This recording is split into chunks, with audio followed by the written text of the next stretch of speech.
A desperate scream rips across the battlefield, carrying the weight of a man whose face is streaked with blood and terror. From the darkness behind him, monstrous figures surge forward, their scarlet eyes burning like live embers. They move fast, too fast, merciless shadows closing in with suffocating pressure. The earth trembles beneath their charge. Civilians scatter in blind panic, their cries swallowed by the roar of chaos. Fear spreads like wildfire, and then, a deafening blast erupts at the heart of the battlefield. The explosion tears through the ranks, bodies flung aside as shockwaves rip across the ruined streets. Smoke billows upward, swallowing the world in swirling gray. From within that haze, a lone warrior steps forward. Crimson light burns in his eyes, fierce and unwavering. With his sword raised, he charges into the swarm. Each swing detonates with raw energy, sending creatures flying as if the air itself had turned into a weapon. Sparks explode with every clash, flashes of brilliant light tearing through the darkness while the ground quakes beneath their feet. When the storm finally begins to calm, the warrior plunges his sword into the ground, using it to steady himself. His fading voice carries one last acknowledgement. This power, truly worthy of a knight of hell. Radiant light begins to consume him. His form dissolves, scattering like embers on the wind. The truth settles over the battlefield. The fallen warrior was Eos, the Empire's strongest swordsman. Across from the fading glow, his monstrous opponent begins to move. The Death Knight, encased in blackened armor, rises despite the crushing blow it endured. Crack spiderweb across its helm before the mask breaks apart, crashing to the ground. Beneath it, blazing red eyes stare defiantly into the smoke. And then everything shifts. The creature's body reshapes, armor melting away until a human form remains. Confusion floods his expression as he stares at the devastation around him. Fires consuming the ruins, imperial banners reduced to ash, nothing left but a graveyard of what once was. A slow, deliberate clap breaks the silence. Footsteps approach. A new figure emerges, savoring every drifting ember of destruction. His voice drips with twisted satisfaction as he speaks. Vengeance tastes far sweeter when aged over 1,000 years. After so long, his promise, fulfilled at last. The illusion falls away. Archlich Dorggo steps forward, skeletal frame wrapped in dread, crimson eyes blazing with ancient hatred. Across from him stands Emperor Elios, trembling with fury, his voice cracking through the wasteland as he rages at the massacre of his people. But Dorggo only laughs softly, as if mocking a trivial insult. He dismisses the Emperor's anger with a cold smirk and declares the end of meaningless words. Now, he announces, is the time for his coronation. Elios, bruised and shaking yet still refusing to bow, roars back with raw defiance. He will never accept that a creature like Dorggo could sit upon a throne. But Dorggo only smiles, basking in his triumph. He declares that the entire continent now kneels under his rule, united for the first time in history. And for that victory, he claims the title of emperor as if it were carved for him alone. Elios' strength finally gives out. His body sinks to the ground, knees striking the dirt as despair washes over him. Dorggo turns his back on the fallen emperor, addressing his commanders with chilling pride. He praises the Demon Kings and the Death Knight, crediting their loyalty for the conquest he now revels in. Then he raises a hand and commands a royal crown to be brought forward for his coronation. His followers approach, steps heavy with reverence. Among them, the Death Knight emerges, holding the crown with unshakable poise. Dorggo's gaze softens with a twisted gratitude. He praises the knight endlessly, wondering aloud how he could ever hope to repay such unwavering devotion. But the Death Knight remains silent. A hesitation clings to him, thick, deliberate. Dorggo's expression twists, his tone sharpening into cruel mockery as he laughs at his own question. Repay him? How foolish. The Death Knight, he sneers, is nothing more than a slave. Serving him is reward enough. The knight lifts the crown forward. But before Dorggo can even reach for it, the jewel of sovereignty shatters. A single, brutal strike from the Death Knight's blade destroys it in an instant. The explosion of fragments sends gasps rippling through the Licker's army, their faces draining of color as the symbol of their victory disintegrates before them. Dorggo stumbles back, panic flaring across his skeletal frame. Crimson magic erupts from his hands, creating a barrier around him. The Demon Kings leap forward to protect him, but the damage is done. Dorggo himself is shaken, wounded by the betrayal he never saw coming. He glazes at the Death Knight, voice cracking with disbelief. He demands an explanation, shouting that he never issued such an order. But the Death Knight finally speaks, his voice heavy, trembling with fury that has been caged for centuries. Finally, he breathes. He steps forward, eyes blazing with newfound resolve. He declares that the chains are broken. He is no longer bound by anyone's will, no longer a pawn, no longer a slave. For the first time, he moves by his own choice, his body, his fate, his future. Dorggo recoils, outrage twisting his voice. He screams, demanding to know how the knight can even speak. He is certain, absolutely, undeniably certain, that he erased that man's will long ago. Yet here he stands, and he is done obeying. But the Death Knight answers with a voice as cold as the grave. His will was never destroyed, only buried, chained beneath layers of dark magic, forced into silence while his body obeyed commands he could not resist. He explains that he has been trapped inside himself all along, a prisoner watching his own hands slaughter and conquer at Dorggo's whim. Every moment, every breath, he remained awake, unable to scream, unable to fight back. Dorggo's face tightens with fear, but he hides it behind a brittle smile. He softens his tone, calling the Death Knight his greatest masterpiece. With feigned mercy, he offers him a chance to release his anger, just for today. With a flick of his hand, the Demon Kings leap forward, their combined assault crashing down like a tidal wave meant to smother the Knight's rebellion. But their attack ends the instant it begins. The Death Knight steps into their path, unleashing a catastrophic burst of power. The impact detonates like a star collapsing, sending every Demon King hurtling into the air as if the world itself had rejected them. In a single strike, Dorggo's elite warriors, his pride, his trophies, are erased. The Lich staggers, a chill piercing his ancient bones. Cornered, Dorggo turns to a darker power. He murmurs a forbidden incantation, and the ground splits apart. From the cracks rise legions of undead and phantom soldiers, their hollow eyes burning with cursed fire. The stench of rot floods the battlefield as thousands of abominations surge forward, an ocean of death crashing toward the lone knight. Yet the knight does not move. His gaze remains steady, unblinking. His voice cuts through the roar like a blade drawn in absolute authority. Stop. The entire horde freezes mid-charge. Not one creature dares take another step. Dorggo's expression twists in disbelief as the knight issues a second command, one that seals the army's fate. Self-destruct. Obedience is immediate. One by one, the undead ignite, bursting apart in violent explosions. The chain reaction spreads like wildfire, tearing the battlefield into a blazing inferno. Firestorms roar outward, consuming everything in sight. Even the ground trembles under the sheer force. Dorggo watches in horror as the army he summoned with sacred death magic destroys itself on the knight's word alone. His voice trembles as he whispers the truth he never meant to acknowledge. Had he created something that surpassed even an overlord? Clinging to his composure, he tries reason. He tells the knight he understands the anger, claiming he would feel the same if their positions were reversed. Inside, however, Dorggo comforts himself with a single thought. Even if this body perishes, he can slip away. His soul will flee into a new vessel, and he will survive. But the Death Knight shatters that hope instantly. He reveals that through every agonizing second of his centuries-long imprisonment, he focused on one purpose, perfecting a way to kill Dorggo so completely that not even a soul could escape. Energy gathers around him like a storm swallowing the sky. Cracks of raw power spread through the air as his voice echoes with icy certainty. He has forged a technique meant for one purpose, to tear Dorggo's soul into nothingness. True terror finally grips the Lich. He refuses to believe such a thing is possible. Yet the crushing force building before him leaves no room for doubt. Panic explodes through him. Without another word, Dorggo turns and flees, racing across the battlefield in a frantic, desperate bid for survival. But the Death Knight closes the distance as if space itself bends for him. In an instant, he rises above the fleeing Lich, descending with a strike so immense it seems to split the sky apart. The heavens shake under the impact, the world pausing in stunned silence. For a moment, Dorggo forces a twisted grin onto his face. He convinces himself it was nothing, an illusion, a trick of the light. Mocking laughter spills from him. But then reality hits. The laughter snaps into a scream. The Death Knights blow tears through him, ripping his essence apart. Dorggo is flung upward, swallowed by a spiraling vortex of dark energy, before his broken form slams back into the ground. The earth erupts upon impact, a violent explosion tearing through what remains of the battlefield. From the smoking crater, a fragment of Dorggo's shattered skull rolls across the dirt. The Death Knight steps toward it, expression unchanged, voice low and final as he tells him to go to hell. Then he crushes the fragment beneath his boot, ending the Arch-Lich once and for all. From afar, Emperor Aelios watches, stunned beyond reason. His voice barely escapes him as he tries to understand what he has just witnessed. The Death Knight's knees buckle. Exhaustion claims him, dragging him to the ground. In that heavy silence, he breathes out the words. It's over. Finally, over. But one final duty still binds his heart. He longs to see the people he lost, even if only in death. To apologize for the countless sins committed through his enslaved hands. Memories flash, of lifting an innocent soul into the air, their body trembling as his blade pierced them, powerless to resist. The memory seize him, forcing tears to spill as he whispers apology after apology into the void. At last, he lifts his sword one final time. With steady resolve, he plunges the blade into his own chest. This, he believes, is the only atonement left to him. And then, a gentle voice drifts into his fading consciousness. Damien.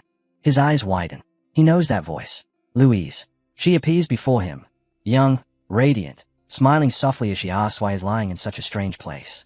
Peace washes over him for the first time in centuries, yet confusion prickles at his thoughts. She looks younger than he remembers. He stares at her, stunned, finally managing to ask why. Louise simply laughs, teasing him lightly. She wonders if he's trying to flatter her so she'll defend him when their father scolds him again. Then she urges him to hurry home before the rain starts. Damien blinks, and suddenly, he's standing in front of his family home. The sight steals his breath. Louise runs toward the door, alive and carefree, her figure so vivid it makes his heart ache. But shock follows closely behind. He destroyed the palace with his own hands. How could any of this exist? He looks down at his hands, trembling. His mind swirls in confusion. Was everything under Dorggo's control the illusion? Or is this peaceful scene the lie? The doubt gnaws deeper and deeper, until he decides the only way forward is to test the truth himself. He picks up a simple wooden stick from the ground, its weight light and harmless in his hand. Without overthinking, he steps toward a massive rock towering before him. Fixing his gaze on it, he gathers every ounce of strength and charges. The moment the stick meets stone, a sharp boom rings out. A small shockwave ripples across the ground. The stick snaps instantly, splintering apart in his grip. Damien freezes mid-motion, staring wide-eyed. He doesn't move, not even to breathe. Then a slow, disbelieving smile twists across his face. "This is insane," he whispers. The rock cracks. A heartbeat later, it explodes outward in a violent burst, fragments scattering across the rain-soaked field. Damien's laughter erupts, soft at first, shaky, almost uncertain, then louder, rising into wild, uncontrollable hysterics. His voice echoes with the falling rain as reality crashes over him. The absurd, impossible power coursing through his veins refusing to be ignored. Finally, he collapses to his knees, trembling. His breathing comes uneven, his fists digging into the wet earth as pain, disbelief, and overwhelming truth settle in. This is real. All of it. Every moment. Every memory. Every horror. Every loss. A deep smile spreads across his rain-drenched face as the truth settles in his soul. He has returned to the past. Memory crashes over him like a flood. He remembers the reckless boy he once was. Loud, impulsive, always stirring trouble. His family used to call him crazy. He sees his father's furious face, voice booming as he scolded him for getting thrown out of a public gathering, humiliating their family name. He remembers his brother's rage when he struck the son of Leon Bloom March, igniting a scandal that dragged their lineage through the mud. Worst of all, he sees Louise, his little sister crying helplessly as she was taken away, her bright future crushed under the weight of his stupidity. More memories stab their way through. His mother weeping as she begged him to explain why he had mortgaged their lands, why he kept borrowing recklessly, driving their family deeper into ruin. He remembers how he burned through every scrap of wealth they had until, finally, his father cast him out, banishing him forever. But one memory burns brighter than all the rest. The day of his exile. Louise ran after him, pressing money into his hand, pleading with him to find happiness despite everything. Her smile trembled with love and hope as she whispered two words that carved themselves into his heart. "Be happy." And he pushed her away. Shame had seized him so fiercely that he couldn't bear to face her kindness. He turned his back, pretending indifference, while guilt devoured him for the first time in his life. Back in the present, sitting among the lush green fields, Damien lowers his head, drowning in thought. How had he returned to this moment in time? His mind drifts back to the last thing he remembered. His dying wish, to apologize to his family. He never imagined he would be given the chance. Lifting his gaze toward the sky, he wonders quietly, was this miracle granted by the divine? Then something catches his eye, something resting in his hand that shouldn't be there. The sight makes him pause, breath hitching as doubt creeps back in. Is this truly reality, or just another illusion? He sits in silence, letting his thoughts drift. Memories surface, hard, frustrating years when he struggled to wield even the simplest combat techniques. No matter how much he trained, his body refused to cooperate. One technique, in particular, returns to him with startling clarity. The shattering wave. He can almost feel it, the overwhelming force, the explosive energy, the sheer destructive might that made mountains tremble. He once dreamed of mastering it, but never could. Now, that memory burns brighter, sharper. Damien mutters to himself about the technique he has mastered, one that magnifies the strength behind a single strike, turning it into devastating power. He recalls a battle long ago, when a knight unleashed it with such ferocity that people nicknamed it the Wall Breaker. And Damien remembers gaining that very technique, only after killing that knight. Just then, a voice calls out across the fields. "Young master." Damien turns calmly. A servant sprints toward him from the house, breathless but determined. Damien narrows his eyes, digging through old memories for a name. "Victor? Was it Victor?" "Victor?" he asks, unsure. The servant stiffens immediately and confirms it. Then, panicked, he explains that Lady Louise is searching for Damien, and the head of the family is furious. Shocked to see Damien still outside, he adds with trembling urgency that the Viscount is beyond angry. Damien pauses. "Did I do something wrong?" The servant stares at him, stunned. "Young master, You don't know what you did. He truly doesn't. But before he can question anything further, a thunderous roar shakes the house. You scoundrel! The voice belongs to his father, the Viscount of House Haxon. Damien steps inside just as a fist swings at him. His body moves instinctively, slipping past the strike with effortless precision. His father stumbles forward, crashing to the floor, eyes wide with disbelief at his son's sudden agility. From the ground, the Viscount snarls, "You really are insane." Pushing himself up, his rage only grows. He shouts that Damien was thrown out of a tavern for starting a massive brawl, humiliating their family in front of half the city. His mother and sister rush into the room, trying to restrain him, begging him to calm down before he does something he regrets. Damien stands quietly, watching. He remembers this scene. He has lived this moment before. His mother cries out, "Do you truly mean to kill your own son?" Louise clings to their father's arm, pleading for him to stop. In the midst of the chaos, Damien lowers his gaze. Not in fear this time, but in a heavy, aching sadness. As he looks at the three of them, his father Paul Osborne Haxon, his mother Marilda Haxon, and his sister Louise, he sees them with a clarity he never had in his first life. The family falls silent as they notice his expression, stunned by the shift in him. Even the Viscount forces himself to breathe, to rein in his anger. Damien stands there quietly, swallowed by a wave of remorse he can't put into words. I've missed this, he thinks, holding onto the moment as if it might slip away again. The warmth of his family, once taken for granted, hits him with such force that his eyes begin to sting. Tears roll down his cheeks before he even realizes it. His family stays, stunned. Louise whispers, voice trembling, "Are you crying?" His mother's expression softens into heartbreak. "Oh, my poor child, perhaps everything has overwhelmed him." But the gentleness shatters when his father growls, "Enough. What excuse have you prepared this time? Speak." Damien lifts his head. His voice, steady and calm, cuts through the tension. "I have no excuses." His father freezes, eyes widening as if it's been struck. "No excuses. You." He scoffs in disbelief. "You always twist your nonsense into excuses." Damien meets his glare without wavering. "I tarnish the honor of House Haxon through my recklessness. I won't deny it. I take full responsibility." Suspicion narrows the Viscount's eyes. Trying to dodge punishment now. Don't think I'm falling for this." Instead of retreating, Damien bows deeply. "I'll take care of it." His father blinks, stunned by the sincerity. Damien straightens, then turns toward the door. "I'll resolve this myself. Once it's done, I will return for whatever punishment you decide." At the threshold, he glances back. Confidence flickers gently in his eyes. "I'll come back to accept your judgment, father." A quiet smile touches his lips, and he steps out. Silence consumes the room. No one speaks. No one even breathes. His family simply stands there, unable to understand the transformation. Finally, the Viscount mutters, "Did the boy hit his head?" Later, Damien enters the bustling heart of the commercial district. The towering buildings, shouting vendors, and churning crowds all feel strangely familiar after so many years. Victor walks beside him, though fear radiates off him with every step. At last, Victor swallows and whispers, "Young master, this is the place. But are you truly going inside? People say it's backed by a criminal syndicate.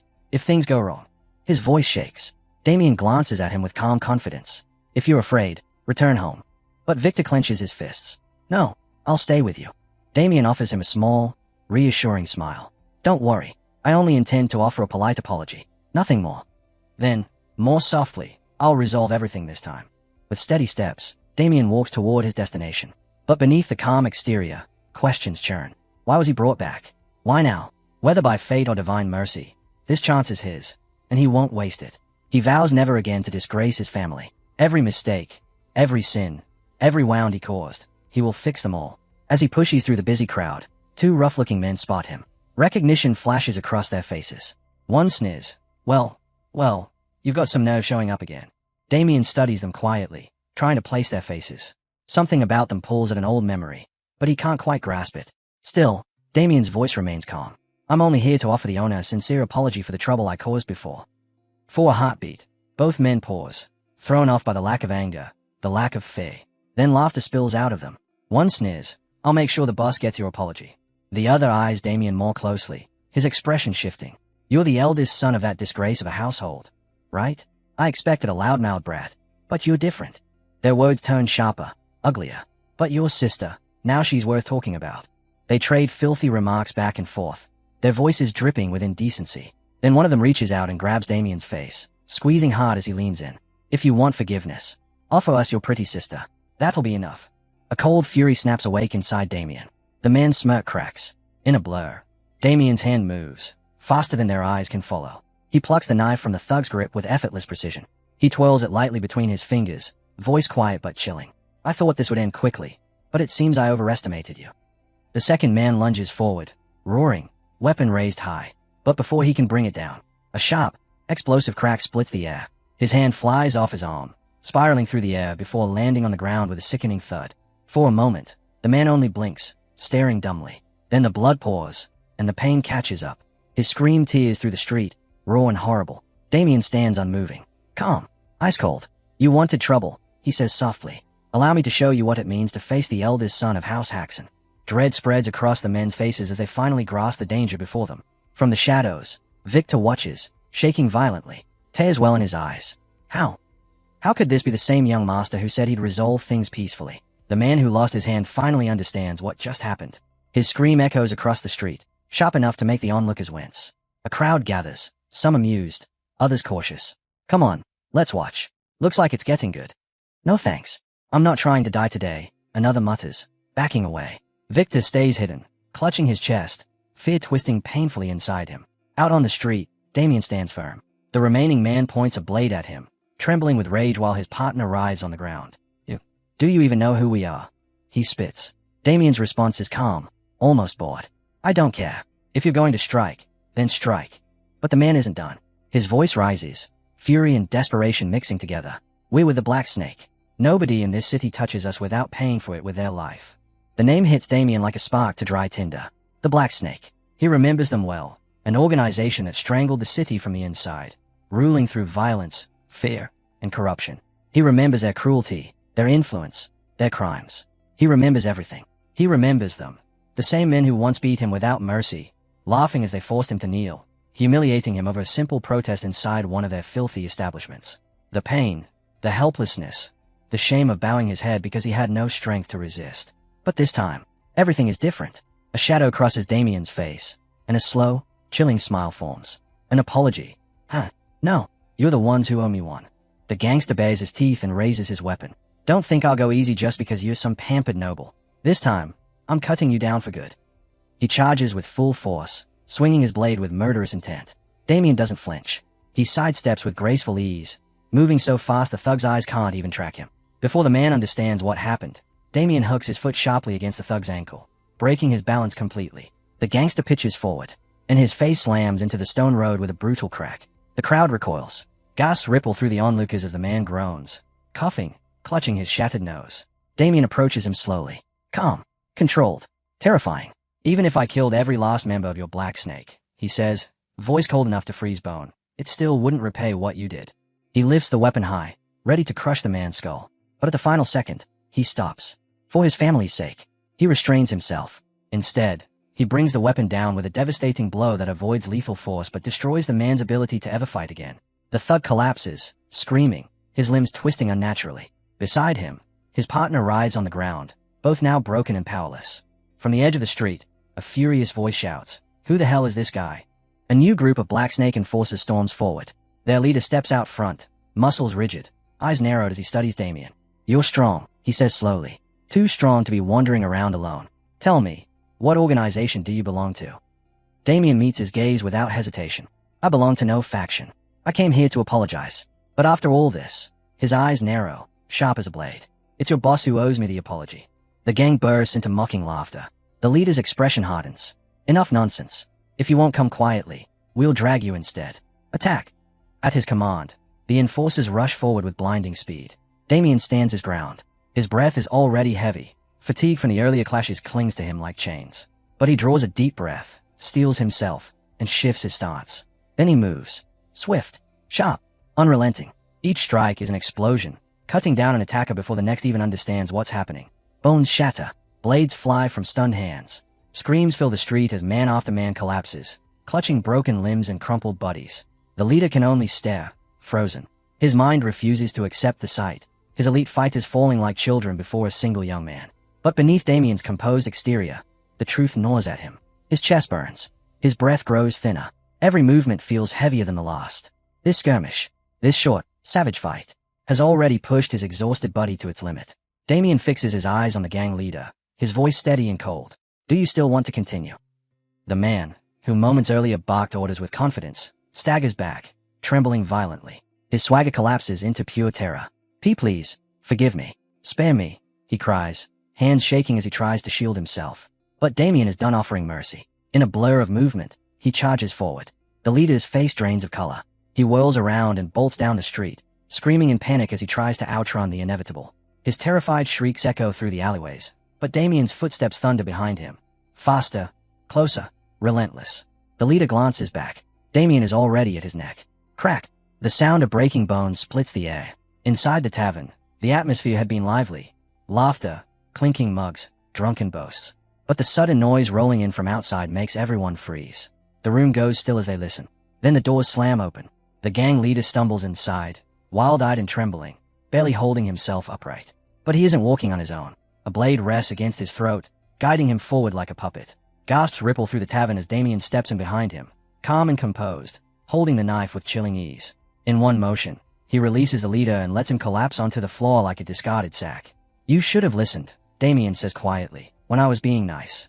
The tavern erupts into silence so complete it feels unreal. Then chaos explodes. Guests leap from their seats, screaming, overturning tables and chairs as they scramble for the exits. A killer. Run. Get out. Get out. Mugs shatter. Boots pound against wood. The entire tavern dissolves into frantic disorder. When it all settles, Damien stands alone at the center of the room, knife lowered, breath steady. He thinks the worst has already passed. But then, a voice slices through the chaos. What is the meaning of this? A man descends the stairs, every step heavy with authority. Anderson Home, the tavern owner. Fury contorts his face as his eyes sweep over the fallen gang members, rage boiling under his skin. Damien looks up at him with quiet confidence. Your guards are no longer a problem. I handled them. Anderson's jaw clenches. His men, elite enforcers of the Black Serpent gang, defeated so completely. Impossible. Who are you? He roars. Who dares cause this kind of trouble in my establishment? Damien straightens, voice firm and proud. Damien Haxon, eldest son of House Haxon. The name hits Anderson like a blow. His anger flickers into shock, then confusion. A noble. Heh. Damien raises his voice slightly, letting his word carry through the wrecked tavern. I didn't come here to cause chaos. I came for an apology. From you, the owner. Anderson blinks, stunned. An apology. Damien steps closer, his expression hardening. Years ago, your tavern rubbed its guests with outrageous prices. When I protested, your men beat me senseless and left me in the street. His voice sharpens. That humiliation branded me a drunken fool in this city, ruining my reputation, staining my family's name. His gaze pierces Anderson like a blade. And that, Anderson Home, is the apology I've come to collect. For a moment, Damien's mind drifts. Back to that bitter, humiliating day when his father cast him out. Back to the weight of disgrace that crushed his family because of one night, this night. Even now, the memory coils tight around his heart. His voice hardens. That single night cost my family dearly. And you dare laugh. Anderson does laugh. Mocking, unrestrained, shameless. So this is it. You've come to mourn your broken honor. His grin widens cruelly. How adorable. But tell me, does House Haxon even have honor left to lose? The words hit like a blade. But Anderson isn't finished. He leans forward, sneering. I will never apologize. Instead, you'll pay for the damage you caused today. Damien goes silent. Slowly, a smile creeps across his lips. A quiet, unsettling smile, cold as winter steel. Had he simply apologized, I may have spared him. But now, the air tightens. Damien steps forward. One single step, sharp enough to slice through fear itself. Anderson jerks backward, trembling as Damien's energy spikes. His posture lowers, body coiling like a spring ready to unleash. Then you'll pay dearly, Damien says, voice dropping to a deadly calm. His eyes gleam with sharp intent. Knife in hand, he surges toward Anderson like a storm breaking loose. But before he can reach him, clang! A violent blur cuts across his attack. Steel crashes against steel, releasing a shockwave that blasts through the tavern, toppling chairs and rattling windows. The aura is immense, blinding, overwhelming. Damien is hurled backward, crashing onto the floor. For the first time since he returned to the past, his confidence wavers. The force behind that clash, it was monstrous. As the ringing fades, a figure steps fully into view, standing protectively before Anderson. Armor gleams beneath the dim lights, radiating an oppressive presence. Anderson exhales like a drowning man finally breaking the surface. Lord Ted, thank the heavens you arrived. Damien forces himself upright, eyes narrowed. A knight. Hey. The realization strikes deep. A knight. An actual knight. Working in a place like this. Why? Before getting back to the action, the story takes a moment to explain what knights actually are. Warriors who dedicate their entire lives to martial arts, progressing through a strict hierarchy that begins with trainee, advances to apprentice knight, and ultimately culminates in becoming an official knight once their abilities are deemed sufficient. At that stage, they are acknowledged as fighters capable of wielding aura, elevating them to mountain-level power where they can mow down dozens of enemies in front of them and even slice through castle walls without the slightest strain, making it clear that the knights in this story aren't just strong, they are considered transcendent beings. That very reputation is exactly why the bar owner is standing there laughing like a madman, utterly convinced that victory is already his, because even though Ted is only an apprentice knight, he serves under the leader of the Black Snake organization, and with Ted involved, the owner is certain that our boy won't be walking out of this place in one piece. And yes, the one piece is real. Damien, completely unfazed, stands his ground and directly questions Ted about his rank, finally understanding why he sensed a trace of aura during their earlier clash. Yet this realization shocks Ted, who cannot believe that someone he considers insignificant was able to detect his aura despite his deliberate effort to conceal it. After thinking it over, Damien quickly pieces together why Ted would even bother working in such a run-down place, concluding that Ted must have failed to qualify as an official knight and been cast out, leaving him with nowhere else to go. And this verbal jab begins to crack the knight's composure just as the bar owner hurriedly tries to steer things back on track by bringing up payment. But the moment Ted hears the word apprentice tied to his rank, his blood boils over, and in a flash of rage he bursts forward with explosive speed, swinging his blade to slice open the arrogant noble's mouth as punishment for the disrespect. Yet our boy shows no fear at all, remaining perfectly still until the last possible instant before slipping past a heavy strike, an attack that would have cleanly cut him in half if it had landed. Without hesitation, Ted prepares a follow-up and launches into another series of attacks, his blade cutting through the air as he relentlessly targets Damien. But while our boy avoids each strike with relative ease, he's also carefully analyzing his opponent, recognizing that Ted is far from an ordinary apprentice knight, as shown by the precision and control in his swordsmanship.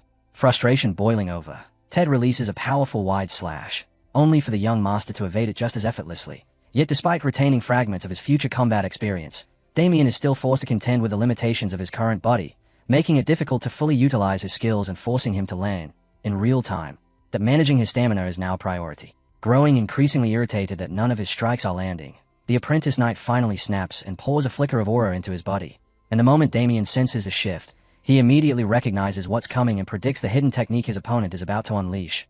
In the next instant, Ted drives forward with a straight, power-loaded thrust, the blade surging ahead with overwhelming force as it aims to pierce straight through him.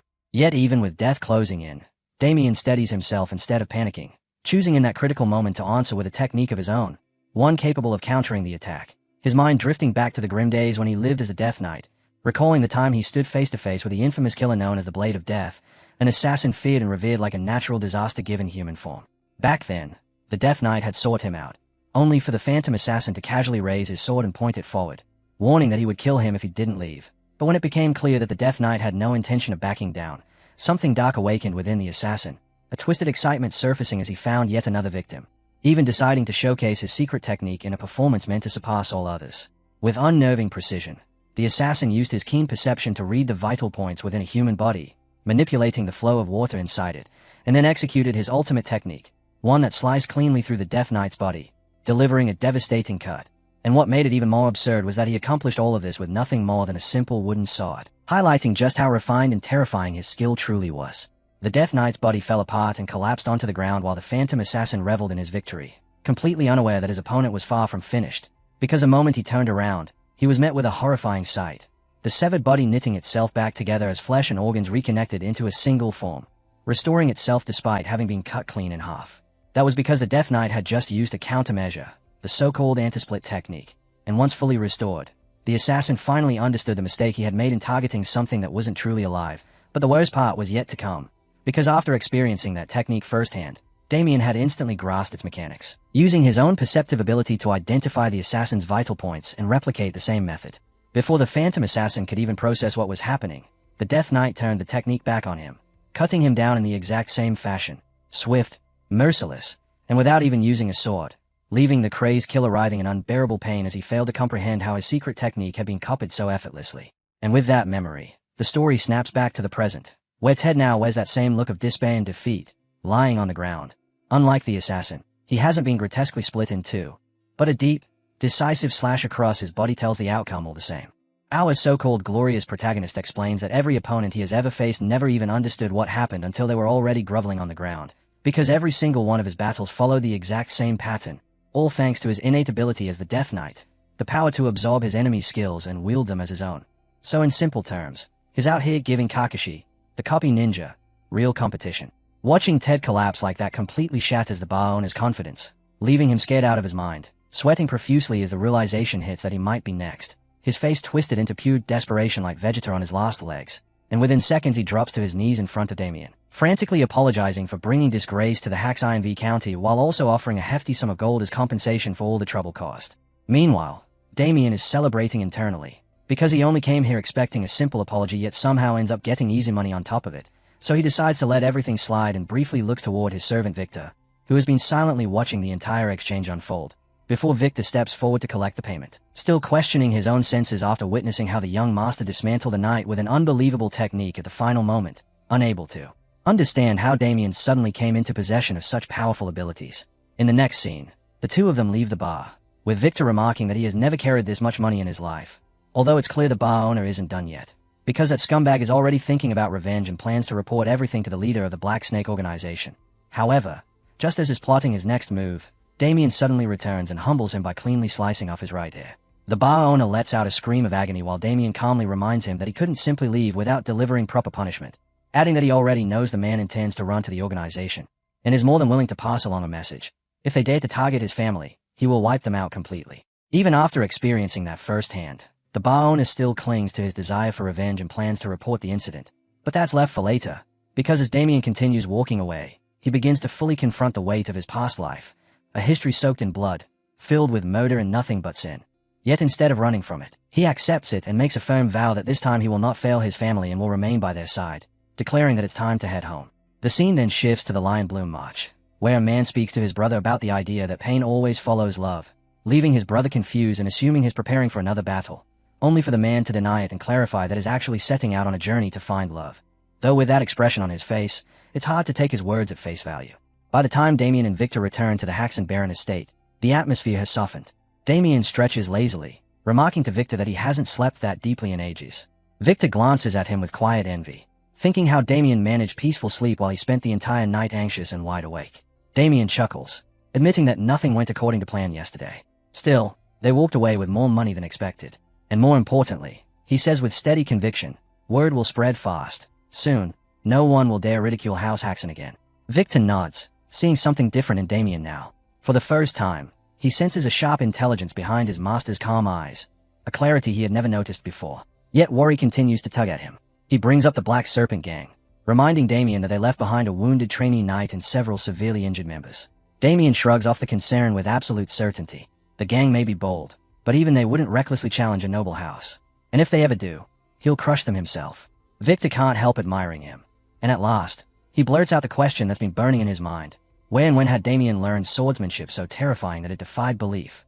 Damien answers with a nervous smile, scratching his cheek as he claims he only trained here and there, whenever he found the chance. But the moment barely settles before a thunderous roar shatters the calm, his name echoing across the courtyard. His father charges toward him, face flushed with fury and panic tangled together. He grabs Damien by the shoulders, shaking him slightly as he demands to know where he's been all day. His voice trembles with fear more than anger.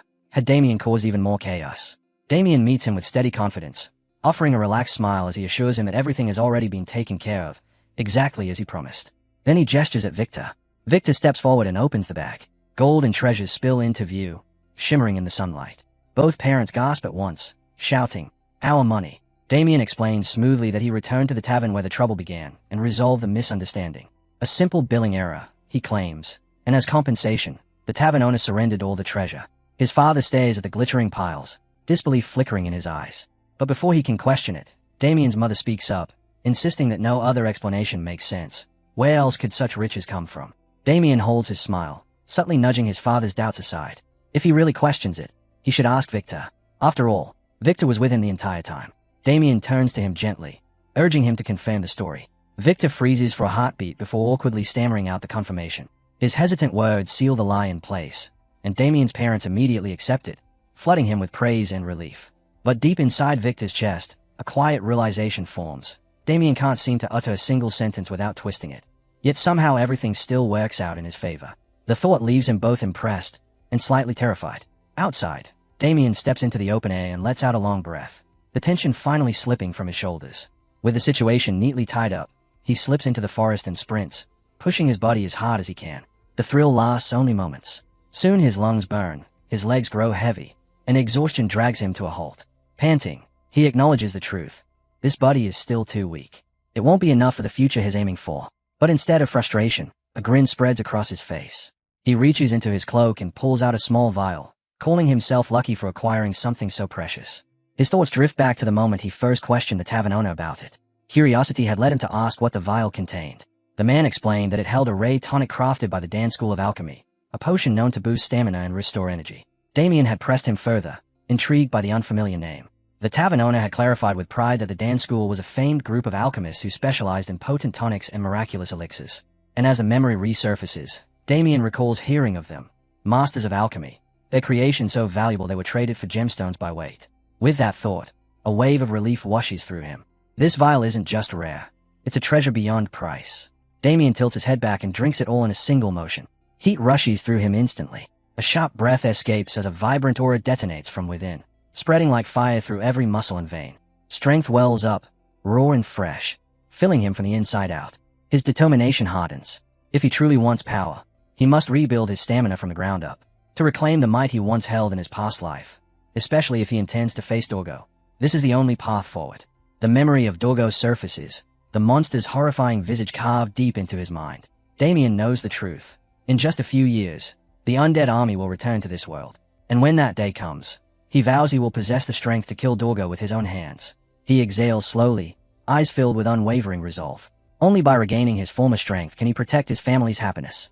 With that promise burning inside his chest, he launches forward again, sprinting with renewed power. His vow echoes like thunder. This time, Dorggo, I will kill you for sure. Meanwhile, under the pale glow of the moon, a hidden fortress lies shrouded in darkness. The Black Serpent Gang's secret base. Inside, their leader eats with lazy indifference, his voice icy as he speaks. The one who failed, he declares, is useless now. Losing one of their finest men changes nothing. A few gang members mutter that Ted should at least be given medical attention. But Cedric Walker cuts them short with a chilling order. Leave him. Throw him away. He no longer matters. One man dares to question him. But Cedric's voice sharpens, cruel and absolute.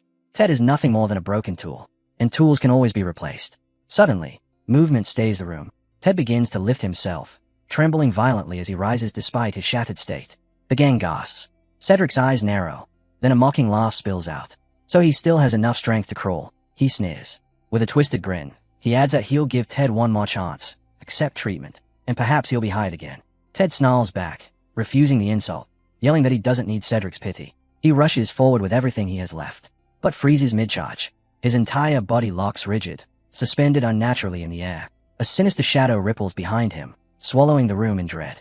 Ted's expression twists in terror as he cries out, demanding to know what is happening. Then the dark aura lashes out, slamming into him with brutal force, his screams echoing through the hall. From that swirling darkness, a cloaked figure steps forward. He turns his head towards Cedric and speaks in a calm, deadly tone, asking whether this display is sufficient, as a first demonstration. Cedric's lips twist into a pleased smile. Of course, he replies coldly. Now, show me the rest of your strength.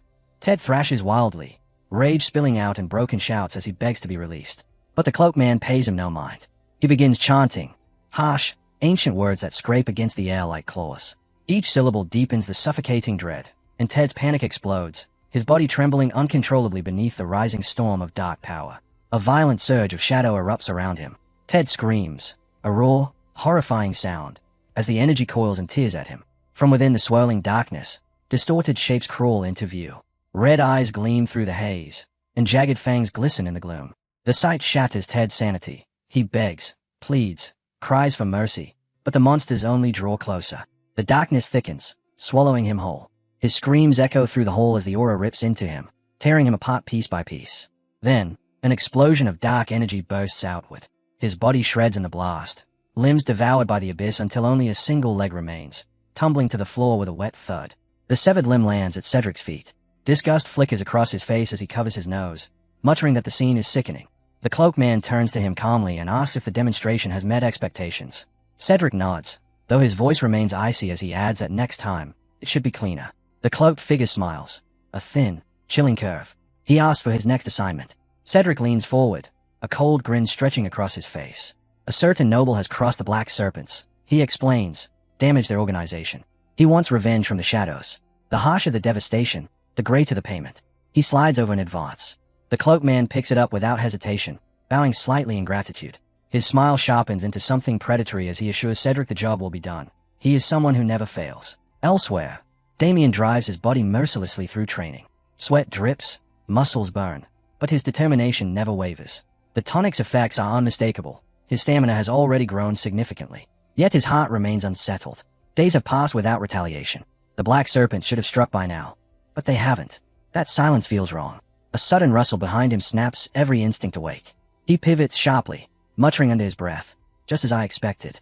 Without hesitation, he lunges forward at full speed, cursing those Black Serpent bastards as he drives a crushing blow into the figure hiding in the bushes. A cry of pain bursts from the shadows. Damien freezes. His eyes widen as the figure's face comes into view. He breathes in shock. Sitting in the date, wincing from the strike, is his younger brother, Abel Haxon.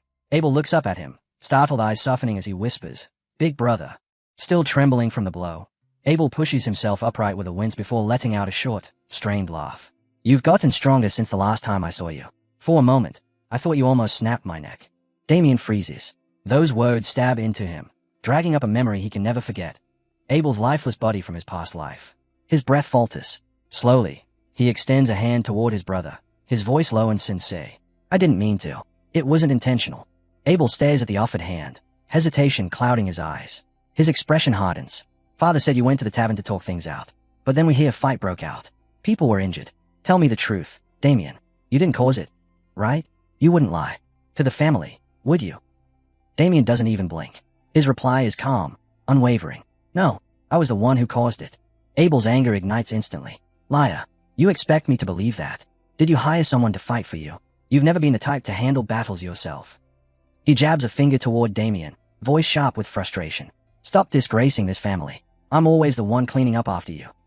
Instead of responding with hostility, Damien slowly places a gentle hand atop Abel's head. His voice softens, warm and steady. "Abel, you've always put the family first. But listen to me. There's nothing to worry about anymore. I won't let anything bad happen again." Before Abel can reply, a frantic shout rips across the courtyard. "Young masters." A servant rushes toward them, breathless and pale with panic. There's a serious problem. The brothers exchange stunned looks before sprinting back toward the house. Tension coils tightly around them. Damien flings the door open, Abel hovering anxiously behind him. The moment they step inside, their father's furious voice cuts through the air. "Damien!" Before he can respond, another voice, smooth, unhurried, and dripping with false politeness, echoes from deeper within the room. "So, you finally come." Erwin Leon Bloom stands there with a sly smile, acting as though his presence is the most natural thing in the world. He turns to Damien's father with feigned humility. "I was simply explaining what happened at the party," he says lightly. "Please forgive my unexpected visit." Damien's eyes narrow into slits. This again. He has lived this moment once before. He knows this man, Erwin.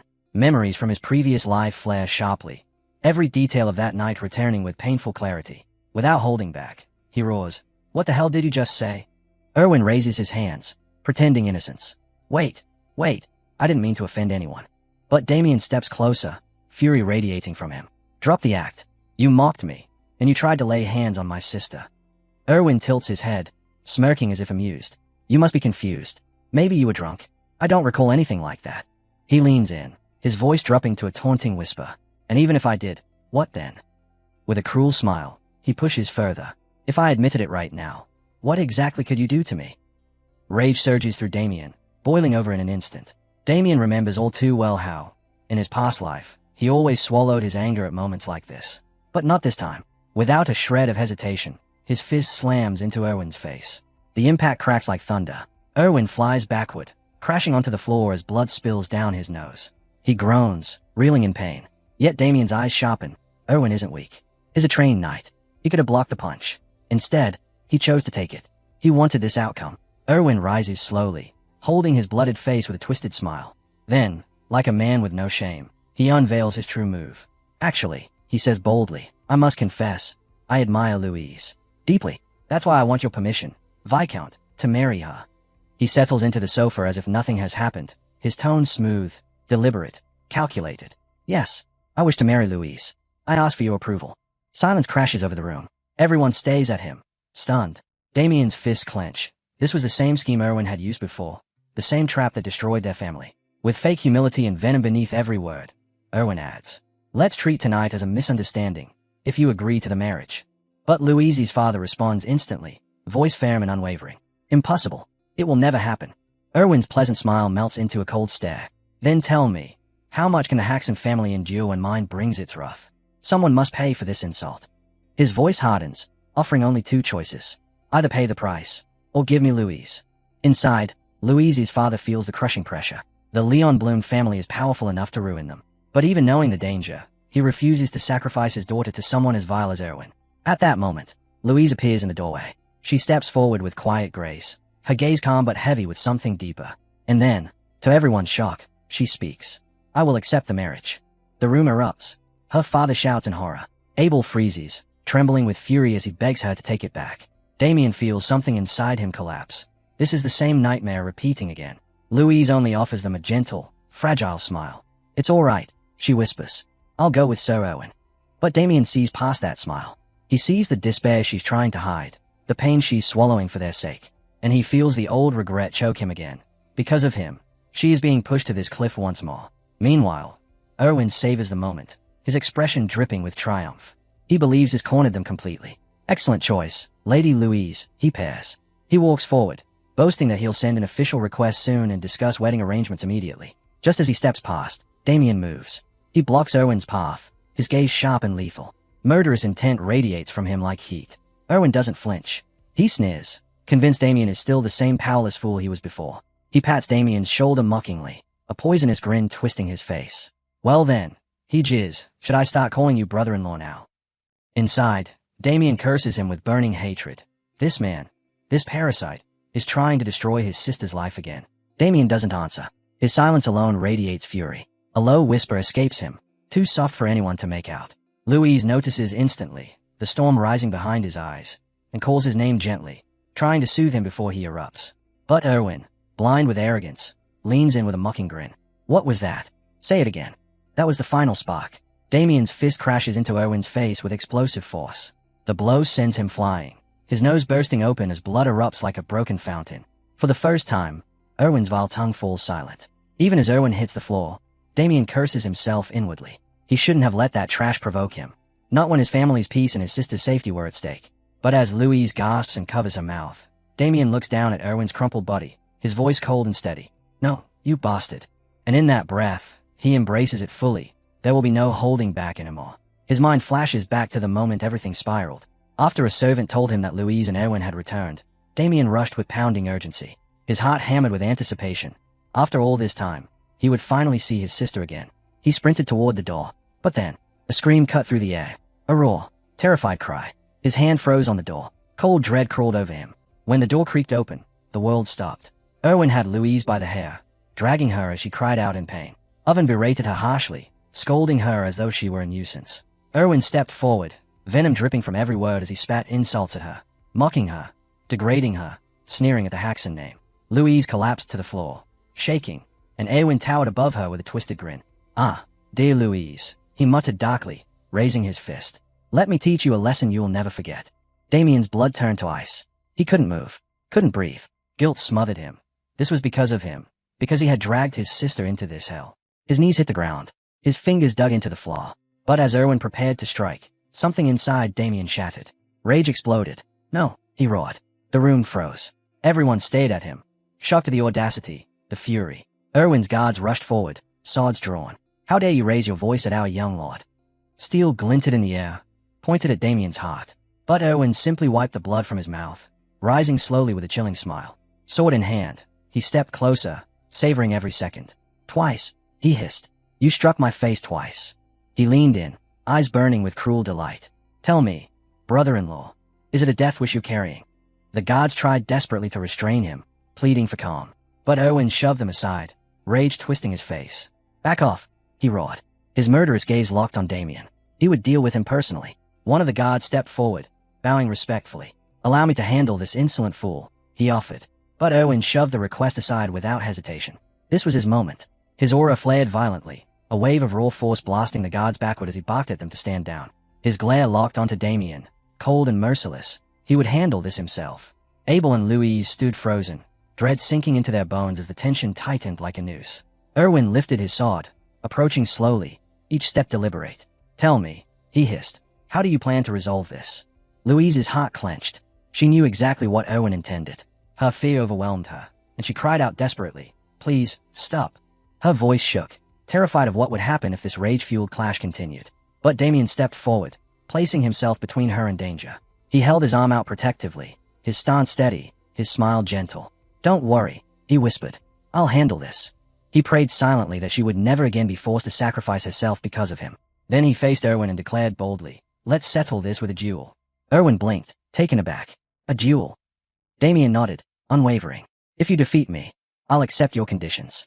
But if I win, everything ends here, permanently." Erwin scoffed. "Why would I agree to that? Louise already accepted my proposal." Damien's smile sharpened. "Why are you dodging the question? Unless, of course, you're afraid." The taunt struck deep. Fury flashed in Erwin's eyes. "This worm dares speak to me like this." He clenched his sword, hatred boiling.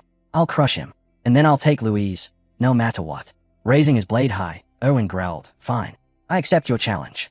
Word of the duel spread like wildfire. Soon, the estate's courtyard filled with anxious spectators. Tension hung thick in the air. Damien's mother trembled, wringing her hands. "Should we stop them?" she whispered. But his father, though worried, shook his head. "Look at him. Damien's acting with purpose. He has something in mind." All they could do now was hope. Some prayed for a miracle. Abel did not. Unlike the others, he knew miracles wouldn't decide this. Erwin was a trained knight, confident and lethal. His blade gleamed as he prepared, every movement precise. Across from him, Damien stood empty-handed. Erwin smirked. "How will you fight without a weapon?" Damien answered calmly, pulling out a small dining fork. "No need to worry," he said, twirling it lightly between his fingers. A confident grin spread across his face. "This will do just fine." Gasps erupted from the crowd. A fork? Was he insane? Erwin burst into laughter, openly mocking him.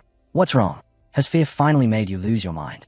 Erwin mocked. Without waiting for a reply, he lunged forward with the lethal speed of a trained knight.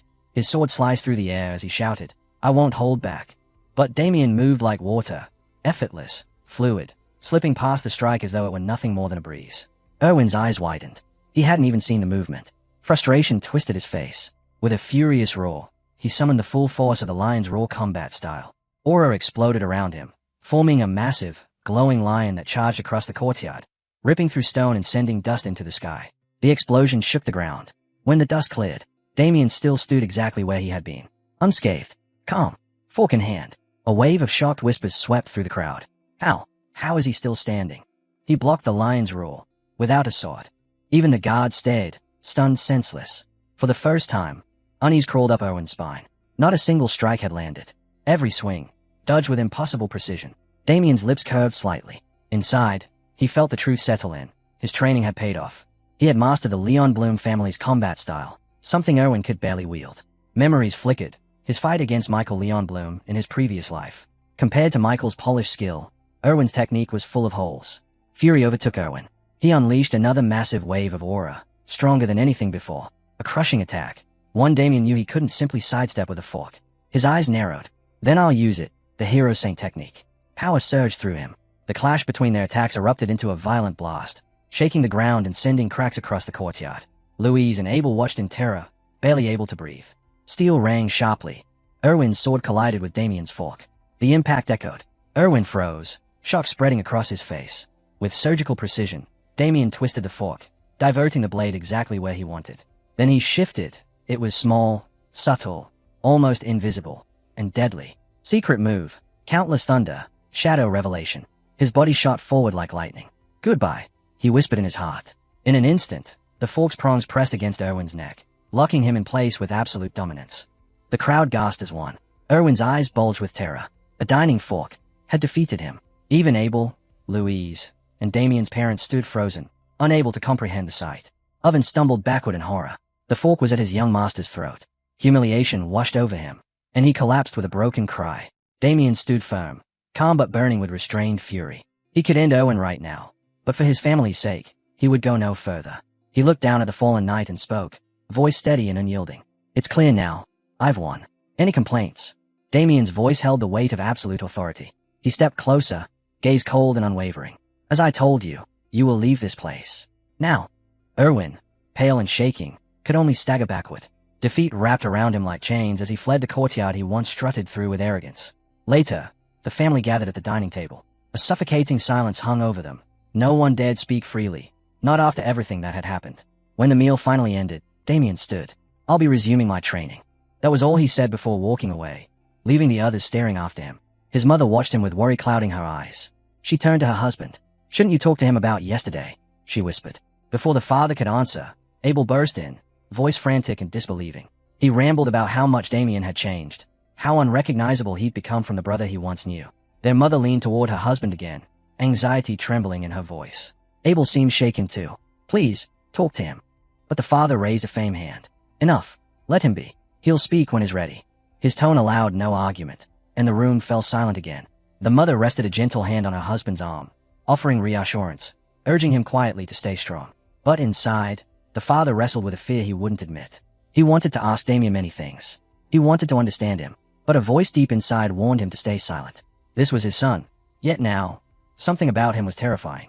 Far away, Damien knelt in the hallway, fastening heavy sandbags around his legs. His movements were calm, focused, training already pulling him back into its quiet rhythm. Then a clear voice called out, Damien. Louise hurried toward him, and he turned, waiting patiently. She smiled softly. I'm glad you're still here.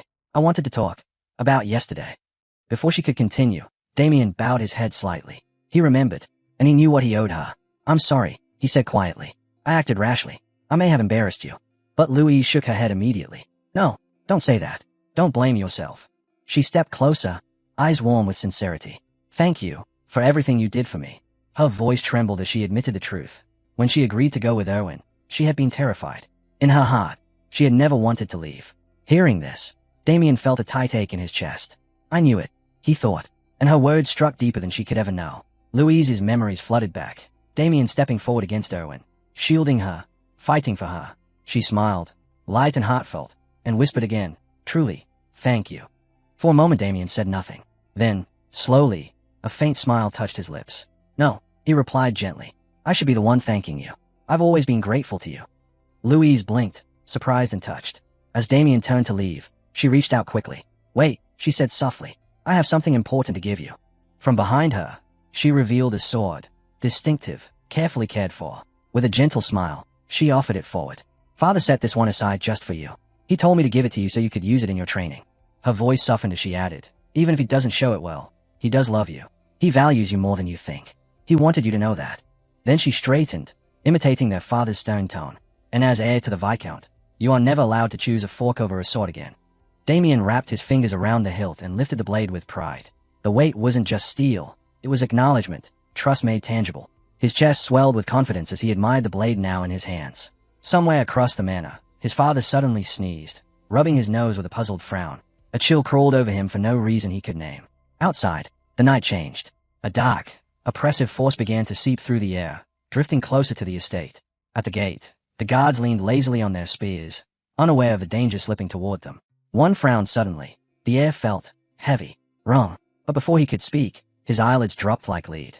Both guards collapsed as a thick shadow rolled over them, dragging them into a deep, unnatural sleep.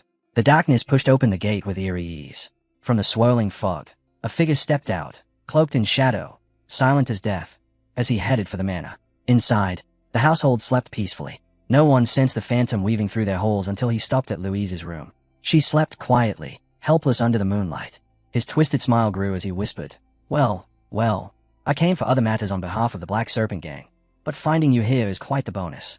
His hand stretched toward her, fingers curling with intent to harm. Hey! The single word sliced the silence. The man jerked around. Damien stood in the doorway, calm, steady, eyes fixed on him with unwavering focus. What are you doing here? Damien asked, voice even. A faint smirk touched his lips. I sense something strange tonight. Tell me, should I expect some stranger wandering around my home? The intruder froze. Impossible. Everyone should be asleep under my spell. How is this brat awake? Snarling, he snapped his hand forward, launching a surge of dark magic at Damien. But Damien slipped aside effortlessly, the spell shattering against the wall in a burst of sparks. The man's eyes widened in disbelief. Who the hell are you? He shouted. Damien's reply came steady and sharp. That's the question you should be asking yourself. He stepped forward, gaze unwavering.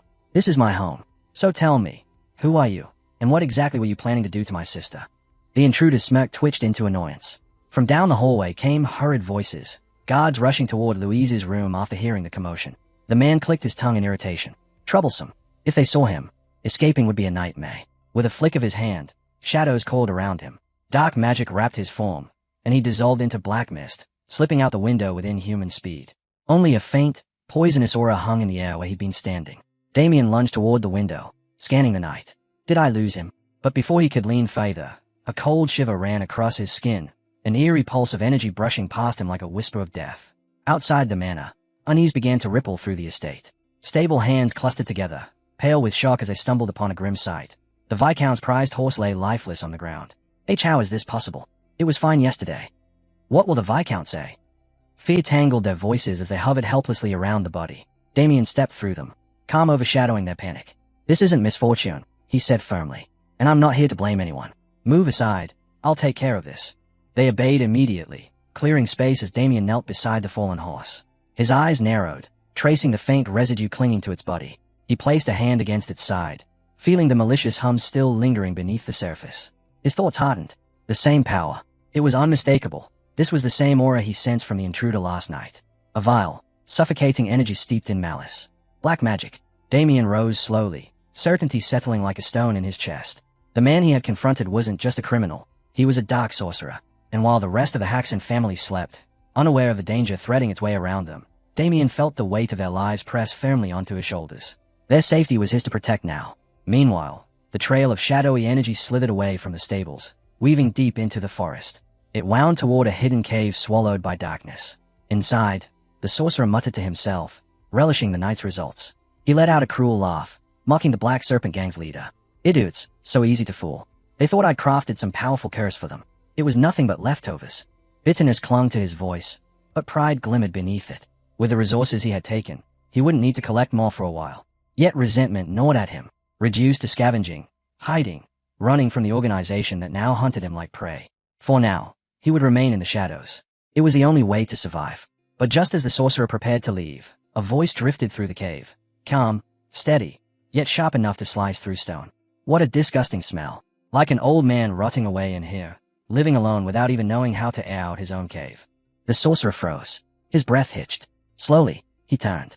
Damien stood at the entrance, poised, unshaken, his presence cutting through the gloom like cold steel. A faint smile touched Damien's lips. Yes, I am Damien, eldest son of Viscount Haxon, the same person you met last night. The sorcerer stumbled back, disbelief swirling in his eyes. How did he find me here? Damien tilted his head, as if answering the unspoken question, a smirk tugging at his mouth. I simply followed the stench you left behind. Not exactly subtle. The sorcerer narrowed his eyes, forcing composure into his voice. So you're the one who dared oppose the Black Serpent Gang. I misjudged you. You're no mere reckless brat. Damien's smile deepened. Calm, mocking, effortless. Good thing I was alert. Tell me, were you the one they hired? The sorcerer straightened proudly. Yes, they asked me to crush your family, to make the Haxons bleed. Damien's voice turned icy, every word heavy with contempt. Pathetic. You sold yourself to garbage. And because you accepted their mission, you'll die here. The sorcerer flinched, rage erupting across his face. What did you just say? His aura burst outward, crackling with fury. Bold little wretch. I'll capture you, break you, and make you my pet. You'll keep me entertained for a very long time. Damien tightened his grip on his sword, stance solid, eyes burning cold. His voice didn't waver. I swore not to kill in this life. But scum like you, his gaze hardened, dripping venom. I'll gladly make the exception. Menace rippled off him in waves. I despise your kind. Dark sorcerers who play with human lives like worthless toys. The sorcerer faltered, startled that Damien had read him so effortlessly. Still, a wicked grin twisted his mouth. You are unusual. Not an ordinary child at all. With a furious roar, he hurled a massive surge of black energy at Damien, the cavern trembling from the sheer force. You won't escape me. You'll die here. But Damien had already moved. He shot forward like a streak of light, sliding past the attack with fluid precision. The sorcerer's eyes went wide as the boy closed in faster than any human should. Steel crashed down. Damien's blade slammed into him with overwhelming strength. The dark mage staggered, his arms trembling as he barely managed to block. Pain twisted his face as he stumbled back, only for dark energy to whirl through his flesh, instantly knitting his wounds together. Damien paused for a heartbeat, recognition flashing in his eyes.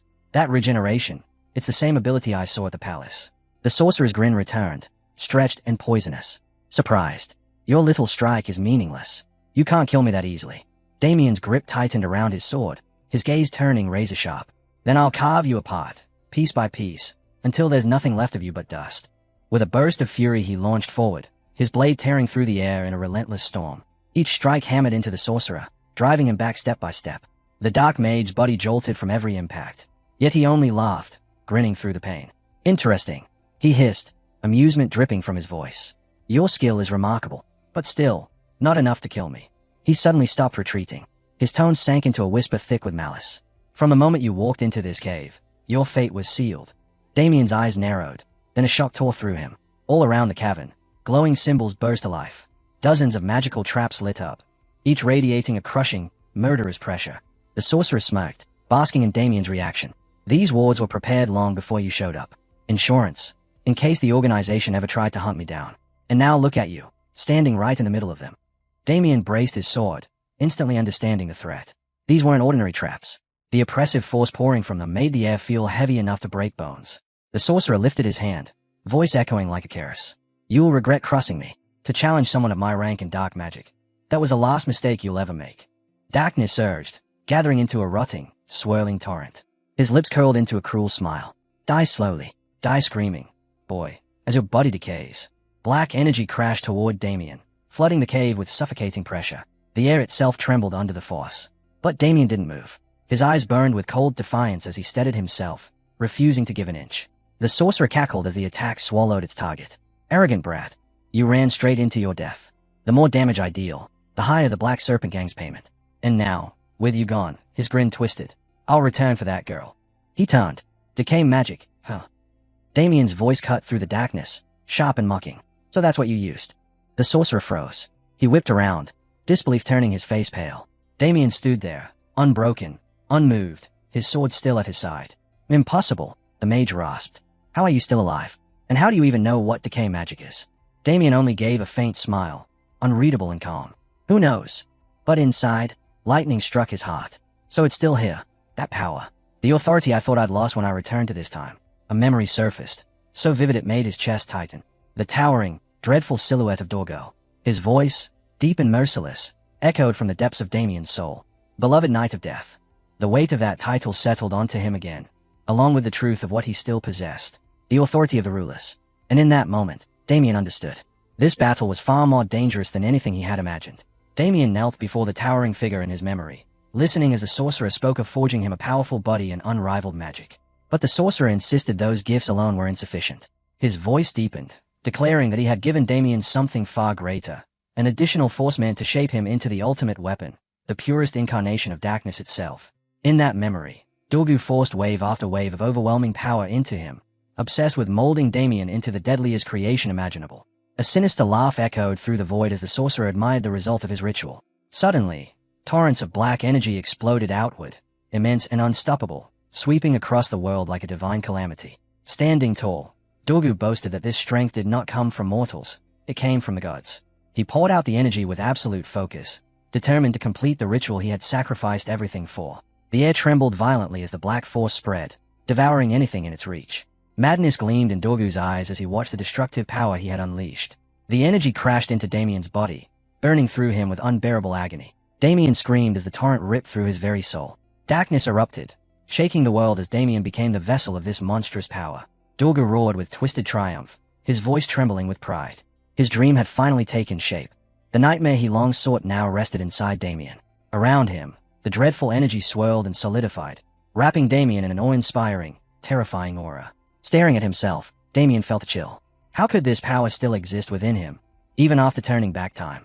Before he could process the thought, a sudden blast of enormous energy tore across the memoriscape. Damien reacted instantly, slipping past the crushing strike with flawless speed, the attack launched by the very sorcerer who had given him this power. Shocked, the sorcerer barked out, demanding to know how Damien survived his spell. But Damien answered coolly, almost amused. Doesn't everyone keep a trump card hidden for moments like this? And then a realization hit him. The sorcerer had once claimed he was a high-ranking member of the Yolan group. Memories flashed. Damien recalled the Yolan group clearly, a secretive organization infamous for assassination and forbidden dark arts. With that knowledge, he understood the truth. The man before him wasn't merely skilled. He was an elite whose power eclipsed ordinary mags entirely. The sorcerer's energy surged, radiating through the cavern as he narrowed his gaze. He began to suspect Damien possessed a hidden weapon, something dangerous enough to overturn the battle. If this continued, the fight would only tilt further out of his control. He had to end it now. Slowly, He lifted his hand, revealing a gleaming bracelet. He admitted it was forged for a far greater purpose, meant to be used against the church itself. But tonight, circumstances demanded he use it here. The moment his words died away, the bracelet erupted with a brilliant green glow, its energy racing up his arm and flooding into his body like a rising storm. A violent surge of magic erupted from the sorcerer, rattling the earth as his form shifted, confidence flooding back into his posture. The bracelet pulsed like a living heart, and from it burst an overwhelming torrent of dark power that morphed into a monstrous silhouette. Damien stood frozen for a moment, stunned by the sheer volume of energy roaring into existence. He understood instantly. This wasn't some enchanted trinket. The bracelet was an artifact, forged to hide impossible reserves of magic, and now, every last drop was unleashed. The sorcerer grinned with absolute certainty. His voice thundered through the cavern as he boasted that this power was unmatchable. With a roar of fury, he hurled his deadliest spell at Damien, willing him to be devoured by hellfire and erased completely. The blast tore across the land, ripping the ground open and leaving behind a crater swallowing itself in raging dark flames. The sorcerer straightened proudly, convinced the battle was over. A wicked smile spread across his face as he proclaimed Damien trapped, condemned to burn forever within the inferno. But then, a voice rose from within the darkness. Calm, steady, unshaken. Damien's voice. The sorcerer's head snapped around as Damien stepped out of the shadows, unharmed, wrapped in an aura that radiated dominance. The air trembled as his energy surged outward, devouring every particle of dark magic and wiping it from existence. Damien's voice echoed with unbreakable certainty. The authority of greed, he said, was not just protection against magic. It was a force that consumed all dark power completely. The sorcerer's arrogance shattered. His eyes shook with terror as panic constricted his breath. He couldn't understand what stood before him, nor how Damien possessed such overwhelming might. Damien answered with a mocking ease. It didn't matter how he acquired it, he said. If the sorcerer needed an explanation, he could pretend Damien simply had superior equipment. Yet Damien's expression hardened, frustration flickering beneath the surface. Fate had forced him to wield the power of the one he hated most. But for an enemy like this, he had no choice. To win, he needed the strength of the Knight of Death. The sorcerer recalled the moment he realized what Damien was preparing. Energy surged along Damien's blade, forming a glowing aura, an aura blade. A technique reserved only for true masters of the sword. Horror flashed across the sorcerer's face. His breath trembled as he stammered, begging Damien to stop. But Damien didn't slow. He exploded forward, pouring everything he had into the strike. The blade roared with lethal energy as he unleashed his secret technique, Soul Severance. The dark mage could only stare, paralyzed by terror, as the attack descended upon him. He had no time to flee, no chance to defend. The strike landed, detonating with catastrophic force. The earth ruptured beneath them, the battlefield swallowed by destruction. When the dust finally settled, Damien stood tall, his sword still glowing with the residue of his aura. The victory was his.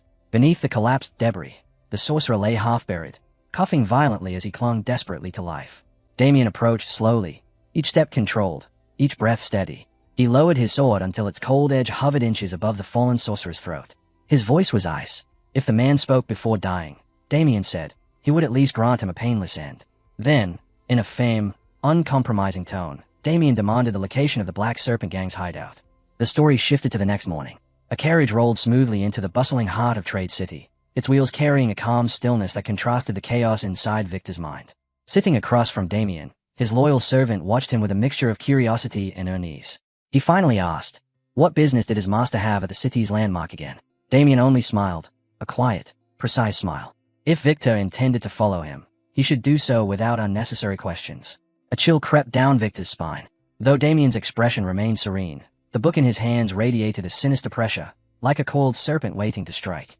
Unable to restrain himself, Victor asked what exactly Damien was reading so intently. Damien closed the book halfway, a mysterious smile forming on his lips. It's a very special book, he said. He revealed that it was a tome of dark magic, taken as spoils from the mage he had defeated the night before. Victor's face went pale. His knowledge was limited, but even he understood how forbidden such books were. Dark magic tomes were rare, dangerous, almost impossible to obtain. Before he could voice another concern, Victor suddenly stiffened. A foul, rotten stench drifted in through the carriage window, sharp enough to sting his nose. Alarm flickered across his face as he scanned the surroundings, wondering what nightmare could smell so wretched. Damien broke the silence. They had arrived. He stepped out of the carriage carrying a sealed sack, his tone sharp and commanding as he told Victor there was something important he must do. Then he placed the sack into Victor's hands. Unsettled, Victor asked what was inside. Damien didn't hesitate. His voice was calm, almost casual. A human head. Victor froze. His breath caught painfully in his throat.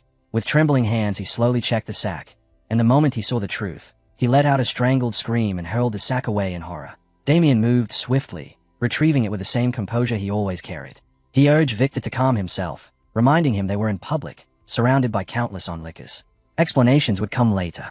For now, the task took priority. He pressed the sack back into Victor's trembling hands, instructing him to deliver it to the location he had described earlier. Meanwhile, Damien walked onward, eventually arriving at the headquarters of the Black Serpent Gang. The massive building loomed arrogantly in the center of the city, far too bold for an organization thriving on secrecy. Damien scoffed under his breath, mocking their audacity. To set up such a den of crime in the open like this. How laughably overconfident they were. As Damien approached the headquarters, he took in the lavish architecture with a dry, unimpressed look.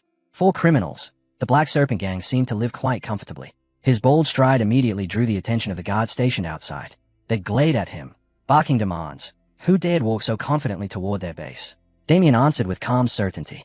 I am Damien Haxon, of the Viscount Haxon family. One guard burst out laughing, mocking the name. He sneered that Haxon sounded more like pig's feet and ridiculed Damien for announcing himself so formally. But before the laughter could spread, another guard suddenly stiffened. A warning, a message from their leader resurfaced in his memory. Damien smiled with quiet confidence. I see you already know who I am. He stated plainly that he had urgent business with their leader and ordered them to step aside. To his mild surprise, the guards obeyed instantly, stepping back and clearing the path for him.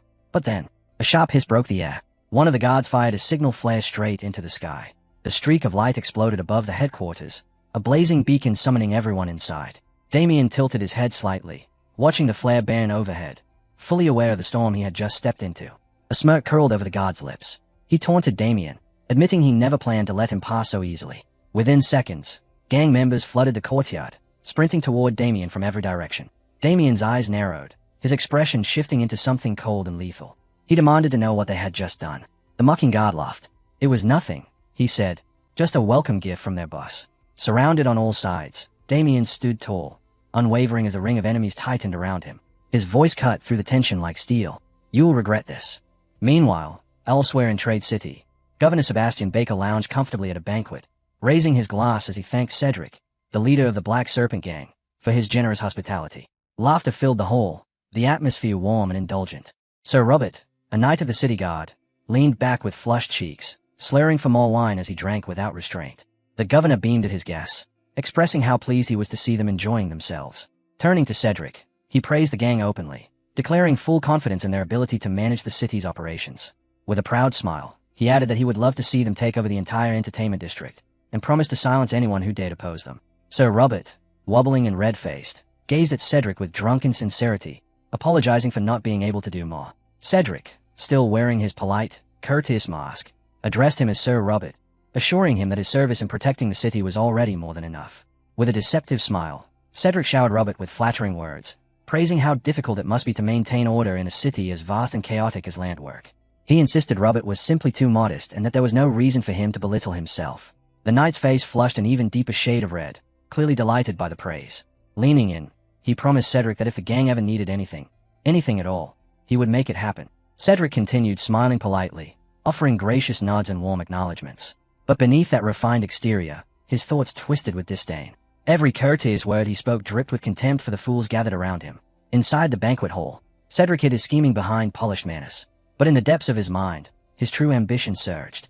Once the Black Serpent Gang seized full control of the city, everyone, governor, knights, merchants, citizens, would fall beneath his rule. His smile warped inwardly into something dark, deranged. Sooner or later, he whispered to himself, they would all kneel. The moment shattered when the doors burst open. Boss, a man shouted breathlessly. The sudden interruption silenced the hall. Cedric's eyes snapped with fury, anger flaring at the disrespect. He demanded an explanation. The man bowed, stammering an apology. But Cedric didn't wait. He stormed out of the hall, commanding the messenger to speak. In a trembling whisper, the man delivered the name. Damien Haxon. Cedric's eyes widened. For a moment, disbelief seized him. What had that useless dark sorcerer been doing all this time? Still, Cedric managed to swallow his frustration. At least he had prepared for this outcome. Regaining his composure, he waved the messenger off, insisting there was no need for concern. Damien, he claimed, had already dug his own grave. Outside, Damien stood surrounded on all sides by the gang. They closed in confidently, convinced the young Viscount had walked straight into his doom. But Damien didn't flinch. He uncorked a vial, downed its contents in one sharp motion, and smashed the glass under his heel. Power exploded inside him. His energy surged like a storm awakening, his muscles tightening in preparation for the oncoming battle. His eyes blazed with brilliant light. Then he moved. In an instant, he tore through the mob. His strikes were merciless, clean, precise, devastating. Each blow sent enemies flying, his movement a blur as he carved through the crowd with sheer, overwhelming strength. As bodies hit the ground and chaos raged around him, a cloaked figure stepped into view. Draped in dark robes, the stranger advanced with slow, deliberate steps. In a steady, composed voice, the figure declared, "There is no need to worry. He is someone to rely on at this moment." Back inside, Cedric's face drained of all color. Panic crawled up his spine as he sensed the shift outside. He rushed to the balcony, expecting perhaps a minor disturbance, a fool causing trouble. But the sight that met him stole the breath from his lungs. Below the balcony, Cedric's men lay strewn across the ground, writhing, groaning, completely defeated.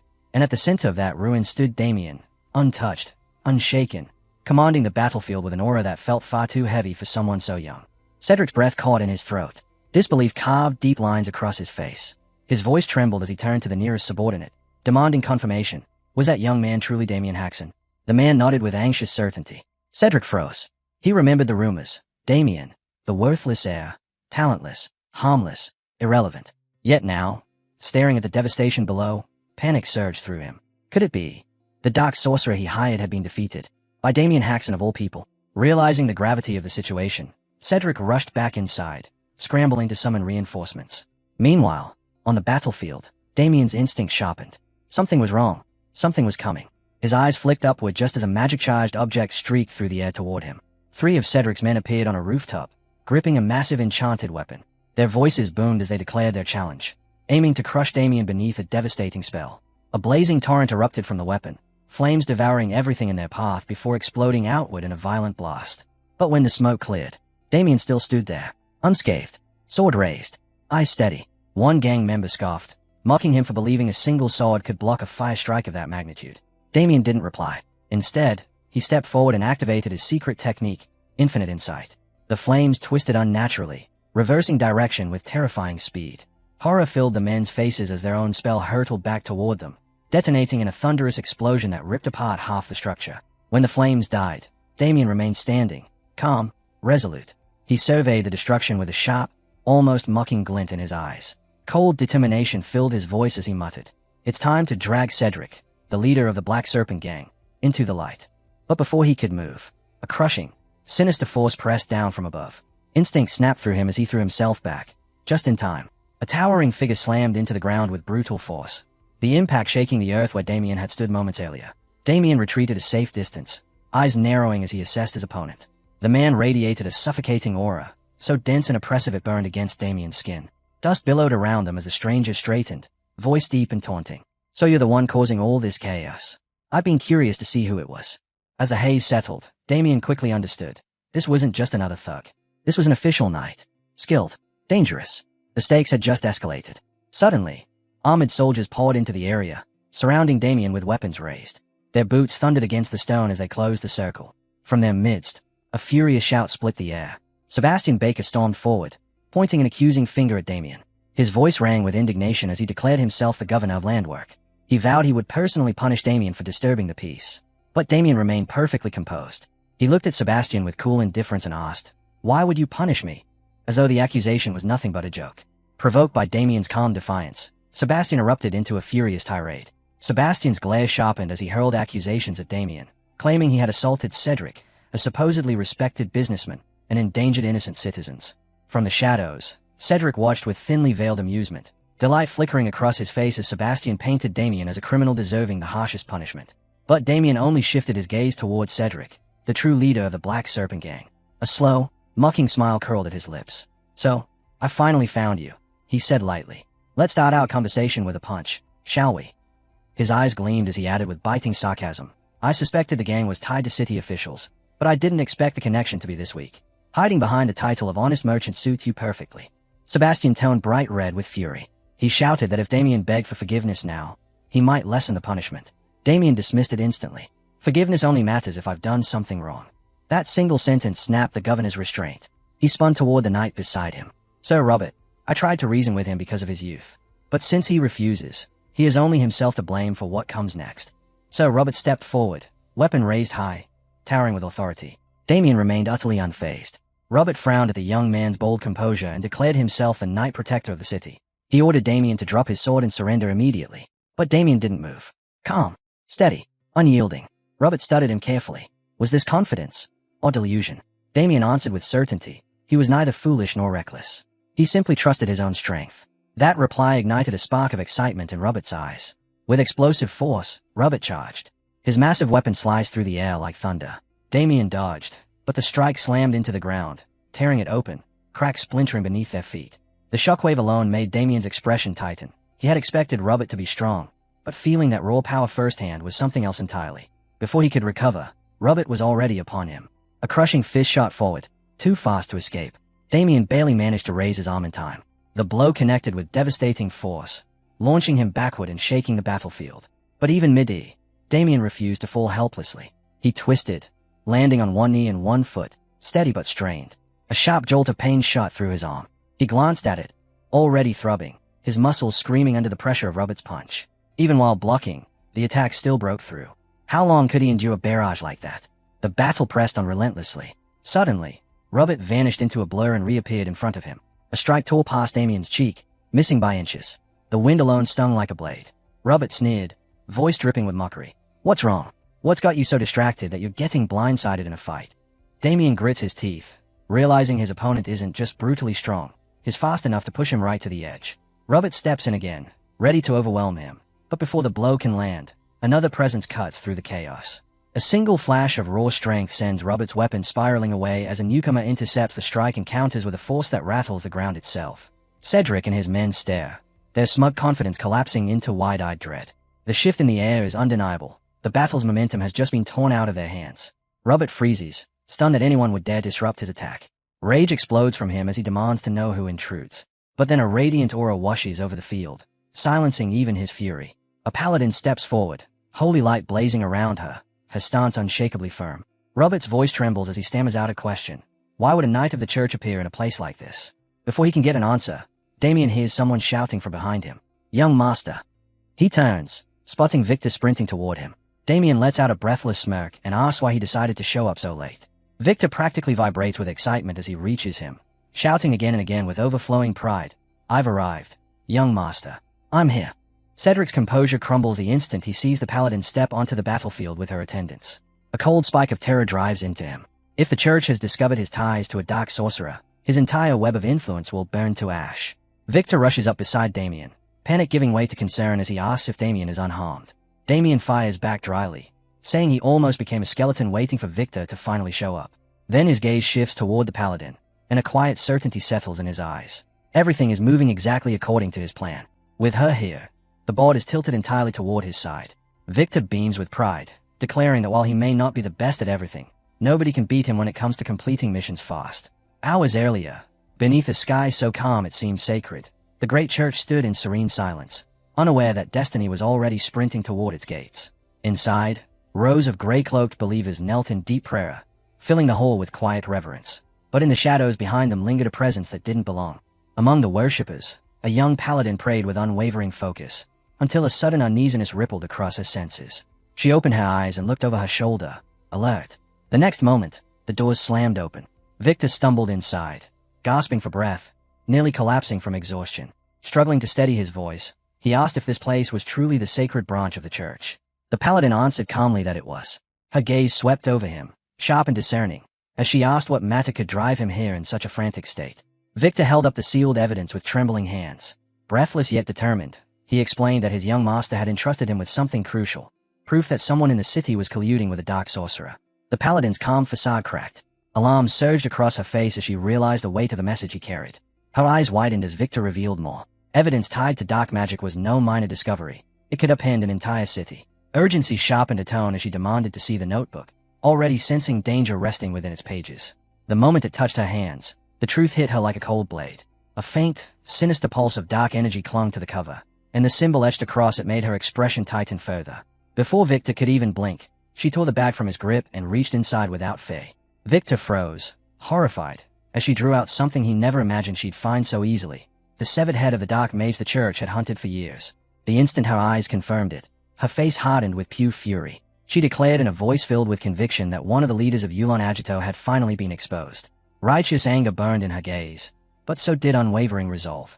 Rising to her feet, she demanded to know who brought this evidence forward. Moments later, she arrived at the battlefield, her holy aura cutting through the chaos. Her eyes locked onto Damien at once. With a firm voice, she asked if he truly was Damien Haxon.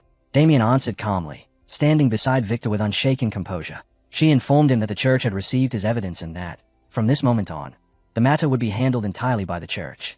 Damien replied immediately, assuring her he had no desire to interfere. Whatever judgment they passed, especially regarding Cedric and Sebastian, he would fully accept. The paladin dipped her head slightly, thanking him with sincere respect. In that quiet moment, Damien and Victor exchanged a look. Everything was unfolding exactly as they had planned. With a paladin on the field, their victory was nearly guaranteed.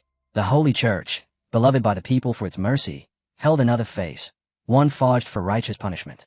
When dealing with heretics and demons, they did not hesitate, and among all their warriors, none were more feared or revered than the paladins, knights who carried judgment in their blades. Damien felt a weight lift from his shoulders. With paladins on his side, the darkness surrounding the city no longer felt overwhelming. The paladin lifted her voice, addressing the soldiers and onlookers gathered around them. She announced that the church had received undeniable proof. Someone within the city had been collaborating with a dark sorcerer.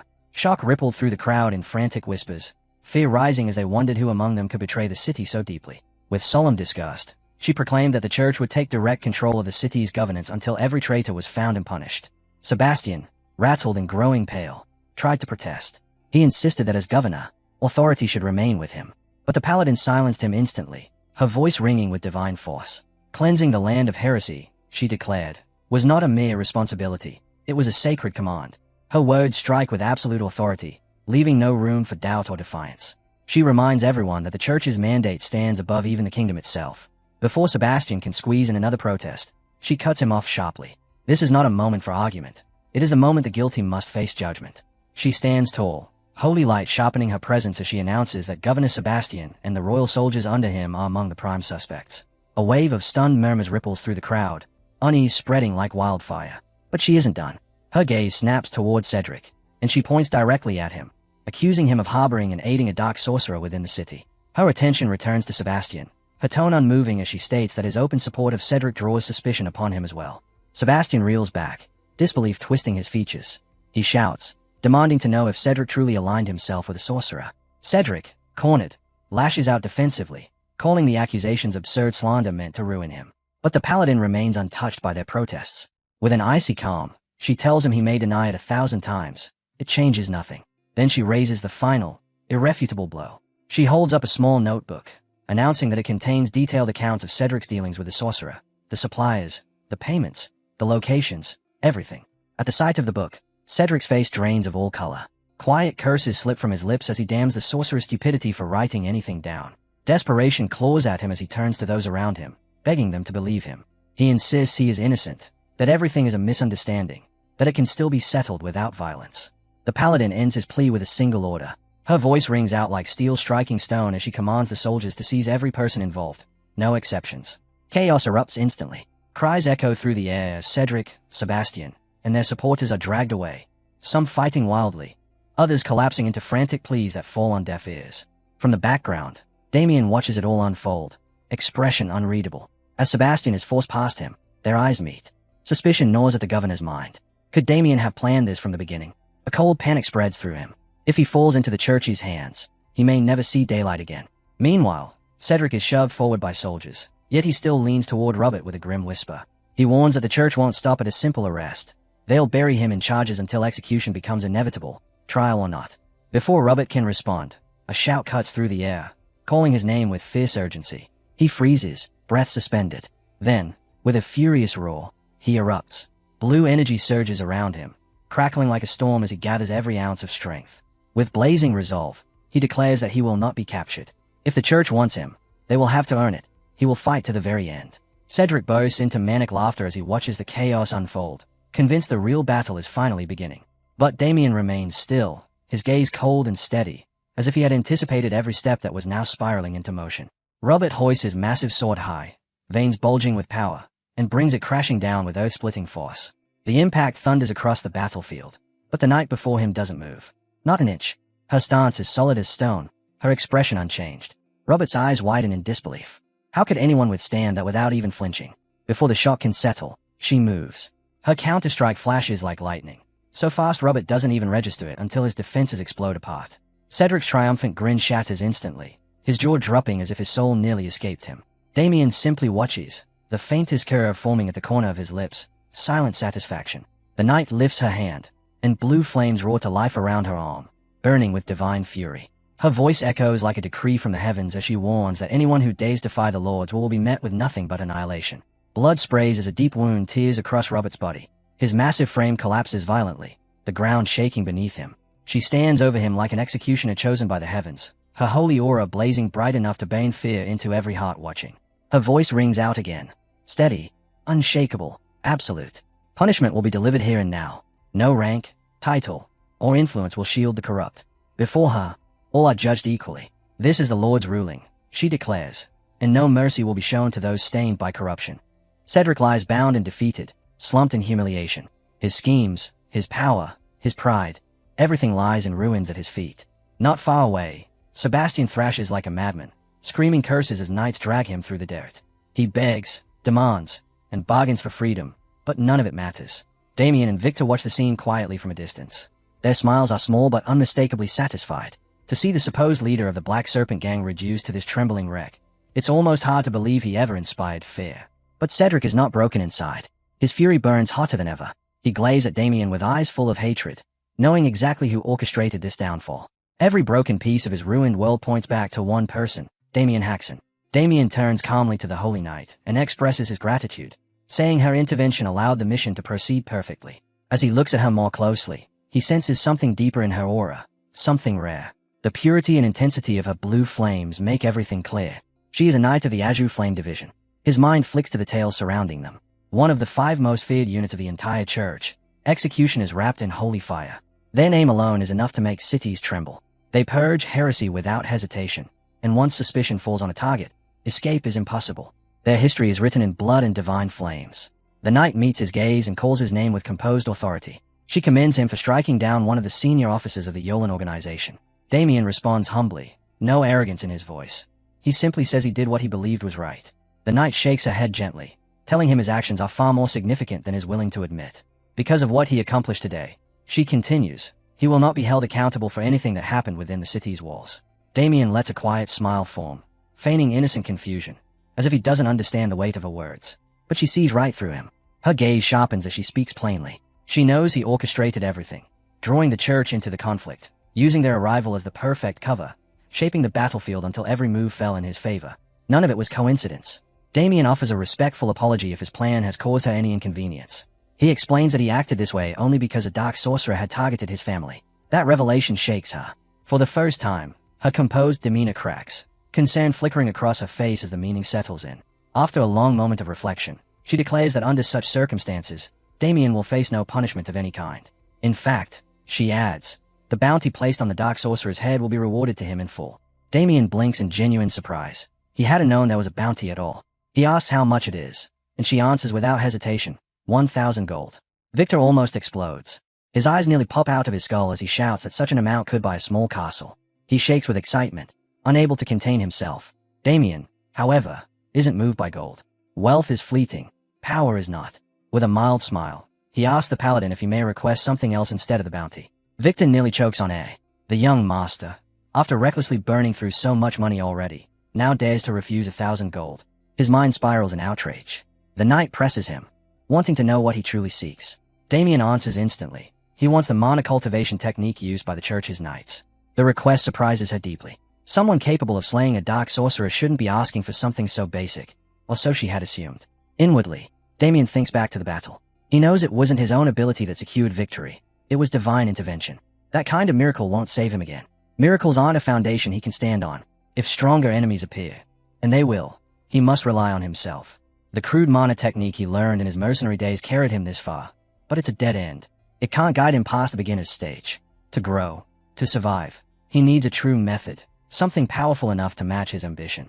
The Holy Knight studies him quietly. The fact that he's reached this level with only the most basic manual astonishes her. She concentrates on his aura and immediately senses it. His body already holds far more energy than most people his age. His talent isn't just strength, it's relentless will.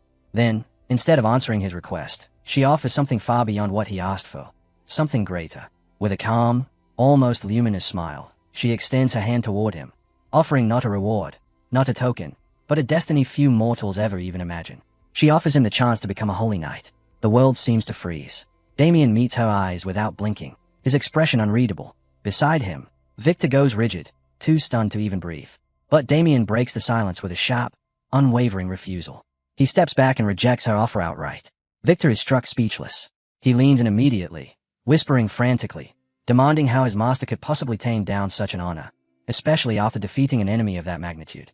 The knight's expression tightens. Becoming a holy knight, she explains, isn't just about title or prestige. It is a sacred oath, a divine authority granted only to those willing to bear the weight of justice. It is a calling that demands lifelong loyalty and unwavering obedience to the will of God. It is never offered lightly, and almost never refused. Damien listens, but a quiet unease stays beneath his composure. He knows the truth. He will never bind himself to the church's leash. He refuses to live a life dictated by someone else's doctrine. But he can't say that aloud. Not here. Not now. So he straightens his posture, clears his throat, and delivers a carefully crafted excuse. He claims he is unworthy. He states, with solemn humility, that he does not yet deserve God's love. Inwardly, he congratulates himself on the elegance of the lie. He imagines he must look positively holy. Meanwhile, Victor watches in disbelief, wondering how his master expects such a ridiculous excuse to work twice. The knight lowers her head, considering his words, and then, to Damien's shock, her face brightens. She clasps both of his hands with sudden enthusiasm, declaring that his words are sacred and pure. She seems genuinely moved. Damien, trapped in her fervor, silently wonders if his gamble truly succeeded, or if he just dug himself deeper. Still, she honors her promise. Instead of the 1,000 gold, she grants him a mana cultivation technique. With a gentle smile, she adds that if he ever changes his mind, she will welcome him without hesitation. Before leaving, she makes a personal request of him. Damien accepts it with a courteous smile, while quietly apologizing to himself, swearing he'll avoid being dragged into such trouble again. Only then does she realize they never introduced themselves. She gives her name, Agnes, top disciple of the Azure Flame Brigade. Damien's eyes widen for a heartbeat. A figure of her rank is practically legendary, but he quickly masks his surprise. He tells her it is an honor to meet her, then politely requests to take his leave, explaining he has personal matters to tend to. Agnes agrees, though her curiosity slips through as she asks what exactly he plans to do. Nearby, Cedric stiffens. His body shifts nervously, dread creeping up his spine. When Damien turns and locks eyes with him, cold, stern, and unyielding, panic erupts inside him and instantly twists into fury. He starts shouting, spitting curses and insults with every breath. Damien doesn't even blink. He steps forward and drives a clean, punishing punch straight into Cedric's stomach. The impact folds him instantly, his body crashing to the ground as he curls up, choking on pain. Damien looks down with a mocking smile, remarking that Cedric's thick layer of fat probably saved his bones from breaking. Without waiting for a response, he draws back his fist and drives it straight into Cedric's face. The impact cracks through the air, sending Cedric tumbling across the ground before he collapses, groaning helplessly, all strength stripped from him. Damien exhales slowly, letting the last of his irritation bane out. He presses a hand to his chest, savoring the quiet satisfaction settling over him. Victor steps closer, voice low and uncertain, and asks if this is truly the end. Damien doesn't break his gaze from the horizon. Calm, resolved, he answers, yes, it's over. Meanwhile, chaos unfolds at the Leon Bloom estate. Marquis Holland storms through the halls, shouting for his son with frantic desperation. When he finally finds Erwin hiding in his room, the sight freezes him. Erwin is trembling violently, scrambling backward like a terrified animal. And the moment he sees his father, his panic intensifies. Holland grabs his son by the shoulders, torn between fury and disbelief, demanding to know what could have reduced him to such a state. Through ragged breaths, Erwin stammers out the truth. Someone tried to kill him. His whole body shakes as he blurts out that the attacker didn't even use a knife, but a fork. Holland stays, stunned at the absurdity. His composure snaps. He whirls on the nearest guard, roaring for an explanation. The guard hesitates, sweating under the Marquis's glare, until Holland's furious shout forces the truth out of him. The guard finally confesses. The attacker was Damien Haxon, son of Viscount Haxon. The name is like oil thrown onto fire. Holland's rage explodes. He snatches a vase and hurls it to the floor, shattering it into pieces. His voice trembles with fury as he curses Damien's name, denouncing him for daring to harm his son with such disgraceful methods. Overcome by wrath, he orders messengers to ride immediately to the Haxon estate. Damien must be dragged before him like a wild beast. The next morning, the Haxon estate is wrapped in tension. At the entrance, Agnes steps forward, introducing herself formally as a paladin of the Holy Church. Two knights stand behind her, their posture rigid and authoritative. Damien's parents approach, uneasy but polite, greeting her with careful respect. Viscount Haxon feels dread settling deep in his gut, knowing all too well the storms his son has stirred inside and outside their home. Trying to steady the moment, he explains that Damien mentioned she would be staying with them for a while. Agnes confirms this, stating that her presence is tied to an official investigation into heresy, and that she hopes the family will fully cooperate. With clear hesitation, the Viscount admits their home is modest and may not offer accommodations worthy of his status. But Agnes smiles softly, offering him a symbolic gift from the church, a token of gratitude for their hospitality. He accepts it with visible relief, though the weight on his shoulders only grows heavier. Agnes offers her gratitude once again, thanking the Viscount for granting permission to conduct her investigation within their estate. Damien, however, shifts uncomfortably. He admits he hadn't expected her duties to actually require staying inside their home. With a gentle voice, Agnes turns to him and asks if she may look into something beyond her official mission. Curious, Damien asks what she means. Her smile softens as she tells him it's a personal matter, one concerning him directly. Both his parents freeze. Their eyes widen, and they exchange a look overflowing with pride and excitement. His father even gives a discreet thumbs up, as if congratulating Damien on securing a romantic interest. Damien's soul nearly leaves his body. Mortified, he leans toward his father and whispers urgently that it's not what they think. Agnes then presents him with 2 books. She explains that these are the mana cultivation techniques he requested, carefully selected with him in mind.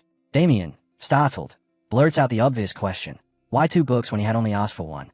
Agnes clarifies with a warm smile. The first is a sword technique. The second is a cultivation method. Giving just one wouldn't have been sufficient, she explains, so she brought both. The titles gleam under the light, Destructive Sword Technique and Destructive Energy Technique. She tells him obtaining them was not easy. She faced resistance within the church, fierce opposition, before finally securing permission. Damien accepts the books with genuine gratitude, recognizing that she had gone far beyond what he asked. Then Agnes reveals the final truth. She invoked her teacher's authority to make it possible. When she had described Damien to her master, he declared that Damien was exactly the kind of chosen one the church sought. Taking his hands once more, Agnes asks softly if, after all of this, he might reconsider becoming a paladin. Damien gently pulls away, apologizing. Agnes simply smiles and releases him, promising she won't push the matter. She reminds him that he is free to choose his own path, and that if he ever changes his mind, she will welcome him with open arms. Once she walks away, Damien's expression tightens. A heavy tension settles over him. His thoughts sharpen, and a cold realization takes root. Agnes is not simply a devoted knight. She is a true fanatic of the church, a zealot in faith, the kind whose conviction burns so hot it becomes frightening. Far away, deep within a remote forest, a hidden cave stretches like an open maw. Its shadows swallow the light. 2 cloaked figures stand within, speaking in low voices. One addresses the other as senior, unease trembling in his tone. Something is wrong, he says. Terribly wrong. He questions how Agito, one of the leaders of the Yolan organization, could have been defeated so easily. Agito may not have been the strongest in close combat, but to fall at the hands of a minor noble from some small country, the thought is ridiculous. Impossible. His companion nods. He shares the same doubts. Yet Agnes herself has remained silent about the matter. That alone is unsettling. The junior insists they should bring up their concerns at least once. But the senior shakes his head, advising restraint. For now, he says, they must focus on their investigation. Only that. Before the argument can deepen, Agnes steps into the cave with footsteps so light they barely echo. Yet her presence silences everything. Her voice is steady, commanding without raising the volume. She tells them that Damien Haxon is someone they can trust without doubt. Startled, the 2 cloaked men turn sharply toward her. The authority in her tone leaves no room for questions. But still, they listen as she acknowledges their concerns. Even so, she insists Damien has never once lied to them. Not about the sorcerer, not about the battle, not about anything. One of the men still can't accept it. He asks again, how could Damien possibly have killed Agito? Agnes lifts her brows, almost surprised by the repeated question. She reminds them she already explained it. According to her, Damien dodged Agito's spell and ended him with a clean strike to the throat. Her calm explanation bleeds into a memory. She recalls hearing the story initially from Damien's servant. Skeptical, uncertain, doubtful. Instead of interfering, she chose to observe. She waited, watching the city from afar, and what she witnessed swept away her doubts entirely. She saw Damien standing alone against countless foes, yet not a single blow pierced him. He walked through enemies like a blade through wind, untouched, unmarked, unstoppable. She even watched him take a fireball spell head-on, blocking it with nothing but his strength and emerging without a burn. The 2 men stare at her as if she's recounting a myth. They whisper in disbelief. Could anyone defend against a spell barehanded? Agnes responds firmly. A true swordmaster can deflect anything, even magic. Damien is not yet a swordmaster, she admits, but his raw talent is undeniable. His ability far surpasses ordinary limits, and it must not be underestimated. Shifting the matter back to her mission, Agnes explains that while she is tracking the Yulin organization, she also intends to bring Damien to her teacher. She urges the two men to abandon their doubts and focus on their current assignment. Her conviction is infectious. Moved, they bow their heads and return to their work deeper in the cave. The scene shifts. Hooves drum across a dusty road, rhythmic and relentless, shaking loose dirt into the air. A formation of knights rides beneath the banner of House Leon Bloom, orderly and disciplined, a display of noble authority. Among them, a trainee named Olpus raises his arms in excitement, announcing that they've finally arrived. One knight wrinkles his nose, commenting on a strange smell drifting toward them. Their companion Lavender smirks and jokes that it must be the scent of peasant picnics, something they commoners understand but nobles do not. Their laughter is cut short when the leading knight growls at them to be quiet. He irritably asks if anyone has perfume to drown out the unpleasant odor. The man at the front is revealed, Garrick of House Leon Bloom. His expression is carved from stone, filled with stern resolve. When the company halts before the Haxon estate, Garrick narrows his eyes at the manor. Is this truly the home of Viscount Haxon? He asks. A knight confirms it. Garrick's gaze sharpens. And now a mission from the Marquis. The knight answers firmly. To capture Damien Haxon, sir. Garrick's lips tighten into a cold, merciless line. His voice drops into a tone sharp enough to cut steel as he declares that capturing Damien will be easy, but that alone will not wipe away the humiliation dealt to young Owen, nor the insult spat upon House Leon Bloom. At that moment, an elderly man approaches, shuffling slowly with the help of his cane. Garrick's eyes follow him with the stillness of a predator. One of the knights steps forward with a sneer, barking, "Hey, old man." Startled, the elder turns, fear draining the color from his face. He stammers, asking who they are. The knights loom over him, their shadows long and unforgiving, as one demands to know whether he is a resident of the Haxon estate. Trembling, he nods and asks why they want to know. He never gets an answer. Another knight grabs him by the head and slams him into the dirt with brutal force. Blood sprays onto the stones. Garrick's voice follows, trembling with fury. He berates the old man, roaring that a mere villager under a viscount's rule dared not bow before the emblem of House Leon Bloom. He declares that failing to show respect to the Leon Bloom family is a grave offense, one that demands harsh punishment. Turning to two of his men, Lavender and Olpus, he calls their names. They snap to attention with immediate, unwavering obedience. A sly grin spreads across Garrick's face as he tells them he already has a plan. His gaze shifts toward the distant Haxon mansion. With cold certainty, he announces that when they arrive, they will drag Damien Haxon out themselves. Victor's face twists in shock. He can't believe the madness of what he's hearing. Garrick pays him no mind. His tone grows iron-hard as he adds that anyone who dares to resist will be cut down without a moment's hesitation. Far from the tension brewing at the estate, three cloaked figures step out of the collapsed cave they just finished investigating. One of them sighs in frustration, lamenting that the collapse prevented them from gaining the information they needed. Still, she concedes that their efforts have been sufficient for now. Suddenly, one of the knights halts, sensing something strange. All eyes shift toward Damien. He sits silently, entirely immersed in his training. A vivid blue aura wraps around him, swirling and pulsing like a living flame as he cultivates mana through the technique Agnes gifted him only recently. Agnes's eyes widen, shock rippling through her. She knows exactly how difficult that technique is, how violently it pushes a person to their limits. It wasn't meant to be mastered quickly. It wasn't meant to be easy. And yet, what she sees before her defies every expectation. Damien is progressing at a pace that borders on impossible. Eventually, Damien opens his eyes and notices the group staring at him, their faces filled with stunned admiration. Turning toward Agnes, he asks if their investigation is complete. She answers with a hesitant nod. Then, meeting his gaze, she remarks on how quickly he seems to be advancing. Damien responds with a small, humble smile, saying it's only a little. His attention drifts back to the book lying beside him. Its pages heavy, its presence weighty. Agnes hadn't lied. The technique was difficult to obtain. Painfully so. To Damien, sword techniques hold no meaning anymore. In his past life, he had already climbed that mountain. He had reached the peak of the blade, mastered every form, every motion, every killing arc. There is nothing left for him to learn from a sword manual. But this cultivation method, this is different. The destructive energy technique was crafted to counterbalance the monstrous mana consumption of the destructive sword style. Because of that, it pulls in mana faster than ordinary methods and even draws energy directly from the surrounding environment. To Damien, this alone is worth more than any fortune. Standing before Paladin Agnes, he meets her gaze in silence. Neither speaks. Their eyes lock in a moment that stretches too long, too still. The awkwardness finally settles into Damien's bones, and he clears his throat lightly, breaking the tension. He comments that it's getting late, dinner should be ready by now. He suggests they return together, but before Agnes can respond, a ripple of murderous intent washes over him. Faint, but unmistakable, coming from the direction of his home. Damien's expression darkens. Vermin have arrived, he mutters. Agnes blinks, confused, asking what he means. Damien apologizes briskly, saying he has urgent business to attend to, and urges her to follow at her own pace. Then he vanishes. One instant he's there, the next, he's nothing but an afterimage ripping across the field. Agnes stands frozen, stunned by the impossible speed. The knight beside her voices her thoughts aloud, unable to comprehend how Damien moved like that with such little mana expenditure. Agnes wonders the same. How can he control mana with such precision?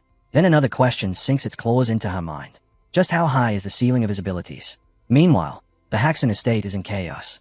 A knight of House Leon Bloom slams his fist into Victor with brutal force, sending him crashing into the ground. Victor coughs blood, his body trembling from the impact. The knight stands over him, smug and towering, arrogance dripping from every movement. He stomps on Victor again, and again, and again. He calls him a filthy dog, demands to know how he dares defy a Leon Bloom knight, and orders him to drag Damien Hashin out immediately. Despite the agony, Victor roars back with defiance. He refuses, shouting that these knights only seek to harm his young master. A servant screams for help, yelling for Viscount Paul Haxon and pointing toward the violent scene. The Viscount rushes forward, anger and fear battling across his face.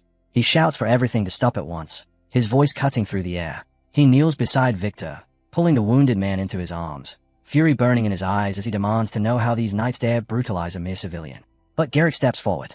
His tone is cold, unfeeling, deadly. He scoffs that this small act of violence is nothing compared to the insult suffered by House Leon Bloom.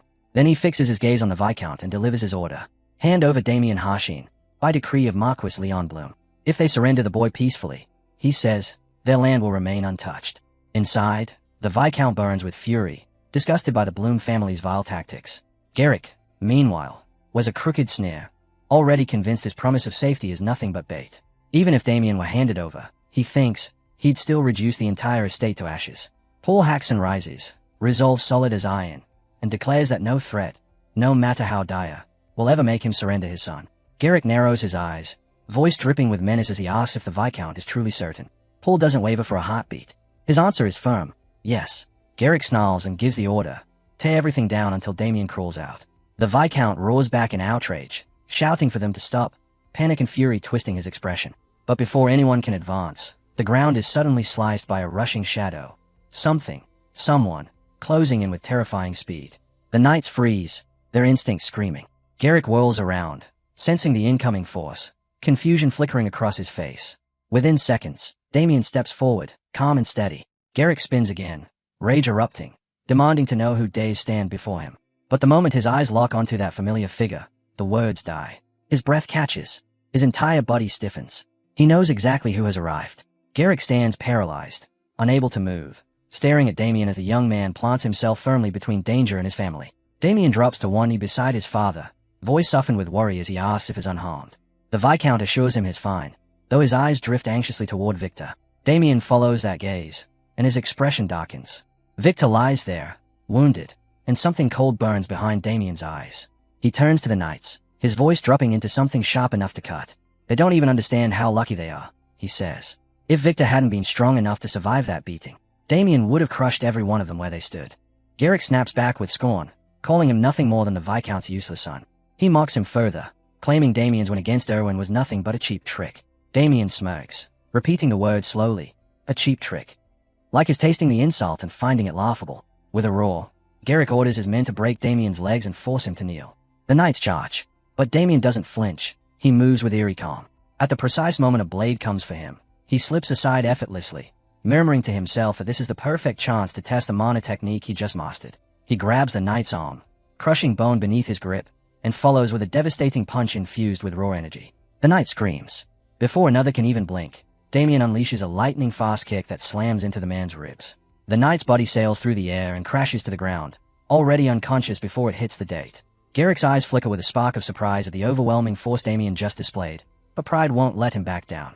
He pushes forward regardless, clinging to the belief that he can still control the situation. Nearby, Victor stays. Barely conscious, he forces his eyes open and glances weakly toward Damien. His voice trembles as he asks if his young master is unharmed. Damien instantly looks his way, worry tightening his tone as he asks if Victor can hold on. Despite the bruises and blood, Victor manages the faintest smile and raises his thumb, determined to reassure him. Damien allows a quiet smile to form as he turns back ahead. Even now, Victor exceeds every expectation, remarkable, through and through. Garrick steps closer, stopping right in front of Damien. For the first time, a fracture of doubt cracks his confidence. Was Erwin's defeat really just a cheap trick? His eyes fall on the knight Damien crushed moments ago, disbelief dripping into his voice as he mutters how someone labeled a failure could possess such frightening skill. Damien meets his confusion with an icy tone, stating flatly that Garrick doesn't need to know the answer. A sly grin twists across Garrick's face. Suddenly, he lifts his finger and points straight at Damien, proclaiming triumphantly that he's solved it. This man before him isn't the real Damien at all. Victor and the Viscount stare in bafflement, while Damien narrows his eyes, unsure whether Garrick has lost his mind completely. Garrick bursts into a shouting frenzy, calling Damien an imposter, a fraud planted to humiliate Erwin and disgrace House Leonbloom. He rants that this is the work of those who despise the Marquis, a conspiracy meant to dishonor their noble name. He labels Damien a substitute and vows that he will pay dearly for daring to insult his house. Damien thinks with cold disdain that Garrick is even more foolish than he imagined, utterly hopeless. One knight still sprawled on the ground decides survival is wiser than bravery and pretends to remain unconscious, terrified of being dragged back into the fight. The Viscount, still seated but unwavering, calls out with determination, urging his son to prevail. Garrick tightens his grip on his sword and prepares to face Damien head-on. Damien doesn't move an inch. He stands firm, composed, eyes fixed on the man before him. Garrick convinces himself that Damien's victories so far were nothing but fortune. But right now, his luck ends. The moment Damien enters striking distance, he swears he'll finish it. With a sound like thunder ripping the air apart, Garrick launches forward, intent on slicing Damien in half with one decisive blow. His sword cleaves through the air, only to be stopped cold by Damien's blade. Steel sings as Damien blocks effortlessly, barely shifting under the force. A confident smile touches his lips. So, House Leonbloom has finally sent a true knight. Garrick grits his teeth and charges again, pouring every ounce of strength into a ferocious strike. But Damien stands there with unsettling calm, waiting, almost inviting the attack. Garrick's eyes widen as Damien effortlessly turns aside the blow. Enraged, he roars and forces his blade down with even greater power, daring Damien to stop him a second time. Damien blocks again just as easily, his voice cutting through the clash. Garrick is simply too slow. Shock warps Garrick's face. He can't understand it. The sudden speed, the overwhelming power Damien now shows. Before he can gather his thoughts, Damien steps forward, declaring that it's his turn. In the blink of an eye, he moves with lightning speed and lands a crushing punch that makes Garrick howl. The knight stumbles back, stunned. He didn't even see it happen. Damien doesn't give him a moment. A brutal kick crashes into Garrick's body, lifting him off his feet and slamming him into the ground. He groans, helpless against the assault. Damien stands over him, voice cold as ice, stating that the blow is repayment for what Garrick did to Victor. Shaking with fury and humiliation, Garrick forces himself upright. He lets out a blood-curdling scream and charges again, swearing he'll rip Damien apart. Damien, however, stays perfectly composed, and quietly announces it's time for his secret technique. Garrick unleashes his own trump card first, shouting the name of his technique, Great Lion's Rapid Blade, as he becomes a whirlwind of slashing steel. The ground trembles under the force of his assault, but Damien brushes it aside with a cold, dismissive remark, nothing but noise.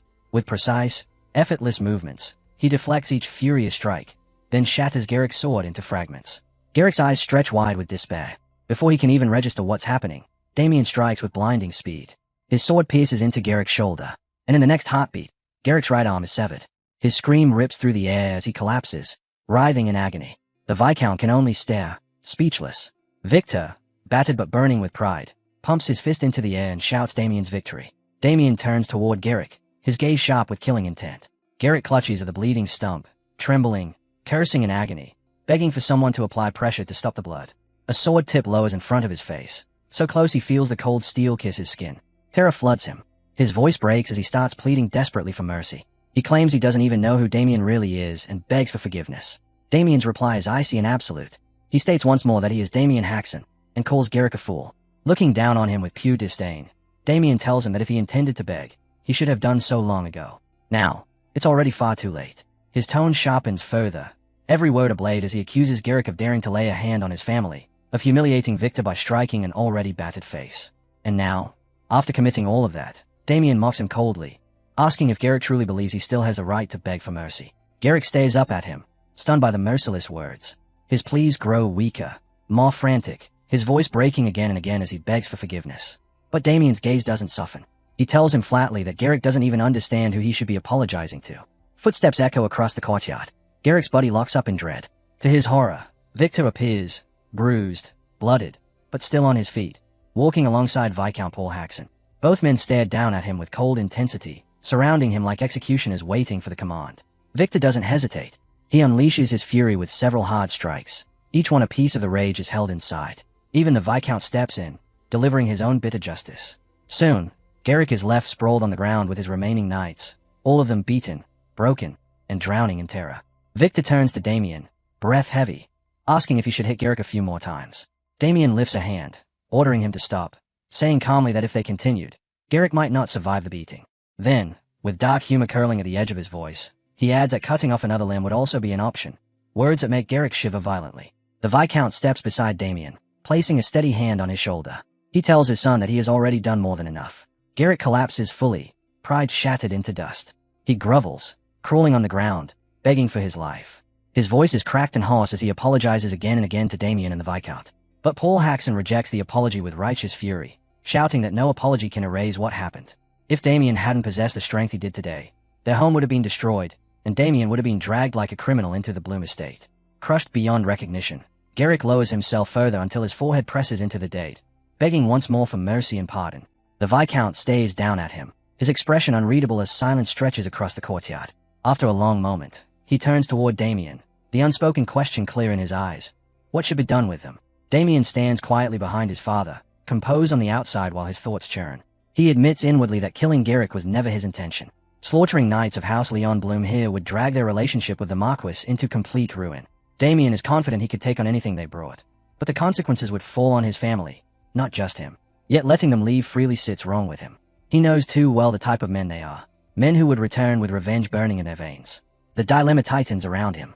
Then, cutting through the tension like a clean breath of air, a familiar voice calls out firmly. Agnes. Her voice alone pulls Damien's attention instantly. Turning, Damien sees her rushing toward him, and a wave of relief sweeps across his chest. Agnes arriving now. It might be exactly what he needs to untangle this mess. He quickly explains everything that happened. Agnes listens quietly, absorbing every detail before offering a calm, confident smile. She tells him she already knows the perfect solution. Stepping closer, she expresses her gratitude. Because of the Viscount and his family, she says, they have succeeded for the first time in defeating one of the leaders of the Yulin organization. Damien's eyes widen. The weight of her words hits him harder than any blow. This victory means far more than he expected. Agnes straightens and declares that, thanks to this cooperation, the Haxon family will now be officially recognized as partners of the church. Behind them, Victor turns to the Viscount, his voice trembling with hope. He asks if this means their family might finally escape the crisis hanging over them. Both father and servant show renewed light in their tired eyes. Damien steps closer to Agnes, seizing the moment, and politely asks if he may request one more favor. Inside, a quiet smile forms. This is exactly what he had planned from the beginning, securing the church's protection. Agnes, startled by his sudden closeness, flusters and takes a small step back with an apologetic bow. Damien turns toward the defeated knights, his expression hardening into something unyielding. His voice rings clear as he asks whether they understood what Agnes just said. House Haxon is now under the protection of the church. Garrick, trembling and pale, mutters that Damien should go tell Marquis Leon Bloom that himself. But Damien isn't finished. His tone turns icy, warning them that if House Leon Bloom dares to use force again, they will face the church's wrath. With unwavering authority, he orders them to leave immediately. Panic explodes through the knights. They scramble to their feet, bowing repeatedly and stammering their thanks as they flee the estate like men escaping death itself. Victor scoffs loudly, mocking how they ran like frightened dogs. But before he can get carried away, the Viscount cuts in, reminding everyone that their troubles aren't solved just because those cowards ran. Their real problems are still ahead. He insists they gather for a formal discussion immediately. Soon, the family assembles in the manor's conference room. The air is heavy with urgency as Viscount Paul Haxon officially begins the meeting. Louise speaks first, stating that the only agenda is how to handle the escalating conflict with House Leon Bloom. Abel, still confused, asks why they even need to worry when the church is protecting them. Louise corrects him at once, explaining that the church won't intervene directly in a feud between nobles. The Viscount supports her, emphasizing that the church never meddles in political disputes, and House Leon Blom's influence isn't just military. It's overwhelming. If they wished, they could wipe out smaller houses like theirs without a second thought. Agnes steps forward, outlining their choices with calm clarity. They can either pay reparations, or they must seek protection by forming an alliance with a stronger noble house. Agnes lifts her hand before anyone can choose between reparations or alliances. With a spark of excitement, she offers a third path. Damien should become a holy knight of the church. The room goes completely still. Then Damien refuses immediately, without a hint of hesitation. Viscount Paul closes the matter at once, saying that if Damien does not agree, the discussion ends here. But Abel shoots to his feet, shouting in raw frustration. When his father demands to know what he wants, Abel's anger erupts. How could the Viscount dismiss such an opportunity so casually? Why aren't they taking it seriously when becoming a holy knight could solve everything? Abel wheels toward Damien with a mocking grin, laughing that all Damien has to do is agree. His laughter barely fills the room before it cuts short. An overwhelming pressure rises behind him, freezing him in place. He spins around, eyes wide in terror. The Viscount's calm voice follows, reminding Abel that they have guests and ordering him to behave. Abel sinks back into his chair with a grunt, sulking as the meeting continues. Damien's father clears his throat and addresses the room, admitting that Abel is not entirely wrong. Damien's actions did play a part in provoking the conflict with the Mars family. But he continues firmly, saying the blame does not rest solely on Damien. Damien's mother steps in next, explaining that the Mars family's second son had always been targeting Louise. Even if Damien had stayed silent, that man would never have stopped pursuing her. Viscount Paul adds that Damien protected his sister from a scheme even he, as her father, couldn't prevent. He turns his eyes to Damien, calling his name in a steady, measured tone. Yes, father, Damien answers respectfully, unsure where this is going. To his surprise, the Viscount praises him. He tells Damien he did well today. He defended the family when they were insulted and stood tall when they needed him most. For a moment, Damien is stunned. He never expected such words from his father. Regaining his composure, he replies that he only acted as he believed he should. His father nods, assuring him that from here on, he will personally handle the matter. Damien tries to argue, but his father cuts him off gently yet firmly, asking him to allow him this one chance, to act as a proper father, even if only once.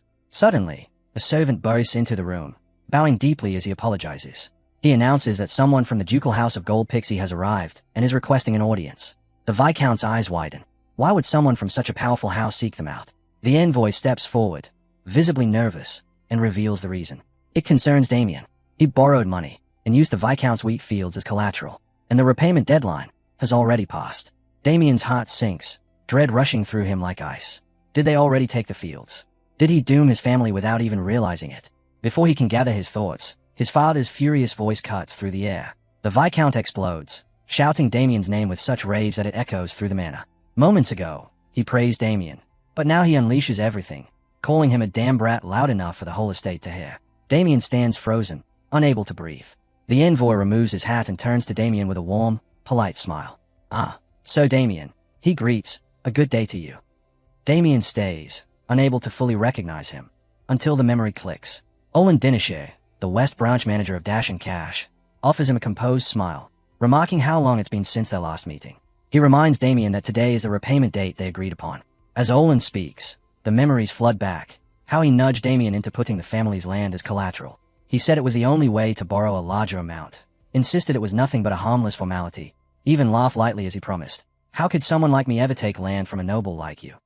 Every word had been dipped in false sincerity. Damien clenches his teeth, cursing his past self and the naive trust he handed out so easily. Why had he ever given Olin the deed? He shoves aside his self-loathing long enough to ask, flatly, how much he owes.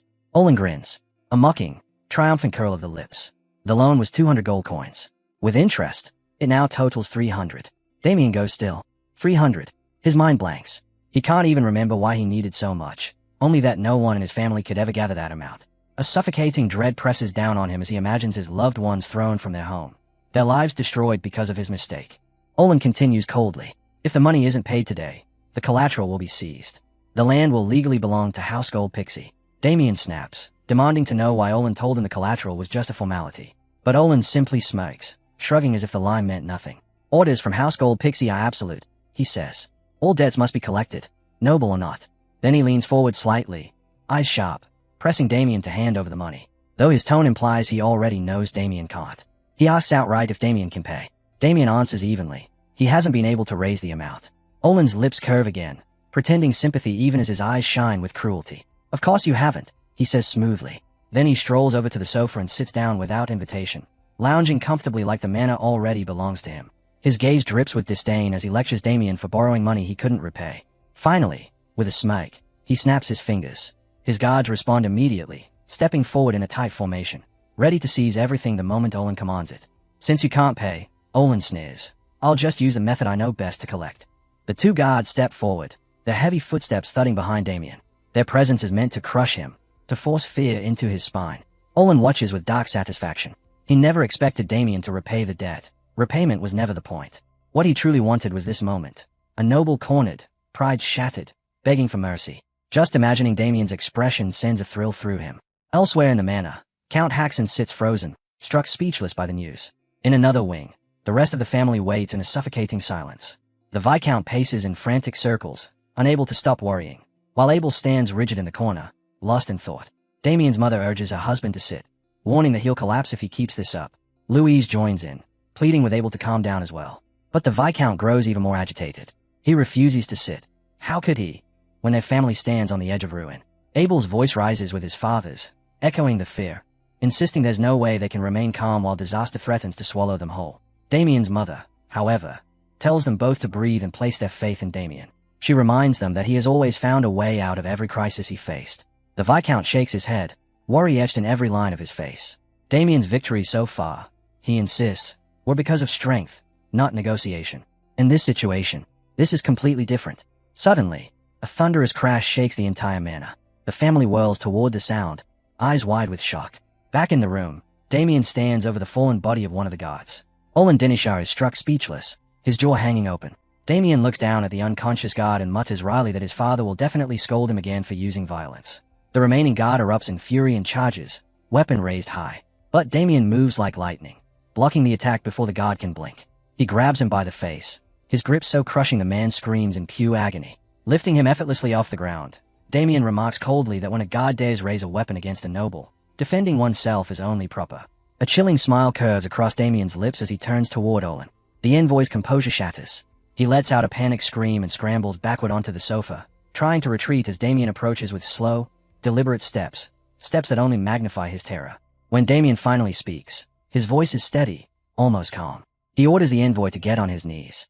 Olin obeys instantly, dropping down without hesitation, trembling violently. Damien then tells him he cannot repay the debt in coin, making the envoy's face twist with dread. But Damien isn't finished. His tone deepens as he adds that he intends to repay the debt in another way, with a bright, almost cheerful smile, utterly at odds with the menace underneath. Damien asks if it would be acceptable to settle the debt by some method other than money. The envoy, trembling and completely thrown off by Damien's unpredictable tone, nods rapidly, agreeing to anything as long as it avoids further violence. The next morning dawns clear, sunlight spilling across the manor like the beginning of a new chapter. Inside, Abel speaks to his father, his voice weighed down with sorrow. Concerned, the Viscount asks what troubles him. Abel answers bitterly that once again, justice has been won by violence, something that gnaws at his conscience. Elsewhere, Damien's mother and sister offer him gentle warnings as he prepares to leave. Damien reassures them with quiet confidence, promising he will return safely and telling them not to worry. Abel suddenly buys in with a protest, but his father snaps at him immediately, ordering him to stop speaking nonsense and instead cheer for his brother on the road ahead. Inwardly, the Viscount admits to himself that he has little choice but to trust in the plan, even if he remains uncertain whether it will truly work. Agnes steps forward to address Damien next. She apologizes softly for the abrupt farewell. Damien thanks her for everything she has done, but she insists she only fulfilled her duty. She explains that her investigation is almost complete and she'll be returning to her post tomorrow. Before stepping back, she wishes him a safe journey. Damien returns her kindness with a warm, gentle smile. Just before parting, Agnes adds that if he ever changes his mind about joining the church, he need only say the word. But Damien's answer is firm. His decision will not change. Finally, Damien turns to Victor and asks if his luggage is ready. Victor confirms with crisp enthusiasm. Damien steps into the travel carriage, settling into the surprisingly spacious interior, only to blink in surprise when he notices the envoy from House Gold Pixie already seated inside.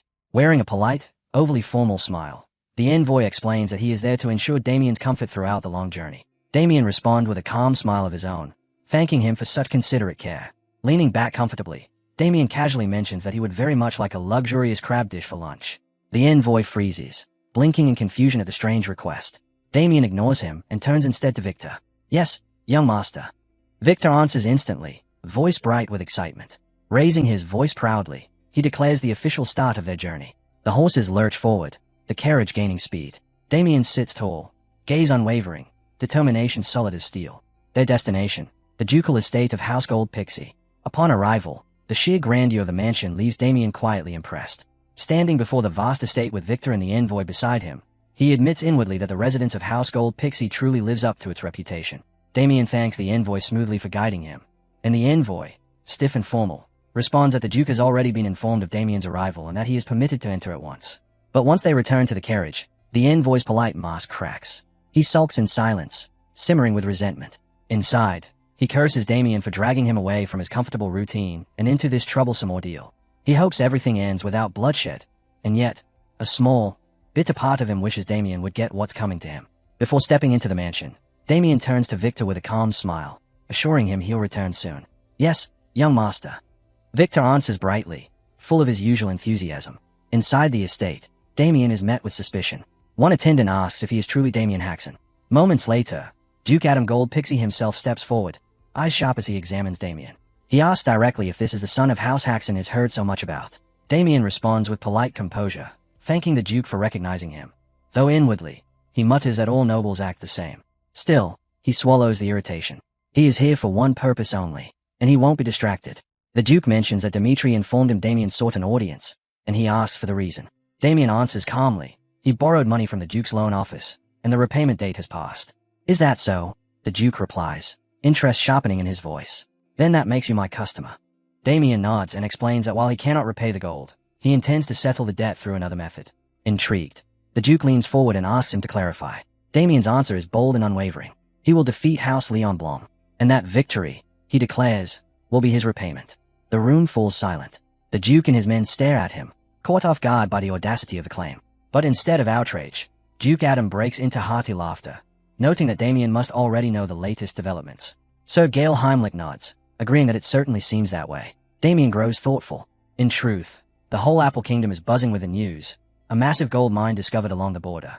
Now House Leon Bloom and House Gold Pixie are locked in a brutal struggle for control. Their conflict has spilled into the streets, where even their lower-ranked knights duel to determine ownership. The entire region is bracing for war, but Damien already knows how it ends. In the original flow of events, House Leon Bloom wins. Their dominance spreads, and House Gold Pixie's power gradually crumbles. Yet amidst that, he sees opportunity. If he can disrupt the path of fate, if he can tilt the balance and give Duke Adam the advantage, he can repay his debt and gain leverage over House Leon Bloom in one decisive stroke. The Duke studies him closely, intrigued. He asks if Damien truly possesses the courage to challenge the mighty Leon Bloom family, and to crush one of their principal forces. With a faint smile, Damien thanks the envoy, telling him he won't forget how smoothly things have gone thanks to his help.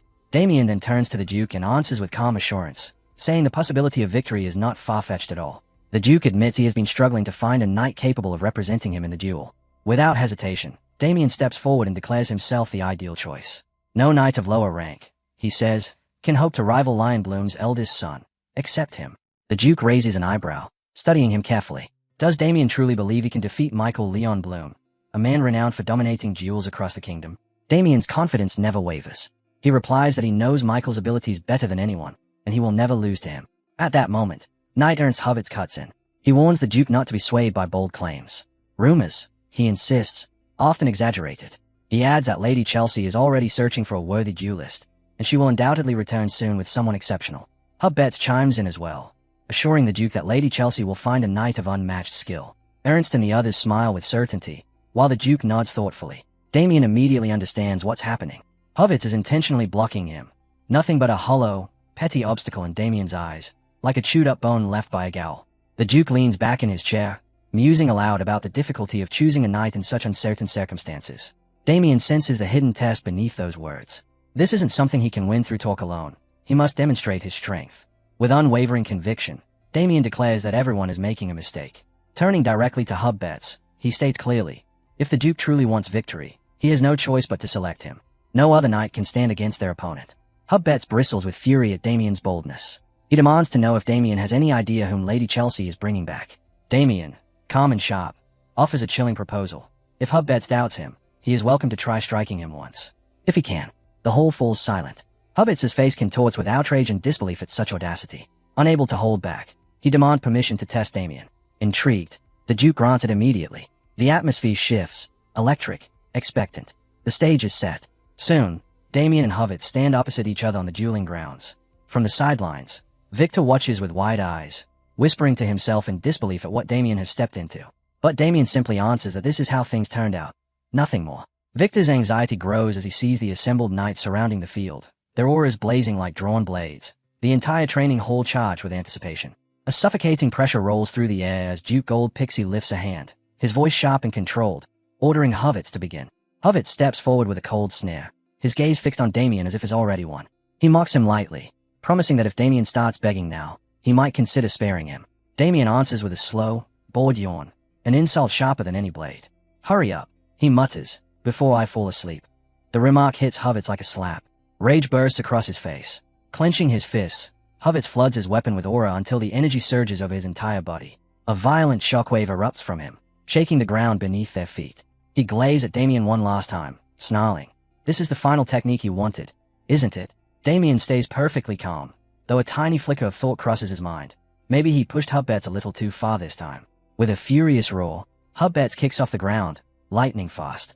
I'll crush your face with one strike, he howls, hurling himself forward at full speed, weapon aimed straight for the kill. Damien studies the incoming attack, unbothered by the crushing pressure. This is nothing more than a mid-tier knight's strength. If he can read the point of impact, dodging or countering will be simple enough. Then he sees it. The spear is locked directly onto his chest. Hubbets thrusts with everything he has. Damien steps into it, catching the strike on the flat of his blade. The force is monstrous. Cracks web across Damien's sword, trembling under the blow. A vicious grin spreads across Hubbets' face. Inwardly, he mocks Damien as the perfect fool, walking straight into his trap. His laughter rises, wild and triumphant, just as blood bursts from Damien's chest and the young man collapses. Gasps explode around the arena. Victor's voice cracks as he shouts Damien's name. Even Duke Gold Pixie jolts in shock, unable to hide the horror on his face. And then, everything changes. Damien moves. With terrifying speed, he surges forward, a blur that leaves the crowd frozen mid-breath. Hubbets' smug expression shatters into confusion, then fear. Did Damien truly endure that strike, and still stand? One of the Duke's knights leans toward him as Gold Pixie addresses him as protector, awaiting orders. But Damien doesn't give them time. He steps ahead, points straight at the Duke, and announces in an unwavering voice that the position of the Duke's representative now belongs to him. Victor rushes to his side, nearly stumbling as he grabs Damien in a tight embrace. "Young master," he cries, trembling. Damien blinks, startled by the sudden display, and gently asks if Victor is hurt. But Victor refuses to let go. His voice breaks as he demands to know how Damien survived such a lethal strike without injury. Damien simply smiles, calm and certain. He reminds him, "I told you, I wouldn't be harmed." The Duke approaches slowly, his expression shifting from suspicion to genuine admiration. He admits he hadn't been entirely convinced before. But now, after witnessing this spectacle, he has no doubts left. With a proud smile, he declares Damien a true asset, one worthy of standing at his side.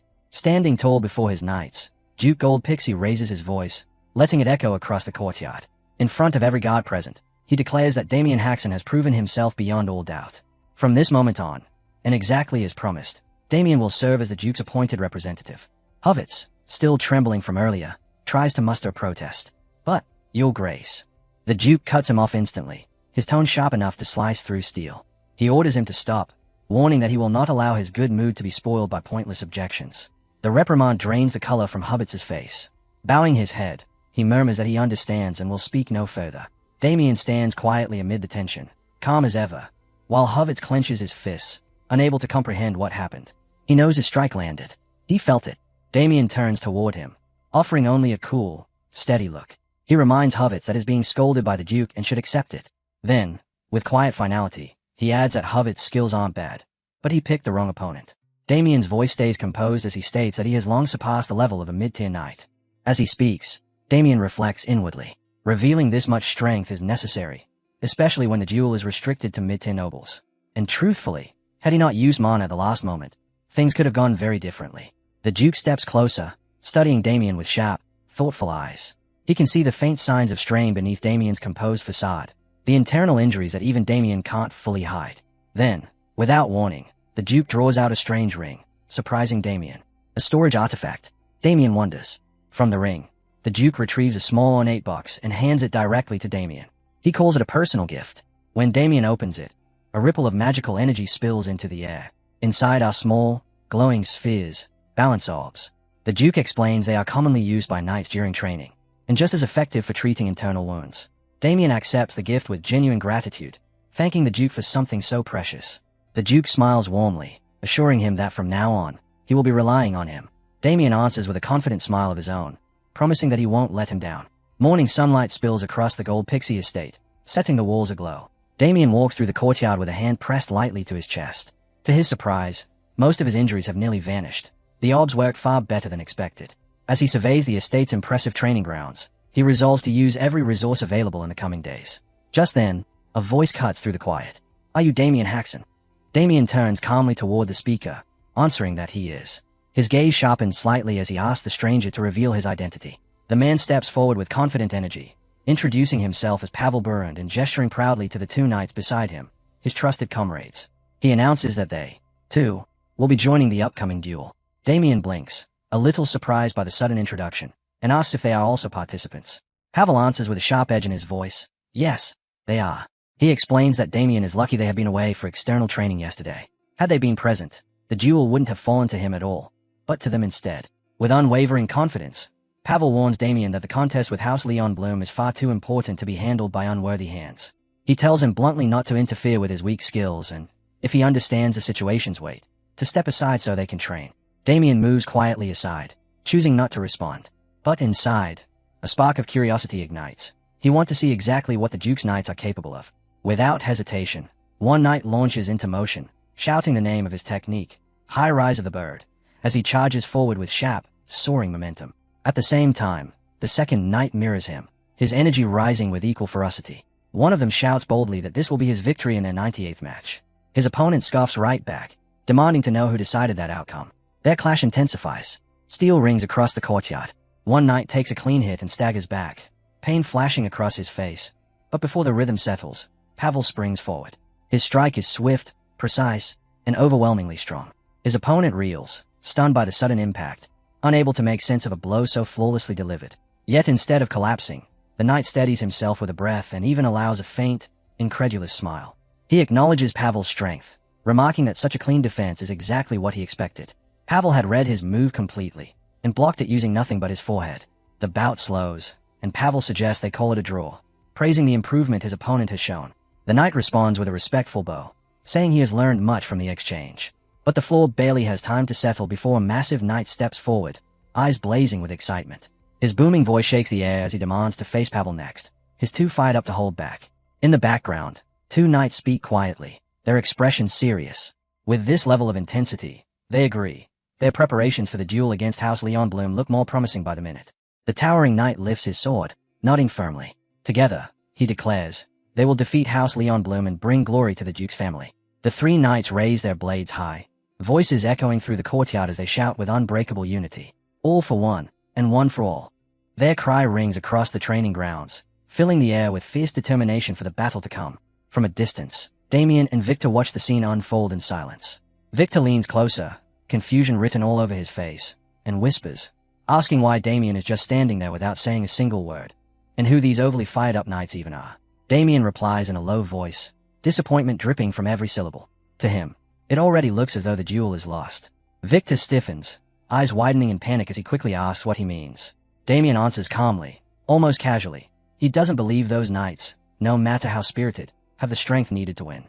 Just then, Duke Gold Pixie strolls in, laughter booming through the courtyard. He praises his knights for their impressive enthusiasm, though he can't resist poking fun at how wildly they've let their excitement run. Turning to the towering knight beside him, he tells him to speak freely. The man obeys without hesitation. He admits bluntly that such displays mean nothing to him. The scene shifts to the night before. Damien had stood respectfully before the Duke, politely refusing his offer to train together. He explained that he preferred training alone. The Duke had laughed heartily at that, calling Damien a truly fascinating man, especially after turning down training from someone as seasoned as Knight Heinrich. Curious, the Duke asked Heinrich for his opinion. The veteran knight answered immediately. Damien was remarkable. Few could summon a magical barrier instantly to deflect a fatal strike, but Damien had done exactly that. Later that same night, Duke Gold Pixie sat behind his broad desk and turned to another knight. In a direct tone, he asked what the man expected from the upcoming duel, and whether victory over House Leon Bloom was realistic. The knight, choosing his words carefully, admitted he couldn't give a definite answer. The duel would put three fighters from each house against each other, and victory would go to whichever side won 2 out of 3 matches. Even if Damien delivered an exceptional performance, he said, that alone wouldn't guarantee success. The Duke nodded in agreement. He acknowledged that Damien's power wouldn't be enough on its own. The others would need to prove themselves as well. Then he asked about their progress under mid-tier knight Vincenzo. This time, a knight answered with feigned confidence, assuring the Duke there was nothing to worry about on that front. Outside, Damien stood quietly, wrestling with a new problem he hadn't expected. Watching the knights spar, he couldn't hide his frustration. Aside from their foolish bravado, he muttered, their condition was pitiful. With that level of skill, losing was guaranteed. He sighed, hesitated for a brief moment, and resigned himself to the inevitable. he needed to step in and train them properly. His voice cut through the courtyard. "You three, over there." Startled, the knights turned toward him. Damien offered a faint smile and challenged them to a spar. Have Berman smirked, amused at Damien's nerve. "Bold words," he said, "especially after seeing what we can do." Damien answered their challenge without the slightest hesitation. His voice carried absolute confidence as he accepted, then added, almost casually, that he would fight all three of them at once. The knights froze, stunned by the sheer boldness of his declaration. Pavel erupted first, shouting in outrage, demanding to know how a fool like Damien dared challenge all of them together. But Damien stepped forward with unshakable calm, his tone sharp enough to draw blood. "You're right," he said. "Taking on 3 knights at once goes against chivalric rules. But those rules don't apply to stray dogs." That single line ignited the knights. Rage twisting their expressions, they lunged at him all at once. Swinging with every ounce of strength they possessed, their curses filled the air as steel cut through wind. Damien didn't move. He stood perfectly still, calm, relaxed, unshaken. And then, in a blink, the world vanished beneath them. Pavel crashed to the ground first, utterly bewildered, unable to understand what had just happened. A heartbeat later, all 3 knights lay sprawled across the courtyard, dazed, battered, and speechless. When Pavel slowly opened his eyes again, Damien's voice greeted him, quiet, crisp, and merciless. "So, you're finally awake." Pavel looked up, stunned, and saw Damien standing over him. Damien didn't bother hiding the mockery in his voice as he remarked that Pavel was just as weak as ever. Then Damien's tone dropped, cold as steel. "Cause another scene like this, and what follows will be far worse." Pavel's breath caught. As he struggled to rise, scattered fragments of memory returned, each one more terrifying than the last. Damien's voice continued, steady and composed. "This wasn't an incident. This was the lesson I intended for the Duke's Knights." Piece by piece, Pavel remembered. He and his comrades had charged Damien together, and in the very next heartbeat, their attacks had been brushed aside like dust. Damien had overwhelmed them with effortless precision, knocking them down in rapid succession. Pavel remembered the sting, the sharp blow to his face, the world spinning as he was sent flying, consciousness fading as he hit the ground. Now, trembling in disbelief, Pavel stared at Damien. Could one man truly defeat all 3 of them so easily? Behind him, his comrades were pale, their spirits crushed. But Pavel felt something even heavier, a deep, shuddering fear. Damien showed no fatigue. Not a single breath was out of rhythm. He looked as if he hadn't even warmed up. His voice cut through the thick silence. "Tell me," he asked, "who's in charge of your training?" Still kneeling, Pavel stammered out the answer, that their instructor was a mid-ranked knight named Sebastian Vincenzo. Damien repeated the name slowly, disbelief dripping from his voice. "Sebastian Vincenzo, he trained you?" When Pavel nodded weakly, Damien's expression darkened. He questioned aloud how Vincenzo could possibly have produced knights so poorly prepared. With a weary sigh, Damien admitted he would love to tell Vincenzo to stop entirely, but stirring unnecessary trouble wasn't his goal. Instead, his voice hardened with authority as he issued his order. "After your lessons with Vincenzo each day, you will come straight to the courtyard. From now on, you train under me." The 3 knights bowed their heads, shaken to their core, knowing they had just been claimed by a monster far beyond anything they'd imagined. Pavel hesitated, fear twisting in his gut. If they trained under Damien, what if they were injured? What would Vincenzo say when he saw them blooded and broken? But Damien cut through his spiraling worries with calm certainty. "You don't need to concern yourself with that. No matter how many blows you take, you won't walk away with even a scratch." Startled, Pavel looked down at himself, running his hands over his arms and chest. Damien had hit him, hard enough to send him flying. Yet there wasn't a bruise, not a welt, not a trace of damage. His confusion only grew. Damien stepped closer, his expression turning cold. "It's because I learned long ago how to strike in a professional, precise way." His mind wandered back to a distant memory of a man feared across the continent, known simply as the personal Characte, a wanderer who traveled from town to town, disciplining criminals with merciless efficiency. He broke them down, reshaped them, forced them into new lives through pure, relentless brutality. His methods were cruel in their simplicity. He would beat a criminal for a full hour. If that didn't change them, he'd double it, sometimes triple it. There were days when the Characte's punishment stretched on endlessly, but over time, pity found its way into the old man's heart. Criminal after criminal fell beneath his fists, battered, broken, unable to function afterward. The Characte didn't want to destroy lives entirely, so he searched for a solution, something that let him continue his punishment without leaving lasting harm. And eventually, he perfected it, a technique so refined, so devastating, it became infamous under a chilling name: pretend death kill. A method that inflicted agonizing pain while leaving no mark behind. Damien quietly admitted to himself that this was the very technique he had just used on the 3 knights. Turning back to them, his voice hardened. "Now you should clearly understand just how weak you are." A heavy wave of shame swept over Pavel. Lowering his head, he reluctantly confessed that Damien was right. They were exactly as weak as he claimed. Damien's lips curled into a sharp, mocking smile. Don't despair too much. You still have 1 full month before the duel. In that short time, I'll reshape you. From useless insects into tolerable ones. The knights froze, stunned speechless by Damien's blunt cruelty, staring at him as if he were a force of nature. Before the silence could settle, a clear voice echoed across the courtyard, calling Damien's name. Damien turned, eyes narrowing slightly as a servant hurried toward him. For a moment he wondered, was this truly a messenger from the Marquis? The servant bowed deeply. The Marquis has summoned you at once. Damien asked calmly why the summons had come now. The servant answered swiftly. Princess Chelsea had returned. Inside the palace, Princess Chelsea Gold Pixie made her entrance with regal poise. Every step carried authority, her presence bright and commanding as she formally announced her return. Approaching the Duke, she bowed with practiced elegance. Father, it has been a long time. I have finally returned from my mission. Hubbards's face lit with joy at the sight of his daughter. The Duke welcomed her warmly, reminding her that a full month had passed since she left. Then he asked the question lingering in everyone's mind. Had she succeeded in finding a knight worthy of the duel? With unwavering confidence, Chelsea turned slightly and gestured to her side. I have indeed found him. A knight stepped forward, his presence alone enough to shift the air in the hall. His aura was fierce, wild, untamed, suffocating in its intensity. When he spoke, his voice thundered through the chamber. I am Guillermo Blackwing, the wild beast. A murmur rippled through the assembled knights. Recognition spread like wildfire. They whispered of the Eclairin Kingdom and the brutal conflict where Guillermo had carved his name in blood. They spoke of the countless lower-ranked knights he had cut down, of the battlefield trails littered with bodies, evidence of a man whose notoriety had no equal among mid-tier knights. Duke Gold Pixie regarded him with steady interest and admitted he had already heard much about Guillermo's exploits. Guillermo smirked proudly, confirming that even the distant Apple Kingdom spoke his name. Princess Chelsea stepped forward, addressing her father directly. She announced that Sir Guillermo Blackwing had sworn loyalty to her and would stand in the upcoming duel.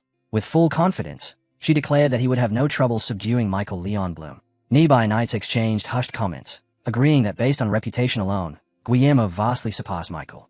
Michael Leon Bloom, after all, was still a rising star. Guillermo was already a forged and seasoned monster. The Duke nodded slowly. Good news indeed, he admitted. Yet, this is also becoming something of a headache. Chelsea blinked, puzzled, and asked him what he meant. The Duke replied with calm finality. He had not yet introduced his chosen representative for the duel. Both Chelsea and Guillermo shifted their gazes toward the entrance. The Duke's voice rang out clearly. Damien Haxon. Chelsea's expression hardened instantly, sharp hostility blazing in her eyes as she turned on Damien. Shock and anger twisted her voice as she demanded an explanation, reminding her father that she had told him to wait for her return. The Duke acknowledged it with a nod, but calmly reminded her that he had never promised he would wait. Chelsea pressed again, insisting that even now he could still change his representative. Her father's reply was firm. The decision is mine alone. Frustration flared through her words as she protested that she had never even heard the name Damien Haxon before. Why would he choose an unknown knight over someone as proven, as obvious, as Sir Guillermo Blackwing? Guillermo's lips curled into a triumphant smile, clearly savoring the comparison. Damien met Guillermo's stare for a brief moment, wondering quietly if this was the opponent he had been expecting. Finally, Duke Gold Pixie explained his reasoning. While Sir Guillermo's reputation was undeniably impressive, Damien Haxon had already demonstrated exceptional ability. He had successfully blocked HET's strike. Chelsea released a sharp, irritated exhale. Father, you always have such convenient excuses to dismiss my judgment. She pressed on, accusing him of contradicting himself again and again, his words and actions never aligning, especially concerning her and her mother. The Duke's patience snapped. His voice cut like a blade as he warned her to watch her tongue in front of their guests. Startled, Chelsea stopped mid-sentence. Her eyes widened, then quickly dropped to the floor as she bowed her head. She apologized at once, claiming the fatigue of travel had clouded her judgment, that she wasn't in her right mind when she spoke. From a short distance away, Damien watched it all in quiet silence. To anyone else, it might look like a simple argument. But to him, it was obvious. Whatever lay between father and daughter was far deeper and uglier than it appeared on the surface. The Duke brought the matter to a close with a single, firm decision. Any changes to the representative, he declared, would be made only after consulting the other officials. Until then, the matter was not up for debate. He ordered Chelsea to stop arguing and leave the chamber immediately. Before the tension could settle, laughter split the air, loud, raw, and unsettling. It was Guillermo. His sudden outburst drew every eye in the hall. A few knights stared in confusion. Others watched with thinly veiled annoyance. Guillermo turned to the Duke, dismissing all formal courtesy with a single sentence. There's no need for discussion, he said. We're men. The strongest one should represent you. Chelsea's face went rigid with alarm at his words. The knight beside the Duke sneered openly, clearly disgusted by Guillermo's lack of respect. But Guillermo wasn't finished. His eyes locked onto Damien, sharp and unblinking. Don't you agree? He asked. Shouldn't the strongest be chosen? Then he dropped all pretense. You and I should fight. The winner becomes the representative. Chelsea shot to her feet, voice rising with anger. What are you doing? I told you to stay calm and avoid reckless behavior. Before she could say more, Duke Gold Pixie cut in, his tone calm and composed. What he said isn't entirely wrong. Chelsea's expression darkened, frustration boiling beneath her controlled facade. The Duke turned his attention to Damien. And you? What do you think? Damien stayed quiet for a moment, weighing the situation. He could see it clearly. This was another test. If he wanted to secure his place, he'd have to show his strength. But he also knew there was no need for a full, drawn-out fight. A simple, decisive display of power would be enough. With that in mind, he stepped toward Guillermo and extended his hand. Let's settle this with a test of strength, he said. It's the quickest way to end the argument. Guillermo's lips twisted into a mocking grin. Careful, he sneered. If your arm gets dislocated, don't blame me. Damien's answer came with a cold, faint smile. If that happens, I'll just dislocate your shoulder in return. The line hit Guillermo like a slap. His face twisted, rage rising to the surface as he clenched his teeth. In the next instant, he lunged. Guillermo grabbed for Damien's hand with all his strength, aiming to crush his grip and overwhelm him in one motion. But Damien moved first. His body shifted smoothly, effortlessly. He slipped past Guillermo's force, twisted his arm with surgical precision, and in one clean motion, Guillermo's feet left the ground. His massive frame flipped through the air before slamming into the floor with a brutal crash. The hall went dead silent. Every pair of eyes watched in stunned disbelief. Senior Knight Heinrich stood frozen for a heartbeat, unable to hide the shock in his expression. Then, almost despite himself, he began to speak, breaking down the exchange like a seasoned instructor. Guillermo had tried to seize Damien's hand and overpower him, but Damien had redirected that strength, turned it back on him, and executed a perfect throw, flawless in timing, angle, and control. The Duke nodded in agreement, noting that Damien's technique displayed not only overwhelming strength but a level of refined mastery none of them had expected. Guillermo's glare burned with violent fury. How dare he humiliate me like this? Damien simply smiled, calm and unruffled. You're stronger than I expected, he said lightly. Honestly, I only meant to dislocate your shoulder. The mocking words detonated inside Guillermo like a bomb. His face twisted with madness. With a feral scream, he raised his weapon high, his entire body shaking with rage. I'll crush your skull with one strike. Chelsea's voice rang out in panic. Sir Guillermo, stop. Stop immediately. But Guillermo was beyond reason. His fury drowned out everything.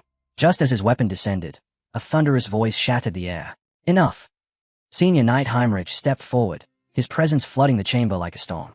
His glare locked onto Guillermo with lethal force. You dare draw a weapon in the Duke's presence, he roared. Do you have a death wish? A crushing aura erupted from him, suffocating the room. Even Damien stiffened, his eyes widening. Inwardly, he acknowledged the truth. This was the power of a true high-ranking knight. And still, Heinrich held himself back, for Chelsea's sake alone. I will overlook this once, he growled, his voice cold as steel.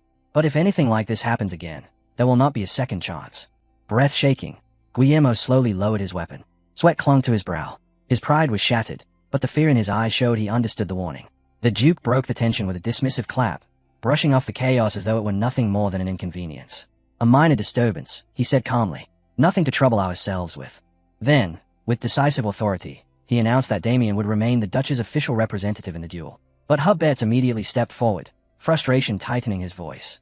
He argued that this entire exchange had been unfair. He pressed his point. So Guillermo Blackwing had not recovered from the exhaustion of travel, giving Damien an unfair advantage. Before he could finish, Knight Vincenzo cut in, insisting the decision was invalid because Guillermo always fought with weapons, and it was unreasonable to judge his ability barehanded. Chelsea seized on his argument at once, declaring that the only fair solution was an official duel. The Duke's patience frayed. He ordered her to stop, but Chelsea refused to let go, speaking again, more forcefully. The Duke's temper snapped.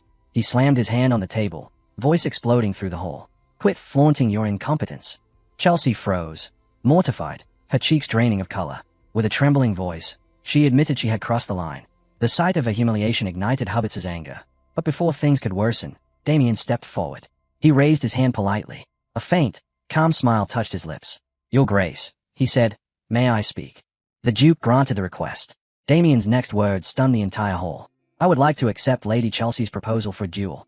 Silence crashed down. Even Chelsea stayed at him, speechless.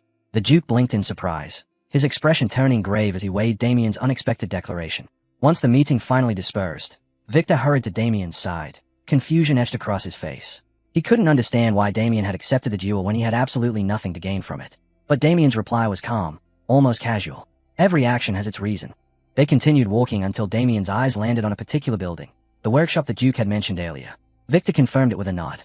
Damien recalled the Duke explaining that his sword had broken during his fight with hobbits.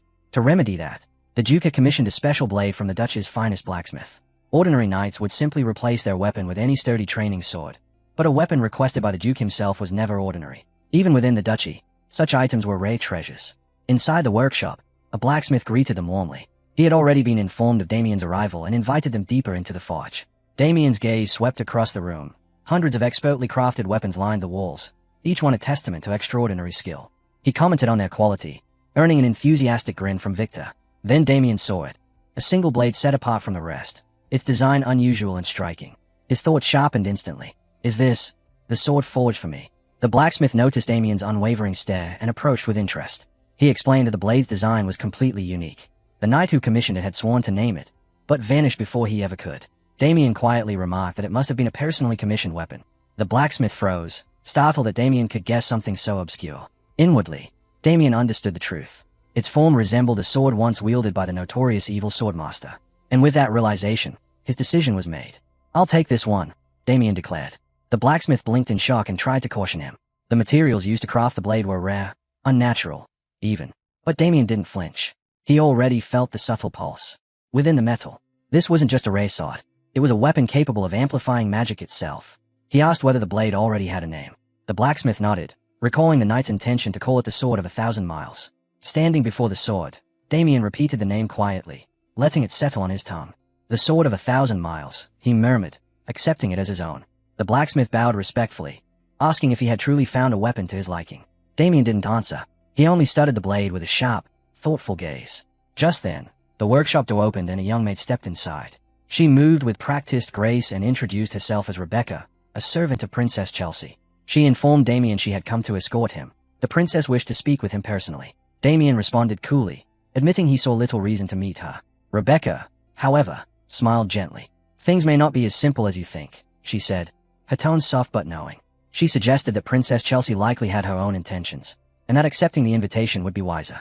After a moment of silence, Damien nodded. Very well. Rebecca led him through winding palace halls and across elegant gardens. As they walked, she explained that their meeting place was a restaurant personally overseen by Princess Chelsea herself. It was a prestigious venue, accessible only to nobles. But today, she added with a faint smile, the entire establishment had been emptied, prepared solely for Damien. As they neared the elegant restaurant, Rebecca gestured toward it and informed Damien that the princess was already waiting inside. Damien gave her a quiet nod. I understand. I'll go in now.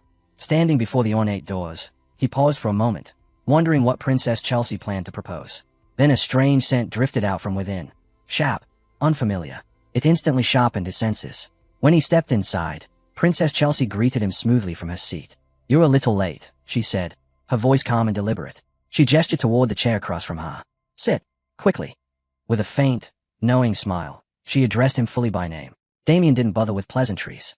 His voice was steady and direct. Why did you summon me here in secret? Chelsea kept her composure, suggesting they discuss it over dinner once the meal arrived. Damien cut her off without hesitation. I'm not interested in idle talk. Tell me your purpose. Seeing he had no patience for games, Chelsea spoke plainly. She had only one request. She wanted Damien to step down as House Gold Pix's representative in the duel. Damien asked if she doubted Guillermo's ability. Chelsea shook her head slightly. Don't misunderstand. With his axe, Sir Guillermo could easily overwhelm someone like you. Her expression cooled as she continued. She wasn't worried about Guillermo losing. She wanted to preserve their strength for the duel against the Marquis's faction. She didn't want unnecessary fights, minor injuries, or anything that might weaken them. That was why she wanted Damien gone. Then she leaned back and added something more. If he agreed, she would give him whatever he desired. Damien studied her calmly. And why, he asked, should I yield to such a demand? Chelsea smiled, confident and patronizing. Nobles like him, poor nobles, always wanted predictable things. Money, status, influence. Whatever he wanted, she could provide. Damien's gaze hardened. Arrogant, he thought. She judged him without knowing a single thing about him. Aloud, he asked whether she truly believed he couldn't gain far more from the Duke himself. Chelsea answered smoothly, her voice softening into persuasion. Perhaps, for now, but think carefully. With a sly smile, she leaned closer. Wouldn't it be wiser to side with the future Duke? As she spoke, her eyes flickered toward an hourglass beside her. Only a few grains of sand remained. The scent she'd prepared earlier was now reaching its peak, seeping through the air like invisible venom. Her voice sharpened into command. If you understand me, go to my father now and declare your resignation as Household Pix's representative. The hourglass emptied. A sinister aura erupted around her, thick and suffocating. Go, she ordered, her voice low and cold.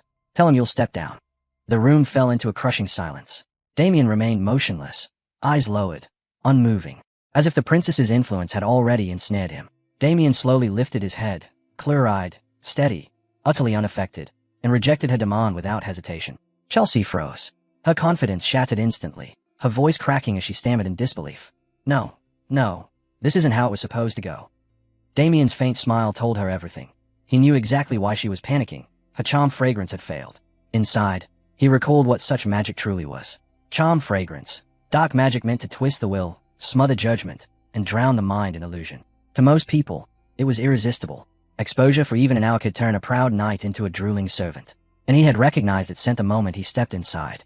But what Chelsea didn't know, what she couldn't know, was that his authority of greed devoured the spell completely. Not a single tendril of her magic could touch him. While she sat trembling, Damien asked calmly, "What do you mean it isn't how it's supposed to go?"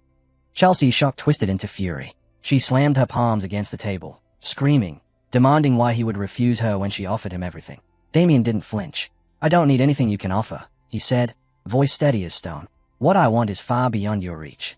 His answer sent Chelsea reeling. She shouted, shaking with rage, demanding to know what he meant. "What could you possibly want?" Damien's reply came softly, almost gently, yet with a weight that cut deeper than any blade. "My family's happiness. That is all." Chelsea stayed, dumbfounded. His words left her stunned, her voice trembling as she tried to ask what he meant. But Damien didn't bother answering. He simply stood to leave. "Make sure Sir Guillermo Blackwing is prepared," he said calmly. "The duel is approaching." Her shock hardened into pure venom. "You value your family too much," she hissed. Her tone dropped into a chilling threat.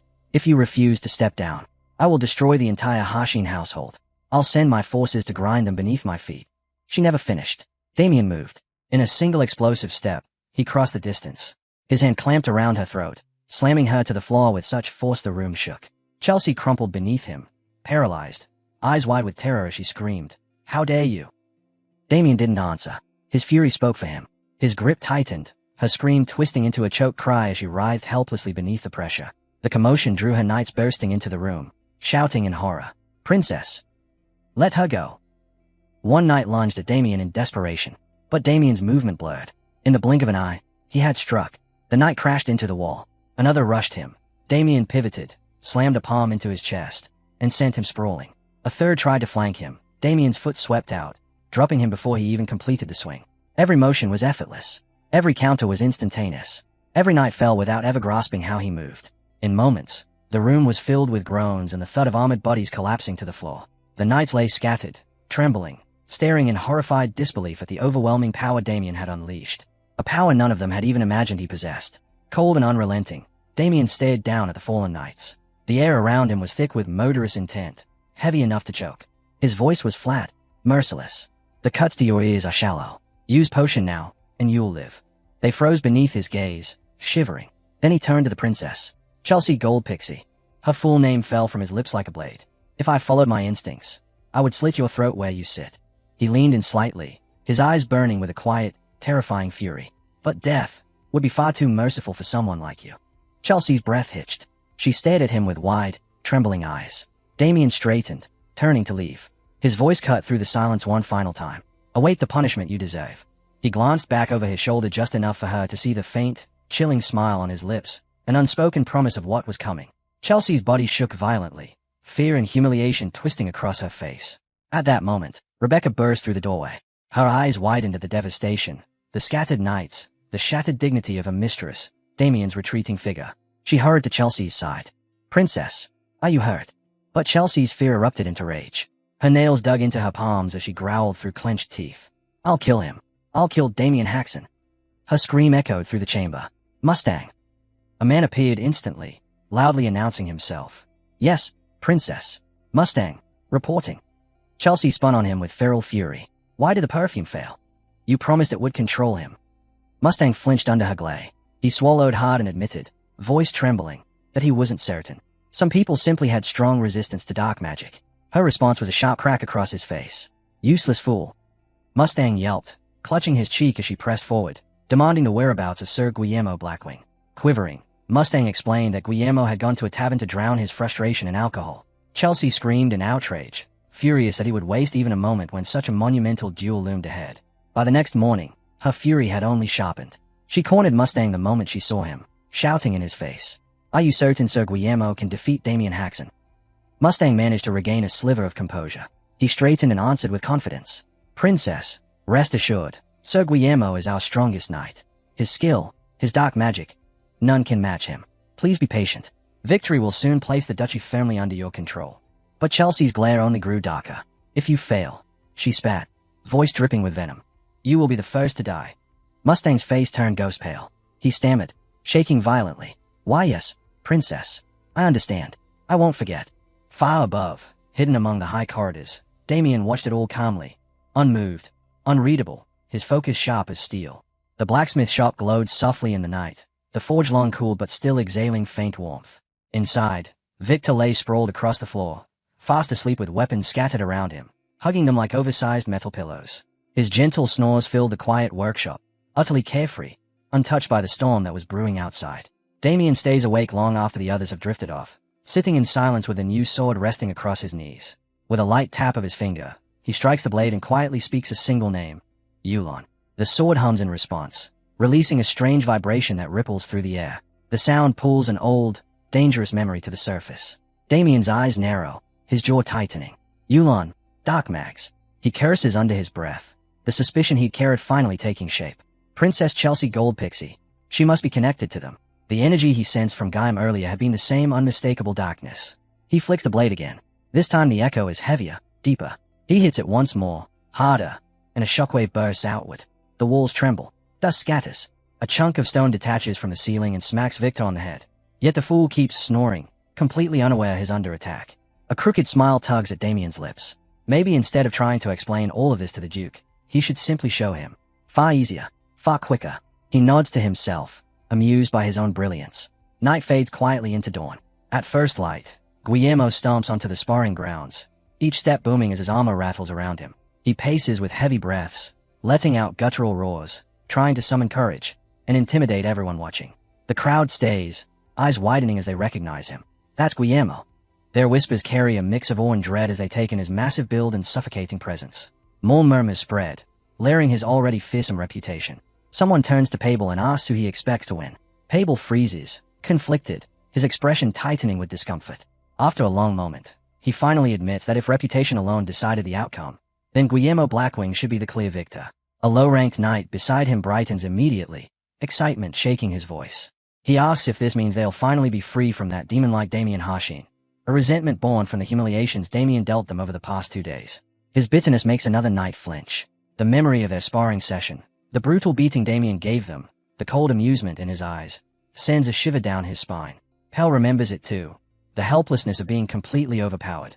He wants to see Damien fall, yet even as he says it, he admits he can't picture such a thing happening. And then Damien walks onto the grounds. His presence crackles with sharp, focused energy. He stretches with an easy, eager smile, completely out of place among the tense and anxious knights. From the sidelines, Victor leaps up, shouting encouragement with all the enthusiasm in the world, urging his young master to win. Hitz watches Damien step onto the field with that same bold confidence, his lip curling in contempt. He can't understand how someone can walk in so casually, so fearlessly, as if the entire duel were nothing more than a morning stroll. Now the two duelists stand face to face, Damien and Guillermo. The crowd falls silent, tension weighing down on every spectator. Guillermo speaks first, his voice thick with arrogance, sneering that his shocked Damien didn't run away. Damien brushes the jab aside with a bored tone, asking what nonsense Guillermo is babbling. Then his eyes flick to Guillermo's shoulder, and he casually remarks that it seems stiff. Maybe he didn't sleep well. Guillermo scoffs, telling him to enjoy pretending to be calm while he still can. At that moment, Duke Goldpixie arrives, seating himself with quiet authority. He remarks that he seems to be the last one here. Without delay, he declares that whoever wins today will become the official representative. Before giving the signal, his tone hardens. He expects everyone to accept the result without objection. His gaze locks onto Chelsea. She meets his warning head-on with a smug smile. Inwardly, she laughs at him, completely convinced that victory is already Guillermo's. Let her father talk. Soon enough, Sir Guillermo will deliver the outcome she desires. The Duke lifts a white cloth high into the air. When it falls, His voice carries across the field. The duel begins. Guillermo moves first, drawing 2 axes while Damien's hand stays resting on the hilt of his still-sheathed sword. Twirling both axes with effortless skill, Guillermo closes in with steady, confident strides. He calls Damien's name, warning him that accepting this duel was the worst mistake of his life. Damien doesn't react. Not a single step back. Guillermo hunkers down, tightening his grip as mana floods through him. He growls that he'll show Damien why they call him the Wild Beast. Then, like a charging bull, he rockets forward, tearing across the distance in a blink. His axe swings downward, its blade inches from Damien's skull.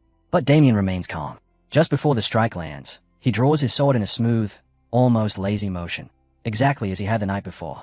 A sharp wave of sound bursts from the blade, clashing against the incoming axe. Guillermo's eyes flare wide. He jerks back instantly, avoiding a direct hit, but the force of the sound wave still sends him stumbling far past where he began. Breathless and shaken, he snarls, "What the hell was that?" The entire crowd freezes. Chelsea and her maid are struck speechless. Even the Duke looks shaken, muttering that such a technique is highly unusual. Only one knight seems to grasp what he just witnessed, and the tension in his expression tightens as the truth dawns on him.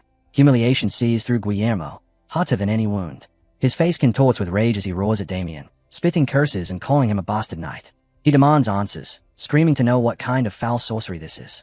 Damien gives him none. Instead, he releases another wave from his blade, then another, and another, each one slicing through the air in rapid succession.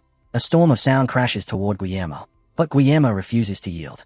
Driven mad by fury, he charges straight into the barrage, unwilling to take even a single step back. The waves tear into his flesh, drawing blood, shaking his stance. He staggers, chest heaving, pain ripping through him. He barely manages to choke out, "You." But Damien doesn't let him finish. Another wave fires off. Bam! It slams into Guillermo's face. Before he can raise his head, another blast hits him again. Bam! His skull snaps back, blood pouring from his broken nose, his movements slow and uncoordinated. Damien pauses only long enough to let him gasp for air. Guillermo spits blood, wipes his trembling mouth, and glares up at him with pure hatred. Through clenched teeth, he rasps out another insult, calling Damien a little bastard. Damien answers by lifting his sword high. Mana floods the blade, its aura intensifying until the air itself vibrates with pressure. His voice cuts through the stillness. He's done wasting time. He points the blade downward and slams it into the ground. Bam! A massive shockwave explodes outward, far stronger than anything before. It tears across the arena, crashing into Guillermo with devastating force. His body convulses as the dark mana inside him is ripped apart, shredded from the inside out. A scream bursts from his throat, raw and agonizing. The crowd can only stare. Not one person understands what they are seeing. Shock spreads across every face. Chelsea's, her maid's, the Duke's, even the knight beside him. Guillermo clutches his stomach, his body twisting violently. A horrible sound gurgles out of his throat. Then he vomits.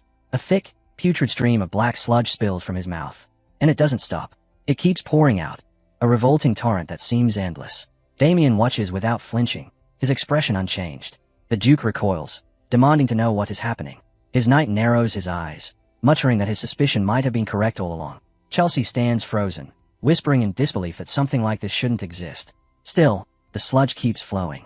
Guillermo's body trembles uncontrollably as smoke begins rising from his skin. His hand shrivels, the flesh collapsing into itself as if drained dry. Damien finally steps forward. He stands over Guillermo's collapsing form, a faint smile touching his lips. His voice is cold when he speaks. Finally, Guillermo's true form is exposed. Guillermo makes a final, futile attempt to resist, but his voice breaks into a pathetic whimper, the dying cry of a cornered beast. Then he collapses completely, his strength gone, his body wasted away. He lies crumpled on the ground, utterly destroyed. Damien stands over the fallen man, unshaken, his voice slicing through the stunned silence as he calls Guillermo what he truly is, a fake knight. The words fall like a verdict, heavy and impossible to ignore. A wave of shock ripples through the crowd. A fake knight. Gasps erupt as every eye widens in disbelief. Even the 3 gold-rank pixie knights and Victor stare as if the world has tilted beneath them. With calm, practiced ease, Damien spins his sword once before sliding it back into its sheath. His tone remains steady as he repeats the truth. Guillermo was never a knight. He reveals that the man had been strengthening himself with dark magic, a filthy trick that strips him of any honor. With a dismissive flick of his hand, Damien waves him off as though the matter isn't worth another breath. Guillermo lies trembling on the ground, helpless and ruined. His strength is gone, his body shaking in humiliation.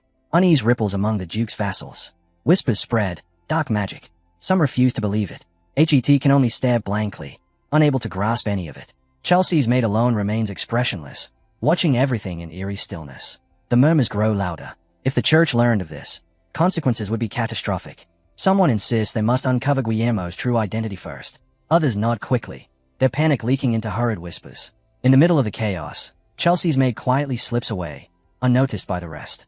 The Duke, meanwhile, trembles with fury. His composure buckles under the weight of betrayal. His eyes burn as he finally erupts, voice shaking with rage. Damien, did you already know who he was?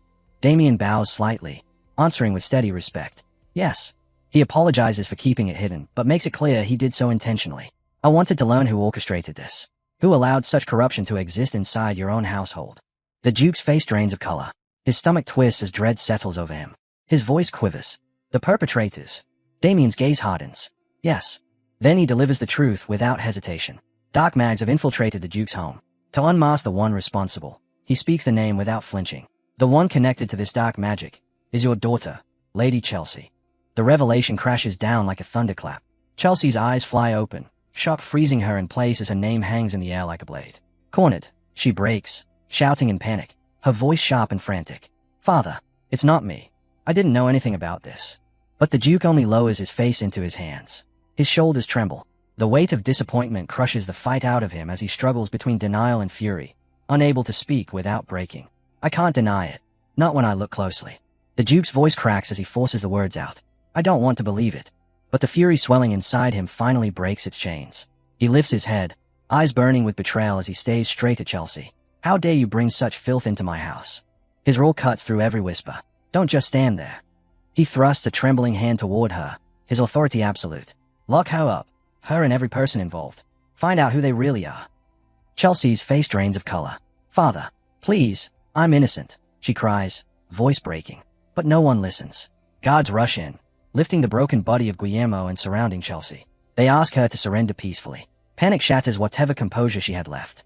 Her teeth clench. If she's taken now, everything she's hidden will be exposed, and she knows it. In a desperate gamble, she snaps at her loyal men. What are you doing? Protect me. Her soldiers instantly obey. They raise their blades and shout, Yes, my lady, before recklessly attacking the Duke's guards. The Duke watches their defiance with a long, weary exhale. It wounds him more than rage ever could. At last, his voice turns cold. Sir Gale. His knight steps forward, posture sharp, presence overwhelming. The Duke doesn't blink. Apprehend Chelsea Goldpixie at once. Sir Gale bows, voice forged in iron. As you command. Then he walks forward, each step heavy with dominance, his cloak flowing like the shadow of judgment itself. Chelsea's soldiers freeze. The aura descending upon them is suffocating, crushing their spirits, threatening to wrench the breath from their lungs. Their bodies shake uncontrollably as Sir Gale's killing intent washes over them. His words land like a death sentence. Step aside. But they don't move. They can't. Trembling and terrified, they grit their teeth anyway, refusing to abandon their lady. Please, run, my lady. We'll hold them off. Chelsea's eyes widen. Fear overwhelms her, but she turns and bolts. Okay. Sir Gale lets out a slow, regretful breath. How unfortunate, he murmurs. His hand moves. Steel sings. In one smooth, almost effortless motion, he draws his blade, and the world seems to split. A deafening slash tears through the air. Chelsea glances back mid-run, and her heart stops. A wave of mana, bright and merciless, has already carved through her soldiers and is racing toward her. She screams, ducking instinctively. The force grazes her, slicing strands of her hair clean off. She collapses forward, panting hard, realizing she's still alive. Relief rushes through her as she looks up and sees her loyal soldiers still standing. For a heartbeat, she believes they survived it. But she doesn't see it yet. The faint, perfect line drawn across each of their bodies. A line that should never exist on the living. A single heartbeat passes, and then their bodies split apart. Chelsea watches in frozen horror as her soldiers collapse in clean, terrifying pieces, sliced exactly where Sir Gale's attack had passed. Weapons clatter beside them. Blood erupts outward, warm and violent, splashing across her face. Her scream never makes it out. It dies inside her chest, swallowed by terror. Two lifeless corpses lie at her feet, their blood pooling like a curse spreading across the ground. Sir Gale steps forward. To her, he's no longer a knight. He's a demon, a walking executioner whose presence crushes the air itself. Chelsea staggers back, trembling violently. Don't come any closer, she cries, her voice cracking apart as her eyes dart desperately around for rescue. And then she sees him. So Ernst. Her gaze snaps to him like a drowning woman reaching for the surface. Sir Ernst, she screams. He jolts at the sound of his name, hesitation flickering in his eyes. Blood and tears streak down her face as she pleads, voice shivering with raw desperation. Please, help me. Save me. Her cry tears through him. He knows he should remain silent. He knows the truth. But her voice, her desperation, it destroys his resolve. She calls to him again, sorrow pouring from her words, and he breaks. Soren steps forward. He draws his weapon and places himself between Chelsea and Sir Gale. Even if it costs him everything, he cannot ignore the woman he cherishes. From the sidelines, Damien watches with icy disdain. One word flickers through his mind. Idiot. Sir Gale doesn't waver. His gaze settles on Sir Ernst. His voice controlled, heavy, and absolute. Sir Ernst hovers. He begins, tone respectful yet unyielding. As a mid-class knight, you have strengthened this household greatly. His grace holds you in the highest esteem. Then his voice sharpens like a blade. But if you insist on shielding Lady Chelsea, I will execute you where you stand. The threat hits like a hammer. Ernst trembles despite his efforts to stay firm. Mana swirls desperately around him as he forces out a defiant shout, but it's useless. The weight of Sir Gale's killing intent suffocates him. This is no bluff. This is a sentence. He fights the truth with everything he has, but the reality is undeniable. He cannot win. He cannot protect her. His breaths grow rough, his spirit buckling under the pressure. Finally, broken, he lowers his head. His weapon slips from his fingers. His knees hit the ground, and he bows, surrendering completely. Behind him, Chelsea whispers his name, barely audible. So Ernst. Her voice cracks, fragile and full of heartbreak. Guards move quickly. They seize her arms, locking her in place despite her frantic thrashing. She twists, screams, fights to slip free, but nothing works. Her eyes dart to the Duke, desperate, drowning in fear. Father, please, I'm innocent. If you just let me explore. Silence, you worthless thing, the Duke thunders. The words hit harder than any blade. His glare burns with raw disgust as he continues, each word striking with the weight of betrayal. Because of you, this family nearly faced ruin. You dragged us into disgrace, into filth. His voice shakes, not from doubt, but from the pain of realizing that the daughter he raised has become the source of his greatest shame. Chelsea tries to speak, her voice cracked and trembling. Father. But he doesn't even look at her. His words slice deeper than any blade. Even now, all you think about is yourself, your safety. Bringing you into this family was the greatest mistake of my life. Her eyes stretch wide, blood mixing with her tears as she shakes her head violently. No, I had nothing to do with this. Please, let me go. But the Duke is done. His expression hardens into stone. I will hear no more of your lies. Guards, silence her. Remove her from my sight. Chelsea thrashes as they seize her, screaming, Father, Father. But her cries are crushed the moment a guard clamps a hand over her mouth.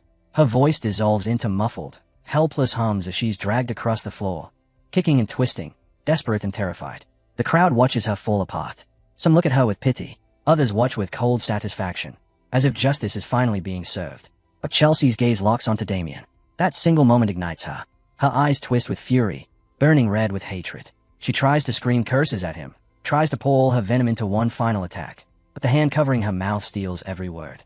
She disappears down the hall, swallowed by the shadows. Damien doesn't move. He simply watches her struggle fade into the distance. No emotion, no sympathy. Her rage washes over him like wind against stone, irrelevant. And then, slowly, a faint, wicked smile curves across his lips.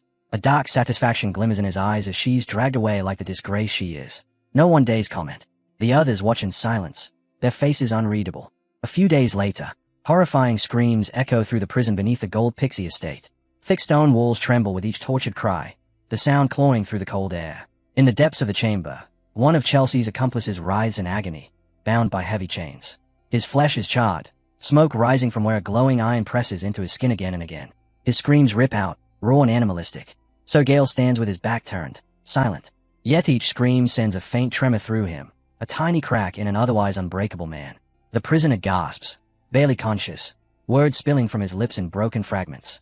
That's all. I know. It makes you fall, for Lady Chelsea. The torturer lifts the iron again, ready to burn deeper. But Sir Gale's voice cuts through the chamber. Cold, flat, final. Enough. Stop. Everything freezes. The torturer lowers the iron immediately. Yes, sir. The prisoner slumps into unconsciousness, too shattered to endure further punishment. Sir Gale exhales slowly, bitterness lingering at the edge of his breath. His voice is quiet, heavy with confirmation. Just as I thought. The truth settles like a dark fog. Lady Chelsea, guided by the shadows of dark mags, had dug her claws far deeper into the Duke's household than anyone had ever imagined. Sir Gale turns toward the unconscious, broken accomplice on the floor. One question burns through his mind, cold and relentless. How far has this corruption spread? Lady Chelsea, why would you do such a thing? His words hang unanswered, drifting through the stone corridors until they reach the heart of the prison where she is held. Her cell is a suffocating box of darkness. Damp, cold air clings to the walls, and a thin beam of light pushes weakly through the barred window, barely touching the cracked floor. There, curled in that dim corner, lies Chelsea, bruised, blooded, her breath shallow from the torment she's endured. For a moment, she looks like a shattered doll, fragile, defeated. But then something stays. A twitch, a shiver, a spark of raw hatred awakening deep within her. Slowly, agonizingly, she pushes herself up. Her limbs tremble violently, every movement scraping against pain. Her head lifts from the shadows, and her eyes, once bright and soft, open as burning crimson. Blood-red, vengeful, unbroken. A guttural cry tears from her throat, ragged and feral, overflowing with rage and despair. Her fists clench as she kneels upright, the trembling of her body fueled not by weakness, but by fury barely contained. The Duke's face flashes before her, cold, merciless, unmoved as he condemned her. Her jaw locks so tightly the muscle twitches. Whose fault do you think this is, Duke? Whose? The words scream through her mind, venom dripping from every syllable. All she ever wanted was acknowledgement. A memory slices through her fury. She is small again, a girl with chubby hands and hopeful eyes. She holds a flower crown she made herself, weaving every petal with love. She runs to him with a smile, offering it with all the innocence she possessed. But his hand strikes. The crown is knocked from her grasp, scattering petals like shattered dreams at her feet. Her tiny heart splinters. Her smile dies, and the coldness in his eyes tells her she was nothing to him. Not then, not ever. Tears well in her eyes now, but they are not the tears of a broken child. They are the tears of injustice. Hot, burning trails down her blood-stained cheeks. I only ever wanted him to see me as his daughter.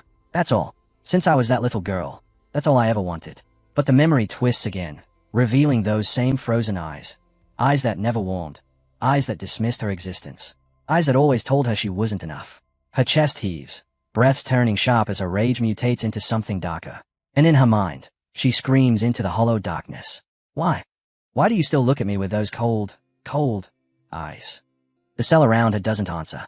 Only the distant screams of other prisoners echo faintly through the stone, stretching time into something cruel and endless. Each cry is a reminder of her torment. Each breath stokes the wildfire consuming her heart. Alone in her cell, Chelsea's grim silence is broken by the echo of footsteps. A lone gold-ranked pixie soldier steps into view, his armor rigid, his expression colder than the iron bars between them. In his hand is a small loaf of bread. Nothing more, nothing less. The gate groans open with a sharp metallic snap. He doesn't soften, doesn't offer comfort. He simply sets the bread down and says flatly, "Lady Chelsea, your meal." Her eyes drift to the loaf. She doesn't answer. She doesn't move. Inside, a storm claws at her ribs. Rage, humiliation, determination, twisting together into something dark and unbreakable. At last, her blooded hand lifts. Trembling, yet unwavering, she grabs the bread. Words mean nothing here. She rips into it with her teeth, devouring it like a starving beast refusing to die. Yes, this is what survival looks like. Shame has no meaning. Pride is dead. All that remains is the vow burning in her mind. I will live.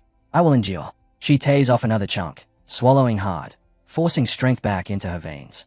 What she doesn't notice is the soldier who hasn't left. He lingers beyond the bars, his eyes locked on her through the dim light. His stare sharpens. His presence thickens. Silent, calculating, almost sinister. Elsewhere, far away from the misery of the prison, a long quiet corridor fills with the sound of Damien rolling his shoulders, stretching away the stiffness of another grueling day. A soft sigh escapes him. Finally, my training at the ruins is finished. Victor appears almost instantly, bowing low. Young master, you've arrived. Then, with a respectful tone, he adds, His Grace, the Duke, wishes to see you. Damien pauses mid-stride, one brow lifting. The Duke again? What could he want now? Moments later, behind ornate doors, the Duke pours deep crimson wine into a crystal goblet. He gestures toward Damien with an eager grin. Go on, drink. Damien accepts. One sip, and a small smile curves across his lips. This is good. The Duke erupts into laughter, loud, delighted, almost boyish. I'm glad you noticed, he exclaims. It isn't expensive, but it's my favorite. He takes a long swig, then lets out a thunderous belch. Excellent, excellent. Damien watches him silently. Something about the Duke feels off. Too cheerful, too loose, almost unnervingly so. Still grinning, the Duke reaches for another delicacy, rich Blanca region cheese. It pays wonderfully with the wine, he insists, urging Damien to try it. Damien nods politely. Thank you. He lifts the cheese toward his mouth. But then the Duke's voice drops, low and deliberate. About Chelsea. I've decided, in the end, to accept help from the church. Damien stops cold. The cheese lowers in his hand. His head snaps toward the Duke, eyes narrowing in genuine surprise. Really? That's unexpected. I thought you preferred to handle the investigation yourself. The Duke lets out a long, weary sigh, his shoulders sinking as if the weight of his choices has finally caught up to him. Yes, but after everything you've done for me, I can't shake the guilt. His tone twists, edged with frustration. And we've lost every single dark mage. Damien's eyes snap open, sharp and alert. All of them. You're telling me we lost all of them? The Duke presses a hand to his forehead, trying to steady the irritation simmering beneath his skin. Yes, we captured all of Chelsea's remaining allies, but not one dark mage was among them. He releases a heavy breath and forces his tone into something steadier. I thought you should at least know where things stand. Damien's thoughts flicker to the dark mags he'd seen surrounding Chelsea. Their faces lurk like shadows at the edge of his memory. His jaw tightens, frustration prickling beneath his calm exterior. Damn it. Every last one of them slipped away. Maybe I should have handled this myself. The Duke continues, words firm despite the bitterness lacing them. Even so, I'll leave it to the church. They are better suited to hunting those slippery bastards. I'm not risking drawing their suspicion by poking around myself. Damien nods slightly, then asks, and Chelsea? Did she say anything? Anything at all? About the dark mags? The Duke slowly shakes his head, the motion heavy with finality. No, not a single word. Even under relentless torture, she didn't speak. That woman, she's stronger than anyone expected. He drains the last of his wine, sets the empty crystal glass on the table, and stares into nothing for a long moment. Chelsea wasn't always like this. The room falls into a still, almost eerie silence. The breeze drifting in from the open window stays the curtains just slightly, carrying with it a faint, chilling edge, like a whisper at the back of one's neck. At last, the Duke begins again, his voice weighted by memories long buried. He tells Damien that Chelsea's mother was not a noblewoman, but a commoner, a woman he encountered during a hunt in his reckless youth. A fleeting meeting, followed by an unexpected pregnancy. Bitterness creeps into his voice. Back then, I refused to believe one careless moment could lead to a child. The idea that someone of low birth carried my blood, it was unbearable. He can still see it, the memory etched in his mind. Chelsea is a small child, clutching her mother's skirt with frightened hands. Her mother knocking on his door, pleading, begging for him to acknowledge them. But he had turned them away. Cold, unmoved, merciless. Now, sitting with his regrets, his expression darkens, softened by sorrow. Time passed, he murmurs. But eventually, curiosity got the better of me. I ordered an inquiry into the child I had abandoned. What he learned shattered him. Chelsea's mother had fallen to the plague. The child, the tiny girl he had cast into the cold, had survived alone. His voice lowers, weighted by guilt. With that knowledge, I finally brought her into my household. That's how I came to know her, the Duke murmurs. A bitter, hollow laugh slips from him, sharp, self-mocking. Looking back, it was such an uncharacteristic decision for me. Why? Why did I do it? The question isn't for Damien. It's a confession whispered into the air, a wound reopening. Damien answers simply, steady and calm. Maybe, because she's family. Family, the Duke repeats, stunned. Family. The word sits awkwardly on his tongue, foreign and heavy. He gazes up toward the ceiling as if the answer might be written there. Did Chelsea really want that? Was all of this just so I would acknowledge her as family? A long, regretful sigh escapes him. She could have lived a peaceful life, a simple life as a noblewoman. Why did it have to turn out like this? He pauses, suddenly aware of how long he's been speaking. A faint flush creeps across his cheeks. Listen to me rambling, he mutters with a tired chuckle. The wine must be kicking in. Forgive me, Damien, I've gone on far too long. But before Damien can reply, a voice erupts outside the door, panicked, breathless. Your Grace, are you here? The door crashes open. A man stumbles in, terror etched into his trembling voice. The Duke's expression sharpens. What's the meaning of this disturbance? The messenger gasps frantically. Your Grace, Lady Chelsea, something terrible has happened, she.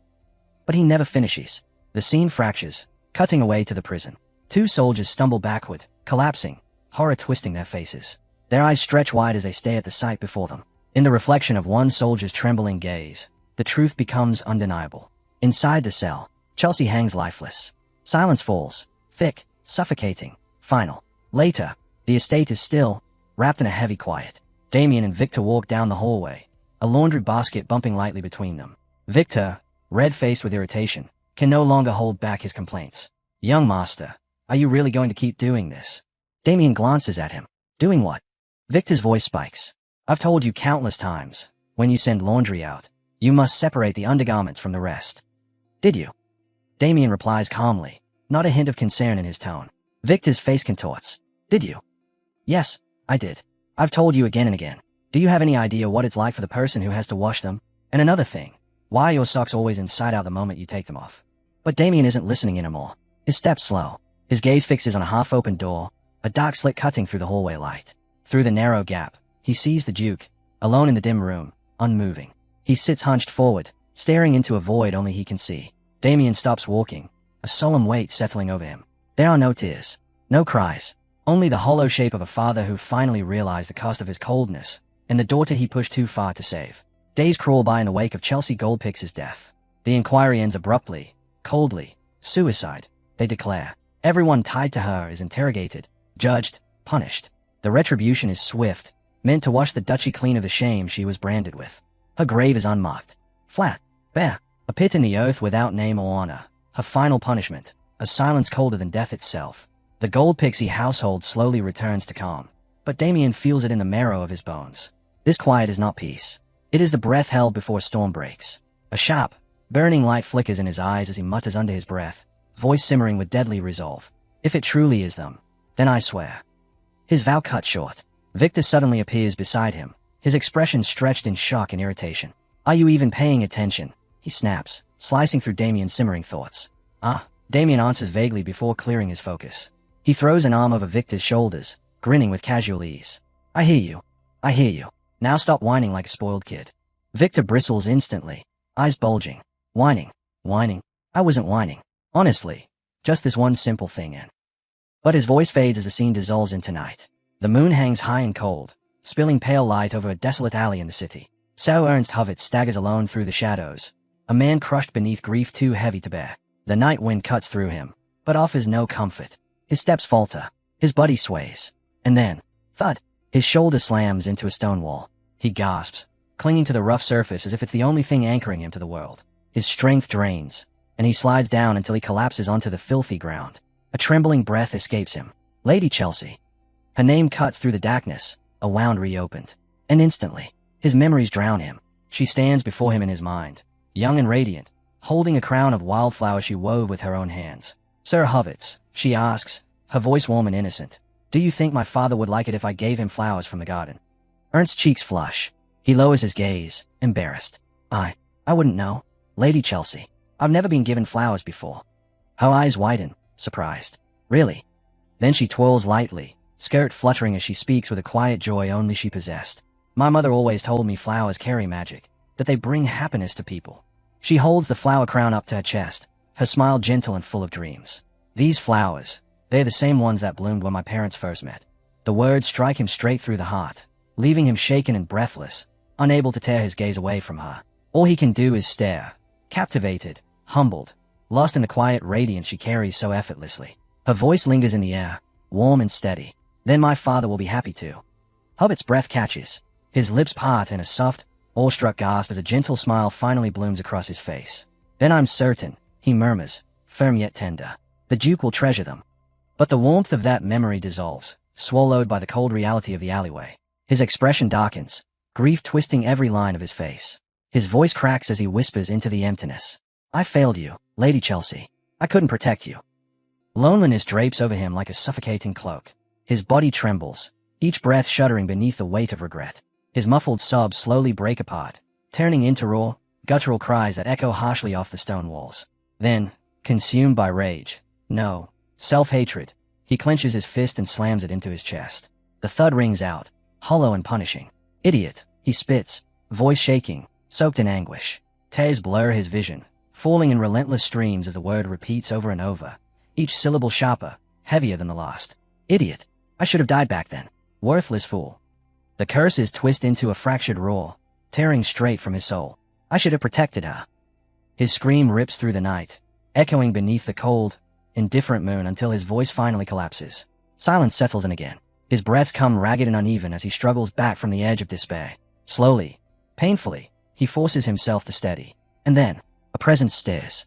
Someone steps out from the shadows. A figure he never expected to see again, but one impossible to mistake. Rebecca, Lady Chelsea's former maid, now branded a dark mage. Her voice breaks the stillness, unsettlingly calm. There you are. He lifts his head, tear-streaked and hollow. As she steps closer, her face softens, just slightly, almost carefully measured. She addresses him in a smooth, composed tone. Sir Ernst Hovitz. Hearing his full name from her lips sends a jolt through him. His breath stutters, the name slipping out brokenly. Araba.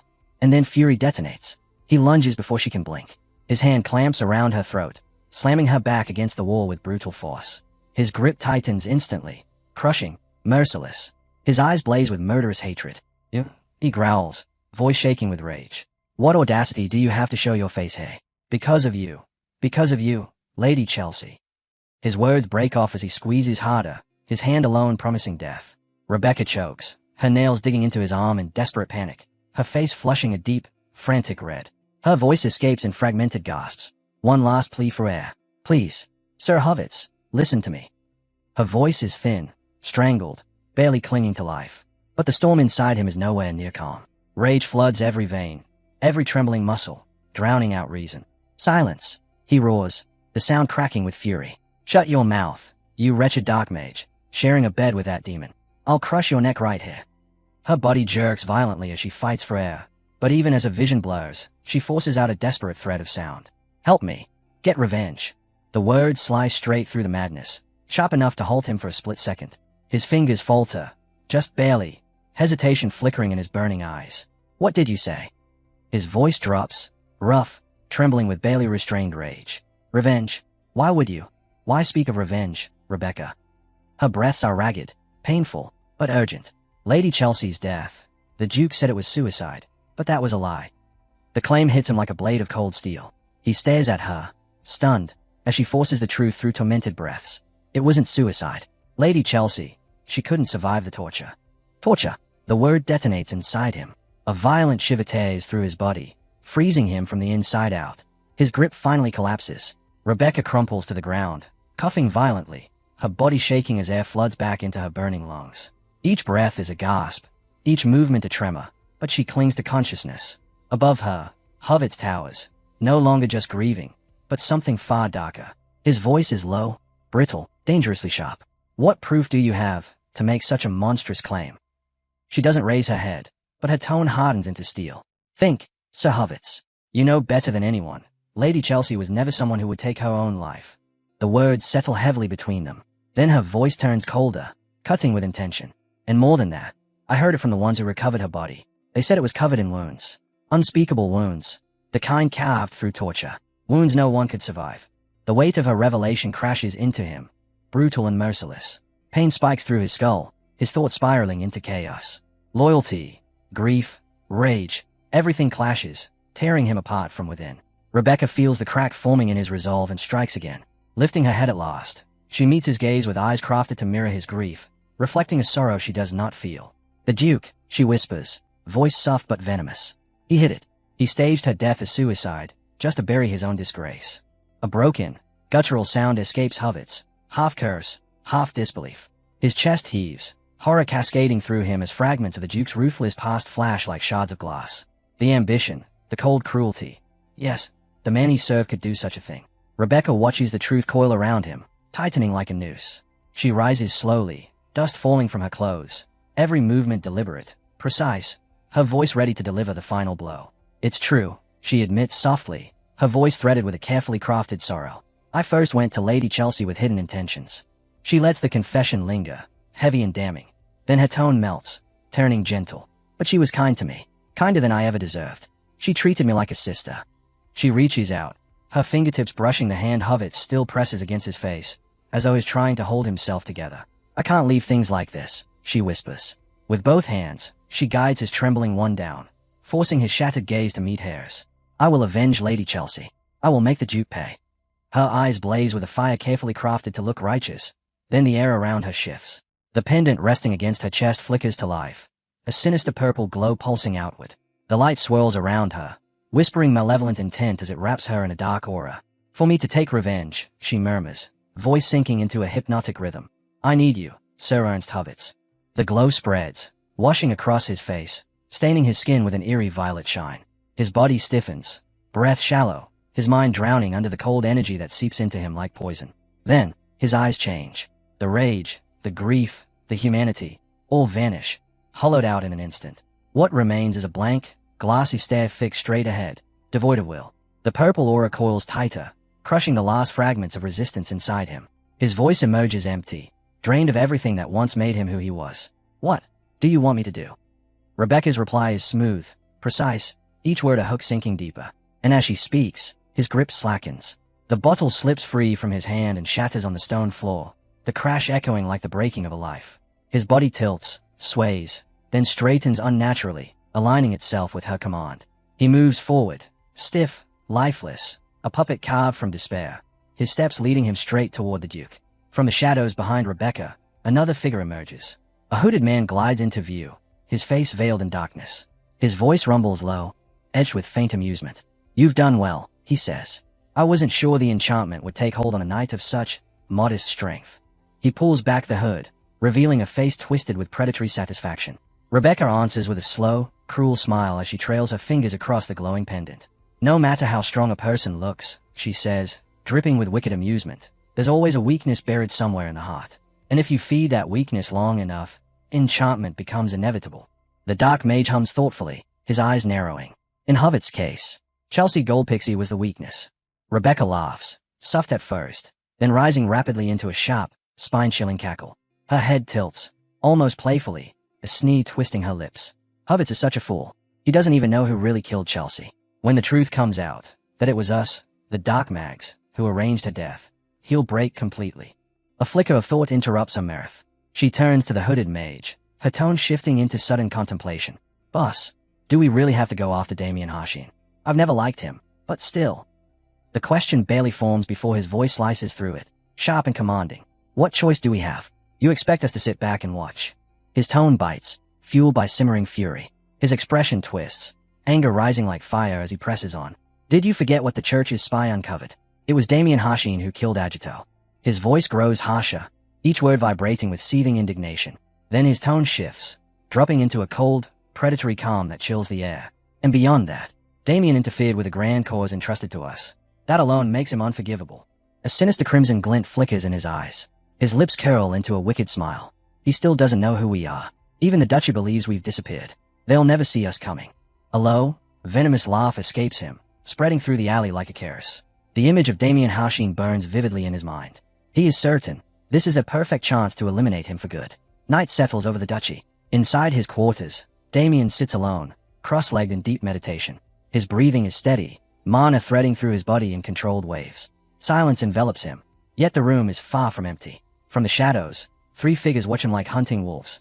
They wait, patient, biding their time until his focus sinks deeper. Then, like predators unleashed, they strike. Their sudden rush snuffs out a nearby candle flame, plunging the room into trembling darkness. Three wooden blades descend at once, aimed to overwhelm. But before they connect, Damien vanishes. In the blink of an eye, he reappears above and behind them, a silhouette carved from shadow.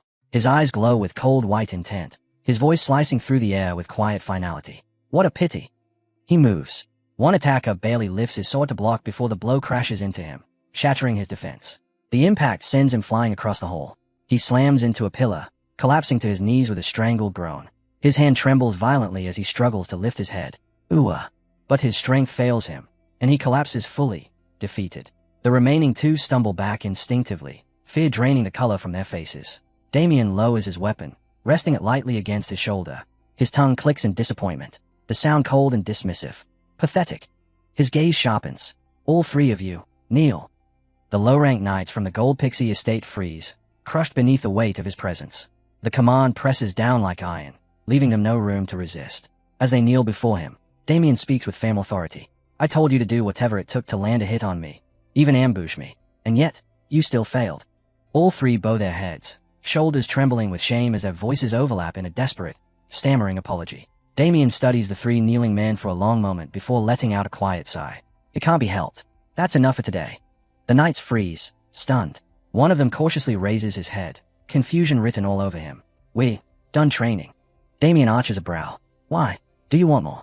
The knight's eyes widen in horror, and he blurts out far too quickly. "No more training is perfectly fine." But the uncertainty in his expression lingers.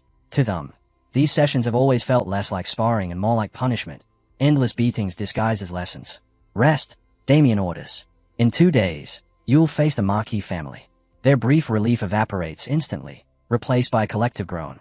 Oh. Damien continues without the slightest sympathy. There will be no more sparring from now on. Spend the next 2 days resting, and think carefully about what I've taught you. Blank stares meet his words. What is taught us? All they remember are bruises, sweat, and collapsing to the floor. Damien exhales, disappointment dripping from his voice. So, none of you understood. His gaze sweeps across them, sharp, assessing, but not cruel. These sessions were never about strengthening your bodies. That wasn't my goal. The knights exchange uneasy glances, completely lost. But Damien pauses as his eyes fall on one man.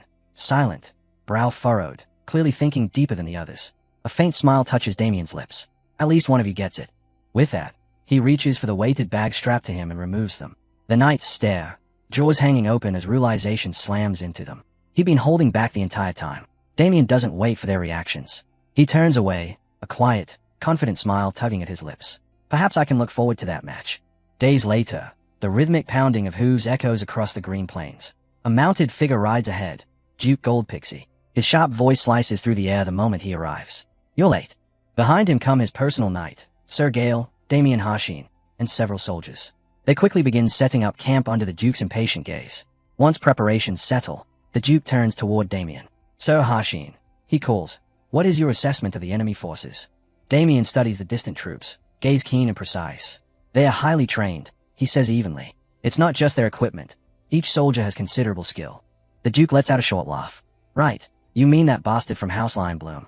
If there's one thing he excels at, it's drilling his men. A faint smile curves the Duke's lips. Damien simply watches him, quiet, curious. Sir Gale steps forward, bowing slightly. My lord, a messenger from the Marquis's side has arrived. They request a meeting between representatives before the duel. Is that so? The Duke murmurs, a knowing glint in his eye. So they want to show some sincerity. He nudges the reins lightly, his horse responding with a sharp neigh. A confident smile spreads across his face as he calls to his men. Very well, let's go. Meanwhile, deep inside the Lion Bloom camp, a thunderous voice shakes the walls of a tent. Michael, get up already. Marquis Lion Bloom kicks the side of a bed with enough force to rattle the frame, glaring furiously at his son. We're meeting the Duke's faction soon. How long do you plan to sleep? Michael pushes himself up only slightly, eyes half closed, a yawn louder than the Marquis's temper rolling out of him. Father, you're too noisy. What? The Marquis explodes, fury bulging at his temple. But Michael simply yawns again and stretches lazily. Why'd you wake me? I was having such a good sleep. This is Michael Lion Bloom, the eldest son of House Lion Bloom. True to his nature, he flops right back down and drags the blanket over himself. You little brat, the Marquis snarls. Do you even understand how important your role is in this duel?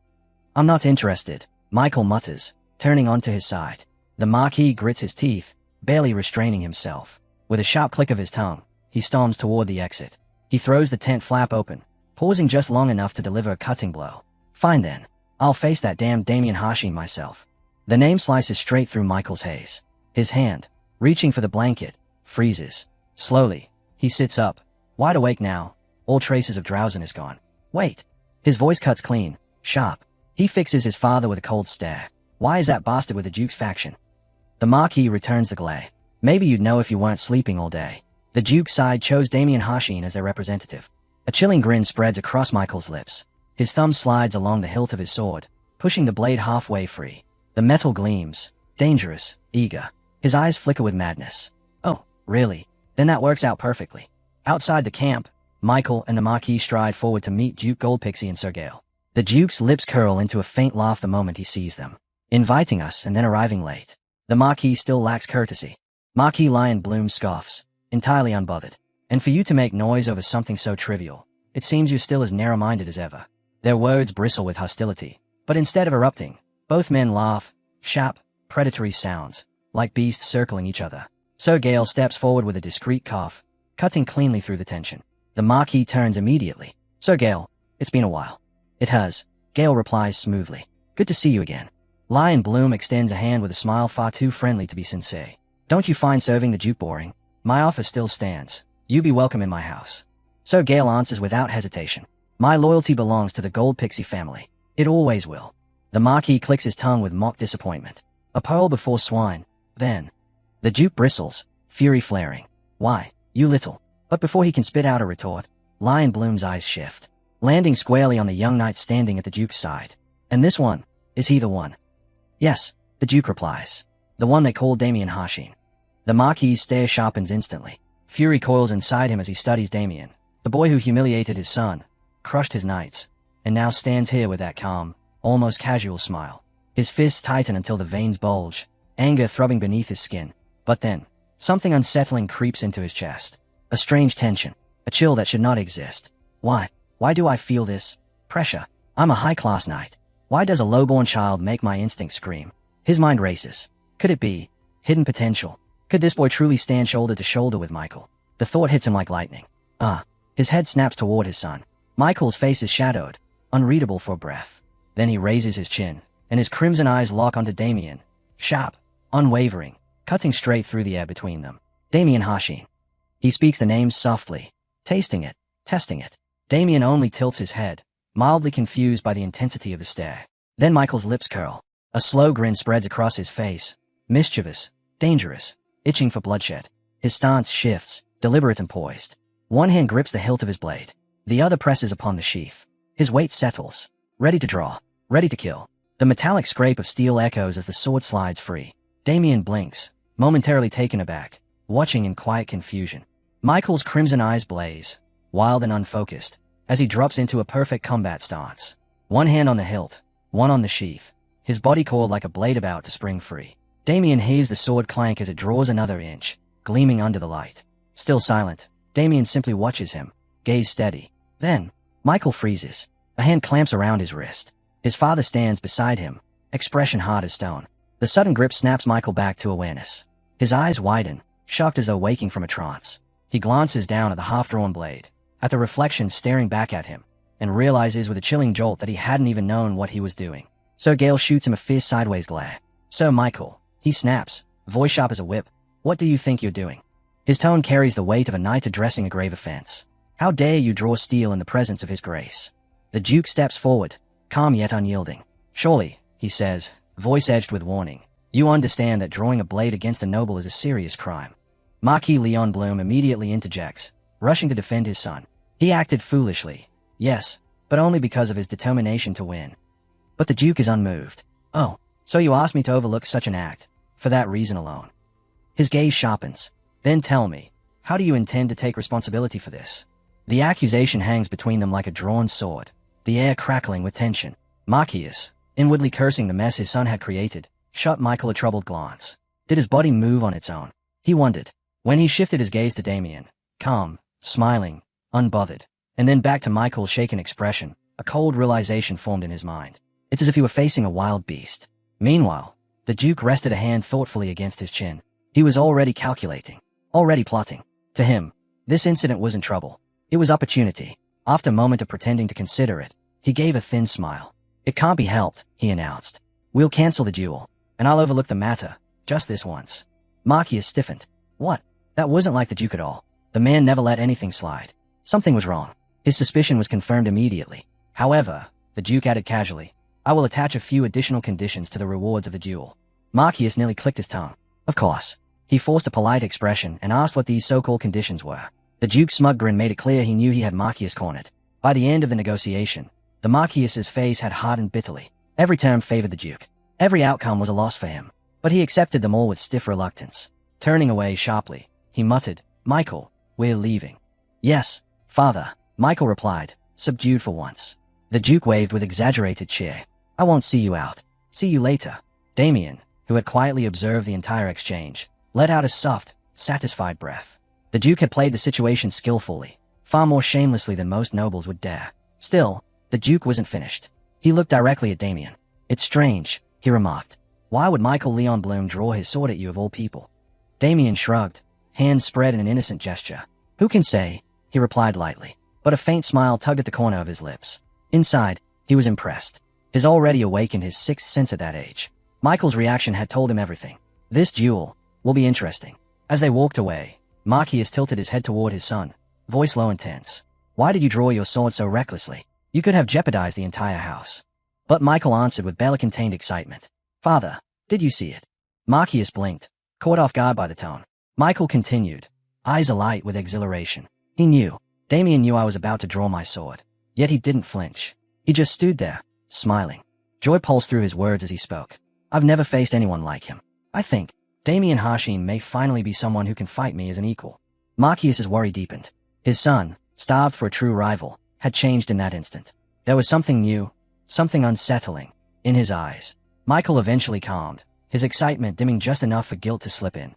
Father, I'm sorry. Because of me, you were forced to accept unfavorable conditions. His remorse was real, but the thrill burning in his chest was far, far stronger. Marquis, irritated that his son was only now realizing the obverse, held back his frustration with a long, controlled sigh. He waved the matter aside, insisting there was nothing to concern themselves with. With confidence bordering on arrogance, he declared that victory would undoubtedly belong to House Leon Bloom. Finally, the hour of the duel arrived. The Leon Bloom flag rose high, fluttering proudly as both houses gathered at the center field. The announcer stood tall between them, his voice ringing across the grounds as he proclaimed the start of the first match, meant to set the momentum for what was to come. Turning to the Duke, he respectfully asked which knight he wished to send first. The Duke glanced toward Damien. Sir Harshin, who should? Before Damien could answer, another voice stepped in. Your Grace, if I may make a recommendation. The Duke turned, eyebrows lifted in mild curiosity. Standing there was Sir Sebastian Vincenzo, trainer of the dueling knights, the man responsible for shaping the estate's future talent. Sebastian stepped forward with confidence. I can recommend someone far more suitable than Sir Damien. Damien observed him quietly. So this is the middle-class knight, Sebastian Vincenzo. His gaze drifted to the dueling knights, Abel and the other disappointments Sebastian had trained. So he's wary I'll steal his credit. Damien decided to let him have his moment. Outwardly, he nodded politely. Your Grace, let Sir Sebastian choose the first knight. The Duke accepted the suggestion and turned to Sebastian. Very well. Who will go first? Sebastian lifted his chin and declared proudly. Fabian Vincenzo. Fabian strode forward and drove his spear into the ground with a heavy stomp, standing tall as Goldpix's first dueling knight. He turned to his father and gave a confident nod. Sebastian's eyes softened with pride. Fabian, my son, don't worry. I'll reclaim our honor today. And Fabian, in turn, promised silently that he would win, no matter what. The Duke studied him with interest. I've heard of your talent, Sir Fabian. I look forward to seeing it. Damien, however, was unmoved. Something else had caught his attention. His eyes widened slightly as House Lionbloom's representative stepped forward, Ronald. He moved with a lazy, indifferent gait, as if he could hardly be bothered to be here. The first duel began. Fabian dropped into a formal battle stance, spear ready. Ronald didn't even bother. He stood relaxed, posture loose, eyes half-lidded with boredom. Fabian cleared his throat and announced loudly. I am Fabian Vincenzo of House Vincenzo. State your name and house. Ronald gave him a sidelong glance. Ronald. And your house. Fabian pressed. Ronald shrugged. No house. Fabian froze. You a commoner. The realization infuriated him. How dare a mere commoner stand opposite him? Him, who had mastered the secret techniques of House Vincenzo. Ronald stayed back with open disdain. Do all nobles chatter this much? Sounds like you prefer fighting with your tongues like women. The insult snapped every last thread of Fabian's composure. You, he roared, surging forward. His aura exploded around him, swirling like a storm as he prepared a devastating attack. I'll show you the difference between us. But Ronald didn't react. He didn't raise a weapon. He didn't brace. He simply stood there, completely unbothered. Behind them, the Goldpixin knights erupted in cheers. Fabian struck first. Show him, Sir Fabian. Their confidence swelled, convinced their knight had already seized control of the fight. Fabian unleashed a wide, elegant downward slash, beautiful in form, deadly in intent. Ronald slipped away from it with a single, effortless step, as if avoiding a falling leaf rather than a trained knight's attack. A ripple of unease passed through Fabian. He twisted his arm, redirecting his blade mid-motion, then launched into a relentless storm of strikes, slashes, thrusts, sweeping arcs. Ronald barely moved. He parried every blow with insultingly little effort, each deflection casual, lazy, mocking. Then he lifted his eyes, expression dripping with contempt. Pathetic. The word sliced deeper than any blade. Already rattled by his inability to land a single hit, Fabian's fury erupted. He screamed insults, spitting rage, calling Ronald a low-born nobody, a worthless commoner. Fueled by that rage, he gathered every ounce of mana he could muster into one massive strike. His aura surged wildly, unstable and violent, as he roared his declaration of superiority. That was the moment Ronald's expression shifted. He finally grew serious. A thin layer of mana flowed smoothly over his blade, controlled, refined. And then he moved. A blur, a flash of steel, faster than Fabian's eyes could follow, faster than Fabian's own attack. A clean, perfect slice. Fabian's right arm detached from his shoulder, spinning through the air before landing at his feet with a sickening thud. Fabian stared, wide-eyed, watching his severed arm lying on the ground. His mind froze. Then the horror hit. The Duke stood frozen, his jaw slack with disbelief. Sebastian Vincenzo clutched his head and fell to his knees, trembling, the only word escaping him a broken, desperate, "No, no." Ronald sheathed his sword with calm indifference. He sneered down at Fabian, throwing his earlier insult back at him. "Status. Nobility. Is this the difference you meant?"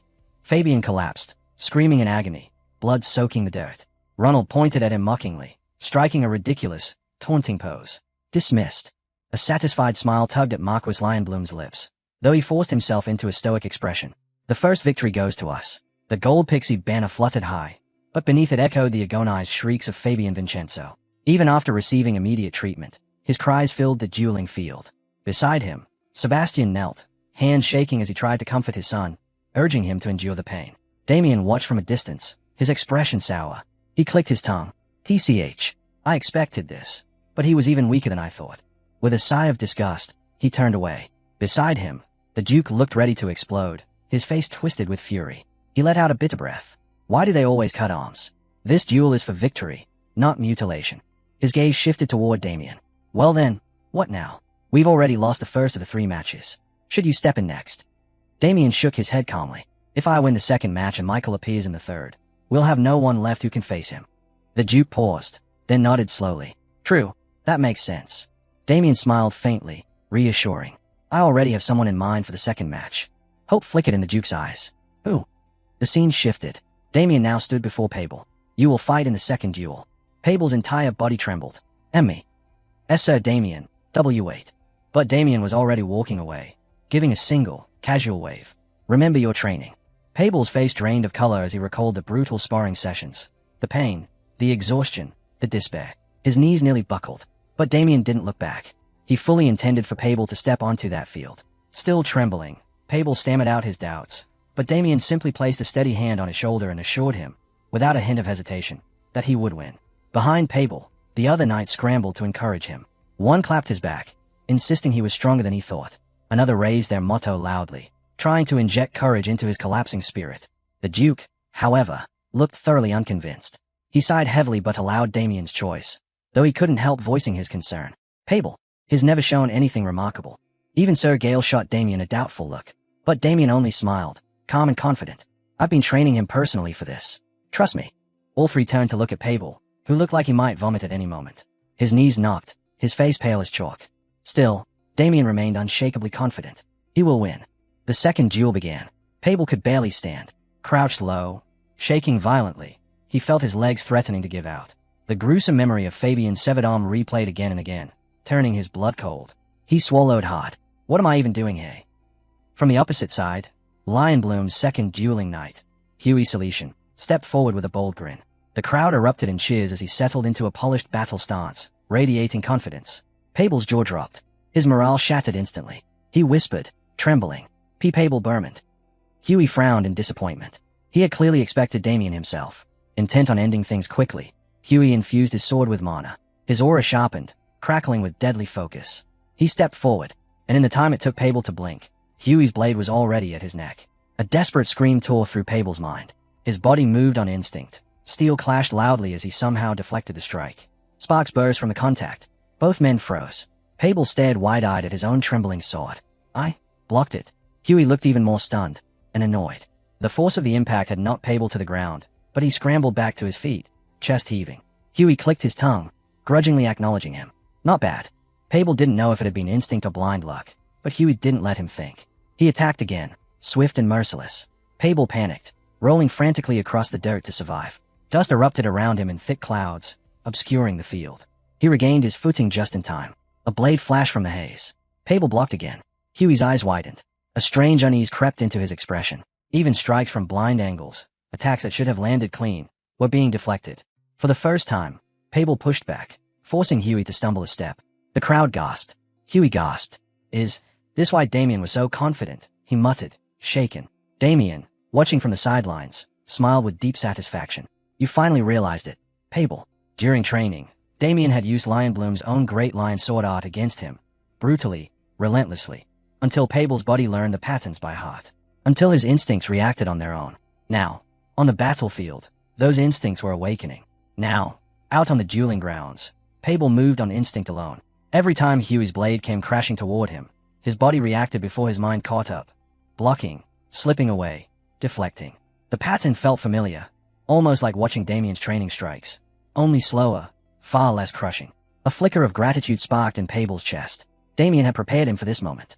Huey's furious assault raged on, but the longer it continued, the steadier Abel became. His breaths grew calmer, his footing sharper, his fear fading into a rising thrill. For the first time, he could see it, an opening, a chance to step beyond who he was. Planting his foot with purpose, he surged forward, a roar echoing in his heart as if declaring that even the heavens would part before his blade. In a flash, his sword slipped past Huey's guard, stopping at the man's neck, the cold steel grazing his cheek. Huey froze, then collapsed in disbelief, defeated. The Duke clenched his fist, barely containing his joy, while Damien smiled with unmistakable pride. Across from them, Marquis Leon Bloom sat stunned, unable to process the result. Only Michael remained unmoved, his expression calm, almost amused. Straightening his back, Abel declared victory. For a heartbeat, silence swept the grounds. Then cheers erupted like thunder as Gold Pixie Knights roared his name. Abel allowed himself a smug smile, savoring the glory that washed over him. The second duel belonged to Gold Pixie. Then Michael stepped forward, aura unfurling around him like a storm. He laughed softly, genuinely entertained by Huey's loss, admitting he hadn't expected the stronger man to fall so easily. With regal confidence, he proclaimed that everything now rested on the final duel, his duel with Damien. Approaching with unrestrained anticipation, he called Damien's name as though greeting a long-awaited rival. Damien moved to meet him, pausing only to glance at the Duke. A faint nod of confidence was all he needed. Now the two stood face to face on the battlefield. Michael's eyes gleamed with near euphoric excitement. This moment, he said, was the purpose of his life, the battle he had dreamed of. He exhaled a shuddering breath, smiling wildly like someone who had finally found an equal. But Damien only regarded him with cool, smug certainty. Equal? He dismissed the notion entirely. As Gold Pixie's third duelist, he would prove the gap between them. Michael unsheathed his sword with graceful ease. In the blink of an eye, he vanished forward, cutting through the air faster than sight. His blade rose for a vicious strike, eyes blazing as he inwardly dared Damien. Don't disappoint me. Meanwhile, in the Leon Bloom camp, moments before the duel even began, Celestian was on his knees before his knight leader, begging for death to atone for his loss. But the leader ordered him to stand, saying he had done everything he could against an opponent far stronger than him. The leader spoke with unwavering confidence, insisting the next duel was already decided. With Michael stepping in, fate itself could not change the outcome. Michael stood silently beside him, waiting for his turn with absolute composure. Huey Celestian bowed his head, agreeing wholeheartedly. Michael was the strongest among them, unmatched, undeniable, and he was also the leader's son. With nothing left to say, Celestian was dismissed and sent to rest, carrying both relief and regret with him. The Leon Bloom leader couldn't shake the unease twisting in his chest. Huey was stronger than a typical ducal knight, by 2, maybe 3 whole levels. So why had it looked as though his every strike had been read in advance? The Great Lion sword art was a treasured family secret, passed down for generations. Impossible to leak, impossible for anyone outside their bloodline to mimic. Yet the uneasiness remained. While he was drowning in possibilities, Michael's voice cut through his thoughts. Michael spoke with a trembling excitement he rarely showed. This, he said, was the first time in his life he had felt such anticipation. He had finally found someone who felt exactly like him, someone who could ignite the spark he had long lost. Even so, he declared confidently that he would defeat that man and win glory for his father. As he walked toward the field, his father clapped his shoulder and encouraged him, telling him he was the best of the best, born for this duel, and should enjoy every moment of it. As Michael stepped forward, memories flickered across his mind, memories of a childhood filled with swordplay. He remembered gripping a wooden blade with tiny hands, laughing uncontrollably as he trained under his father. Swordsmanship had been everything to him, so thrilling that he nearly lost himself in its joy. Back then, the world seemed endless, full of powerful warriors he wished to chase and surpass. But reality had been a disappointment. As his strength soared, rivals dwindled. Even those whispered about as the strongest knights fell before him effortlessly. Victory came too easily, too naturally. The thrill faded, and eventually, he put his sword down, unable to find joy in battles that meant nothing. Until today. Now, standing face to face with Damien Haxon, Michael felt alive again. Eyes burning with passion, he begged Damien, "Don't disappoint me." With those words, Michael launched forward, blade slicing down toward Damien's head with deadly speed. To everyone else, it was a blur. To Damien, it was nothing. Without even drawing his sword, he stepped aside and drove a fist straight into Michael's chest, sending him hurtling skyward. Michael refused to yield. He dashed back in, only to be met with a devastating kick that sent a shockwave ripping through the field. The air pressure alone crushed his momentum, far stronger than Michael's own strength. Skidding back, he slammed a hand onto the ground to halt himself. Then he lifted his head, smiling, laughing. This was it. This was the fight he had been starving for. He charged again, swinging with everything he had, his sword cutting through every angle imaginable. But not a single strike touched Damien. Damien didn't even bother lifting his blade.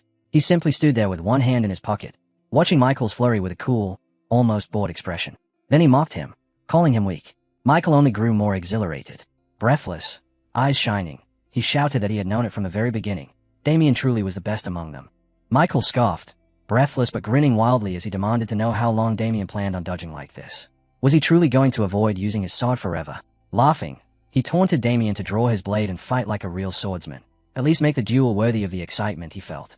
Damien finally reached for his sword, and the moment his fingers brushed the hilt, Michael shot forward like lightning, convinced he would strike first, convinced his blade would reach Damien before anything else could happen.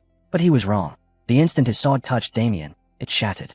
He didn't even understand how. Damien had already drawn his own blade in a split-second motion too fast for human eyes to register, and in the same instant, Michael saw, felt, his own head being severed. His vision spun as if it flew through the air, his body collapsing below. Michael died. Or at least, he thought he did. But in the next heartbeat, everything snapped back. He found himself on his knees in front of Damien, his sword broken, courage drained, laughter trembling out of him in disbelief. What he had seen felt so real, too real. He could still feel the phantom slice at his neck, the sensation of his head being severed. His breath shook as he tried to understand how he was still alive. From the stands, his father roared in fury, ordering him to stand, to draw his sword, to fight with dignity instead of kneeling like a coward. But Michael couldn't move. His mind reeled, still trapped in the afterimage of his own death. He looked up at Damien, at the overwhelming aura radiating from him, and shuddered. Damien's voice was cold as he asked if Michael still believed they were equals. Sweat dripped down Michael's face as he let out a strange, broken smile. Only now did he realize the truth. What he had witnessed wasn't death. It was a mirage Damien forced upon him, a fleeting glimpse of what would happen if he dared to continue. The terror of it lingered in every fiber of his body. Lowering his head, he admitted defeat. And with that, the third duel ended. Victory once again belonged to Gold Pixie. The third duel between Damien Haxon of Gold Pixie and Michael of the Leon Bloom Knights concluded decisively. After seeing the illusion of his own death during the clash, Michael surrendered, unable to continue. Later, a grand celebration erupted, hosted by Gold Pixie's leader, Dorggo. The party was loud, triumphant, and unmistakably designed to mock their Leon Bloom rivals. Dorggo raised his cup high, declaring that everyone should drink to their heart's content. Tonight, he announced proudly, they had triumphed over their long-standing enemies. Across the hall, the Leon Bloom leader sat stiffly, his expression tight with anger and humiliation. Yet he had no choice but to attend. He had lost, and this party was a victory he was now forced to witness. Dorggo lifted his glass high, voice booming through the hall as he declared that there were more than enough drinks for everyone.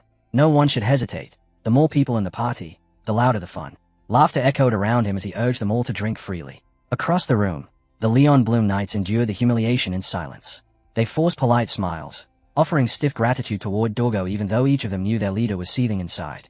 The sting of defeat hung heavy over them. Dorggo eventually strode over to Marquis Leon Bloom, wearing the same broad grin that had mocked them all night. He clapped the Marquis on the shoulder and said they had argued long enough, that everything was settled now, so they should forget the past and enjoy the feast. Then, with exaggerated hospitality, he poured wine into the Marquis's cup, only to twist the knife again by announcing that, in the end, the true victor was none other than himself. The Marquis's jaw clenched. Rage flickered across his eyes. He wanted to strike back, to wipe that smug smile off Dorggo's face. But he couldn't. Not tonight. He had lost, and defeat chained his anger to silence.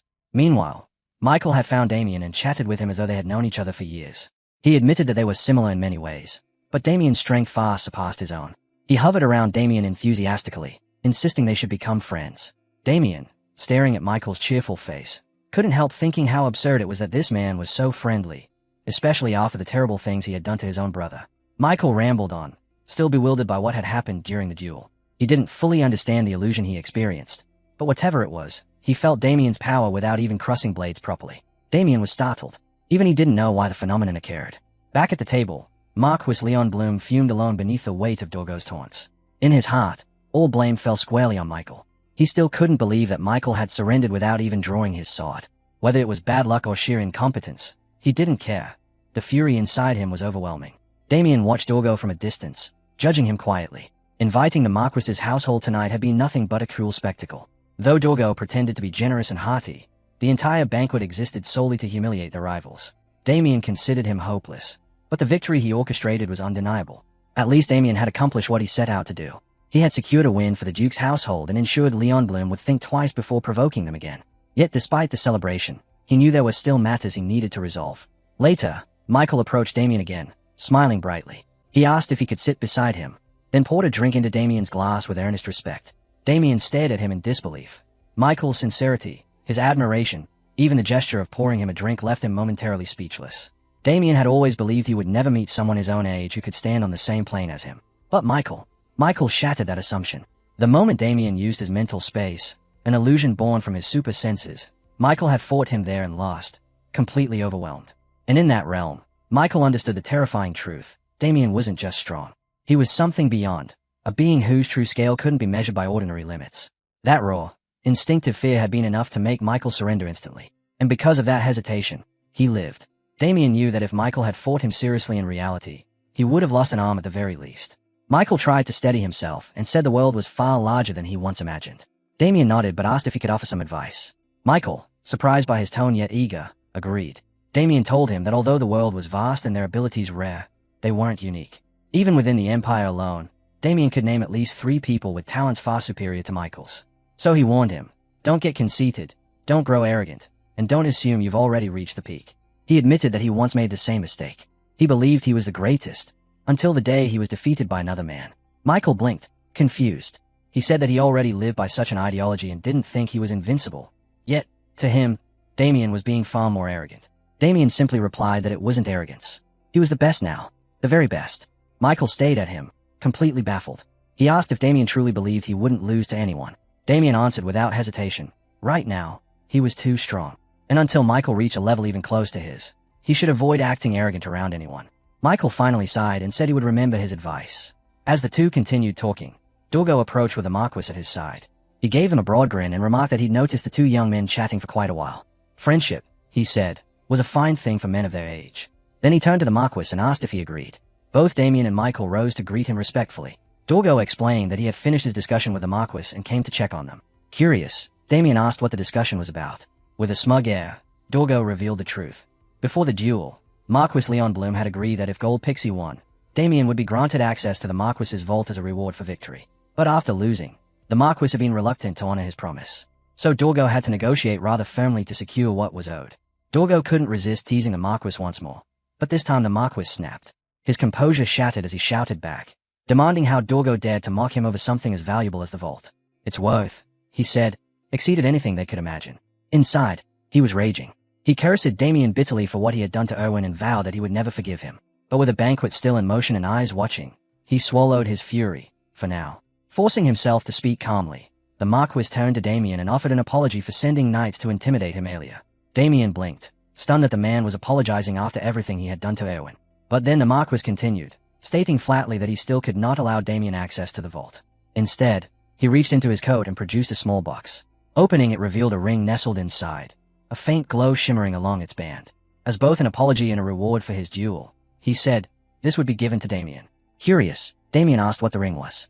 The Marquis explained that it was imbued with spatial magic, forged by craftsmen of the White Tower, capable of storing up to 100 kilograms inside its dimensional pocket. Damien was stunned. Artifacts like this were worth as much as a small castle. Although he was frustrated that the original reward had changed, something this valuable softened his irritation. With an inward sigh, he decided to accept it graciously. He told the Marquis that if this was the reward offered, then he accepted it with appreciation. The Marquis nodded and added that although he couldn't open the vault, the household still possessed many excellent weapons. If Damien wanted anything else, he was free to request it. Damien agreed. After all, the Marquis household was the finest knight family in the entire Apple Kingdom. Their army must be overflowing with treasures. Then a thought struck him. There was one thing he needed from them. He looked at the Marquis and calmly asked for a bow. The Marquis blinked, baffled.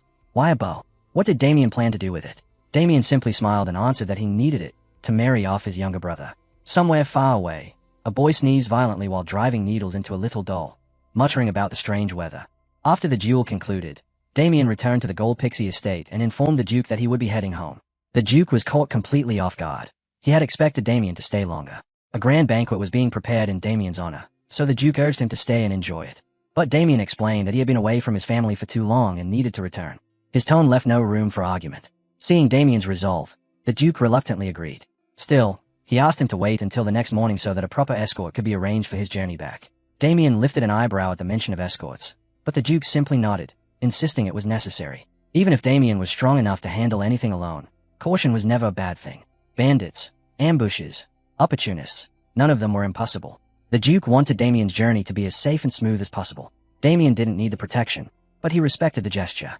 Bowing slightly, he thanked the Duke for his generosity. Soon after, Damien and Victor departed the Gold Pixie estate, led by 2 knights chosen to accompany them. Victor trudged behind on foot while Damien rode a horse.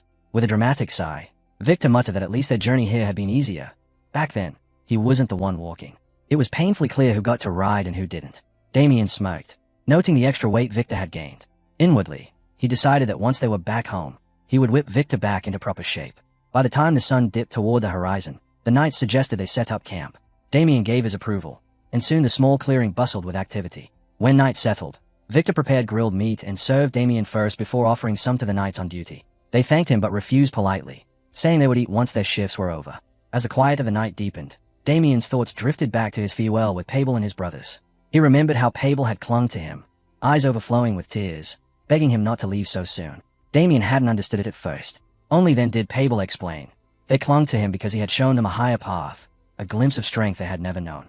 For that, they owed him more gratitude than words could express. Damien reminded them gently that everything he gained came from relentless effort, not shortcuts or talent alone. The 3 brothers bowed deeply, declaring that they would never forget his teachings and that, from that day forward, they would acknowledge him as their master. Their sincerity had startled Damien, but he accepted their vow with a quiet, genuine smile. Back in the present, the forest whispered with sudden movement. Leaves rustled, branches trembled. One of the knights offered to investigate. Damien tried to stop him, but the knight insisted. He could not ignore his duty. He stepped forward cautiously. A split second later, a spear wrapped in dark, crackling energy shot from the shadows and pierced straight through him, pinning his lifeless body to a tree. Chaos erupted through the camp. Then a cold, mocking voice drifted from the darkness, remarking on how surprising it was that the Duke had even sent escorts. Though, he said, they were far too feeble to matter. A figure stepped out from the shadows. It was Sir Ernst Howitz, his eyes hollow, his aura twisted, utterly consumed by the corruption of the dark mags. His entire form radiated menace. The remaining knights stepped forward, demanding answers, but he never finished the question. From the shadows, Mustang Fury and Rebecca emerged beside Ernst, moving like wraiths. A sweet, poisonous fragrance drifted from them, so faint, yet so devastating. The knight's eyes glazed almost instantly, his will slipping away under the bewitching scent. Damien, however, remained unmoved. Knowing Victor had no resistance to such magic, Damien struck him swiftly in the neck, knocking him unconscious before the charm could take hold. Rebecca's voice rang out, sharp and merciless, as she commanded the entranced knight to snap his own neck. Damien lunged to stop him, but he was too late. With a grotesque twist, the knight obeyed, ending his life in a heartbeat. Now only Damien remained. Rebecca's gaze lingered on him with growing fascination. How was he still standing? How had he resisted the charm? Though Damien was ranked as a mere low-level knight, she suspected there was something abnormal about his body. Something rare. Interest replaced mockery as she turned to Mustang, her voice eerily calm as she proposed dissecting Damien alive to uncover the secret behind his resistance. The 3 darkened figures circled him slowly, but Damien didn't flinch. His stance sharpened, his eyes hardened. He was ready. The protagonist's heart tightened as the trio fully revealed themselves, calling him an interesting one. Despite his low-rank status, he had remained unaffected by their alluring spell. Proof, they said, of a unique constitution. Pulling back her hood completely, Rebecca spoke with chilling delight, wondering aloud if they should kill him and peel apart his body layer by layer. Behind Sir Howitz, the 2 dark mags, Rebecca and Mustang, stood proudly, claiming ownership of Damien's life. Their overwhelming power pressed against him like a crushing weight. Damien's body stayed calm, but his thoughts raced. Sir Ernst Howitz finally stepped forward, voice drenched in hatred. He called Damien by name, saying their meeting was long overdue. Then he vowed to tear Damien to pieces and offer him as a tribute upon Lady Chelsea's grave. Without hesitation, he leveled his sword straight at Damien. Damien shifted into a ready stance, but a confident smile spread across his lips. He mocked Ernst openly, calling him pathetic, reminding him how he once soiled himself in fear of Sir Gale, and blaming him for failing to protect Lady Chelsea. Ernst trembled with fury. Veins bulged across his face, and rage twisted his features. Rebecca touched his arm as though calming him, but her smile carried a venom far worse than his anger. With false sweetness, she chided Damien for poking at a wounded heart. Her tone then snapped cold as dark mana surged violently around the trio. She demanded to know where Damien's arrogance came from. Did he truly think he could fight all three of them alone? The forest pulsed with killing intent as the air thickened into a battlefield silence. Damien's smile did not fade. Damien's unshaken composure irritated Rebecca. Her eyes narrowed, her voice low as she warned him that he didn't even know who they truly were. But before she could finish, Damien cut her off with a smirk and recited their identities with pinpoint accuracy. Dark mags of Yulon, and not just any rank, but high-level executives. Rebecca froze mid-breath, completely blindsided. Her jaw dropped, her pupils trembling as shock hollowed her expression. Mustang looked just as stunned, unable to hide the disbelief twisting across his face. When Rebecca finally found her voice, she demanded to know how he could possibly know such a thing. Damien simply stuck a pinky in his ear and shrugged. "I've got good hearing," he said lazily, as if it were nothing. Sir Howard snarled and raised his spear, mana roaring through it as the dark mags recovered from their shock. Their hesitation turned to rage. They scoffed at Damien's confidence, calling him delusional. With a screeching chorus of hatred, they promised to end him here, to make him die in agony. Howard charged first, speed blazing with violent energy. Damien didn't so much as blink. He didn't draw his sword. He didn't move. He merely watched the spear streak toward him with cold, unshaken eyes. Then a thunderous clang shattered the clearing. A fully armored knight burst through the trees like a living storm, intercepting the attack in one crushing strike. The collision of steel rang out like lightning splitting the sky. Howard staggered back, startled, retreating rapidly to assess this new threat. Standing at Damien's side, the knight released a wave of mana so dense it warped the air. Damien's smirk returned. He told the dark mags they were mistaken. He was far from alone. The knight's presence swallowed the knight. Sebastian Vincenzo, the middle-class knight of House Gold Pixie. Damien's mind drifted briefly to the moment in the Duke's office earlier that day. He had bowed deeply, thanking the Duke sincerely for allowing him to return home. But before he could leave, the Duke had stopped him. His tone had been heavy, his expression grim as he spoke of Ernst Howitz. Howitz was missing. Damien had stiffened then, immediately grasping what the Duke implied. With sharp intuition, he replied that he understood perfectly. The Duke explained that Howitz bore a deep grudge toward both of them over Lady Chelsea's death. On top of that, the dark mags whose plans Damien had destroyed would not let him go unpunished. The Duke admitted his own safety was guaranteed, but Damien's was not. That was why he intended to assign a knight to guard him. At the Duke's call, the door opened. A figure clad in full armor stepped into the room. Damien recognized him instantly. Sebastian Vincenzo. The Duke explained that every other middle-class knight was away on missions, leaving Sebastian as the only available choice. And now, here he stood, shielding Damien from death itself. With steady authority, the Duke had entrusted Sebastian with Damien's protection. Sebastian bowed deeply that day, vowing with unwavering resolve to guard Damien even at the cost of his own life. Now, in the present, Damien couldn't help the faint smile rising inside him. Of course, that was why Sebastian appeared exactly when he did. The Duke had secretly ordered him to follow from the shadows, protecting Damien without revealing himself until their enemies surfaced. And the moment the trap was sprung, Sebastian had struck. Sir Howitz, realizing he was caught in the Duke's scheme, dropped to one knee, trembling not with respect but with rage. The two dark mags stayed in shock, their composure cracking as fear seeped into their expressions. Damien remembered the Duke's sly grin, a glass of wine in hand. He had disguised this entire escort as a protective measure, but in truth, it was a lure to drag out every hidden enemy in one sweep. Howitz rose slowly, lips twisting into a deranged smile. He greeted Sebastian with a mocking familiarity, as if welcoming an old rival. Sebastian didn't entertain the madness. He demanded to know why Howitz was here. Howitz's answer came cold and bitter. He intended to kill every person connected to Lady Chelsea's death. Sebastian frowned, trying to reason with him, reminding him that Lady Chelsea had taken her own life. But the words triggered an explosion inside Howitz. His eyes flared red with fury as he shouted his denial. Chelsea would never commit suicide. Never. Dark mana surged through him uncontrollably, crawling across his skin like living shadows. He screamed accusations. The Duke must have killed her. She must have died under torture. The dark mags relaxed slightly, relieved to see Howitz completely consumed by their corruption. His body shook with unrestrained power, molten rage twisting his face into something barely human. He vowed vengeance with a voice no longer his own. He would kill Damien Haxon, kill everyone involved in Chelsea's interrogation, and finally, kill the Duke. His glowing purple eyes and hissing breath made the night feel colder. Sebastian scoffed, unable to hide his disgust. Calling Howitz insane, he reminded him again of the absurdity of threatening the Duke. But Howitz only laughed, a dark, hollow sound, and offered Sebastian a single chance. Abandon Damien, walk away, and keep his life. Sebastian's disappointment hardened his features. His voice cut sharply through the air as he called Howitz arrogant. Mana erupted around him as he ignited his blade and armor, his entire body blazing with fury and determination. Watching from behind, Damien felt heat stir in his chest, as expected of a middle-class knight. Yet Howitt's only grinned wider. He admitted Sebastian had once been stronger, but not anymore. With a savage tear of his clothes, he revealed a body grotesquely altered by black magic, muscles swollen unnaturally beneath veins of pulsing shadow. Sebastian's eyes widened, horror coursing through him. He shouted that Howitz was a fool for embracing forbidden magic. But Howitz only beamed with twisted pride, announcing he had reached the same enhancement as Guillermo Blackwing. In exchange for his life force, he had been granted monstrous mana and strength. He stepped forward, sneering, telling Sebastian to open his eyes and witness the power he had seized.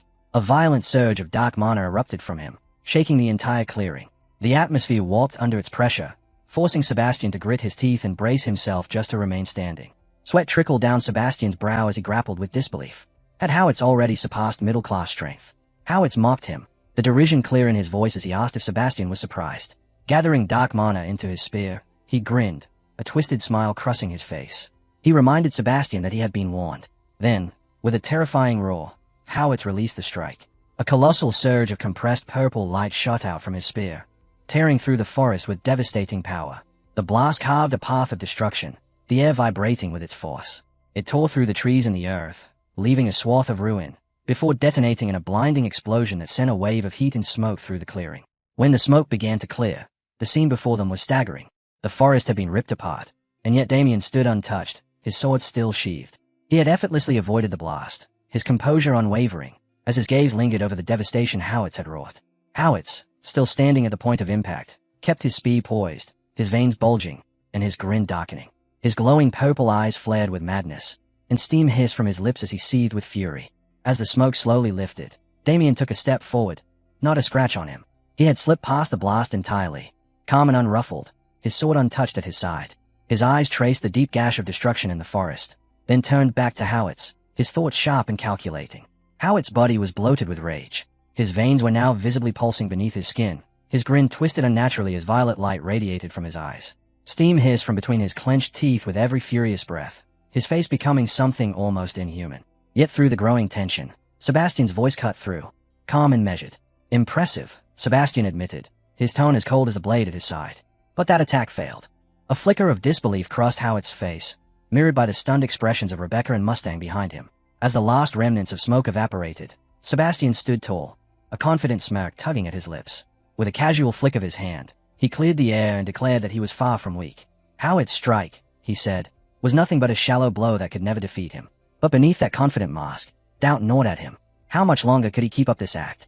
He crushed the thought quickly, forcing his voice to cut like steel as he commanded Damien to leave the fight to him and get to the Duke's estate for reinforcements.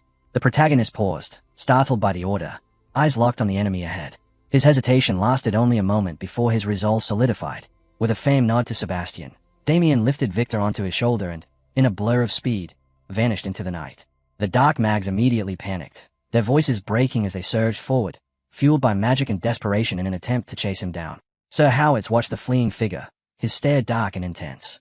Unease flickered in his eyes, but the rage still consumed him. Power surged through his body as he readied a lethal strike. Just as Howitz prepared to unleash his attack, a flash of steel pierced his vision. Damien's blade aimed straight for his neck. Howitz barely reacted in time, catching the strike at the last possible moment. Sebastian's weapon slammed into his, driving him back. Surprise flickered across his face. The collision was fierce, explosive, and they were thrown apart by the force, leaving only a slim gap between them. Their eyes locked. The silence between them crackled with raw intensity. Mana surged through Sebastian's body as he roared, the sound echoing across the battlefield. He vowed that no one would leave this place alive. This battle would end only in death. Howitz bellowed in response, his voice twisted with fury. Dark purple energy surged from him in crushing waves, the weight of his frustration palpable in every pulse. His promise was clear. Sebastian would not survive this fight. The forest trembled as the two warriors clashed, each strike releasing blinding bursts of light that tore through the air. Every impact shook the earth beneath them. Meanwhile, deep in the woods, Damien sprinted through the trees, Victor slung over his shoulder. Suddenly, his senses flared with alarm. Dark purple energy rippled through the air, and his eyes snapped up just in time to see two figures descend from above, landing directly in his path. He skidded to a stop, narrowing his gaze as the shadows took shape. Rebecca and her partner, both wearing twisted grins. One of them mocked him cruelly, taunting him for carrying Victor along. They sneered, calling him arrogant for not fleeing alone. Damien's expression remained unreadable, silence heavy in the air. Then, a faint smile tugged at the corner of his mouth. his eyes flickering with a quiet resolve. He exhaled deeply, his voice calm but firm as he responded, calling them the true fools. Carefully, he set Victor against a nearby tree, a flash of anticipation igniting within him. Straightening, he stepped forward, his tone cold and unyielding. He told them that he had only drawn them away, that he couldn't fight at full strength with Sebastian still engaged in battle. With a stretch of his arms, he declared that he would finish them quickly, then return to aid Sebastian. His words hit like a blade. Shock flashed across their faces. Mustang, however, burst into mocking laughter, scoffing at the idea of Damien facing them alone.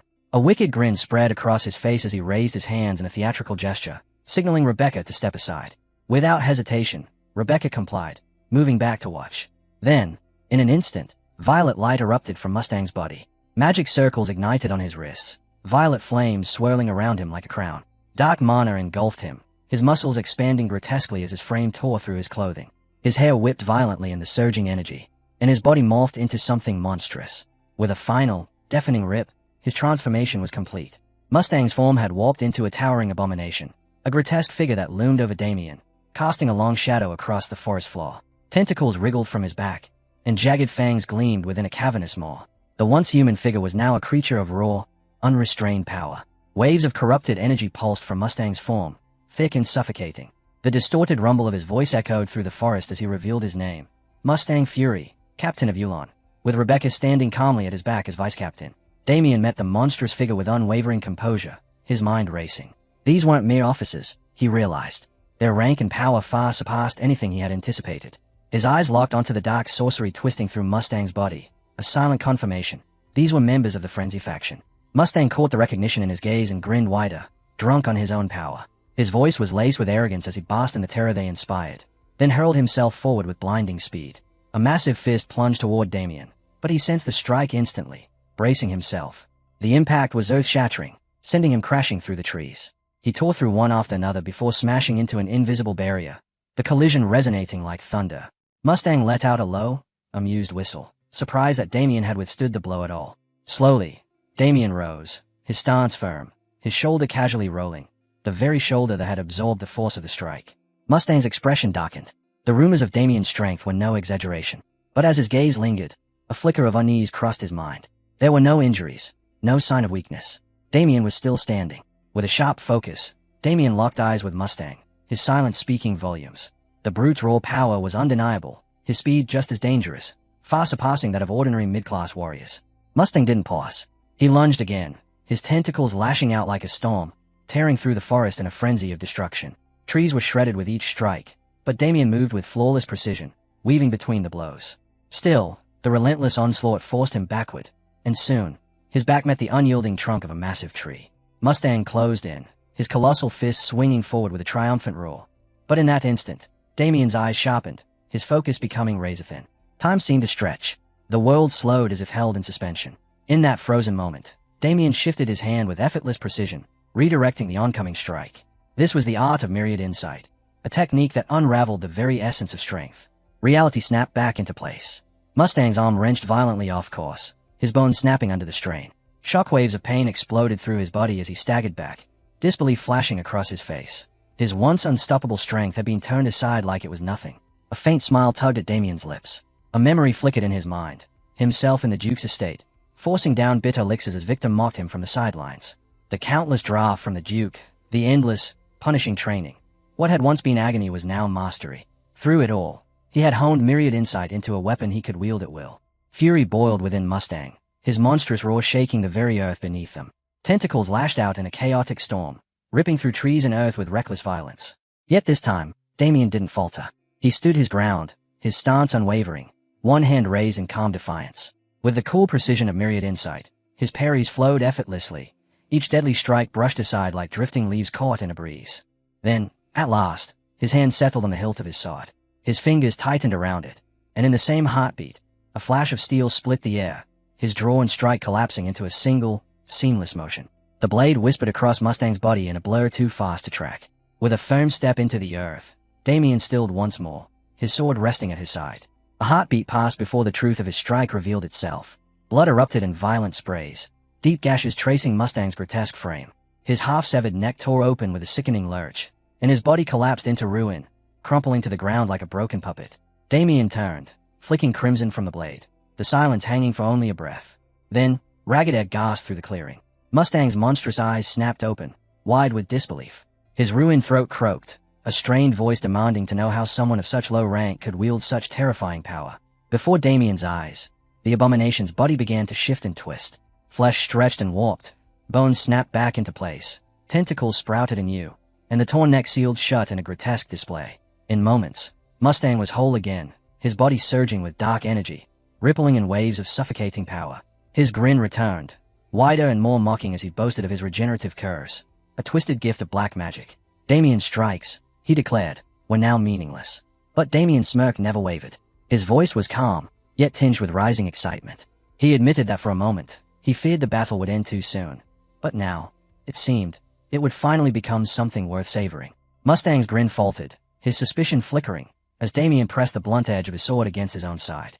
With a flick of his finger, the steel hummed, a low, resonating note that vibrated through the forest like a warning bell. A sharp, devious smile stretched across Damien's lips, his eyes burning with anticipation. This, to him, was what he lived for, the chance to unleash everything he had, to fight without restraint.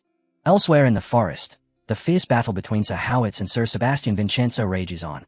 Every clash detonates like thunder, tearing the ground apart. In a brutal exchange, Howitz swings his spear in a murderous arc, aiming to cleave Sebastian straight down the middle. Sebastian dodges by the barest fraction, the gust of death scraping past him as the spear slams into the earth with catastrophic force. He staggers back, retreating 3 desperate steps before Howitz can swing again, clawing for space just to breathe. Finally rooted at a narrow gap, Sebastian bends forward, chest heaving, lungs burning as his eyes lock onto his relentless foe. Howitz notices the faltering breaths and lets a crooked smile creep across his face. His voice drips with mockery. He remarks that Sebastian seems to be struggling badly. Still, he adds, lasting this long against him is worthy of respect. Sebastian's face twists with disgust. Respect, he snarls bitterly. The thought that is being pushed back by someone who clawed his way up through black magic fills him with humiliation. Howitz chuckles darkly, shaking his head. He tells Sebastian that he still doesn't understand his place. Raising his spear, its tip gleaming with malice, he points it straight at him. No matter what words Sebastian spits out, the outcome is inevitable. He will fall, drawing his stance back, body coiled to strike. Howitz challenges him to see how long he can endure. Sebastian steadies himself, shoulders trembling, breath still ragged. Inside, his thoughts churn. It infuriates him, but he knows Howitz is right. All he can do now is hold on. His gaze drifts toward the distant side of the forest, where Damien is fighting his own battle. Please, Sir Damien, he thinks desperately. Hurry. Back on the other side, Damien watches Mustang Fury's regenerating flesh knit itself together with cruel amusement. This is great, he says with a faint smile. I was worried this would end too quickly. The torn gnaws at Mustang Fury's mind. Damien flicks his finger once more against the sword's edge, sending a low ripple humming down the blade. His grin widens. Even better, he murmurs. That means I can really let loose. Mustang Fury scoffs, masking his unease with a mocking sigh. He calls Damien more arrogant than he imagined. His monstrous maw yawns wide, shadows writhing deep within as dark energy condenses in his throat, swelling with destructive promise. Let's see if you can dodge this. Damien's gaze sharpens as he watches the storm of black mana gather, swelling like an impending dragon's breath ready to devour everything in its path. Yet he doesn't move. He stands there, unmoving as stone, letting the air quake around him as the mass of energy condenses into a sphere of pure annihilation. At its peak, Mustang unleashes the beam. Darkness explodes forward, a roaring cataclysm meant to erase Damien from existence. But Damien remains calm.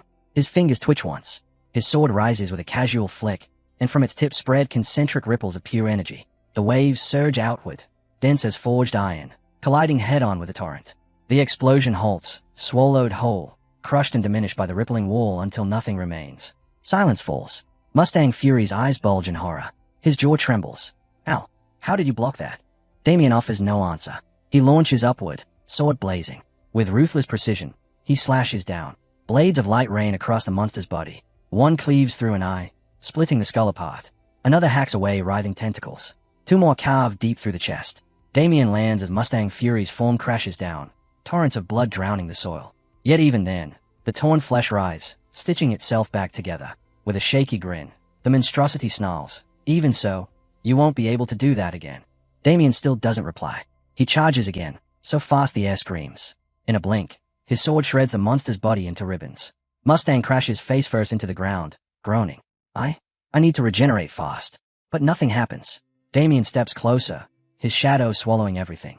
His eyes are lifeless, chilling. Mustang's expression curdles into panic. My regeneration. Damien's voice cuts like a blade. It's not working, is it? Regeneration depends on dark mana, and that is not infinite. Why, you bastard.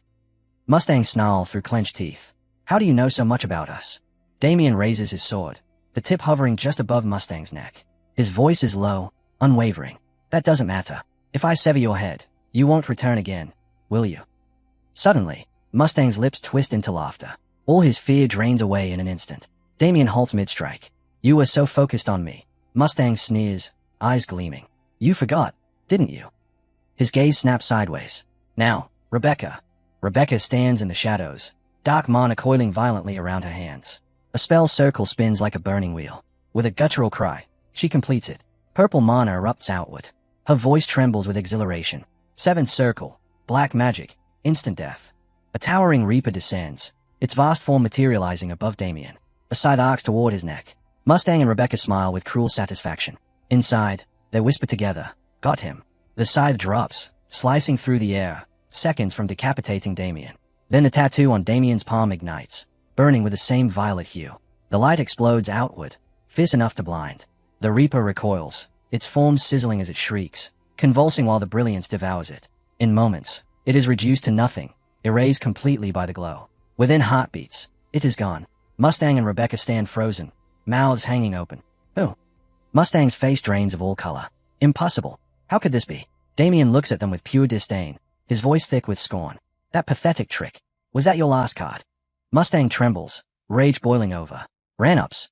That spell was Yuan's masterpiece. It can kill even a high-class knight or mage under the right conditions. Damien bursts into laughter, manic, unrelenting, the sound clawing straight into their nerves.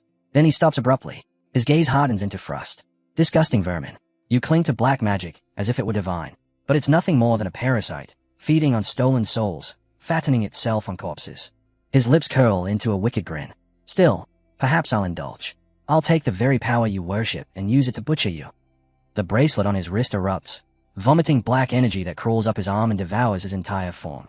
The pressure blasts outward so violently it nearly hurls Rebecca into the trees. Darkness twists around him like a second skin. Rebecca screams, Captain, while Mustang stammers, wide-eyed. That's black magic. Yes, Damien answers coldly. But you've never seen anything like this. Reality itself distorts. Space bends, and in an instant they are trapped inside a sealed void of darkness. His voice echoes from everywhere at once. Ninth circle, black magic, pitch darkness. A single finger, coated in black mana, tethers him to the sphere. Inside, Rebecca clutches Mustang, trembling. Mustang's voice cracks, almost childlike in terror. Ninth circle, that's impossible. Outside, Damien lowers his finger. The sphere contracts, slowly at first, then violently. Pressure mounts, crushing everything within. Screams rip from their throats as their eyes bulge. Bones snap, bodies swelling grotesquely under the force. Inside the shrinking void, Rebecca and Mustang gasp and strain, faces twisted in agony as they are pressed into an impossible density. Their veins, muscles, and eyes bulge as the darkness tightens around them. Then a sickening pop shatters the silence. The sphere explodes, spraying shards of darkness mixed with blood across the trees. The volatile remnants of their existence hiss through the air. Nothing remains. Damien stands amid the wreckage, eyes narrowed, a vicious smile spreading across his face as he sweeps his mana-imbued finger downward, the tether to the void finally snapping. Vibrant purple blood rains around him, splashing onto Victor's hands and body. Just then, Victor wakes with a yawn, his mind sluggish. He blinks around, mumbling, asking where he is. Damien turns to him, noticing something, then calmly points to his own face, wordlessly letting Victor know there's something splashed across his. Victor, still nauseous and barely conscious, rubs his face with both hands, unknowingly smearing the dark, sticky blood splashed across him. He answers Damien in a sluggish voice, thick with confusion, asking what's wrong with his face. Then he pulls his hands away and looks down.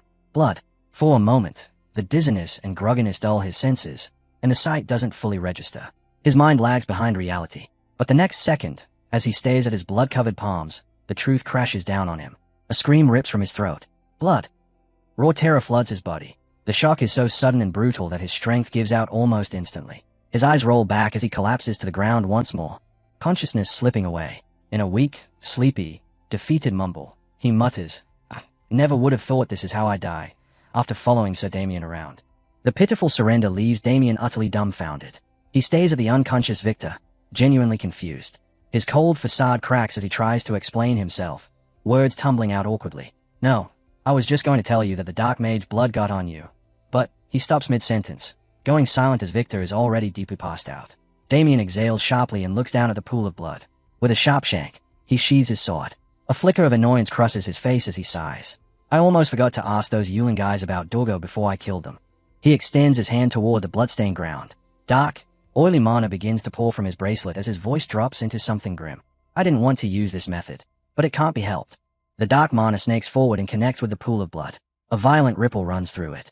The blood begins to spin, bubbling aggressively as the mana digs in, tearing out the essence of the dead. Suddenly, two dark orbs bulge upward from the pool, wrapped in churning black magic. As they rise, faint, ghostly voices leak out, one screaming in muffled terror, the other releasing a raw, endless moan. With absolute control, Damien guides the orbs toward him. As they float closer, they twitch and flicker, visibly terrified by his presence. His voice is low and dangerous. I'll have to get the information I couldn't while you were alive, from your summoned souls. He addresses them with a single word. Hey. The two orbs vibrate violently, frozen in silence. Damien reaches out as if to grab them, his glare promising excruciating pain. Spill everything you know. Far across the forest, Sir Vincent continues to struggle, gasping for air as he clashes with Sir Ernstowitz. Then a crushing, bone-jarring blow slams into his chest. The force sends him flying like a rag doll, his body hurtling through the air until his back smashes into a thick tree, snapping it in half with a deafening crack. After crashing into the tree, Vincenzo's body goes limp, his balance slipping away. His chest plate shatters into useless fragments from the devastating blow how it's landed, and the damage inside him is far worse. A violent cough tears from his throat, spraying bright blood onto the ground. His knees buckle, and for a moment it looks like he will fall outright. But a fierce will rejects defeat. With a hoarse grunt, he stomps one armored foot into the earth, barely forcing himself upright again. His body trembles violently as he struggles to stay standing. Exhaustion crushes him, and waves of agony flood every nerve. The effort is too much. His defiance finally breaks. He collapses heavily to the ground, falling into a fit of pain-racked coughing. Meanwhile, Howard stands tall, wrapped in dark, intimidating majesty. He advances slowly, each step filled with calm, arrogant confidence. When he draws close, an excited smile of mockery spreads across his face as he savors the moment. This is the end of the road, Sir Sebastian Vincenzo, he says, voice dripping with condescension. I'll make it quick for you. Vincenzo pants, desperately trying to draw a steady breath. Is this truly it? His spirit refuses to break. I won't let Howitz reach Grace, the Duke of the Gold Pixie Estate. Even if I die, I'll bring him down with me. Then a calm, cold voice cuts through the tension. It remarks that Sir Vincenzo held out impressively long against his foe. Vincenzo's eyes snap open. He turns his head at once. So Damien walks calmly toward them. Both men stare at him in quiet astonishment. Then Howitz's eyes gleam with manic excitement. He roars Damien's name, calling him a bastard, his voice thick with murderous glee. I was already planning to find and kill you. But you walked straight into your own grave. Damien lifts his hand, revealing two flickering souls held before him in their orb-like forms. A slow, sarcastic smile spreads across his face. Is that so? He asks coolly. We'll see about that. Inside, his thoughts sharpen. One more step from Howitz, and he'll be the one who dies. Howitz snarls, grinding his teeth in furious rage at Damien's provocation. I don't know where your confidence comes from, he growls, but that's enough talk. He charges. Dark mana surges violently around his spear as he lunges straight at Damien, shouting that it's time for him to die. Damien doesn't move. He stands perfectly still as the spear closes in, the blade stopping mere inches from his face. A faint, utterly confident smile rests on Damien's lips. In that instant, he clenches his fist. The two souls, Rebecca and Mustang, are crushed beneath his palm.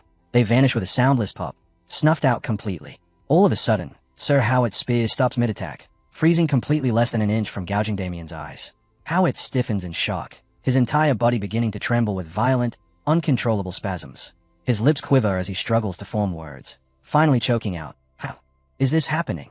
Damien only watches him with that terrifyingly serene smile. From the ground, Sir Sebastian Vincenzo, clutching his life-threatening wounds, stares in stunned disbelief at the impossible scene unfolding before him. Damien slowly opens his clenched fist, releasing the residual dark energy left behind by the pulverized souls.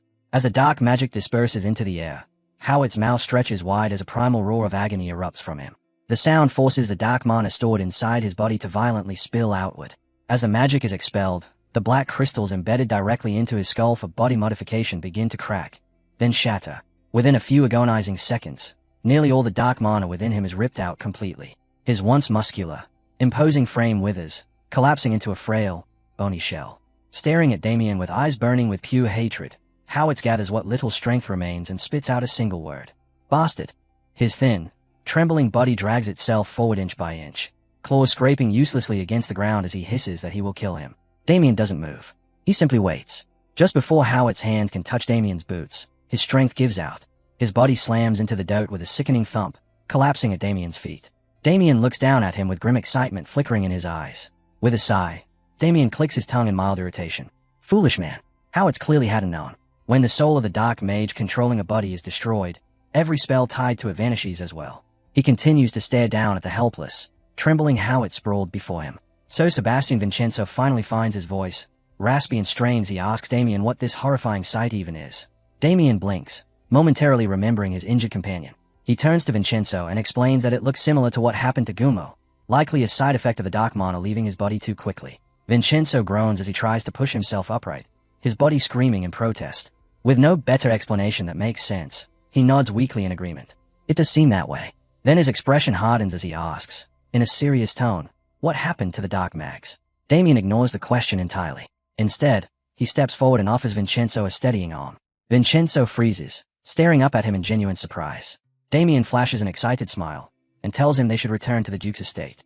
He promises to explain everything along the way. Gold Pixie Ducal Estate, from inside. Duke Gold Pixie speaks with certainty, his voice firm. It is just as I thought. Inside stood Duke Gold Pixie himself. He walks forward and offers Sir Sebastian a grateful nod. Placing a firm hand on Vincenzo's shoulder, his voice carries genuine appreciation as he thanks him for protecting Sir Damien just as he had asked. Vincenzo immediately shakes his head, correcting his lord. It wasn't like that at all. He tells him plainly that it's only thanks to Sir Damien that he's still alive. The Duke looks away from him and toward Damien, his expression softening. Vincenzo is right. Turning fully to face Damien, he says this means he owes him his gratitude as well. He bows deeply, heartfelt and sincere, thanking Damien for dealing with the dark mags. Damien stiffens, clearly uncomfortable with the praise. He tries to brush it off, saying he only did what was necessary and that, fortunately, the dark mag's abilities weren't as formidable as he feared, which is why he was able to eliminate them. Changing the subject, he turns to the servant Shinzenzo and remarks that since they were killed, the dark mana affecting Howitz should have dissipated as well. Shinzenzo shakes his head. No. Before Damien can react, the Duke turns back to him, his tone firm. No, he shouldn't underestimate himself. There are many who could never accomplish what he so casually calls necessary. His voice carries solemn respect as he adds that it's thanks to Damien that the monsters threatening this house were purged. Then his tone dulls, heavy with sorrow. Perhaps now, the souls of those who fell to them can finally rest. As he speaks, the image of his daughter, another victim of the dark mags, flickers through his mind. Damien notices the shift immediately and watches in silent understanding, giving the Duke space to grieve. After a moment, Damien finally speaks. Since the matter has been resolved as the Duke wished, he says he'll be returning home. The Duke forces an awkward smile, his voice apologetic as he asks him to stay a little longer. There's someone he absolutely must meet. Damien blinks, completely lost. Someone I must meet, he repeats, brow furrowing. Right on cue, the door gently opens. Damien's head snaps toward the sound. The moment his gaze meets the person entering, his entire body jolts, a cold sweat breaking along his cheek. She greets him softly, saying it's been a long time. As she steps inside, her eyes gleam with excited delight, and she calls him by his full name. Sir Damien. In the garden of the Gold Pixie estate, Damien and Agnes sit alone, quietly drinking tea. Somewhere nearby, driven by pure curiosity, Duke Gold Pixie and Victor hide, watching the two of them from afar. Watching the two from afar, the Duke leans closer and whispers to Victor that it's hard to believe what he's seeing, even with his own eyes. He asks if that tiny, frail-looking girl really is from the church. Victor whispers back that it's true and adds that she's acquainted with his young master, Damien. Sir Jael stands nearby, silent, keeping watch. The Duke murmurs that this is nothing like what he imagined. Now he understands that appearances aren't everything, and that she's truly a terrifying person in her own way. After observing them for a while, he admits he's felt it since earlier. From his point of view, it looks like the two are sharing some sort of romantic exchange. He tells Victor there's a strange tension hanging in the air between them. The reality, however, couldn't be more different. Agnes is relentlessly interrogating Damien, pressing him for every detail about the incident with the dark mags. After a long explanation, Damien finally concludes by telling her that's how he severed the dark mags' heads. Agnes nods, saying it all makes sense now, though she adds with clear disappointment that it's a shame she couldn't witness it herself. With the tension eased, she jokes that it seems he has quite the history with dark mags. Damien lets out an uneasy chuckle, trying to brush it off. He raises his cup for a sip, then looks at her with curiosity and remarks that while he knows she's here as an investigator from the church, he hadn't expected to meet her again so soon. Agnes' face turns red as she blushes, admitting that she volunteered for this assignment after hearing he would be here. Damien freezes, forcing an awkward laugh as she stares at him with eyes practically glowing. Suddenly, she remembers something and asks if he managed to find out which group the Dark Mags belonged to before killing them. Damien is about to answer when he pauses. If he tells her the truth, things could get complicated. He decides to lie. He says he didn't get any information and adds that since they weren't particularly strong, they might not have belonged to any organization at all. Hearing this, Agnes lowers her head and lets out a resigned sigh, saying she understands. She adds that she was wondering if they could have been connected to Yulon. That catches Damien's attention. He calls her Lady Agnes and remarks that it seems she's been pursuing Yulon for quite some time, asking if she doesn't mind telling him why. She stiffens, unease washing over her. Gripping her teacup with both hands as if to steady herself, she keeps her gaze lowered and answers that, to be precise, she's after a particular dark mage who was once associated with Yulon. Damien asks who this person is. Just thinking about him makes her bite down hard on her lip as dread fills her expression. She says is a murderer infamous for slaughtering thousands. With the image of the man vivid in her mind, she tells Damien the name. A monster known as corpse play. The moment Damien hears it, his body jolts. He knows exactly who that is. He repeats the name, asking if that's correct. Agnes nods, saying yes, and adds that she's certain he must have heard it before. Her fist clenches tightly, veins standing out as mana begins to seep from her hand. The hatred she feels toward corpse play is unmistakable, her mana spreading across her body as her emotions leak through. Forcing herself to contain it, she says that no one knows corpse play's real name. A flash of a burning city crosses her eyes. That strange title, she explains, became infamous after a single horrifying event. Her voice carries her back into the past as she recounts how, one day, a noble's territory was completely overturned overnight by the undead. By the time the knights arrived and exterminated the creatures, they found something far worse waiting in the center of the town square. A grotesque structure built entirely from the corpses and entrails of the townspeople. Etched across it, spelled out in bloody flesh, were the words corpse play. As she finishes, Agnes raises a hand to cover her mouth, fighting the urge to vomit as the memory resurfaces. Her anger sharpens as she adds that the demon committed the massacre for one reason alone, to announce his name to the world. Damien watches her body tremble with rage and disgust. Even now, he thinks, her true reason for chasing Yulon still isn't entirely clear. And yet, there's something else there. Something unfamiliar stirring beneath her anger. He studies her quietly, then concludes that this is something he can't tell her, because he already knows corpse play's real name. His thoughts drift back to his time as a death knight before aggression. In that distant future, corpse play earns the trust of Dorggo, the Grand Lich, and rises to the rank of Legion Commander. His undead army marches on the front lines, mercilessly slaughtering millions of humans. Lost in that memory, Damien is jolted back to the present when Agnes suddenly calls his name. He stiffens slightly. Having regained control of herself, Agnes tells him that if he ever learns anything about corpse play, she asks that he please inform her. Damien stays silent for a moment. Then he lowers his head with a resigned sigh and says it's all right. He will. Rising from his chair, he tells Lady Agnes that this is all the testimony he can offer regarding the Dark Mags for now, and asks if she's satisfied enough to end the interrogation here. She smiles calmly and tells him that of course it's fine, thanking him for his cooperation. He replies that it's nothing. Turning away, his gaze shifts toward the flowers where Duke Gold, Pixie, and Victor are hiding. He speaks toward them, stating that the questioning is complete. Both the Duke and Victor freeze, stunned that he noticed them. Before the Duke can respond, Damien asks if he may now return to his original schedule. With a resigned chuckle, the Duke steps out of hiding, no longer bothering to conceal himself. Victor follows behind him, smiling awkwardly. The Duke nods and gives his answer. There's no longer any reason to keep him here. As Damien prepares to leave, the Duke wishes him good luck and reminds him to be careful on his way back. Outside the Harshin estate, Damien Hayden's eldest sister stands quietly, lingering near the entrance. Her thoughts are interrupted when a voice calls out, asking if she's really standing outside again. Startled, she turns and finds Abel, her younger brother. She asks what he's doing there. Abel tilts his head, replying that she suddenly disappeared, so he came looking for her. With a faintly annoyed look, he asks if she really believes standing out here will make Damien return any faster, suggesting they wait inside instead. She answers with a playful smile, saying it's all right and that she'll head back in after a little while. Abel sighs, realizing there's no point arguing, and asks if she's really that worried about him. She answers immediately, without hesitation, that she is. She explains that Damien is such a gentle boy, and now has gone alone to the Duke's estate. As she speaks, Abel recalls countless moments of Damien's brutal decisiveness and wonders if she's truly talking about the same person. She continues, voicing her concern about what if the knights at the Duke's estate treat him poorly, imagining how frightening that must be for Damien. Abel, worried about her innocence, thinks that if anything, Damien would be the one terrifying them, not the other way around. Still, He keeps those thoughts to himself and simply stands beside her. After letting out all her worries, she clasps her hands together and prays with an anticipatory smile, hoping Damien will return safely. As if on cue, her eyes suddenly widen. She freezes in place, causing Abel to frown and call out to her. She doesn't respond, her gaze locked straight ahead. In the distance, two silhouettes begin to take shape. In a confused voice, she murmurs if that could really be them. As they draw closer, one of the figures lifts a hand and waves, now close enough to be clearly seen. It's Damien and Victor. Damien calls out to his sister, telling her he's back.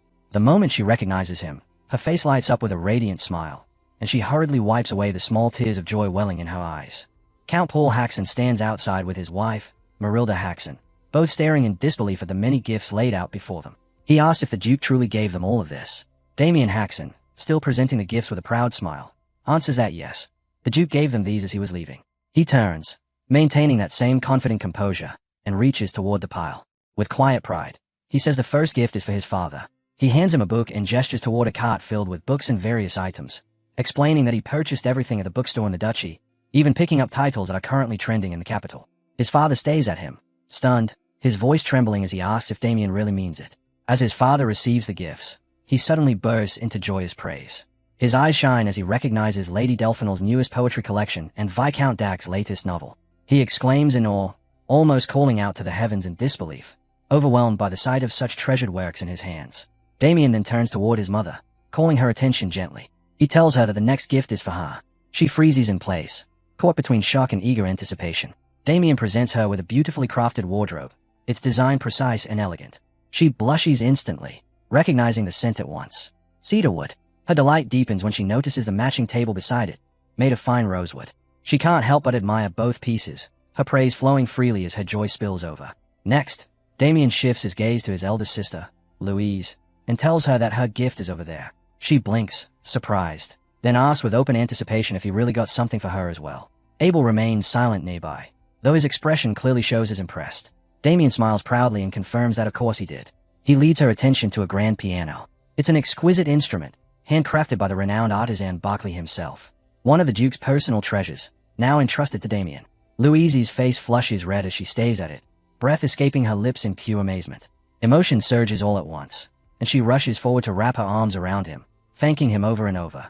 Damien laughs softly, still smiling with pride, and tells her the soldiers will help carry it inside. She continues to praise him, rubbing his head affectionately and celebrating him like the cherished brother he is, before turning back to admire her piano. Damien then turns to his younger brother, Abel, who immediately looks away in embarrassment. Damien clears his throat and asks what's wrong. Abel glances back, confused, asking what he means. Damien tilts his head, genuinely curious, and asks why he's making that face. Abel fakes indifference, replying that there's nothing wrong with his face and that he always looks like this.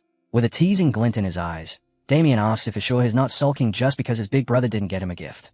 Abel stiffens, caught off guard, and quickly stammers that he doesn't care about something like that at all. Without another word, Damien raises his right hand, showing the spatial storage ring on his finger. The air in front of him ripples and opens, revealing a pocket of space. Abel's eyes widen as he stares at the impossible sight, asking what that even is. Damien explains proudly that it's a spatial storage pocket, a space where he can store items and carry them around with ease. He raises his left hand and reaches into the void. When he pulls it back out, a bow rests in his grip. He tells Abel that this is his gift, something he picked out just for him. Abel stays at it nervously, unsure how to respond. Damien closes the spatial space as casually as if it never existed, then leans in with a grin and whispers into his brother's ear, asking if Lady Copperhead wouldn't love it if Abel gave this to her. He advises him to keep it and present it to her when the time is right. Abel's face turns bright red in an instant. Damien exhales with pride, clearly satisfied with himself. He says that since his little brother is already thinking about marriage, it's only natural for his big brother to lend a hand. Abel immediately shakes his head, waving both hands in panic, asking what on earth is even talking about. Damien keeps teasing, asking why, and whether he doesn't like Lady Copperhead. Abel's protests slowly lose strength. He tries to deny it, but in the end, he lowers his head and admits quietly that Lady Olivia doesn't even know who he is. Damien hums thoughtfully, then a confident smile spreads across his face. He tells Abel not to worry about something like that. As his big brother, he already has a plan. Abel looks up, shy but curious, and asks what he means. Resting a hand on his chin, Damien explains that while he was at the Duke's estate, he heard the Copperhead family will soon be hosting a martial tournament to celebrate the lady's birthday. He tells Abel that he'll enter that tournament and use it as his chance to approach her. Abel blinks, stunned, and asks if a martial tournament isn't a competition when knights display their swordsmanship. Damien nods, confirming it is. Abel grows even more confused and reminds him that he can't fight at all. Damien doesn't seem concerned in the slightest. He tells him not to worry about that part. Then, hooking a thumb toward himself, he grins. Abel stays at him, completely puzzled. Damien keeps pointing at himself and says, with absolute confidence, that he'll be taking Abel's place in the tournament. A few days later, in the small town of Regress, the night air inside a lively tavern is filled with laughter and the clinking of mugs. Barrels of ale line the walls as several knights gather around a table, drinking and talking loudly. One of them leans forward and asks if the others have heard about the martial tournament being hosted by the Copperhead family. Another replies that he has, adding that the prize is enormous and that the winner might even earn the lady's favor. A third chimes in, saying he's heard she's unbelievably beautiful and maybe he should try his luck. The table erupts in laughter, one of them telling him not to embarrass himself because he'll just get his ass handed to him. The man grumbles, telling them to shut up. Then one of them suddenly remembers something. He says that Viscount Haxon's eldest son is joining the tournament as well. He pauses, searching for the name before saying it. Damien Haxon. At a nearby table, a man and a woman fall silent the moment they hear it, listening closely. The first knight continues, saying there's a rumor that Damien Haxon defeated Lion Bloomsare without even drawing his sword. Another scoffs, saying there's no way that's true and that it's impossible for him to have beaten the Lion Bloom prodigy. The first knight smirks and says that's not all. He adds that people say Damien is just as handsome as he is strong. The others stare at him blankly, one of them thinking he might just kill him for saying something like that. Suddenly, a loud burst of laughter erupts from the nearby table. The woman laughs uncontrollably, pointing toward the knights while glancing at the man sitting beside her. She asks him if he heard that just now. And the man, Jackson, finishes his drink slowly, eyes half closed, a smug smile tugging at his lips. He lets out a short laugh. What a joke. The knight who had proudly called himself handsome snaps to his feet and strides over, fury written all over his face. He demands to know what they just said, glaring straight at Jackson as he asks if he really laughed at Rivercross's most handsome knight. One of his companions hurriedly tries to calm him down, but Jackson doesn't even spare them a glance. The woman, still wearing that playful smile, casually explains that they misunderstood. She says they weren't talking about him at all. They were talking about Damien Haxon. Jackson remains seated, silent, as if waiting for something inevitable. The knight scoffs, insisting she shouldn't try to talk her way out of it, claiming he heard everything clearly. Before he can finish his sentence, Jackson stands. His voice drops, cold and sharp, as he asks whether the man is flirting with his fiancée right now. The knight freezes, bewildered, asking what kind of nonsense that is. Jackson repeats the question, calmly pressing him. Aren't you talking to her right now? The knight starts shouting back in confusion, but his words are cut short. Jackson's fist slams straight into his mouth. Teeth explode, blood sprays, and the knight is launched backward with brutal force. The entire tavern falls dead silent. Jackson, seething with rage, glares at the remaining two knights and calls them bastards for daring to flirt with Jackson Cutter's fiancée. One of them panics and draws his sword, demanding to know what he's talking about. The other draws his blade in anger, yelling that Jackson dares provoke him and his squire, declaring that he's dead meat. Jackson only sighs, disappointment clear on his face. He calls them arrogant fools who clearly have no idea who they're dealing with. They rush him, shouting to know who the hell he's supposed to be. Jackson answers by calmly drawing his sword, his movements precise and unhurried. The fight erupts in an instant. Steel clashes, screams echo, and chaos fills the tavern. The lady remains seated, calm, almost bored. She yawns as blood splatters nearby, stretching lazily while one knight crashes to the floor beside her, missing teeth and bleeding badly. Moments later, both knights are sprawled out, beaten and broken. She begins clapping slowly as Jackson walks over to one of the fallen men. He stomps the floor, squats down in front of the half-conscious knight, and points to himself with a grin, asking if he still doesn't recognize him. The knight groans weakly, asking who the hell he is. Jackson's smile vanishes. He smashes his fist into the man's face again, shattering more teeth and drawing fresh blood. Irritated, Jackson straightens up and calls out to the woman by name, Sophia, asking if she can believe this. Sophia approaches carefully, stepping over bodies. Jackson runs a hand through his hair and grins, asking if these idiots seriously think that pathetic Damien Haxon is more famous than Jackson Cutter, the Ogre Slayer. Low-class knight. Estimated title, Ogre Slayer. Jackson Cutter. Sophia wraps her arms around him from behind, smiling faintly. She tells him that's not it, then casually kicks one of the unconscious knights as she adds that these idiots just don't know any better. Still holding him from behind, her smile slowly fades as a simmering anger rises within her. In her thoughts, she curses Damien, recalling how he had been a complete nobody not long ago. And yet, somehow, he had turned into a celebrity overnight. The image of his calm, indifferent face flashes through her mind, stoking her resentment even further. She wonders what kind of trick or scam he pulled this time. Damien Haxon's former fiancée, Sophia Russell. Outside the Haxon Viscounty estate, The entire Haxon family stands gathered before the gates to see Damien and Abel off. A carriage waits ahead of them, reins taut and ready. Damien's mother lets out a weary sigh, murmuring that it feels far too soon. It's only been a few days since her son returned, and already he's leaving again. The thought makes her heart ache. Louise calls out their names. Damien and Abel turn back, and she waves with a bright smile that trembles despite her effort to stay strong, urging them to be careful out there. Damien answers her with a warm grin, telling her not to worry, while Abel tries to nod along, his face already crumpling as tears threaten to spill. Then their father steps forward. His mere presence silences the surroundings. When he finally stops before his sons, he says that he approved this journey because it's a good chance for the Haxon name to shine. Even so, he admits that he's worried, since they'll be traveling far from home. Turning his gaze to Abel, Paul Haxon adds that Damien already told him everything.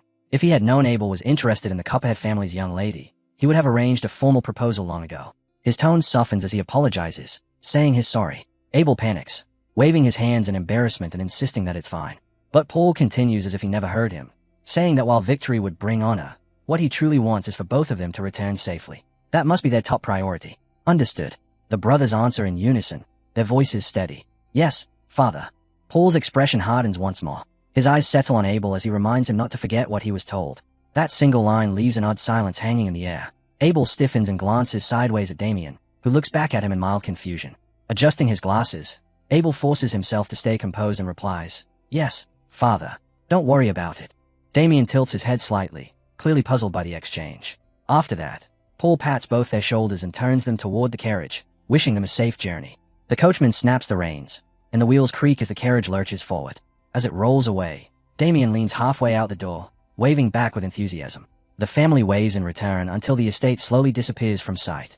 The journey stretches long across the countryside, fields and roads blurring together, until they approach a street near the outskirts of Copperhead County. Inside the moving carriage, the air feels heavy and stifling.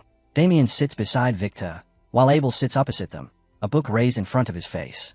The steady clatter of the wheels only makes the silence feel louder.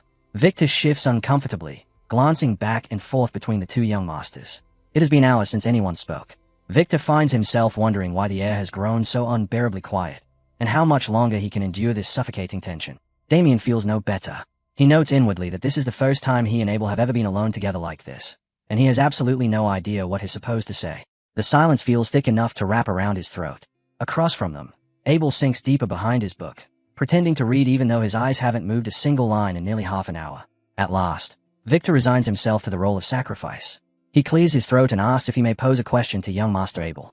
Abel flinches and peeks out from behind the book, his voice tight as he asks what it is. Forcing a smile, Victor says he's simply curious about how Abel came to fall for Lady Copperhead. Abel's face reddens instantly. He stammers in disbelief, demanding to know why Victor would even ask something like that. Victor laughs it off, saying it's a long journey and someone has to start a conversation. Watching his brother's flustered reaction, Damien finds himself quietly amused. In his previous life, he never actually learned how Abel's feelings for her began, and to his own surprise, he realizes he's curious as well. Leaning back, he joins in, telling Abel that since there's nothing else to do, he might as well tell them the story. Abel's gaze flickers between the two of them. His voice wavers as he tries to dodge the question, but Damien presses him, saying that after all the trouble he went through to prepare for this trip, he deserves at least that much of an explanation.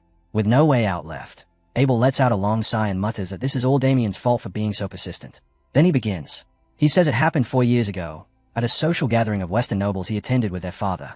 The hall had been bathed in the warm glow of chandeliers, filled with laughter and the constant hum of noble chatter. And that was when he saw her, Lady Olivia Copperhead. Under the golden light, she stood at the center of every gaze. Her green A-line gown complemented the brown of her hair perfectly, and she was surrounded by admiration from all sides. To him, she looked like something pulled straight from a painting. As he recalls that moment, Abel's voice softens, and he mutters quietly that she was beautiful. That single word lingers in the carriage. Victor stays at him for a moment, expression blank, before slowly shaking his head. Beside him, Damien suppresses a sigh.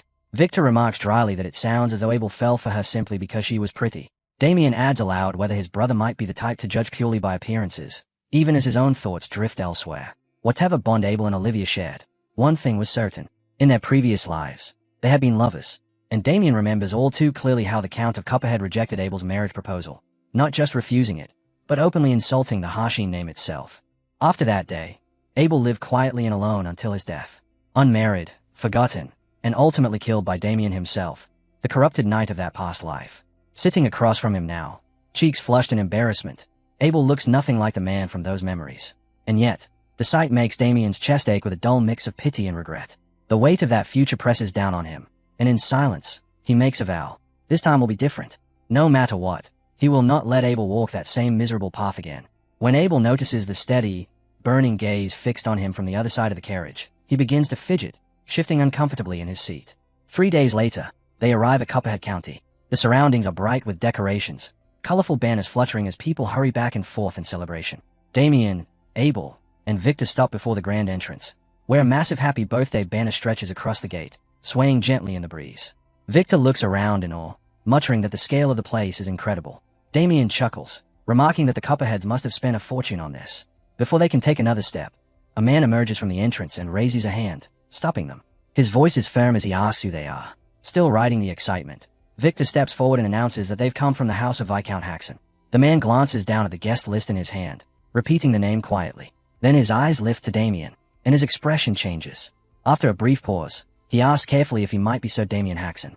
Damien drapes an arm around his younger brother's shoulder and nods, confirming his identity, and adding that he's arrived with his younger brother, Abel. At once, the man bows deeply, apologizing for his earlier tone and introducing himself as Connor, the head butler of House Copperhead. With respectful gestures, he invites them inside, anticipation flickering across their faces. Later, inside a large, softly tinted lodging within the venue, Connor shows them in and explains that this will be their room for the duration of their stay. Victor slowly turns in place, eyes wide, marveling at how enormous the space is. Connor bows once more near the exit, telling them not to hesitate to call if they need anything at all. Then he slips out, drawing the curtain closed so smoothly it's as if he was never there. Abel looks around and nods, saying the lodging is more than fine, adding that the Count must be a generous man to host them with such comfort. Victor agrees, pointing out that even he has his own separate room arranged. Damien, however, remains silent, his gaze sweeping slowly across the room. The Count he remembers was never this Characte. A faint unease settles in his chest. He suspects the man is trying to curry favor now that his reputation has grown, and the thought leaves a bad taste in his mouth. Pulling the curtain aside, Damien tells Abel and Victor to stay and rest, saying he'll go take a look around. Victor waves him off without concern, but Abel stiffens. Abel suddenly calls out for him to wait, insisting that he'll come along too. Damien turns back, puzzled, asking why. He tells Abel to stay behind and rest, but Abel shakes his head firmly, saying he can't. He made a promise to their father. Damien pauses, brows knitting, and asks what promise that could be. Adjusting his glasses, Abel explains that their father told him that if it ever looked like Damien was about to cause trouble, he was to stop him. Damien lets out a quiet chuckle, asking if Abel truly sees him as some reckless child. Still wearing that amused smile, he turns away again, ready to leave, but Abel doesn't budge. Out in the open, Damien finally sighs in resignation and tells him to do whatever he wants. The moment he turns fully around, someone walks straight into him. The collision knocks the other person off balance, sending her tumbling to the ground. Damien looks down in surprise. From a short distance away, a man's voice shouts her name, Sophia, and comes running toward them. He reaches them in seconds, grabs Damien by the collar, and yells at him to watch where he's going.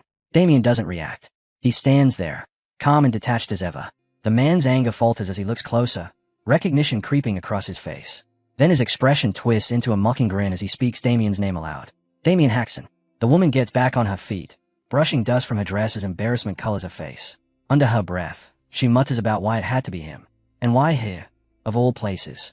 Then, forcing herself to compose, she looks at him and greets him awkwardly, murmuring a quiet, long time no see.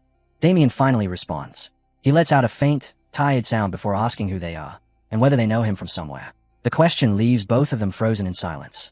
The woman standing before him is Sophia Russell, his former fiancée, and the man gripping his collar is her current betrothed, Jackson Cutter. Damien parts his lips slightly, his voice low as he repeats the question, eyes narrowing while he studies the two of them. Who are you? And do I know you? The words alone are enough to twist Jackson's face with irritation, while Sophia stiffens, disbelief flashing through her eyes. Feeling humiliated, Sophia bites her lip as anger swells in her chest. She wonders what is wrong with Damien, whether he's truly pretending not to recognize them at all. Suddenly, Damien's hand clamps down on Jackson's arm. He pries his shirt free from the man's grip, his voice steady as he tells Jackson to let go first. After that, they can talk things through. At that moment, Abel and Victor step out from the tent.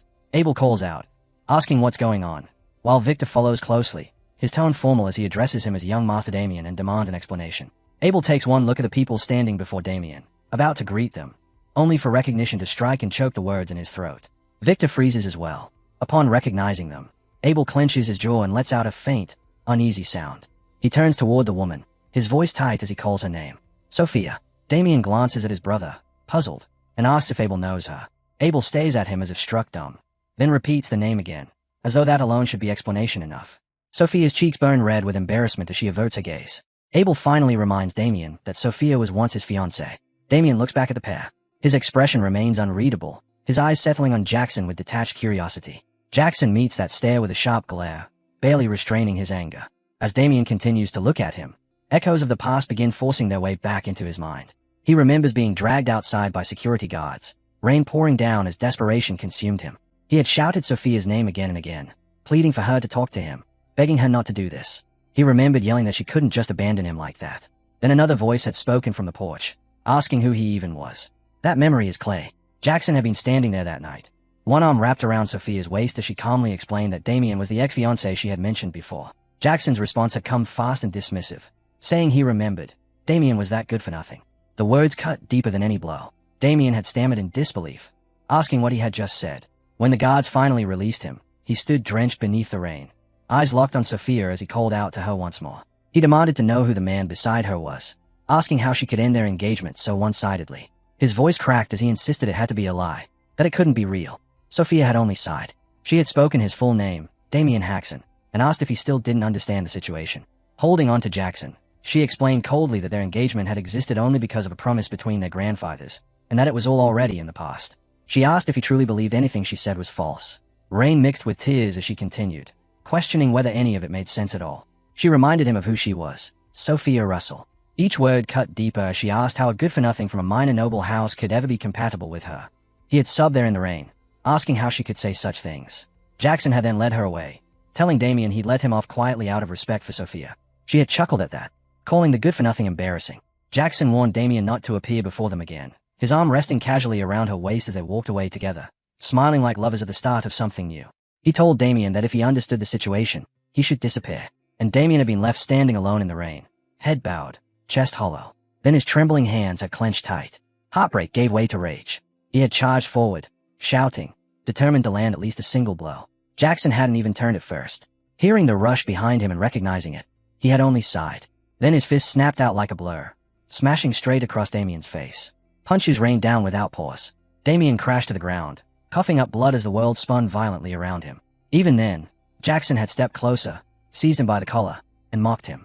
He said he had tried to show mercy, but Damien simply didn't know his place. Filth, he had called him, grinning as he beat him until everything faded into blinding white.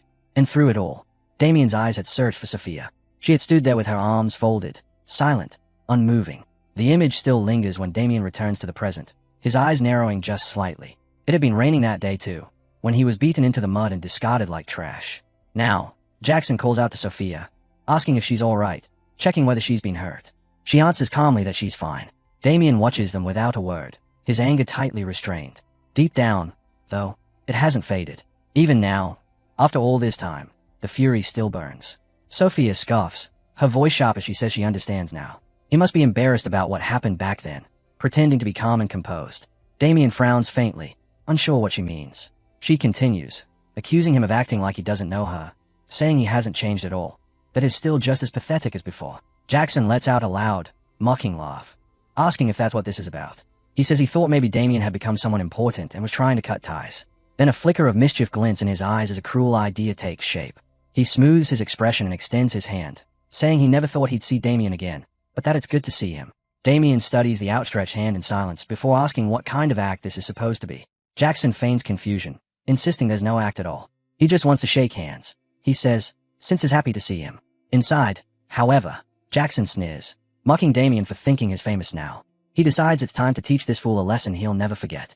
Damien looks at the offered hand a moment longer, his face unreadable. Then he lets out a short, quiet chuckle and agrees, saying that if this is what Jackson wants, then so be it. Jackson's grin widens as his aura shifts, his body bracing to strike. For a heartbeat, triumph fills him, until his feet leave the ground. Damien's grip tightens, his cold eyes locking onto him. Sophia gasps, horror flashing across her face as she sees Jackson hanging helplessly in the air. The atmosphere grows heavy, saturated with killing intent. Damien's eyes burn icy and bright. Then, in the next instant, he slams Jackson into the ground with brutal force, the impact cracking through the dirt.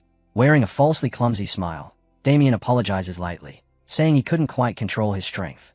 Inside, a darker voice laughs quietly, admitting that he wanted to beat Jackson anyway. He thanks him for the opportunity, calling him a bastard in silence. Sophia, shaken by the sudden display, covers her mouth and calls out Jackson's name, her voice trembling with fear. Jackson's hand twitches against the ground. Then his body jerks upright. Blood drips from his nose, but rage drowns out the pain. Seeing him rise, relief flickers across Sophia's face. Jackson lets out a low, dangerous laugh as he grips the hilt of his sword. Abel sees the motion and tenses instantly, panic flashing through him. Mana surges violently from Jackson as he begins to draw his blade, shouting furiously and calling Damien a son of a. Damien only laughs softly. He tilts his head, almost amused, and casually points at Jackson's face, teasing that whoever bleeds first loses. Abel's eyes widen in horror. Sweat trickles down his temple as he stammers Damien's name. Before Jackson can move another step, a voice cuts through the tension. Deep, commanding, telling him to stop. The authority in that single word freezes Jackson mid-motion. He turns toward the source, and the fury drains from his face. His voice falters as he calls the man master. The figure approaches, each step heavy with oppressive dark energy. His tone is calm, yet carries the weight of death as he speaks. It's remarkable that Damien, the useless brat, has become this strong in such a short time. Damien remains composed, though his gaze sharpens. He hadn't expected Jackson to have someone like this backing him. Still, with measured confidence, he asks whether this man knows him as well, scoffing faintly under his breath. Inwardly, he acknowledges the power radiating from the stranger. It's formidable, at least mid-class. The man stops in front of them, eyes narrowing as he studies Damien, asking just how strong he's become. Then he turns to Jackson and tells him that if he's done fooling around, they are leaving. Jackson bristles, shouting that the bastard hit his face, but the man's glare silences him before the words can finish. Without another look back, he orders Jackson to follow. Jackson clicks his tongue, shoves his sword back into its sheath, and mutters curses under his breath. As he turns away, he sends Damien a final venomous glance, silently promising, "Just wait and see." Damien watches them retreat, his voice light and teasing as he wonders aloud what's wrong with them, asking if they are really just going to leave like that. The man halts mid-step and turns his head slightly. He speaks his name, Jacunwa, and tells Damien to remember it. Then he walks on, leaving nothing behind but the lingering pressure of his dark aura. Abel, Victor, and Damien stand quietly as the figures disappear into the distance. Jacunwa's final words hang in the air, promising that they will meet again soon enough. Damien's gaze follows them, his lips curling into a faint, curious smile. He repeats the name softly to himself, Jacunwa, telling himself to remember it well. And as something fierce stays behind his eyes, a slow grin spreads across his face. Victor and Abel exchange a look, both of them sensing the shift in Damien's mood. Something has clearly been stirred. Damien, his thoughts already ignited by the weight of that name, murmurs softly that he has a feeling something interesting is about to happen. Later, elsewhere within the camping grounds prepared for Lady Olivia's birthday, Jackson storms into their tent, tearing the entrance aside as he calls out for his master. Inside, his master remains still, calmly removing his hat with an unhurried motion. That quiet indifference only fuels Jackson's frustration. He demands to know why he was stopped, insisting that he could have handled that bastard easily. Before his breath can even settle, his master moves. In a sharp, sudden motion, a hand clamps around Jackson's throat. The air is ripped from his lungs in an instant. Shock crashes through him. He never even saw it coming. Jackson coughs violently as is hoisted off the ground, legs thrashing uselessly as he struggles for balance, full breath, for anything at all. His master's gaze is cold, lifeless, like a corpse frozen in winter. Jackson trembles beneath that stare as his master speaks quietly, dangerously. He reminds him that he had already warned him not to draw attention here, not to make noise. Then he asks if his words mean nothing to him. Color drains from Jackson's face as he forces out a strangled apology, his voice barely audible. His master studies him in silence, a stillness sharper than any blade. Then a short, mocking sound escapes him, and he releases Jackson without ceremony. Jackson crashes to the ground, hacking and gasping as his lungs finally suck in air. His master turns his head slightly, as though Jackson isn't even worth a full glance, and calls him a fool. He states plainly that if he hadn't intervened, Damien Haxon would have killed Jackson without effort. Still breathing unevenly, Jackson stays up at him in disbelief, asking what he means. He insists such a thing is impossible, but his master answers calmly, the image of Damien clear in his mind. "It is the truth," he says. Jackson has no idea what that boy has endured. His power has long since surpassed Jackson's reach. Without looking back at him, he warns that if Jackson ever encounters Damien again, he must not provoke him. Then he asks if Jackson understands. Jackson hesitates, then forces out a quiet acknowledgement. Only then does his master turn fully. His gaze carries intent heavy enough to crush bone. He tells Jackson to remember this clearly. Their sole purpose here is to win the martial tournament. His focus must remain there, and no way else. Jackson answers at once.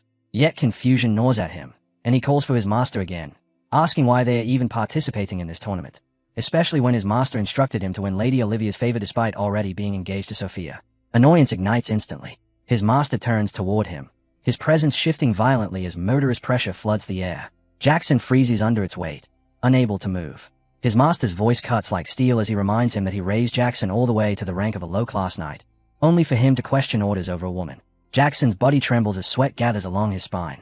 He looks away and forces out a stuttered denial. His master slowly reigns in his presence, composure settling back over him as he states that winning the tournament and forming a connection with Lady Olivia are essential to fulfilling his wish. Jackson frowns, confusion tightening his expression as he asks what he means by that.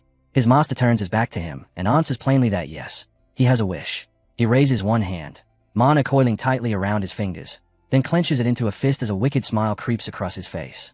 His wish, he says, is simple, to ascend to the peak realm.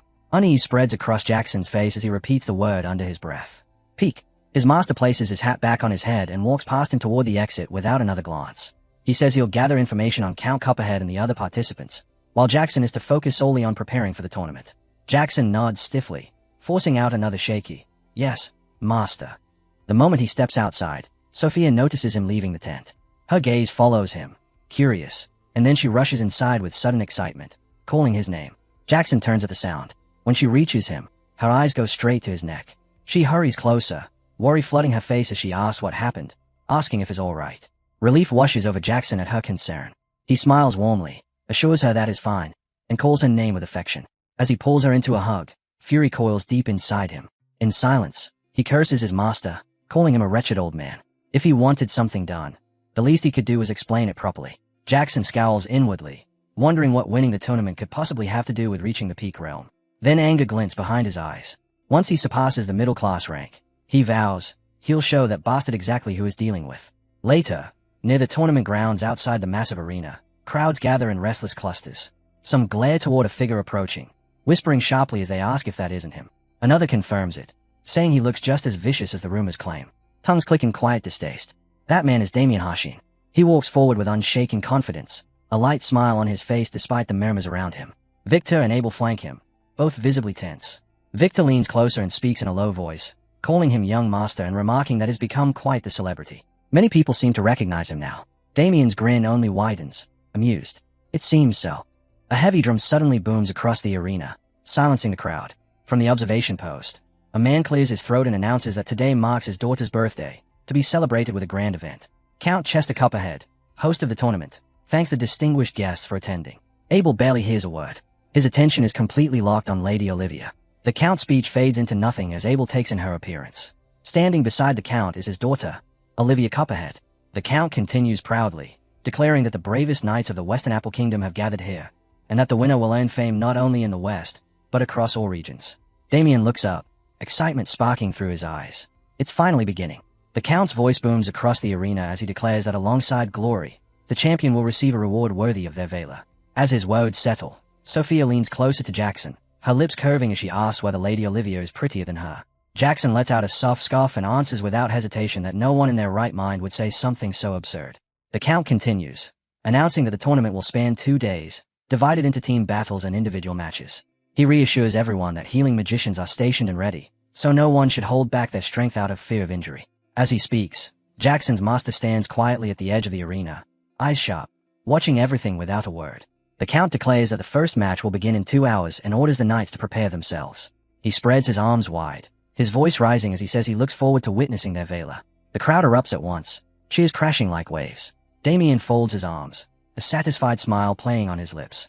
Abel watches with visible tension, while Victor stays at the arena in open awe. Damien steps away, then pauses, turning back to wave at Abel and Victor, telling them he'll see them later. Victor immediately calls out, urgency thick in his voice, addressing him as young master and telling him to be careful. Abel only nods, saying nothing. Hours before the match, as the Count waits beside his daughter, his eyes settle on Olivia with suspicion. She notices and shoots him a resentful sideways glance. He tells her the event was arranged for her sake and asks if she can at least pretend to be pleased. Her glaze sharpens instantly. She asks if he truly believes this spectacle is for her, reminding him that she never asked for any of it. Turning away, she says he did this only to flaunt the family's prestige and that she has no interest whatsoever. Her words hit their mark. His jaw tightens, a curse nearly slipping out before he forces it back. With a sharp exhale, he scoffs dismissively and turns his attention toward the arena, telling her that whether she's interested or not, the crowd certainly is, and she should watch. Once the matches begin, he says, they'll all be cheering. The first event is announced, a team battle, monster hunt. The arena stays as contestants take their positions. Tom arrives. The crowd begins chanting names, voices stacking over one another. Andrew Graydon, Jerevan. The echoes roll endlessly through the stands.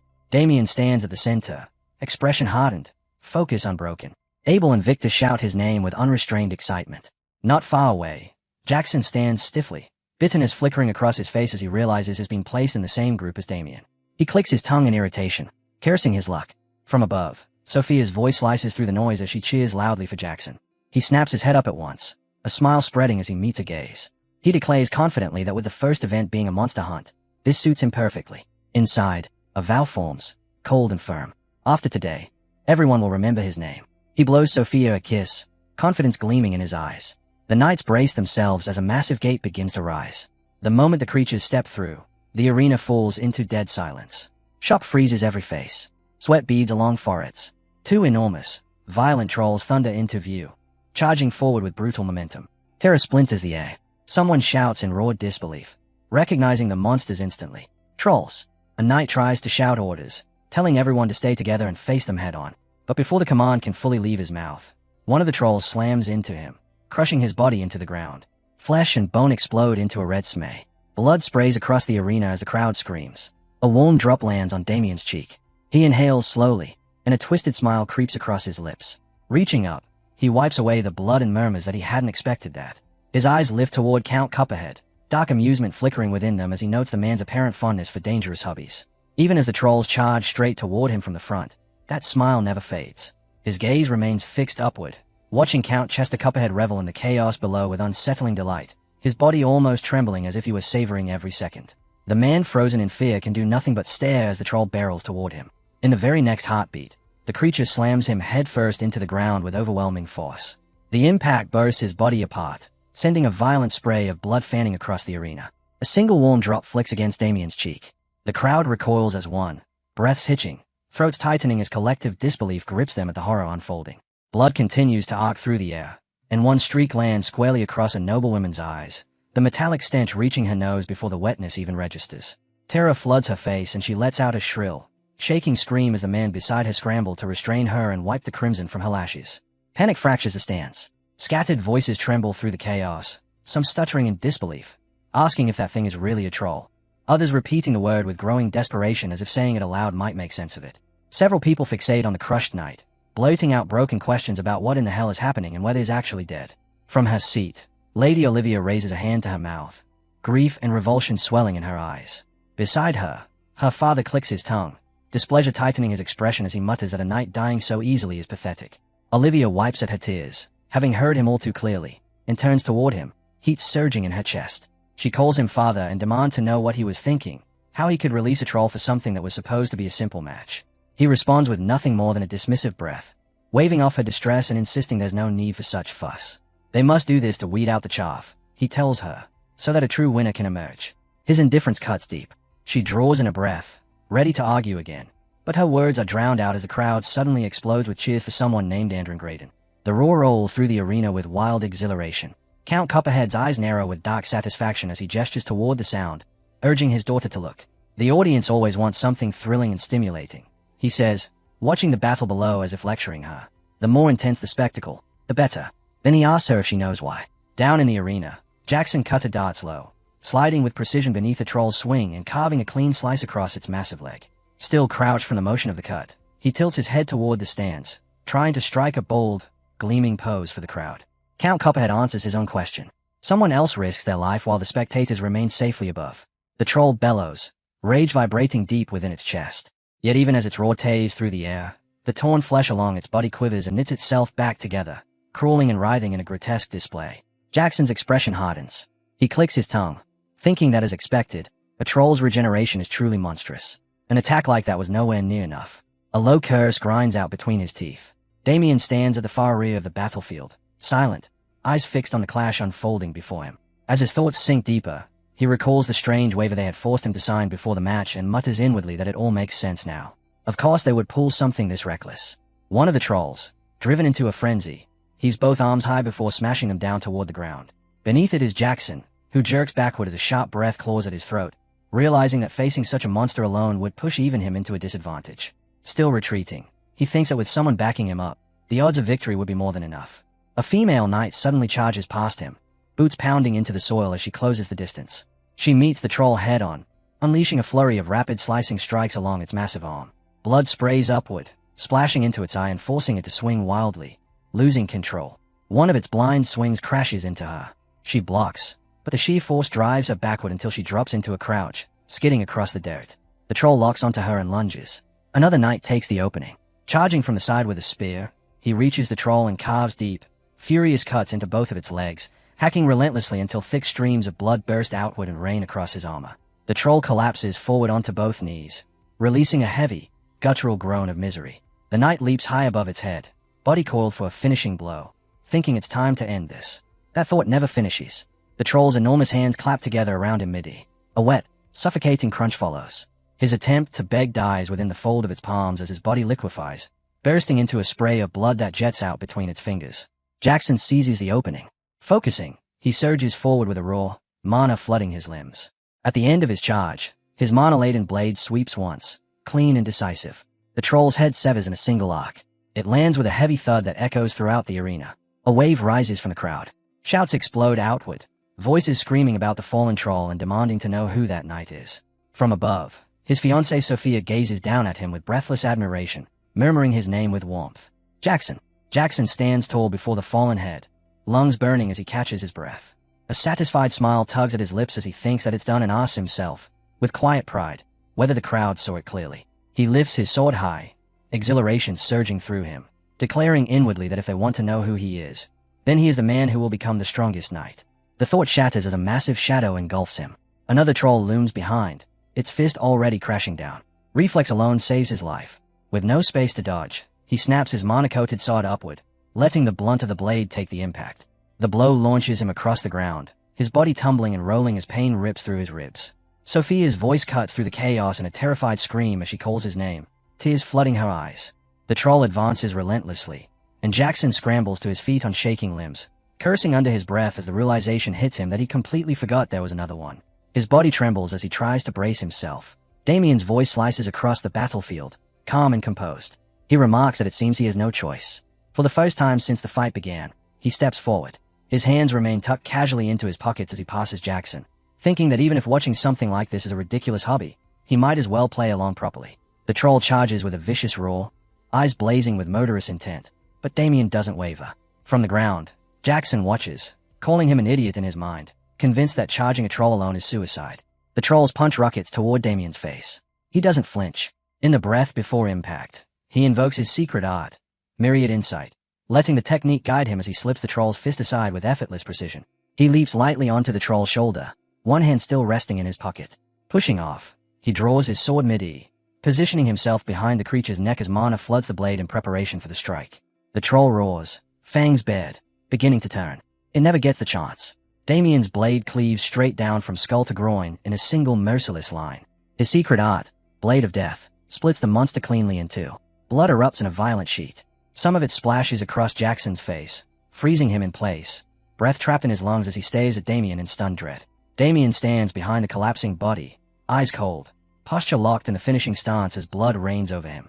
In the stands, his brother Abel stays wide-eyed, whispering the name Haxon under his breath before suddenly erupting, shouting Damien Hashin at the top of his lungs with his hand raised.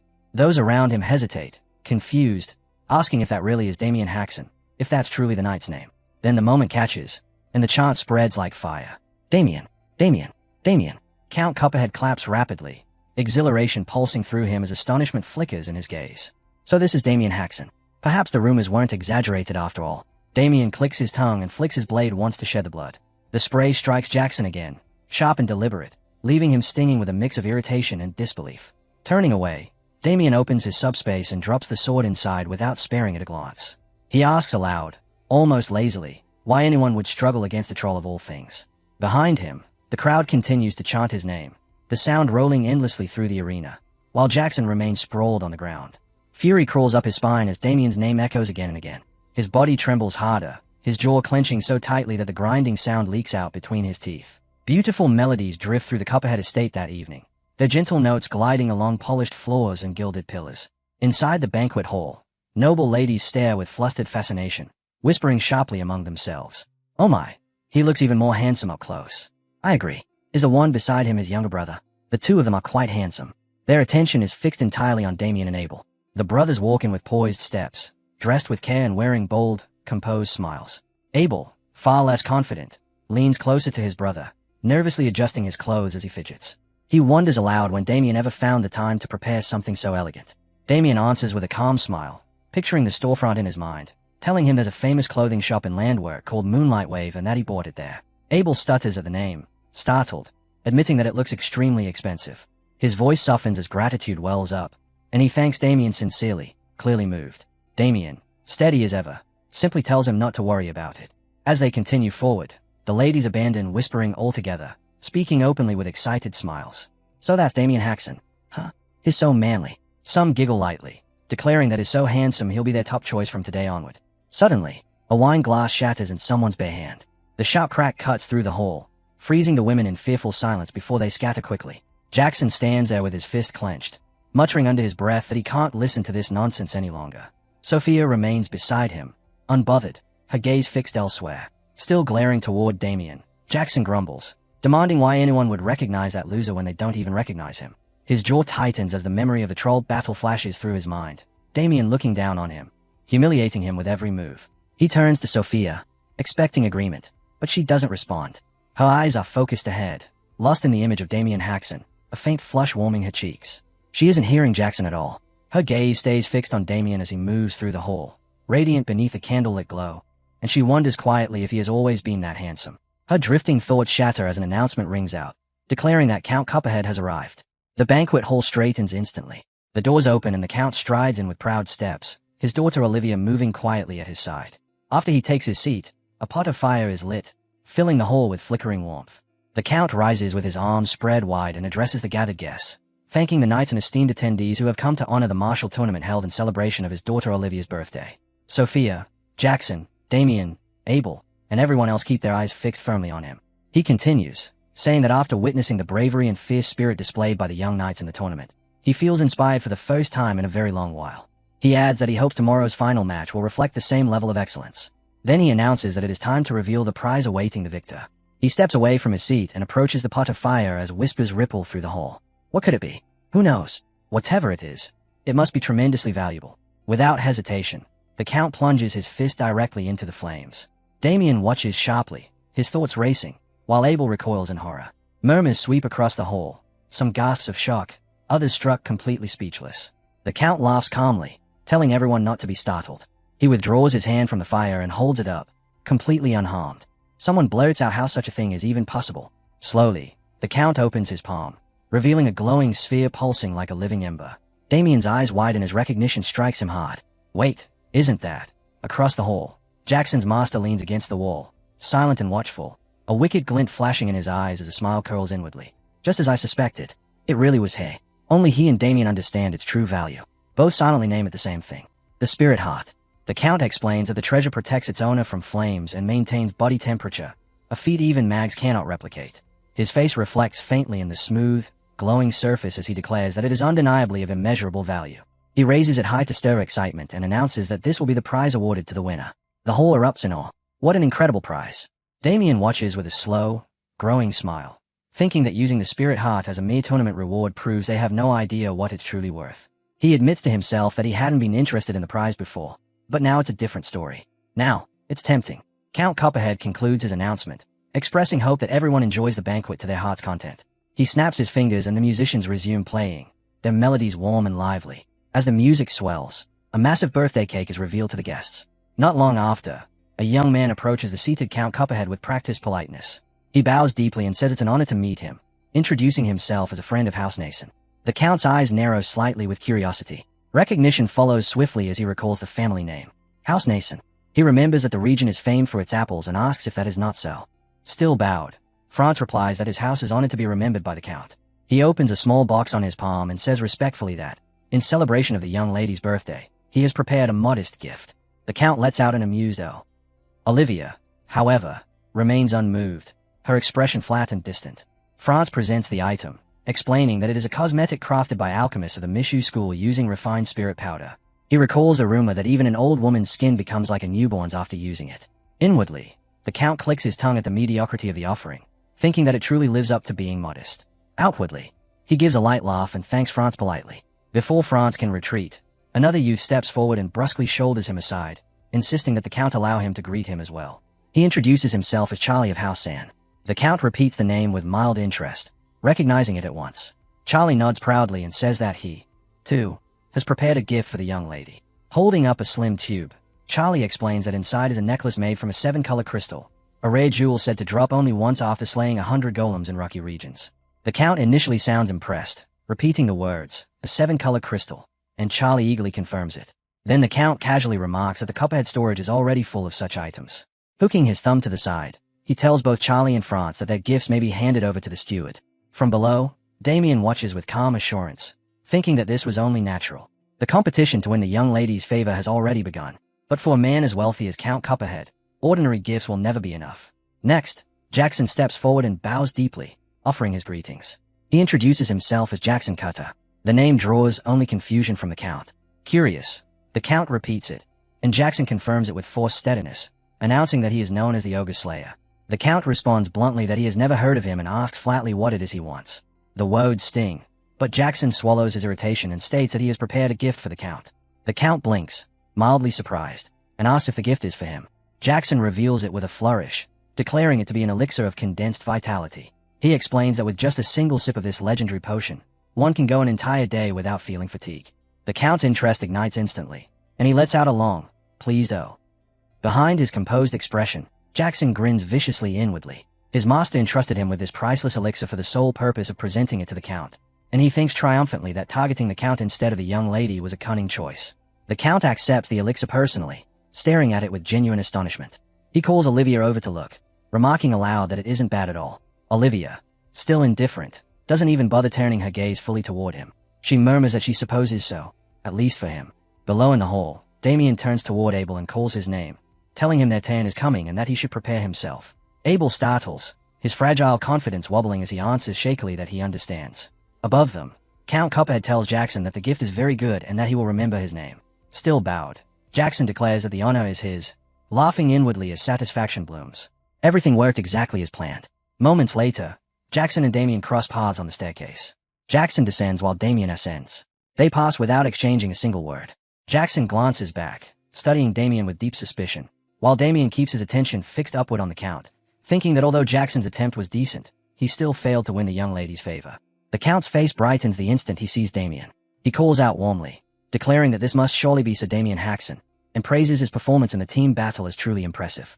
Damien and Abel bow respectfully. Damien replies that he is honored, but the Count waves it away, insisting that the honor is his and remarking that Damien's reputation has been spreading rapidly. Damien smiles with measured confidence and says it's nothing more than empty praise, earning a laugh from the Count, who calls him modest. As Damien observes Olivia, he notes inwardly that she shows absolutely no interest in the banquet arranged in her honor.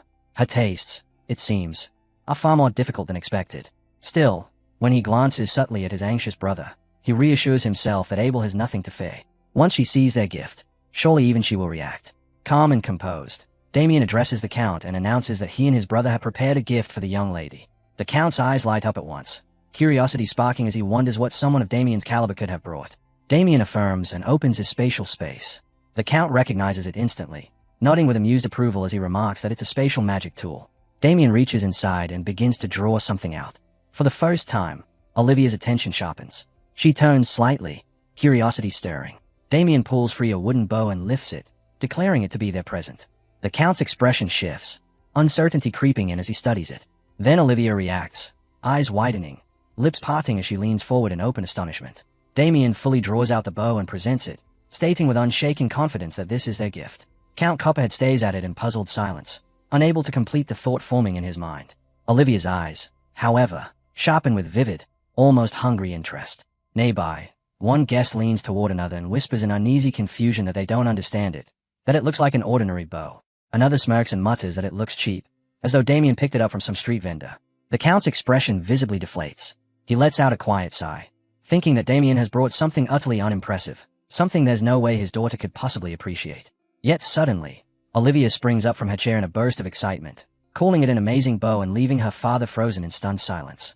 Color rushes to her face as heat blooms across her cheeks, and she asks eagerly if she may touch it. Seeing how deeply she's already drawn in, Damien allows pride to carol into his smile, thinking that it worked exactly as he expected. He grants permission at once, and tells Abel not to just stand there but to bring the bow to her. Later that same evening, inside the banquet hall of the Copperhead estate, Olivia pulls back the string with all her strength. Sweat beads along her brow, her hands trembling under the bow's fierce elasticity. Damien watches her test it, that satisfied smile still lingering, and realizes he sees the truth now. The information about her love for hunting wasn't exaggerated. To win someone over, he thinks, one must first understand what they truly need. After testing it thoroughly, Olivia lowers the bow and stares at it with breathless delight, declaring that its elasticity is truly formidable. She turns to Damien and asks if it's made from the horn of a minnow. He answers yes, calmly admitting that he knew she would recognize it. He then adds that the bow was crafted from the horn of a minotaur that once led an entire group. Jackson stiffens at that, frowning as he wonders if they are really talking about a monster that even a middle-class warrior would struggle to face alone. Olivia peers closer at the inside of the bow and notices an inscription. She stutters as she reads the artisan's name, August. Clutching the bow to her chest, she asks if it's truly made by the blacksmith known as August. Her father snaps upright at the name, shouting in disbelief. Damien, warm and composed, confirms it without hesitation. The Count rises abruptly and snatches the bow from Olivia's hands, inspecting it with near reverent awe as he asks if this equipment is really August's work. He recalls aloud that August is the finest blacksmith in the entire Apple Kingdom, and that a shield forged by him once sold for an astonishing sum at auction. His voice trembles as he clutches the bow close, overwhelmed with joy, thinking that never in his life did he expect to receive something so precious. Olivia immediately yanks it back, calling him father and insisting that it's hers. Hugging the bow protectively, she turns toward Damien with glowing gratitude, calling him Sir Damien and thanking him sincerely for such a priceless gift. Damien gently redirects the praise, saying that he wasn't the one who obtained it. She blinks, confused, and asks who did. He gestures toward Abel and explains that it was his brother, that Abel went to great lengths to acquire it for her. Olivia fixes her gaze on Abel and asks if it's true, if he really did all of that for her. As Abel trembles with nerves, Damien answers in his stead, confirming that yes, it's true. Olivia looks at Abel with growing admiration and says she's genuinely curious how he managed to obtain something so valuable.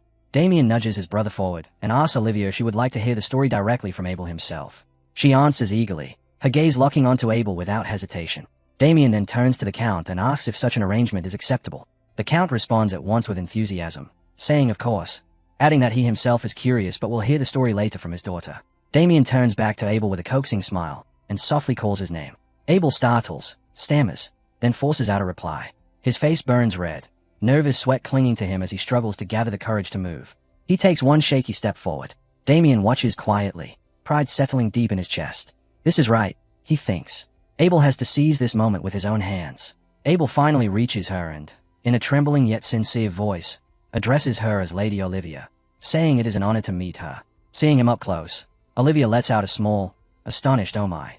From the side, Damien watches with absolute satisfaction, declaring inwardly that tonight's true protagonist is Abel. As Abel gently takes Olivia's hand and lifts it, moving to kiss it, the atmosphere subtly warms, edging into something undeniably romantic. From the corner of the hall, Jackson's master finally steps forward. Reaching Jackson, he mutters that it seems their plan has run into a problem. Jackson jolts, startled by his master's sudden appearance. The man's thoughts linger on the name Damien Jackson. He admits inwardly that while he expected Damien to be strong, he never anticipated this level of competence. It's clear now. Damien has won over both the Count and his daughter. Frustration coils tight in his chest, teeth grinding as he realizes that if this continues, the Jackson brothers will claim both the tournament victory and the Count's daughter. Turning away, he decides he can't allow things to progress any further. He tells Jackson to follow. Jackson responds in confusion but quickly falls into step. Before leaving, he turns to Sophia and tells her to wait there. She smiles and agrees. As they slip away, the music continues to flow through the banquet hall. Damien stands with his back to them, appearing unaware, but a heartbeat later he glances over his shoulder, a knowing, mischievous smile flickering across his face. Morning arrives at the Copperhead estate. Damien, Abel, and Victor walk together toward the arena when Abel suddenly notices Damien staring at him strangely. Abel demands to know why he's being looked at like that. Recalling the sight of Abel speaking so freely with Olivia the night before, Damien replies casually that he was just thinking Abel seemed unusually fluent yesterday, but the atmosphere between him and Lady Olivia looked quite good. Abel freezes on the spot. His face flames red as he stammers, forcing himself to sound confident while insisting that of course he can do it too, as long as he puts his mind to it. Ahead of him, Damien and Victor burst into laughter. Damien calls back that that's good, adding that he's looking forward to hearing good news from him soon. Victor sends a distant fist bump Abel's way, grinning as he tells him he's got this. Then, with a casual wave, he wishes Damien's young master, Haxon, the best of luck in today's match. Damien answers with nothing more than a simple thanks, already turning his attention forward. Abel lingers behind, hesitating before blurting out his gratitude in a flustered voice. Damien stops mid-step and turns sharply. Suspicion flickers across his face as he pauses, eyes narrowing. Abel hurriedly explains that he means thank you for creating this opportunity in the first place. Damien doesn't buy the sudden show of gratitude. In one smooth motion, he draws his greatsword as if reacting to a threat, demanding to know who Abel really is and where the real Abel went. Abel jumps back in panic, waving his hands and begging him not to tease him like that, insisting his being sincere. Damien scoffs, saying that this much is only natural. He turns away and tells Abel that it's only right for a brother to look after his brother, so Abel should stop overthinking and focus on doing his best to get along with Lady Olivia. Abel freezes for a moment, then a quiet smile spreads across his face. A heartbeat later, he breaks into a sprint after Damien and Victor, shouting for them to wait. The second one-on-one tournament match erupts in the arena with Damien's flying fist. His expression remains completely unbothered as he swings once. The punch shatters his opponent's sword mid-air before smashing straight into their face. The sheer impact sends the opponent flying across the arena, crashing into the surrounding wall with a thunderous crack before slumping unconscious to the ground. Damien doesn't move an inch. He stands exactly where he landed, his fists still humming with dense mana. The crowd explodes. Abel, Victor, and countless others cheer wildly, chanting Damien's name as his growing fame echoes through the arena. The match ends decisively. Damien advances straight to the finals. Damien smiles faintly and asks if the next match will be the last. Abel and Victor shout his name along with the crowd. From within the stands, however, an unknown hooded figure watches him intently. The figure steps closer and calls out to Abel by name, asking if he's there. Abel looks up, confused. The stranger shifts their hood back, revealing their identity. Olivia. Abel stutters her name in shock, asking what she's doing here. She speaks with breathless urgency, stumbling over his title as she calls out, "So Damien." She tries again, her eyes tightening with worry, and tells him that his brother is in danger. The night before the match at the Gold Pixie Estate, Olivia walks alone through the hallway, humming a soft, melodious tune that rises and falls with her light steps. She suddenly pauses, her face brightening as a smile blooms on her lips. Her thoughts drift to Abel, and she admits to herself that their conversation earlier had truly been enjoyable. She calls his name silently. "Abel, I really would like to meet you again and talk some more." A maid approaches and calls out to her, announcing that the Count is asking for her.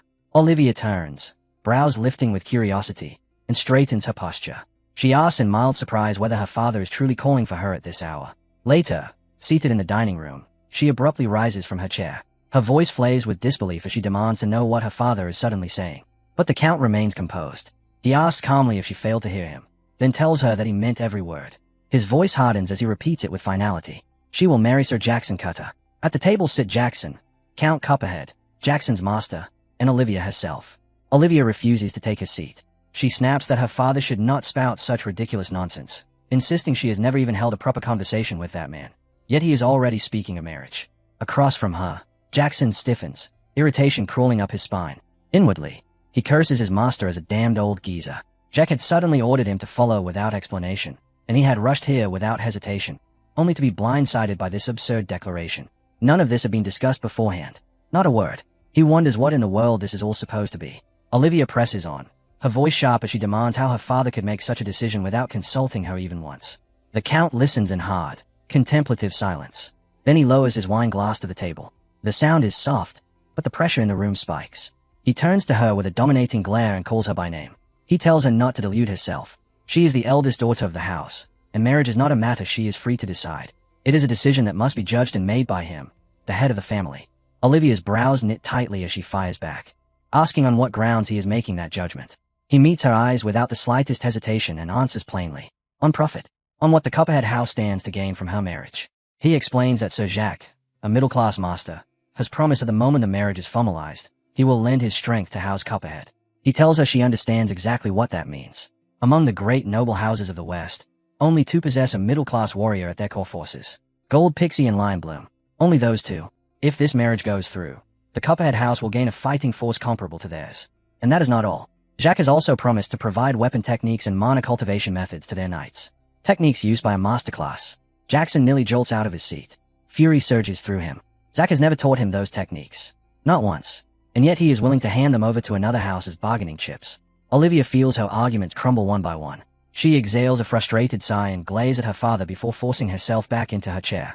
Under her breath, she mutters that he is selling her off for the sake of the family. The Count shoots her an irritated glare, calling her a brat and telling her to watch her tongue.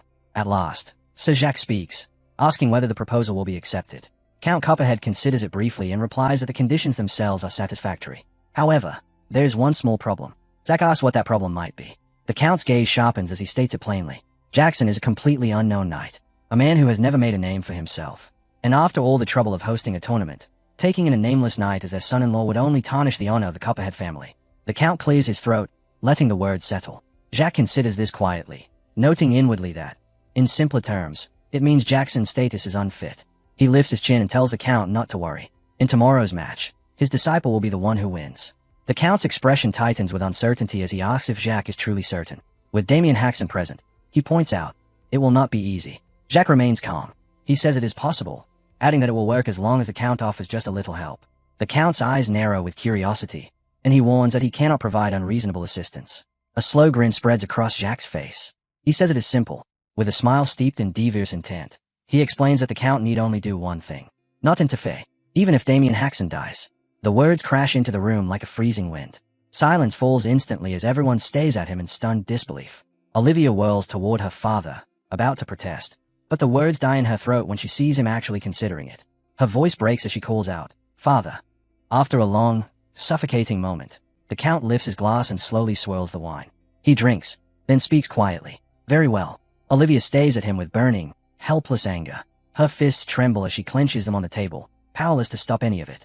Back in the present, Olivia stands before Damien and Abel, her expression strained and apologetic. After recounting everything to Sir Damien Haxon, she bows her head and says she is truly sorry, admitting she could not stop her father with her own strength. Damien remains calm, fingers resting thoughtfully against his chin as he absorbs her words. Then he nods slightly and says that is what happened. Beside Victor, Abel trembles. Fear tightens his voice as he says they have to run away, that no one knows what Sir Jacques might do. Victor, just as shaken, agrees while addressing Damien as young master. But Damien stays composed. His thoughts drift to Jacques Noir, and he admits inwardly that he had assumed Jacques merely gave off a bad impression. He did not expect him to pull a stunt like this. And when he thinks of Count Copperhead, he sees it clearly. The Count is acting no differently from Damien's previous life. A man who will do anything if it benefits his house. At last, Damien speaks. No, he will not run away. Abel jolts in disbelief and demands to know what he means. Fear floods back into his trembling voice as he insists that Jacques Noir is middle class, far too powerful even for Damien. Victor shakes just as violently at his side. Still, Damien smiles. He tells them not to worry and assures them that he has a plan. Turning his gaze toward the arena, he says that for now, they should simply finish the match. Moments later, Damien walks into the fighting grounds with unhurried composure. His hands are tucked casually into his pockets, his steps steady, each one carrying a quiet, undeniable force. Inside, he finds the other fighters gathered tightly together in a single formation. As he closes the distance, every head turns at once, their gazes locking onto him with wary, sharpened eyes. A heartbeat later, a drum is struck from above, signaling the start. The drummer continues until the Count raises a hand, stopping the rhythm mid-beat. The Count glances toward Olivia's empty chair and grumbles inwardly. Annoyed that the finals are about to begin and irritated at not knowing where she has gone, he pushes the thought aside. Lifting his face, he puts on a bright expression and begins his speech. He announces to the honored guests that the final match of the martial tournament will soon commence, congratulating the knights who have made it this far. He explains that there will be only one victor, but the last person standing will be crowned the tournament's champion. With a graceful bow and an extended hand, he declares that there are no additional rules and tells them to fight as they please. His head remains lowered, but his eyes sharpen with hidden mischief. Inwardly, he tells Damien not to hold this against him. For Jackson's victory, this is the only way. The drum resumes. Each strike echoes across the arena. The audience erupts into whispers and shouts, calling it a death match, their excitement fueled by the danger. Victor turns pale and asks Abel whether the young master will be alright. Abel swallows and answers that he believes so. Damien said he had a plan, so all they can do now is watch. Damien stands calmly at the center of the grounds, unbothered. Inwardly, he grasps the true meaning behind the Count's words. No rules. The air around him reeks of something filthy. Steel flashes. Swords are drawn and angled toward him from every side. Before he can even blink, he is completely surrounded. Someone in the crowd shouts in disbelief, questioning what kind of turn this match has taken. Hidden among the spectators above, Jacques watches with a satisfied smile as the crowd roars. Just outside the tightening circle, Jackson slowly draws his sword, frustration etched clearly across his face. He curses under his breath, admitting inwardly that he hates this, but he cannot deny it. Everyone else is thinking the same thing. His resolve hardens. He fully unsheathes his blade and points it forward, reminding himself that to survive a match like this, the rule is simple. Take out the strongest one first. He steps forward and leaps into the air along with the others, all of them charging toward Damien with blades raised. Damien watches them rush in. He does not move. He simply smiles. The night before, outside a tent near the Copperhead estate, Jackson storms inside in a fury, shouting for his master and demanding to know why he is doing this. Jacques removes his hat without even glancing his way, utterly unbothered. Jackson's anger spills over as he yells about the marriage, demanding how Jacques could suggest something like that without even asking him first. In the next instant, Jacques spins sharply and drives a straight kick into Jackson's gut. The blow folds him in half. A ragged cough is ripped from his lungs as he crashes to the ground. Jackson crouches there, hacking and gasping, while Jacques glares down at him with cold contempt and orders him to shut his mouth. He tells him flatly that if Jackson had been skilled enough, there would have been no need to make such a suggestion to the Count in the first place. As Jackson trembles in pain, Jacques continues without pause, saying there would have been no need for him to waste his time or his knowledge at all. Through the agony, Jackson curses his master inwardly, calling him bastard. Jacques' glare only hardens. He tells Jackson that if he understands, then he should shut up and do exactly as he is told. Jackson slowly forces himself upright, his body shaking as he clutches his stomach. In a strained, broken voice, he stammers that he already has Sophia. Jacques turns his head slightly, his voice completely devoid of emotion, and tells him to throw Sophia away. He declares that she is of no use anymore. Jackson freezes. He stutters in disbelief, asking what his master is saying. Without even looking, Jacques uses telekinesis to lift the cup from atop a barrel behind him, drawing it neatly into his hand. He explains calmly that the only reason he ever allowed Jackson to date Sophia Russell was to secure the support of House Russell. Facing Jackson now, cup in hand, he states that thanks to that relationship, he obtained the swordsmanship manual he needed, as well as the elixir Jackson will require when he ascends to low class.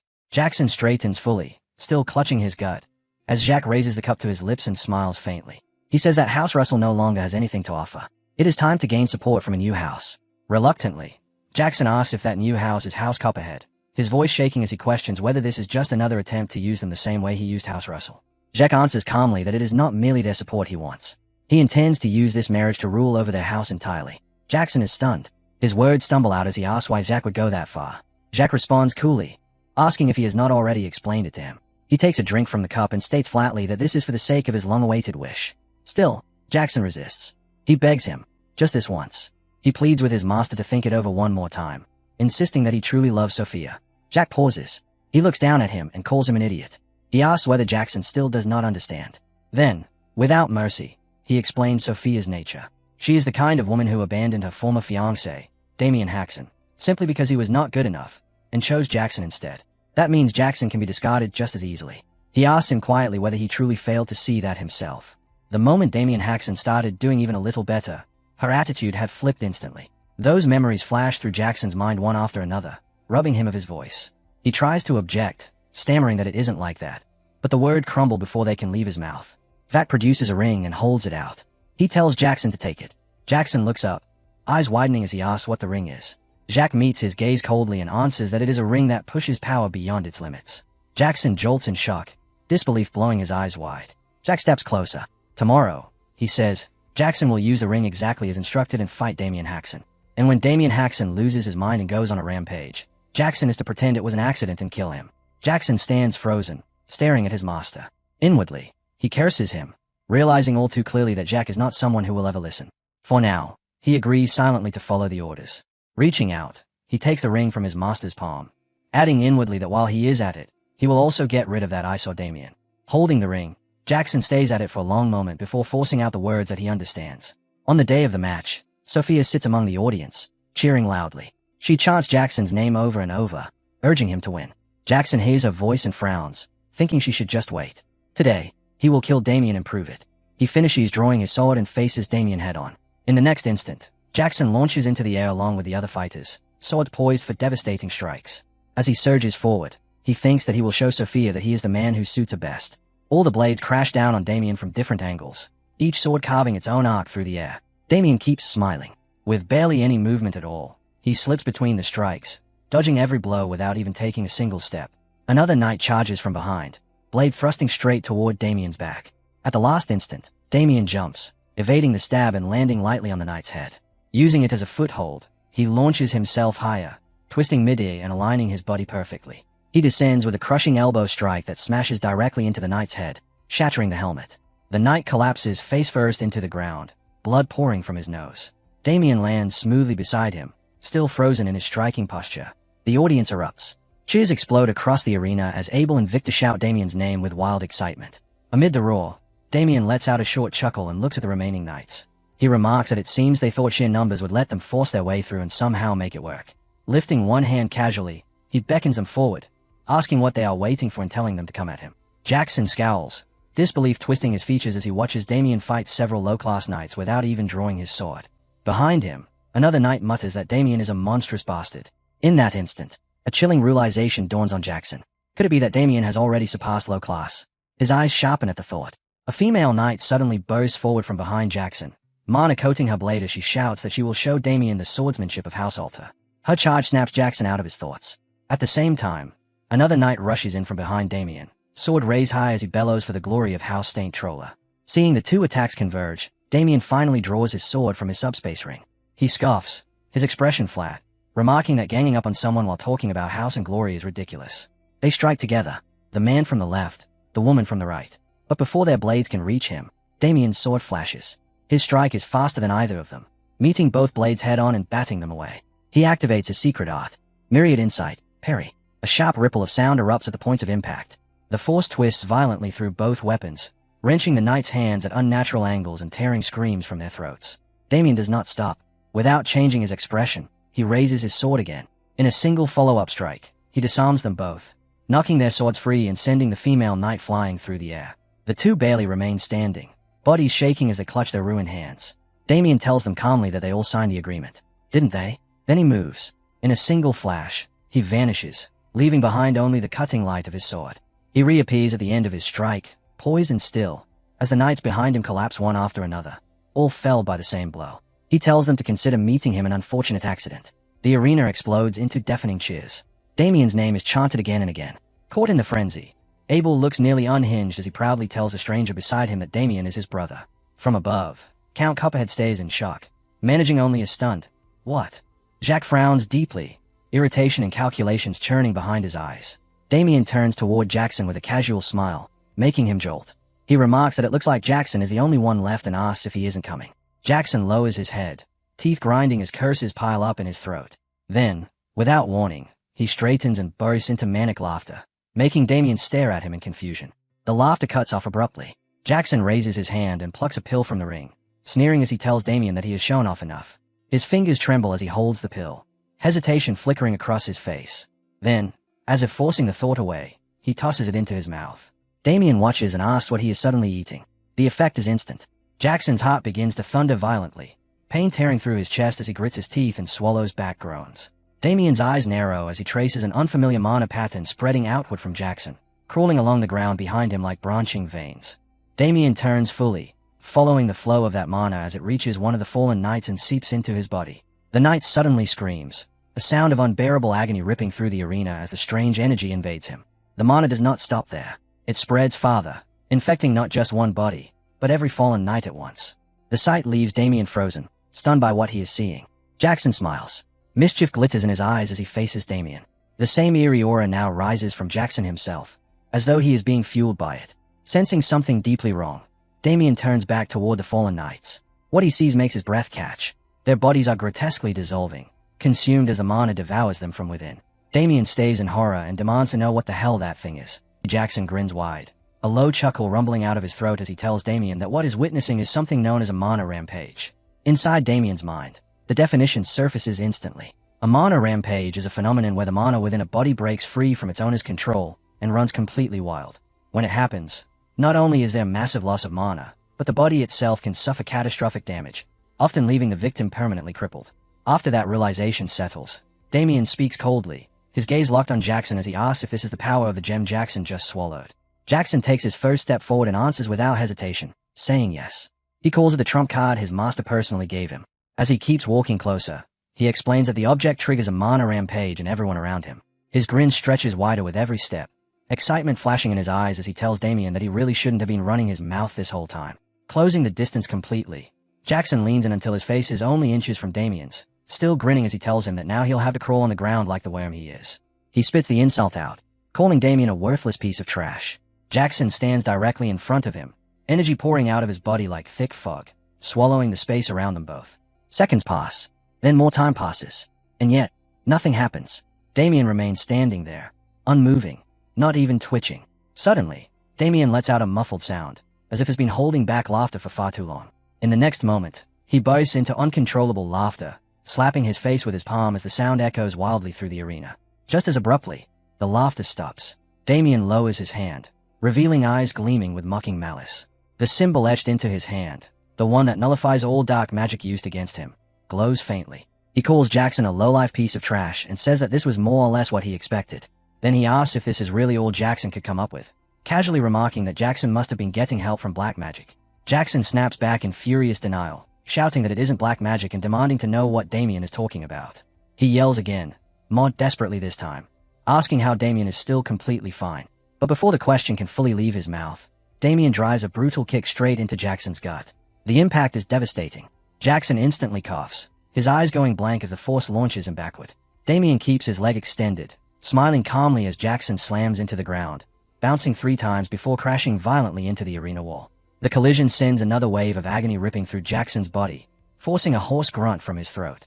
From the stands, Sophia screams his name in panic. Jackson finally slides down the wall and collapses onto the ground with a dull thud, groaning helplessly. Damien steps forward, looks down at him, and calmly tells him that it's a shame. His expression sharpens into grim excitement, eyes gleaming with cold malice as he finishes the thought. But that kind of thing doesn't work on him. High above, Jacques looks down from the audience seats in seething fury, his face twisting as his thoughts stumble over themselves in disbelief. What just happened? The ring's power should have activated. His gaze locks onto Damien below as the crowd erupts into a mix of cheers and uneasy murmurs, a chill crawling up his spine. Don't tell me a mana rampage doesn't work on Damien. Down in the arena, Damien feels the sharp weight of Jacques' stare pressing down on him from afar. He scoffs inwardly, realizing that Jacques has teamed up with the Count to get rid of him and even used his own disciple to do it. Then a realization strikes him. Wait. A calculating smile forms on his face as he considers that if he plays this opportunity right, he might be able to make all those bastards choke on it together. That thought is cut short as Jackson suddenly appears right in front of him, rage twisting his face as he brings his sword down in a furious, mana-imbued downward strike meant to crush him. Damien sidesteps effortlessly, the blade smashing into the ground and pulverizing it. Jackson whirls instantly to follow up, but Damien pulls back just as cleanly, creating distance in the same heartbeat. Jackson plants his feet and takes a battle-ready stance, mana flooding over his body and sword as fury pours out of him. He screams that Damien is a son of a bitch and declares that since it's come to this, he'll kill him with his true strength. He launches forward, exploding off the ground in a violent charge. Damien clicks his tongue, a faint smile tugging at his lips as he brings his sword forward and tells Jackson to remember his place. His blade begins to hum, rippling waves of mana surging along its edge. He swings upward in a clean arc, sending those waves blasting outward in a wide spread. The attack strikes Jackson before he can close the distance, ripping the sword from his grip and stopping him dead in his tracks. Jackson screams in searing agony as the mana waves engulf him, light flaring blindingly. In the next second, a massive explosion tears through the arena with a thunderous roar, the ground trembling violently beneath everyone's feet. Panic erupts in the stands as dust, smoke, and debris surge upward.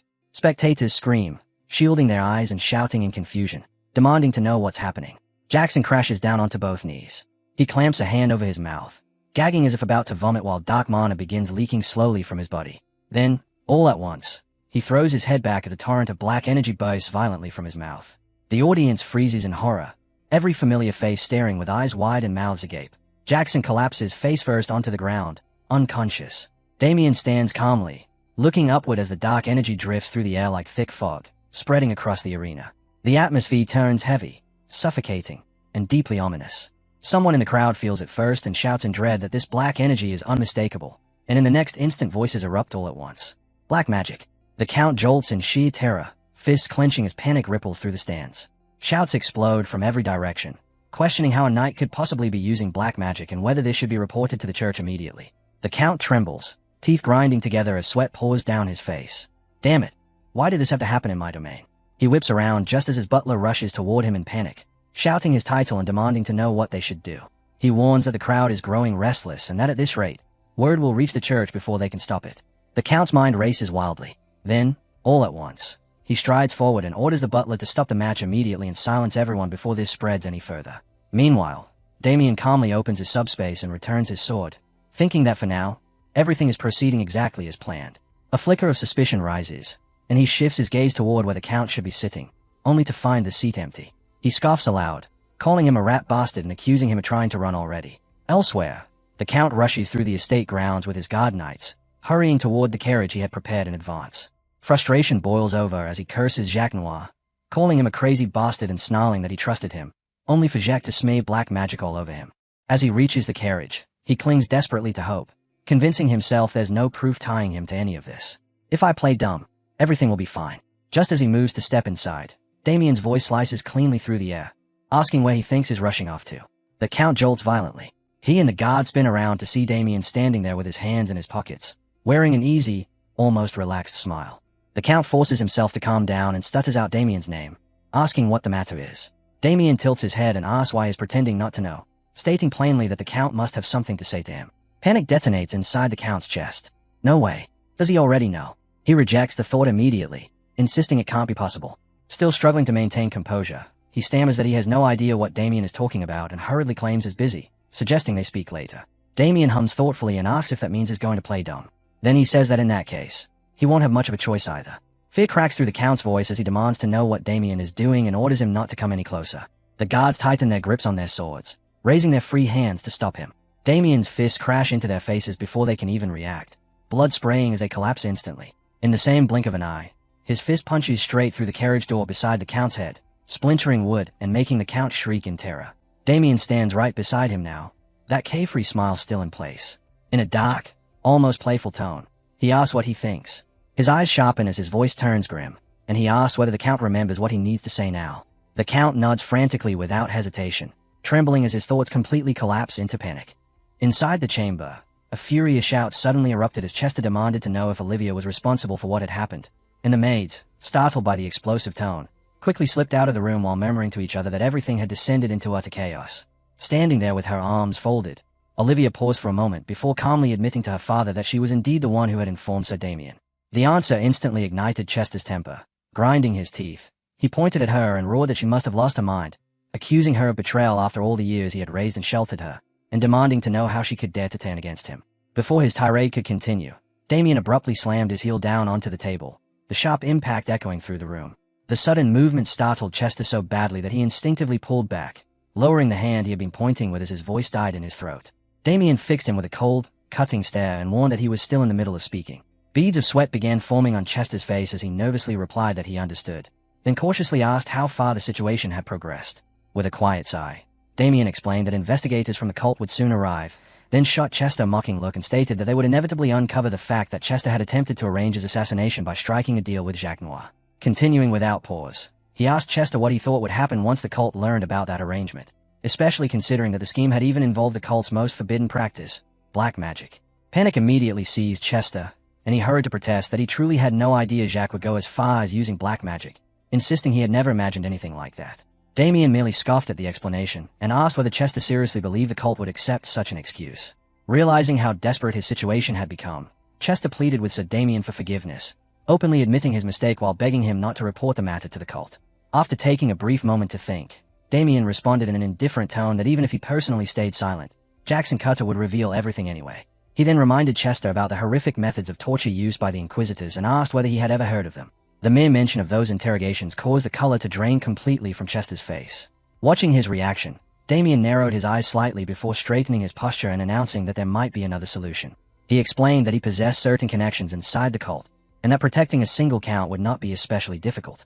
Stunned by the suggestion, Chester immediately asked if something like that was truly possible. A faint smile appeared on Damien's face as he answered that it was, though several conditions would have to be met first. Without hesitation, Chester urged him to state them, swearing he would agree to anything within his ability. Damien calmly began with the first requirement, saying that Chester must allow the relationship between his younger brother Abel and Lady Olivia. Chester's eyes widened, yet he quickly replied that such a request was simple and accepted it on the spot. Damien then hooked his thumb toward himself and declared the second condition, that Chester must officially announce him as the victor of the martial tournament. Hearing this, Chester responded in surprise that such a matter went without saying and asked if those were the only terms. Damien paused briefly, then stated that there was still a third condition.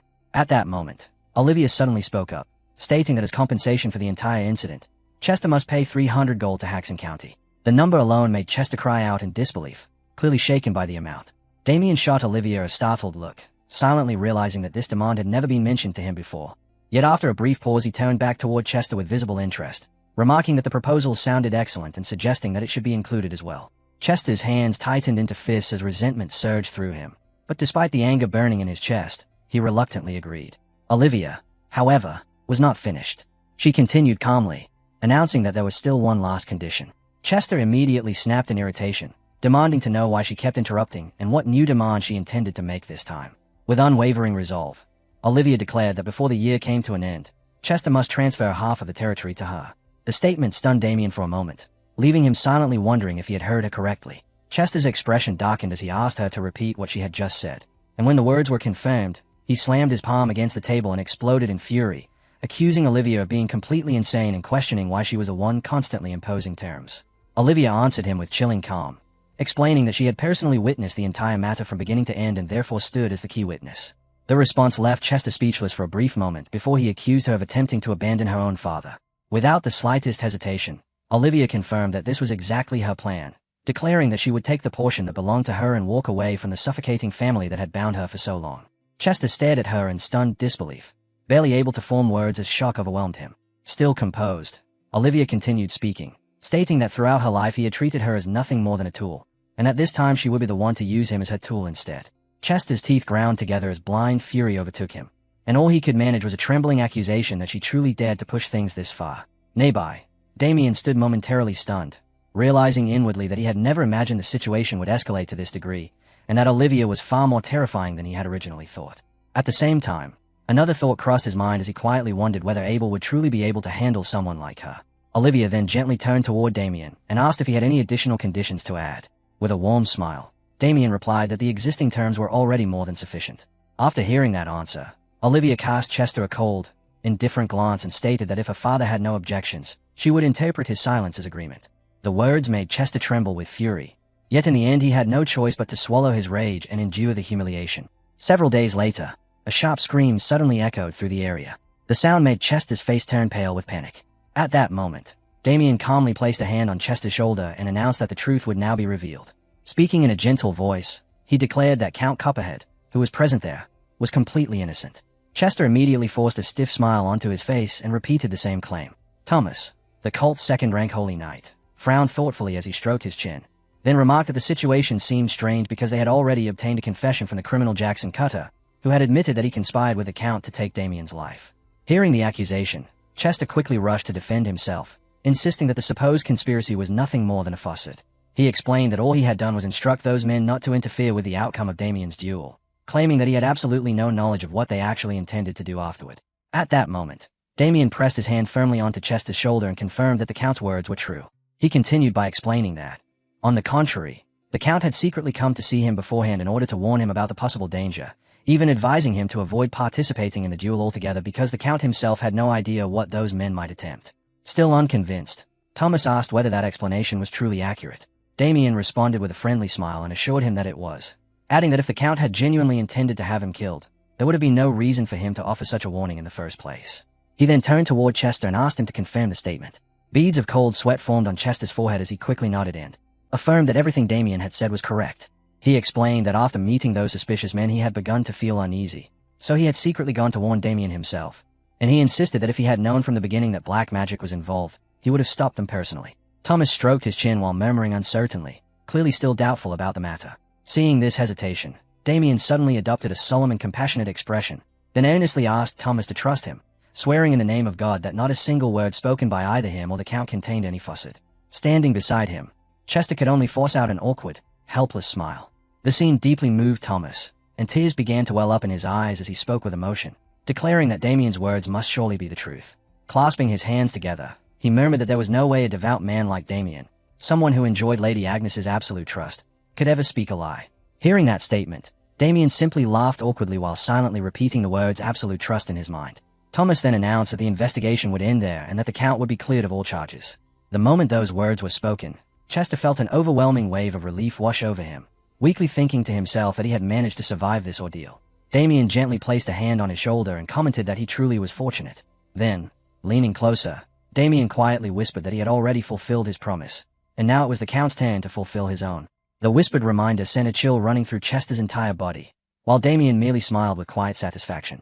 1 week later, Victor guided a carriage along a road that cut through the forest. Inside the carriage, voices spoke with clear astonishment, remarking that none of them had expected to be heading toward Halkenvik County so soon. Another voice agreed, saying it was hard to believe he would be introducing Lady Olivia to his parents this quickly. He then asked Damien how much longer he planned to keep speaking so formally, suggesting that Damien should simply speak more comfortably with him instead. Damien responded with slight awkwardness, asking whether that would truly be acceptable. Listening to the conversation unfolding between the two of them, Damien thought to himself that although he had pushed them together in the hope that things would work out, the situation was developing in a way completely different from what he had originally expected. Across from him, the mood between Olivia and Abel had become unmistakably sweet. Olivia spoke with bright enthusiasm, saying how much she liked it and insisting that from now on Abel should continue addressing her in that familiar way. In response, Abel shyly called her by name. Watching this open display of affection unfold right in front of him, Damien could only think with tired resignation that the sight was rather difficult to endure. Crossing his arms, he quietly reflected that despite the various obstacles they had encountered along the way, the original goal had ultimately been accomplished. After a week had passed, the cult's investigation finally came to an end. Their conclusion was that no one besides Jackson Cutter and Jack Noir was involved, and as a result a wanted notice was issued for the fugitive Jack Noir. The Count, meanwhile, was completely cleared of all accusations. However, by that time Olivia had already fallen into serious conflict with him. As Damien looked at the pair sitting across from him, he reflected inwardly that Olivia had ultimately chosen to leave together with Abel rather than remain in her father's household. Abel had finally obtained Olivia's love, exactly as he had long desired, while Damien himself had managed to obtain something else. With that thought in mind, he pulled out a red-colored orb. Seeing the object, Abel immediately asked with suspicion whether that was not the prize given to the champion of the tournament.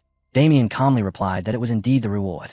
He explained that the situation at the time had been somewhat awkward, which was why there had been no proper award ceremony, but he had taken the item anyway. Curling his lips slightly, Damien concentrated on the orb while thinking to himself that the Count had been completely unaware of its true value, whereas he understood perfectly what it was.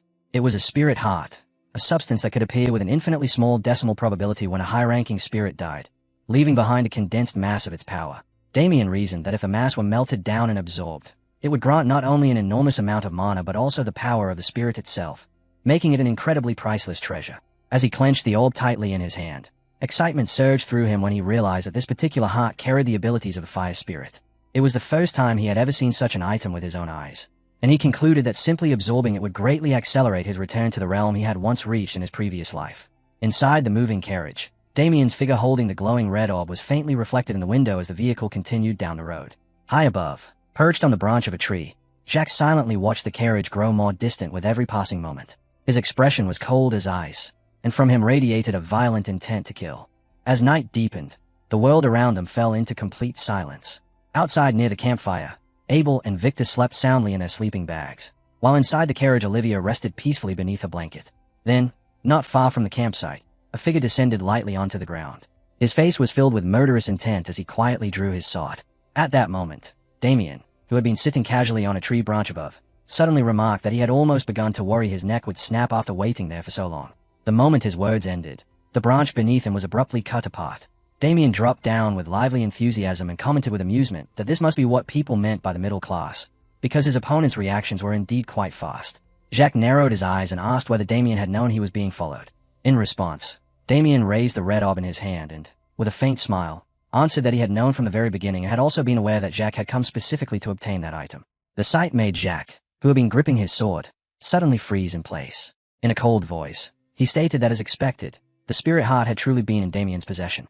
Damien replied with casual interest that this was only natural since he was a winner of the tournament. Jacques frowned with irritation and demanded to know how Damien had figured out that he was after it. With a look of open disdain, Damien tapped his own head and explained that the conclusion had been easy to reach. He elaborated that if Jacques' only goal had really been arranging the marriage between Jackson and Lady Olivia, then he would not have been so obsessed with forcing that foolish Jackson to win, nor would he have taken the risk of using something as dangerous as black magic. At those words, Jacques' expression twisted slightly with discomfort. Damien then pointed at him in scorn and continued mockingly that Jacques' real objective had always been the prize given to the champion, adding with ridicule that chasing such a long-decayed promise was truly chilling.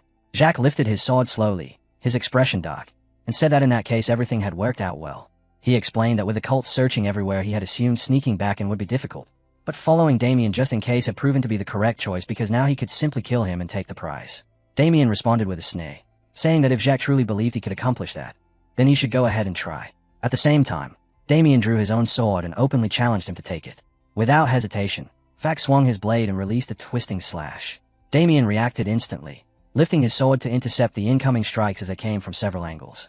Suddenly, Jacques' blade thrust straight toward Damien's eye. Damien quickly raised his weapon into a circular guard, and when the swords collided, the impact forced him to slide back a short distance. As Damien noticed the tear that had appeared along his sleeve, he silently evaluated his opponent and concluded that even among the middle class, Jacques stood at the top tier, his movement containing no wasted force and every strike carrying razor-sharp precision. Jacques looked slightly surprised and remarked that it was astonishing for someone from a low class to endure his attacks to this extent, but he declared that this was as far as Damien would go. Immediately afterward, a strange purple energy began to envelop Jacques' entire body. He stepped forward, causing Damien's eyes to narrow in sudden shock as he realized the technique being used. It was the return sword technique. On the opposite side, the energy split into several floating shadows, each one identical to Jacques himself. The clones spoke at the same time, their voices perfectly synchronized as they asked whether Damien found the sight astonishing, explaining that this sword art was a swordmaster technique that Jacques had painstakingly restored over the course of his entire life. Twisting the tips of their blades, they continued by declaring that every sword among them was both false and real, and that with Damien's level of perception he would never be able to identify which one was the true body. Finally, they pronounced that within Damien Hawkin's ignorance, he would meet his death right there. The next instant, the entire group rushed forward together, launching a perfectly coordinated attack while simultaneously unleashing techniques known as the return sword and the false true mirage sword.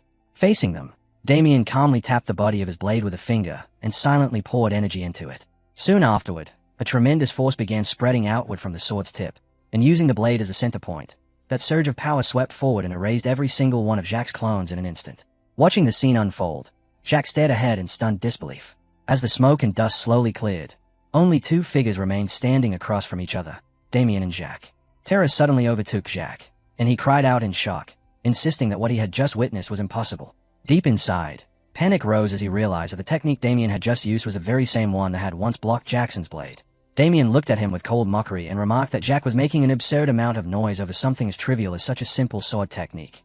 Those words caused Jacques to grind his teeth in rage, and he snapped back angrily, unable to accept that the technique he had mastered through an entire lifetime was being dismissed as something trivial. In response, Damien merely showed a faint, contemptuous smile and casually asked whether that had truly been the correct way to use the technique.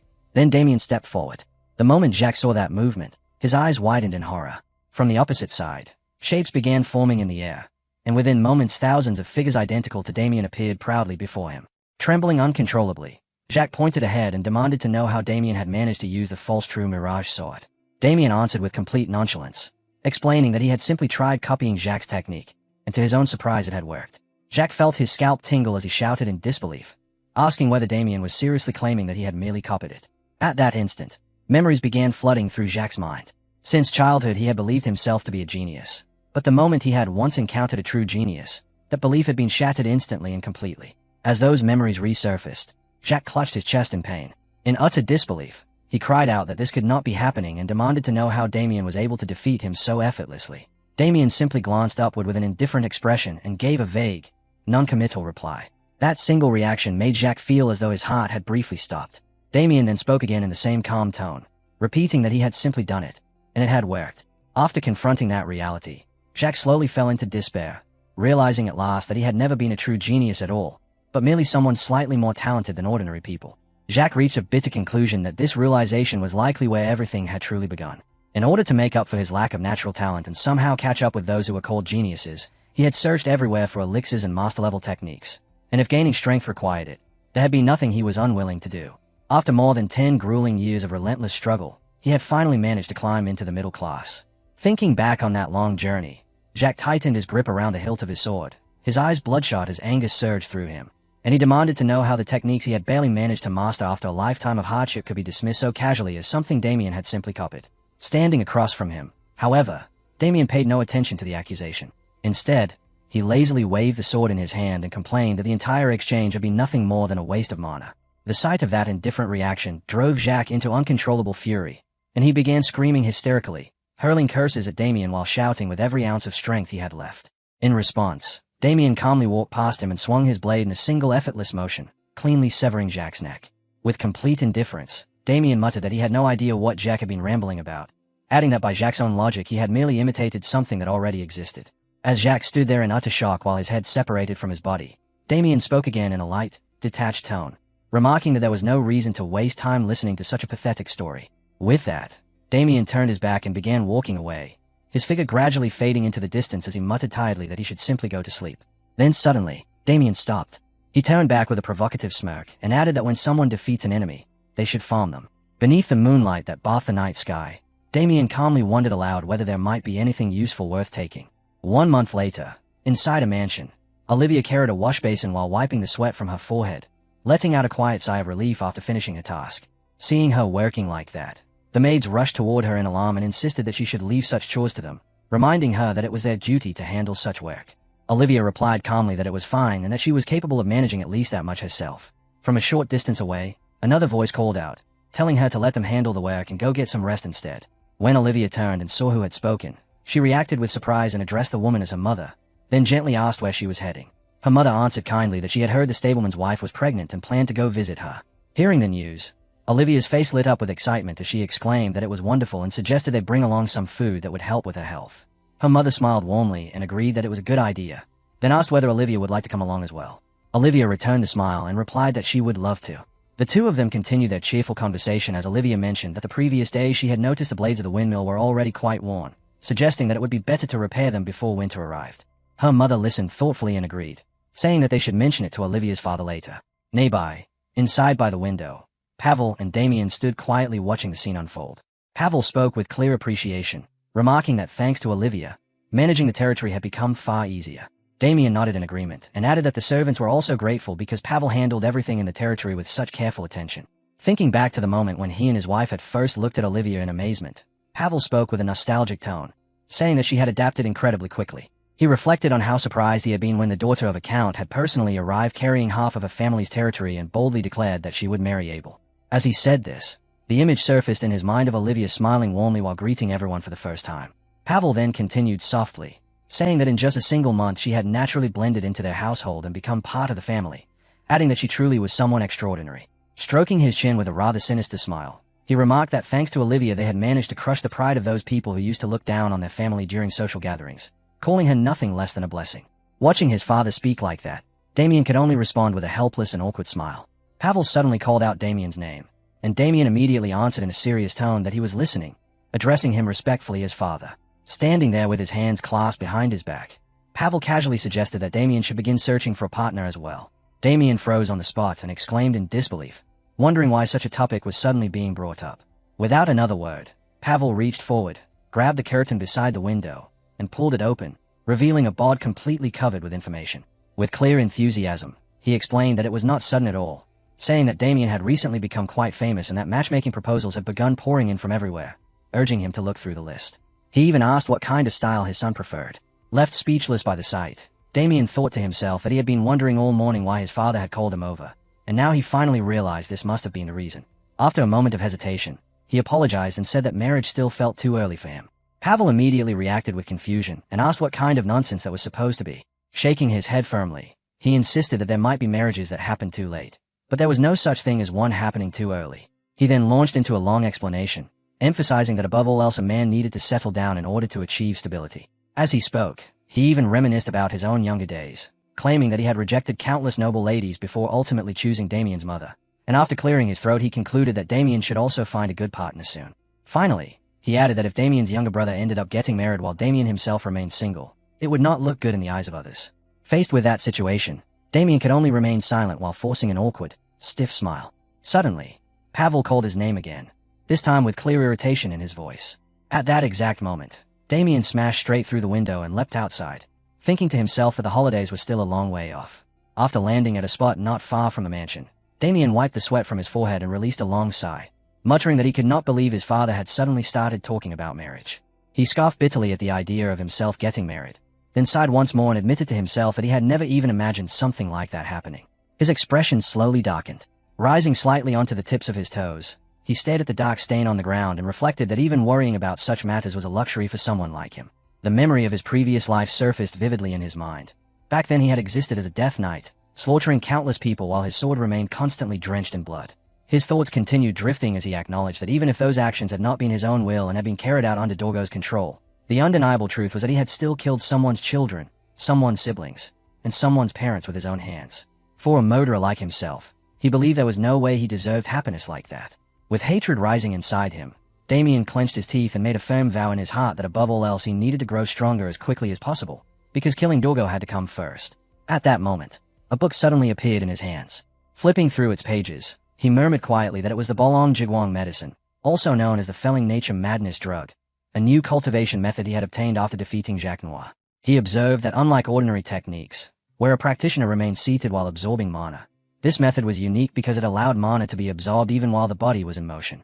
Although the principles behind it were extremely complex and it had the drawback of only drawing in small amounts of mana, Damien considered that if he combined it with the cultivation methods he already possessed, he might be able to produce something highly effective. Continuing his calculations silently, he thought that if he could properly absorb the spirit heart on top of that, then within a short period of time he would definitely be able to grow stronger at an astonishing rate. He tugged lightly at his arm and wondered whether he should stretch his body a little after such a long time. Suddenly, a voice called out to him. Damien paused slightly when he heard it. Victor came running toward him in a hurry, calling out "Young Master," and reporting that a guest had arrived. Damien immediately felt suspicious and wondered how the visitor had known he was there. Turning his head, he asked what kind of guest it was, his brow already furrowing as he sensed that the situation might develop badly. Back at the mansion, the door to the room opened slightly as Damien and Victor quietly stepped inside. The person waiting inside greeted him in a calm voice, saying that it had been a while. Hearing that greeting, Damien sighed inwardly, thinking that this was exactly what he had expected. Agnes hurriedly rose to her feet and apologized for arriving so suddenly. Damien answered with an awkward tone, then leaned closer to Victor and quietly whispered that next time he should simply say he was not there, which left Victor staring back at him in confusion. Turning serious again, Damien asked Agnes what had brought her here so unexpectedly, while inwardly noting that the atmosphere surrounding her felt somewhat unusual. Agnes hesitated for a moment before explaining that she had come because she needed to ask him for a difficult favor. Hearing that, Damien repeated the words with surprise, asking what kind of difficult favor she meant. Lowering her gaze slightly, Agnes revealed that they had finally discovered the location of the dungeon belonging to the man known as Corpse Play. Damien's expression immediately tightened into a frown as he repeated the name in disbelief, realizing that they had continued tracking the man all this time and had now finally located him. Agnes suddenly grasped Damien's hand firmly and spoke with sincere urgency, saying that this was exactly why she had come to see him. Still confused, Damien questioned what she meant, prompting Agnes to look at him with pleading eyes as she earnestly begged him for help. She implored him to lend them his strength so that together they could subdue their archenemy, Corpse Play. The window stood half open. Damien crouched and slipped out, landing lightly on the ground as his eyes moved quickly across the surroundings while he carefully checked for anyone nearby. Suddenly, a voice called out and addressed him as "Young Master." Damien's eyes widened in shock. Not far away stood Victor, gripping a broom like a weapon while radiating an intimidating presence as he stared directly at him and demanded to know where he thought he was going so early in the morning. Feeling slightly uncomfortable, Damien turned his gaze aside and awkwardly explained that he was simply going out for some early morning exercise. Victor immediately rejected the excuse, bluntly accusing him of lying and stating that he was obviously trying to sneak away because of Lady Agnes's request. He then asked whether Damien was truly planning to join such a dangerous subjugation squad. Seeing no reason to deny it anymore, Damien calmly admitted that Victor was correct. Victor hesitated for a moment before speaking again in an earnest tone, saying that he sincerely hoped Damien would reconsider and not go this time. Although he acknowledged Damien's abilities, he explained that the dungeon of a necromancer was infamous for being extremely dangerous, and more importantly, the Viscount would never approve of such a decision. Damien remained silent briefly before stroking his chin and admitting that Victor was right. His father would absolutely never allow it. With a light and evasive smile, he explained that this was precisely why he was sneaking out and suggested that Victor simply pretend he had seen nothing. Victor immediately shouted in frustration, calling out "Young Master," as he rushed forward and raised his broom to block the path. He insisted that he could not allow Damien to go and firmly declared that he would never send him into a place that was practically a death trap, adding that Damien absolutely could not. Before he could finish speaking, a sharp blow struck the back of his neck. Victor collapsed instantly, losing consciousness. Lifting Victor's limp body, Damien casually commented that Victor was surprisingly heavy, then jokingly added that perhaps he should consider losing some weight. After dragging him over to a nearby wall and propping him up, noticing the faint foam forming at the corner of his mouth, Damien calmly dusted off his hands and assured him there was nothing to be concerned about, confidently declaring that something like Corpse Play would never be enough to bring him down. Then, wearing a wicked grin, he added that this situation actually presented the perfect chance to sever one of Dorggo's limbs, and there was no way he intended to let such an opportunity slip away. As he turned to leave, he waved in a carefree manner and reminded Victor to be sure to say something favorable about him to his father. Several hours later, A woman stepped forward, extending her hand toward Damien as she introduced herself as Magata, a second-class paladin from the Order of the Burning One, adding that it was a pleasure to meet him. While looking at her, Damien could not help but note inwardly just how massive she was. He responded with courtesy, returning the greeting while introducing himself as Damien Haxon. Though the moment their hands clasped, he felt the surprising strength in her grip.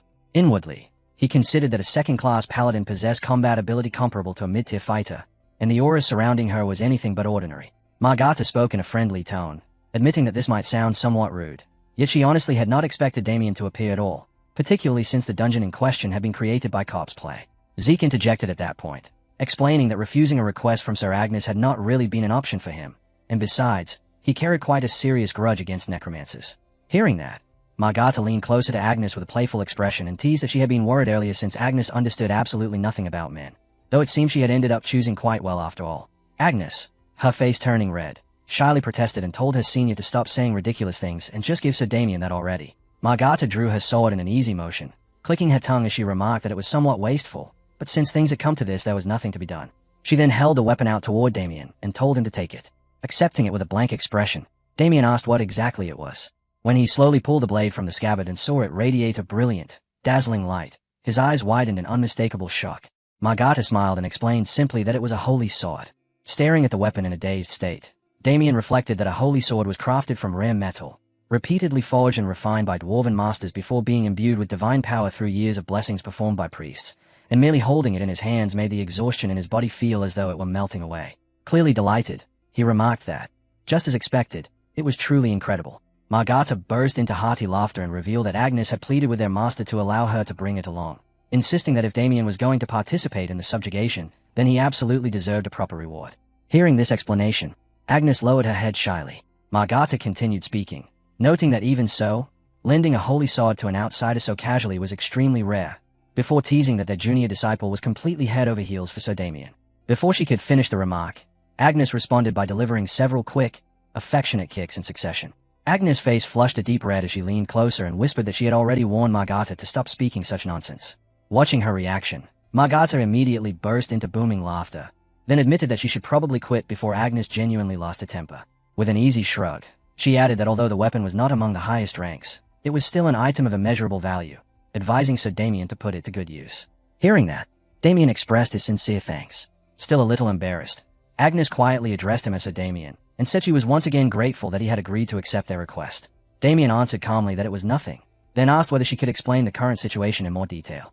Agnes nodded and replied that she would go over everything once they were inside the carriage. Soon after, the group climbed aboard, and as the carriage began rolling forward, Agnes started recounting what had happened several weeks earlier in the No Mountains. She described how a pair of knights had been walking along a forest path while talking among themselves, one of them uneasily mentioning that this was already the third person to disappear, and wondering aloud what could possibly be happening in such a peaceful countryside village. The other knight admitted he had no explanation either, expressing frustration over the strange situation. Suddenly, the dog leading their path reacted violently and backed away. Seeing the animal trembling uncontrollably, both knights called out in alarm, asking what had suddenly gotten into it.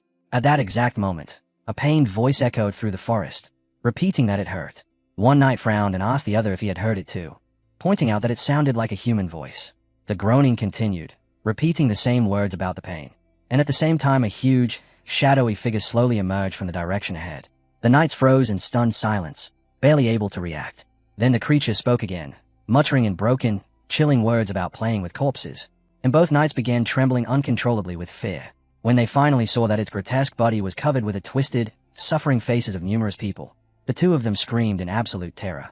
As their cries echoed through the woods, a flock of crows burst into the air, wings beating loudly as they scattered. Back in the present, as the carriage continued along its route, someone explained that the location of the dungeon had eventually been discovered by local soldiers who had been searching the area for the missing farmers. Damien rubbed his chin thoughtfully, sensing that something about the situation did not add up. He reasoned that for Corpse Play to lose their test subject so easily, especially when they had never left a trace before, simply did not make sense. Magata agreed with his conclusion, explaining that headquarters also suspected the possibility of a trap. Damien then asked with curiosity whether they were still planning to send a subjugation force despite that risk. She answered firmly that they were, though she stressed that headquarters was not acting carelessly. If the situation truly was a trap, they had prepared accordingly by assembling elite members from 3 separate orders. Hearing this, Damien questioned the decision further, pointing out that the combined elites of 3 orders represented a level of strength capable of bringing down an entire nation, then asking why they had still felt the need to request his assistance as well. Agnes paused for a moment before quietly confessing that the reason was her. Hearing that, Damien turned toward her with a suspicious look. With her eyes lowered, Agnes explained that her master had originally refused to send them on the mission because he considered it far too dangerous, but she had begged him repeatedly, insisting that she had to take part no matter what. Damien listened without interrupting. Margata then continued the explanation, saying that since the decision had been made so suddenly, their order could only send the 2 of them. Their master had therefore suggested that they could be permitted to join the operation if they strengthened their numbers somehow, even if that meant bringing in an outsider, and she stated frankly that if Damien had declined their offer, she would never have allowed Agnes to participate either. After hearing the entire explanation, Damien finally said that he understood. His gaze briefly shifted toward Agnes, and within his thoughts he admitted something he could never reveal aloud. He already knew how this subjugation would end. In his previous life, a massive suppression force had been assembled in almost the exact same way, and the outcome had been complete annihilation. As that memory resurfaced, he recalled how the truth had eventually come to light through the testimony of a single paladin who had barely survived the disaster. Staring quietly out the carriage window at the passing scenery, Damien reflected on what that survivor had said. One by one, the faces of the squad members appeared in his mind, and after considering them carefully, he arrived at a grim conclusion. Among the members of the subjugation squad, there had been a traitor. Thin clouds drifted across the sky as distant mountains blurred into pale mist while dense green forests stretched endlessly across the surrounding land. When they finally arrived, Margata excitedly announced that they had reached their destination and confirmed that this was indeed the location.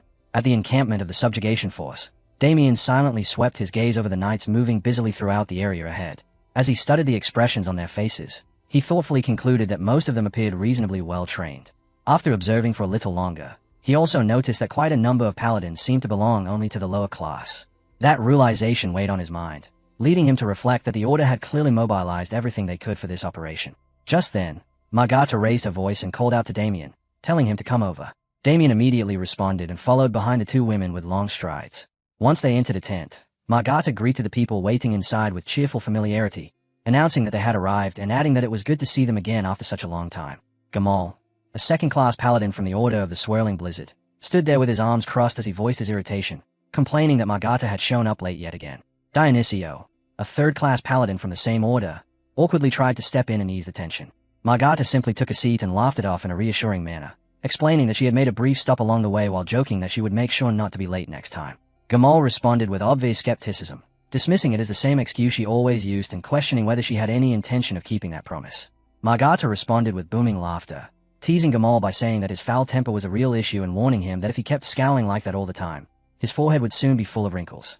Gamal's irritation only deepened, and he snapped back that instead of offering an apology she was spewing nonsense, which was exactly the sort of behavior he expected from members of the Scorchers, whom he described as ignorant and uncivilized as ever. The remark immediately sparked Margata's anger, her expression hardening as she sharply told him to watch his mouth, declaring that while he could insult her personally as much as he wished, she would never tolerate anyone speaking disrespectfully about her sect. Gamal shot back with equal fury, asking whether he had said anything incorrect and arguing that if her sect's teachings were truly worthy of respect, she would not be acting in such a disgraceful way. Margata continued provoking him, casually remarking that although Black Snow had been thoroughly defeated by her master, it seemed rather petty for Gamal to still be holding a grudge about it. That comment pushed Gamal over the edge, and he slammed his hand down on the table before shouting angrily, demanding to know when exactly his master had ever suffered such a humiliating defeat. Watching the escalating argument, Damien turned to Agnes with a puzzled expression and asked who that man was. Agnes leaned closer and quietly explained that he was Gamal, a disciple of Black Snow and a second-class paladin belonging to the Order of the Swirling Blizzard. Hearing that, Damien simply nodded and replied that he understood. Meanwhile, Margata puckered her lips and mockingly repeated that regardless of anything else, the undeniable fact remained that Black Snow had lost to her master. Gamal roared back in outrage, insisting that his master had only been exhausted at the time after completing an important mission. Seeing that neither of them showed the slightest intention of backing down, Damien thought helplessly to himself that the 2 sects clearly harbored deep hostility toward one another. At that moment, another person stepped forward in an attempt to calm the situation, urging everyone to stop arguing. Sanus, a second-class paladin of the Dazzling Agony Order, spoke in a calm and gentle voice, advising them not to waste their anger fighting among themselves and reminding them that such fury should instead be reserved for tearing apart the filthy black mags hiding inside the dungeon. Margata turned toward him with a bright expression and warmly welcomed him, remarking that it had been quite a long time since they had last seen each other. Nearby, Agnes quietly introduced him to Damien, explaining that the man was Sir Sanus, a disciple of Radiant and a member of the Dazzling Agony Order. After taking a seat, Sanus glanced toward Damien with curiosity and asked who that gentleman over there was, commenting that the man did not appear to be a paladin. Noticing the attention, Damien simply returned his gaze with a calm, indifferent expression. Margata then looked at Damien and introduced him to the group, stating that he was Sir Damien Haxon. Gamal froze in visible shock and blurted out in disbelief, asking whether this was a knight who had defeated a UN executive. Sanus showed equal surprise, asking if this was the same Damien Haxon who had fought 2 black mags simultaneously. Margata responded enthusiastically that it was indeed impressive, proudly adding that Agnes had personally recruited him. Then joking that although she had once thought Agnes completely clueless, it seemed she was actually quite skilled at charming men, after which she burst out laughing. Hearing Margata's teasing, Agnes immediately flushed with embarrassment and hurriedly protested, calling out to her senior sister in an attempt to stop her. Just then, someone raised a hand and asked them to wait a moment. Dionysio reacted with visible surprise and asked if they were saying that an external force was being added to the subjugation team. Margata quickly clarified that Damien was not simply an outsider, explaining that Sir Damien had rendered significant service to the Order and had therefore been officially designated as an associate. The man frowned with clear disdain at that explanation and remarked that, in other words, Damien was still just a mercenary. Agnes' expression instantly showed her displeasure at the remark. Gamal then spoke in a calm voice, stating that his junior did have a point, in questioning whether it was truly wise to accept an outsider so casually into an operation of such importance. Agnes clenched her fists tightly and demanded angrily what he meant by calling it dangerous. Standing with his arms folded, Gamal answered that an outsider might easily harbor hidden motives, adding that there had been past cases where black mags had planted spies within the Order. The moment those words left his mouth, the atmosphere in the tent grew heavy with tension. Margata slammed her fist down on the table and shouted furiously for Gamal to watch what he was saying, warning him that he was crossing a line.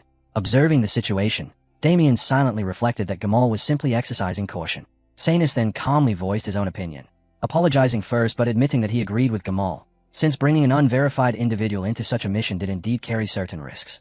Margata frowned and asked if even Sanus truly felt that way. Gamal then shifted his gaze directly toward Damien and coolly asked if he could ask him something. He explained that the paladin standing there had joined the expedition in order to purge heretics and demonstrate the greatness of God, then asked what reason Damien had for participating in the subjugation. Damien fell silent for a moment, thinking carefully that if he wanted their trust he would have to answer wisely, wondering what he should say. After a brief hesitation, he began to reply that as for his reason.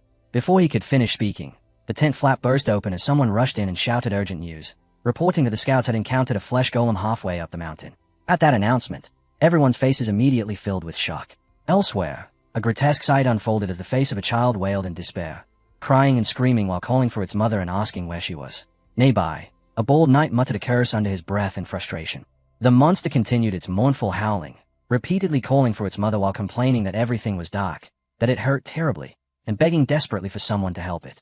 The knight stared at it in horror and cried out, unable to comprehend how such a horrifying creature could possibly exist. Suddenly, a streak of blue energy lashed out and struck directly into the monster's body. The creature recoiled violently and snarled, screaming that it hurt and demanding to know why they were tormenting it, warning them not to touch it.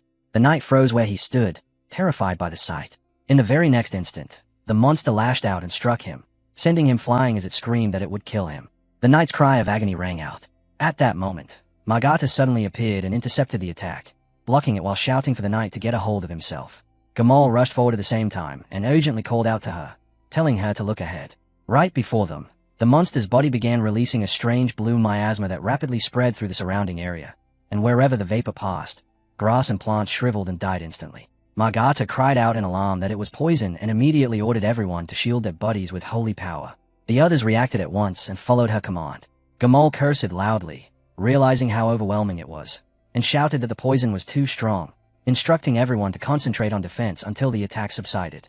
But as he looked ahead, he suddenly noticed Damien standing directly in front of him and reacted with confusion. Everyone else quickly turned their eyes toward the same sight, and shock spread across their faces as they shouted Damien's name. Unable to believe what they were witnessing, he was forcing back that overwhelming poison using nothing but his own aura. As Damien calmly stepped forward through the toxic mist, the monster let out a low growl and asked if he was going to hurt them as well, repeatedly telling him to stay back. In the next instant, it opened its grotesque mouth and fired a barrage of thousands of poisonous needles straight toward him. Seeing the attack coming, Damien did not retreat and instead continued stepping forward.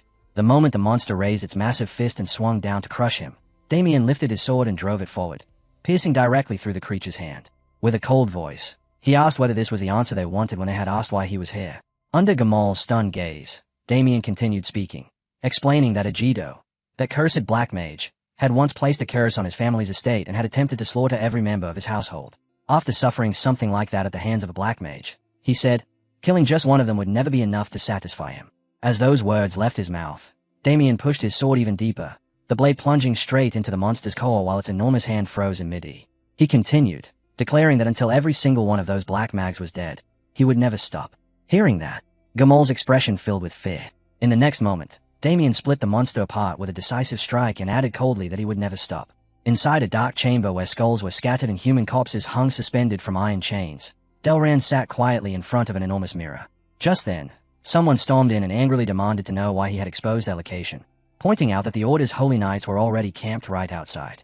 Another person raised his voice as well, accusing him of trying to destroy their final lifeline with his own hands when only the three of them remained in urine. Ignoring their outrage completely, Delran remained seated and responded with mocking calm, saying that he was merely carrying out his master's command. His master had ordered that the kingdom be shaken, he explained, and if that was the case, then wiping out the Order's military strength first was the obvious step. The man with the scar across his eye angrily questioned him again, asking if he truly intended to keep spouting such nonsense about that person, and whether he even remembered the last time that master had ever responded to him. At those words, Delran slowly turned his head and glared at him with a warning in his eyes, asking whether he was mocking his master and wondering aloud if his master would be pleased if he turned a dark mage into a flesh golem. The scarred man faltered for a moment, grinding his teeth in frustration, while the man with teal hair stammered anxiously, asking what exactly Delran was talking about. Before either of them could react further, a shadow suddenly emerged, seizing both of their heads and smashing them violently into the ground.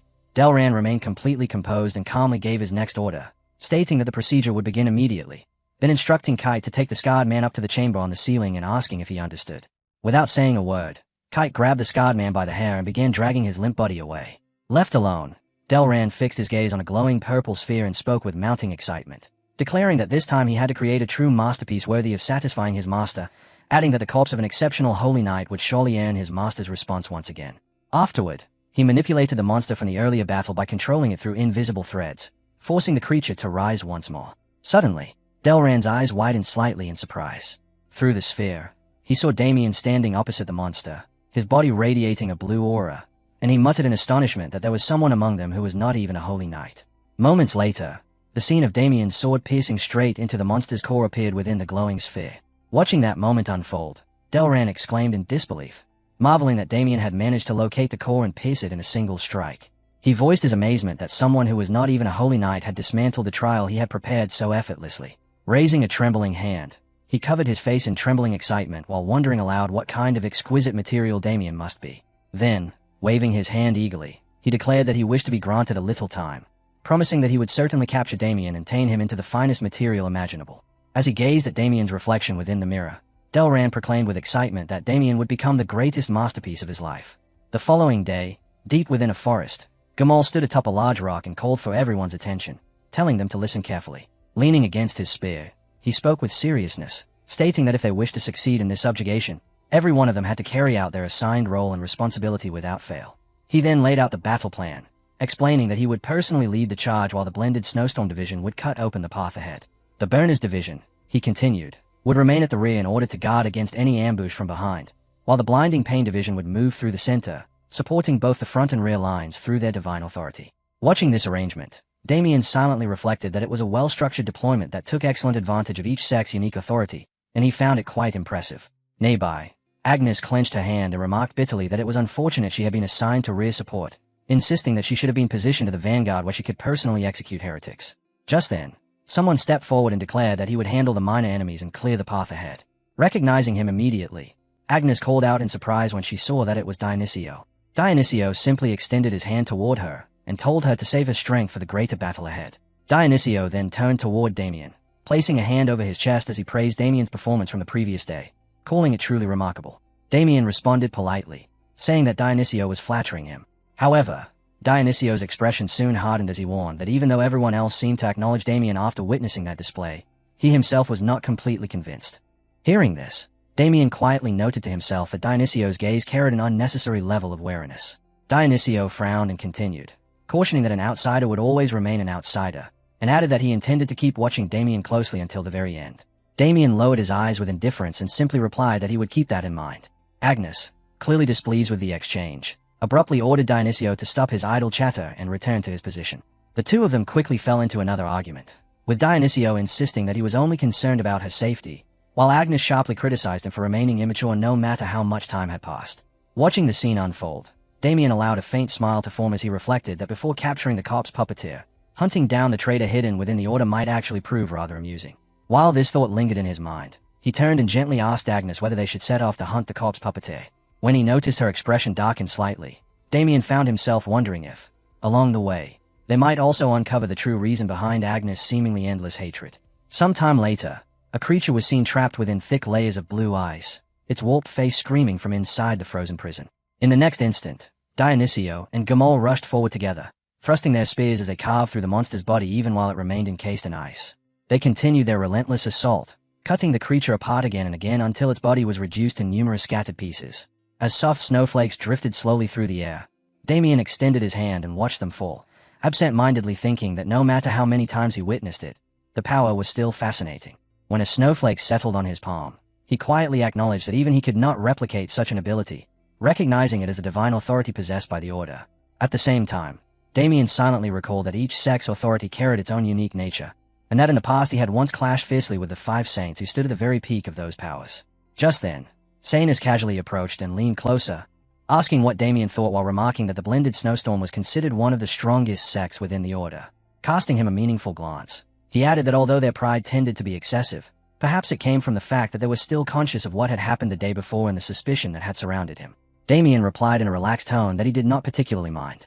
Sanus then continued with a mocking remark, commenting on how cleanly they killed their enemies in order to show mercy to the creations of filthy heretics, before adding that if it had been her, she would have torn out their entrails one by one and minced them before finally ending them. Hearing this, Damien carefully thought to himself that such behavior was exactly what one would expect from a disciple of Radiance, the most fanatical among the 5 saints, and that even this one seemed rather unhinged.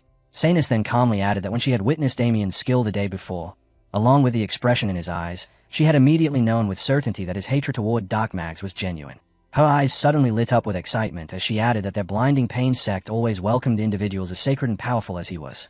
Hearing this, Damien immediately broke into a cold sweat, wondering with alarm whether she was suggesting exactly what he feared. Sanus, clearly thrilled, then asked whether he would consider devoting himself to their sect.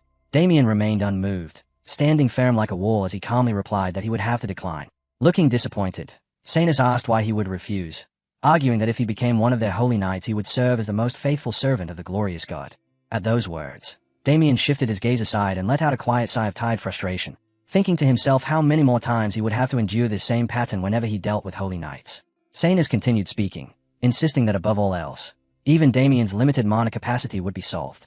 The moment he heard that, Damien's expression changed to one of surprise as he admitted inwardly that an increase in mana capacity was undeniably tempting. Resting her chin lightly on her hand, Sanus leaned closer and attempted to persuade him further, explaining that holy knights could receive divine power depending on the depth of their faith, and that every time they executed a filthy heretic, the merciful god granted them additional divine power. She then asked whether that did not sound appealing. Maintaining his calm demeanor, Damien reflected that there was still a problem, then replied with quiet certainty that he was satisfied as he was and that he was not yet worthy to serve as a vessel for divine wrath.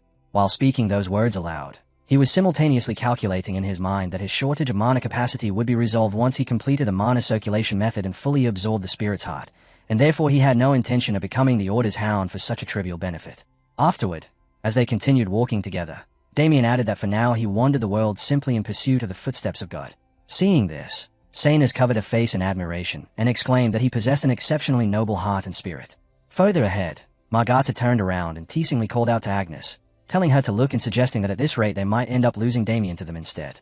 Agnes immediately began stammering in response, insisting that Sanus had only been preaching and that it had merely been ordinary preaching, nervously asking whether that was not the case. Suddenly, Sanus spoke again in a soft, sweet voice, remarking that Sir Damien was becoming more and more desirable.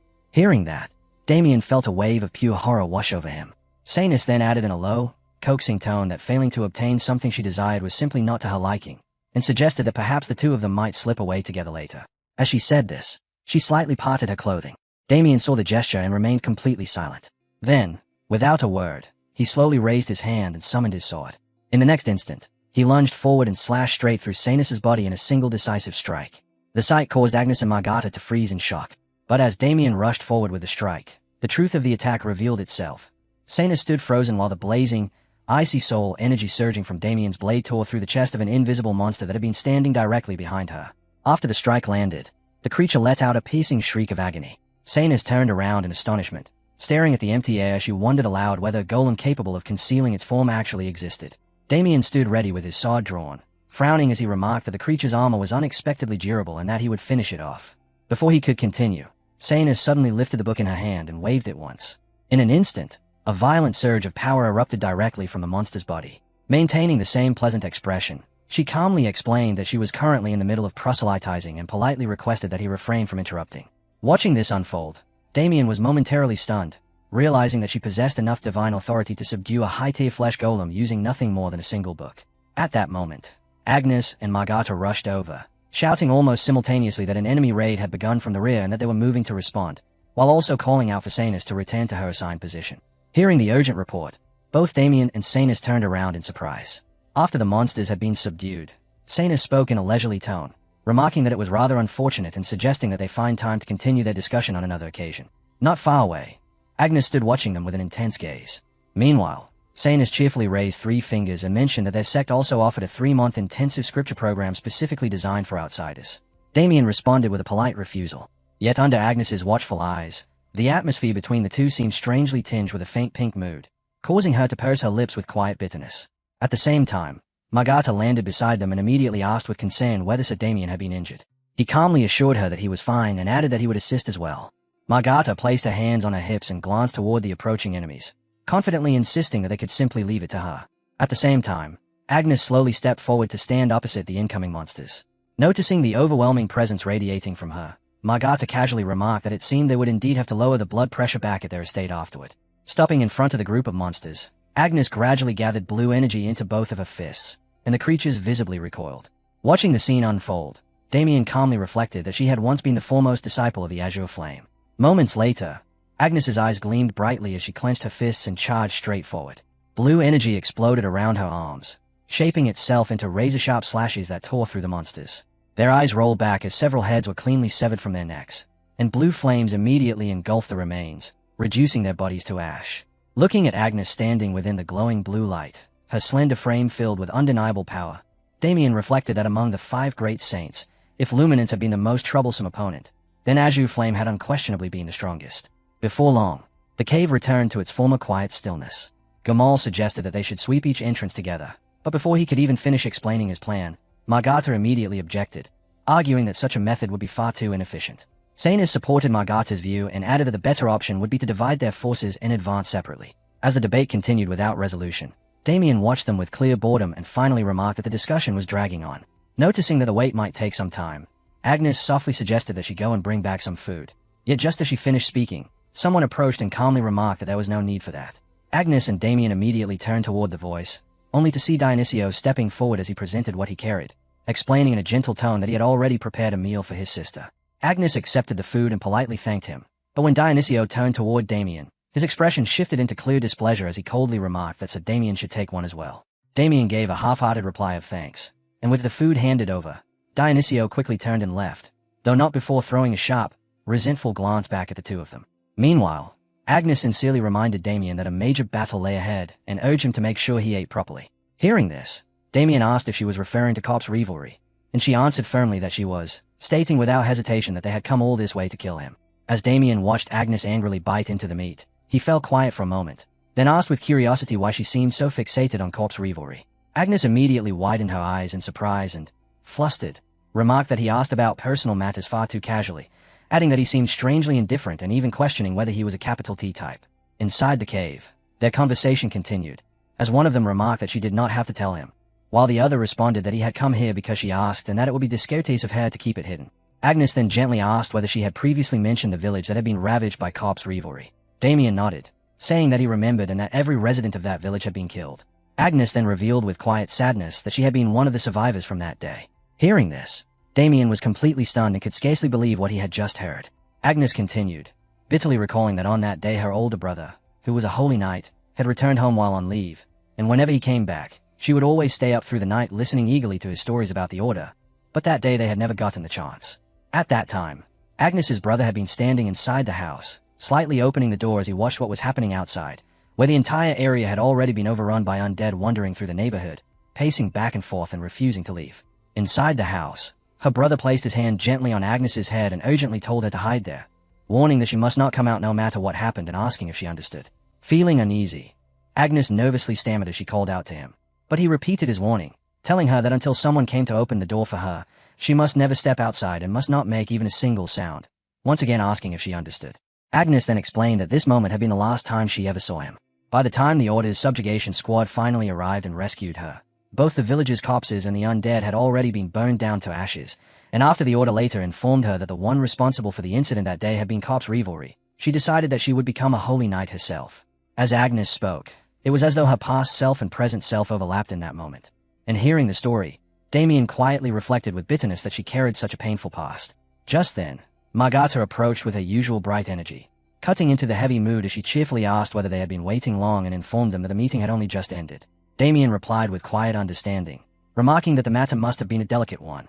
In response, Margata casually gestured behind her and explained that they had been discussing whether the 5 entrances should be inspected together one after another or whether the subjugation force should split into separate units and enter simultaneously. Curious about the outcome, Damien asked which decision they had reached, and Margata answered with lively enthusiasm that it had, of course, been the latter. Thinking back on the earlier argument, Margata complained that Gamal had insisted they should move together as a single group, but both she and Sanus had opposed the idea. She added that the stubborn man had continued to stand fame, which caused the meeting to drag on far longer than necessary, remarking with mild exasperation that he had always been overly cautious. Damien listened with a thoughtful expression and commented that it sounded as though they had known each other for quite a long time.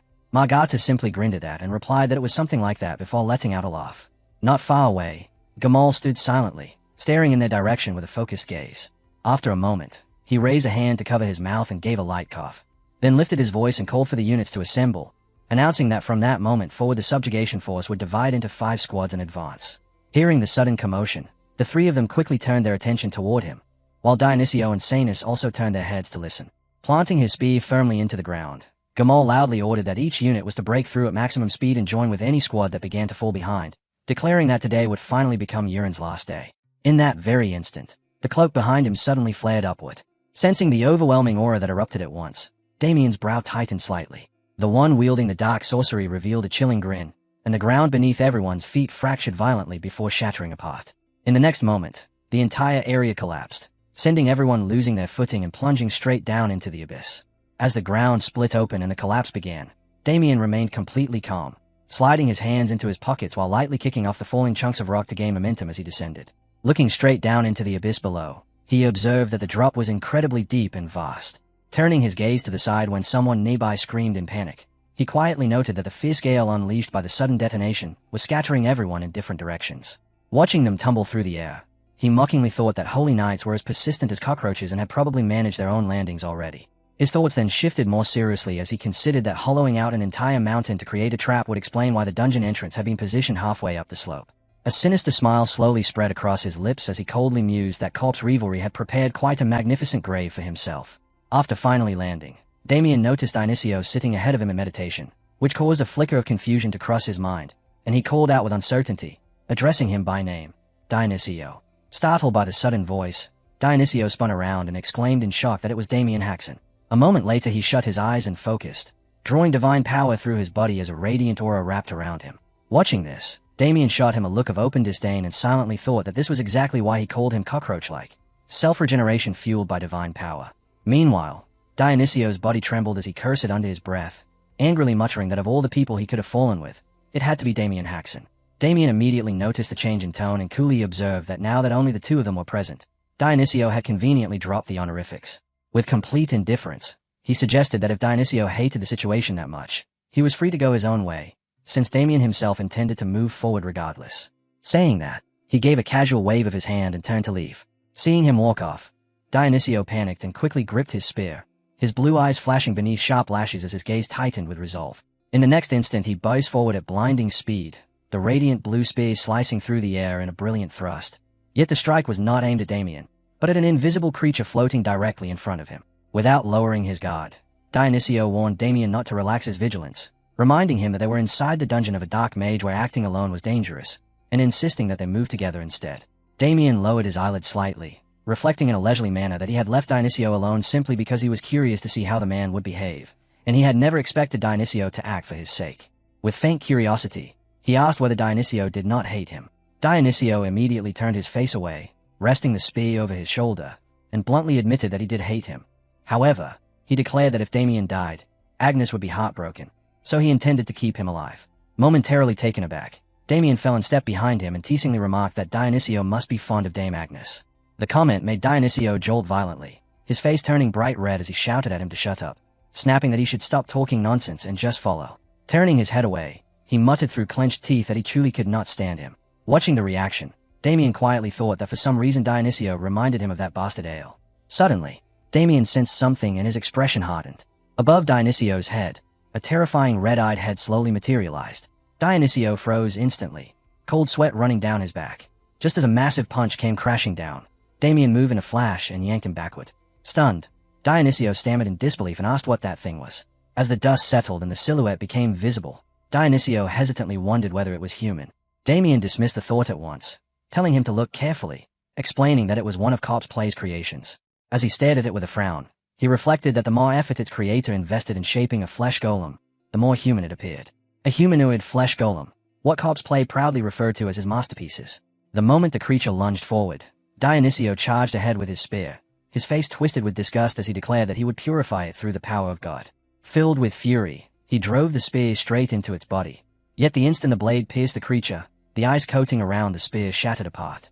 Watching the creature continue its wild charge, Dionycio gasped in alarm as he realized that the divine power surrounding him was dispersing. In the next instant, the monster's fist slammed directly into him, hurling his body backward until he crashed violently against the rock wall. Dropping heavily to the ground, Dionycio forced himself upright, his body trembling as disbelief filled his face while he realized that his divine power was no longer working. Hearing that, Damien stared at him in stunned silence before exclaiming in shock. Unwilling to accept the situation, Damien stepped forward and summoned his sword, gripping it firmly as he launched himself ahead and brought the blade crashing down across the monster's body in a powerful slash. As the cut exposed the core hidden inside, Damien coldly remarked that Corpse Play must have already known about this by this point in time. Fixing his gaze on the exposed orb, he immediately recognized it as a magic artifact and silently declared that he knew exactly which son of a bitch had crafted it, Dorggo. Reaching in without hesitation, he snatched the orb free, and the monster instantly released a shrill scream. Annoyed by the noise, Damien glared upward and ruthlessly swung his sword again and again from multiple directions, reducing the creature's body to shattered pieces. When the battle ended, Dionycio saw Damien standing there with a blood-soaked hand gripping the orb, and the sight made him instinctively recoil, his face turning pale as sweat streamed down his skin. After a brief silence, Damien casually tossed the orb toward him and told him to take it. Confused, Dionycio caught it and asked what exactly it was. Damien answered coldly that he should hand it over to the Order for examination, explaining that it would reveal the reason his divine power had scattered. As the words left his mouth, Damien recalled his previous life and reflected that the Order had discovered this countermeasure far too late back then, when the damage had already become catastrophic. This time, however, he had taken action first, meaning they would uncover the solution much earlier. The corner of his lips curled faintly as he calculated with quiet satisfaction that such a splendid opportunity to completely ruin that bastard falling straight into his hands was truly delightful. Turning his attention back to Dionycio, he asked whether he was able to move. Startled, Dionycio immediately straightened his posture and quickly replied that he could. Their voices echoed through the cavern as Damien questioned why he had suddenly become so polite, and Dionycio awkwardly answered that it had simply felt like he should. As the two of them continued walking deeper into the cavern, Dionycio looked around and asked how large the place actually was, addressing him as Sir Damien while remarking that it resembled an enormous underground cavern. Damien replied thoughtfully that if the space had been carved out from within the mountain itself, then it must be immense. At that very moment, a soft and delicate voice called out playfully from somewhere ahead. Both of them immediately turned toward the sound. Standing across from them, Sanus waved cheerfully as she greeted them, asking whether they were both still alive and remarking with delight how glad she was to see them again in one piece.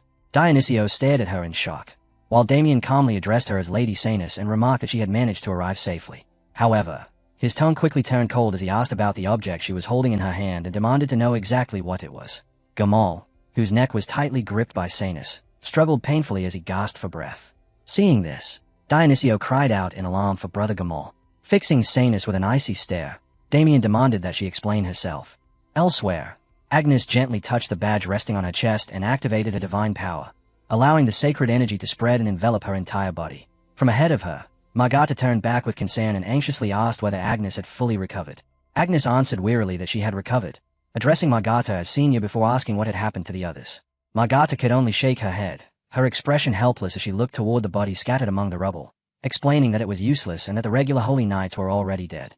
At that moment, a sinister voice suddenly echoed through the cavern, casually asking whether the materials had already arrived. Hearing it, both women instantly turned around in alert vigilance. From the opposite side, Delran slowly approached, remarking with mocking amusement that they had landed exactly where he was and that the two of them must have truly terrible luck.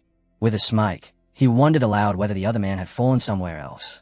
Margata's expression hardened as she frowned and shouted, demanding to know who he was and telling him to show himself properly. Delrance responded with a sneer, complaining that asking who he was wounded his feelings, then coldly reminding them that they had come there intending to kill him.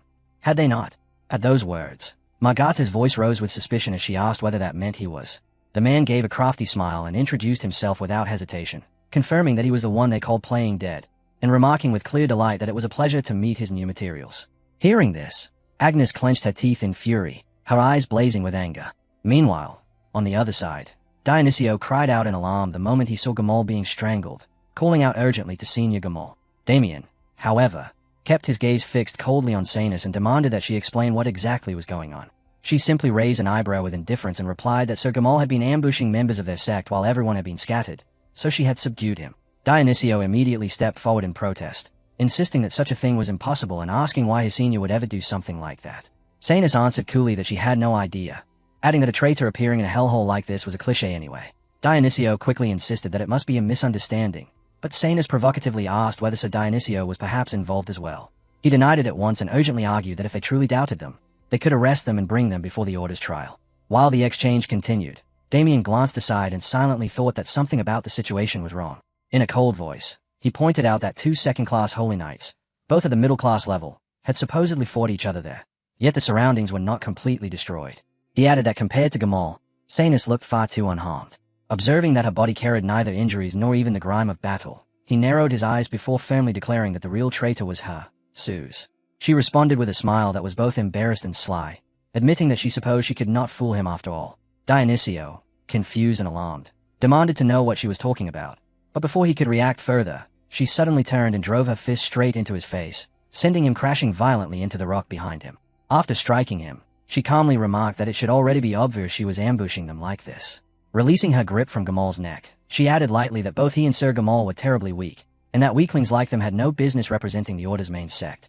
Raising both hands in a fervent, almost fanatical gesture, she proclaimed that Dazzling Pain should represent the true face of the Order.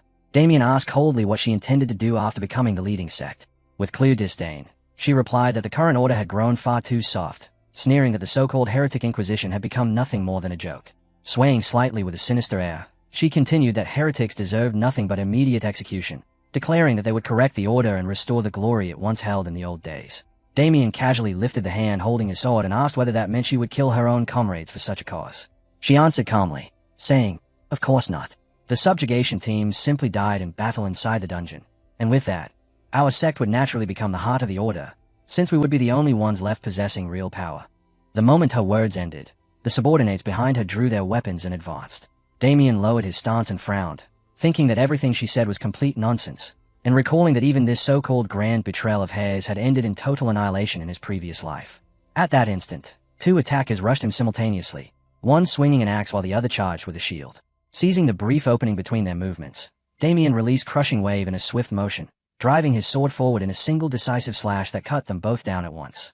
Watching this, Sanus stared in stunned disbelief, realizing that he had just defeated paladins reinforced by authority with a single strike.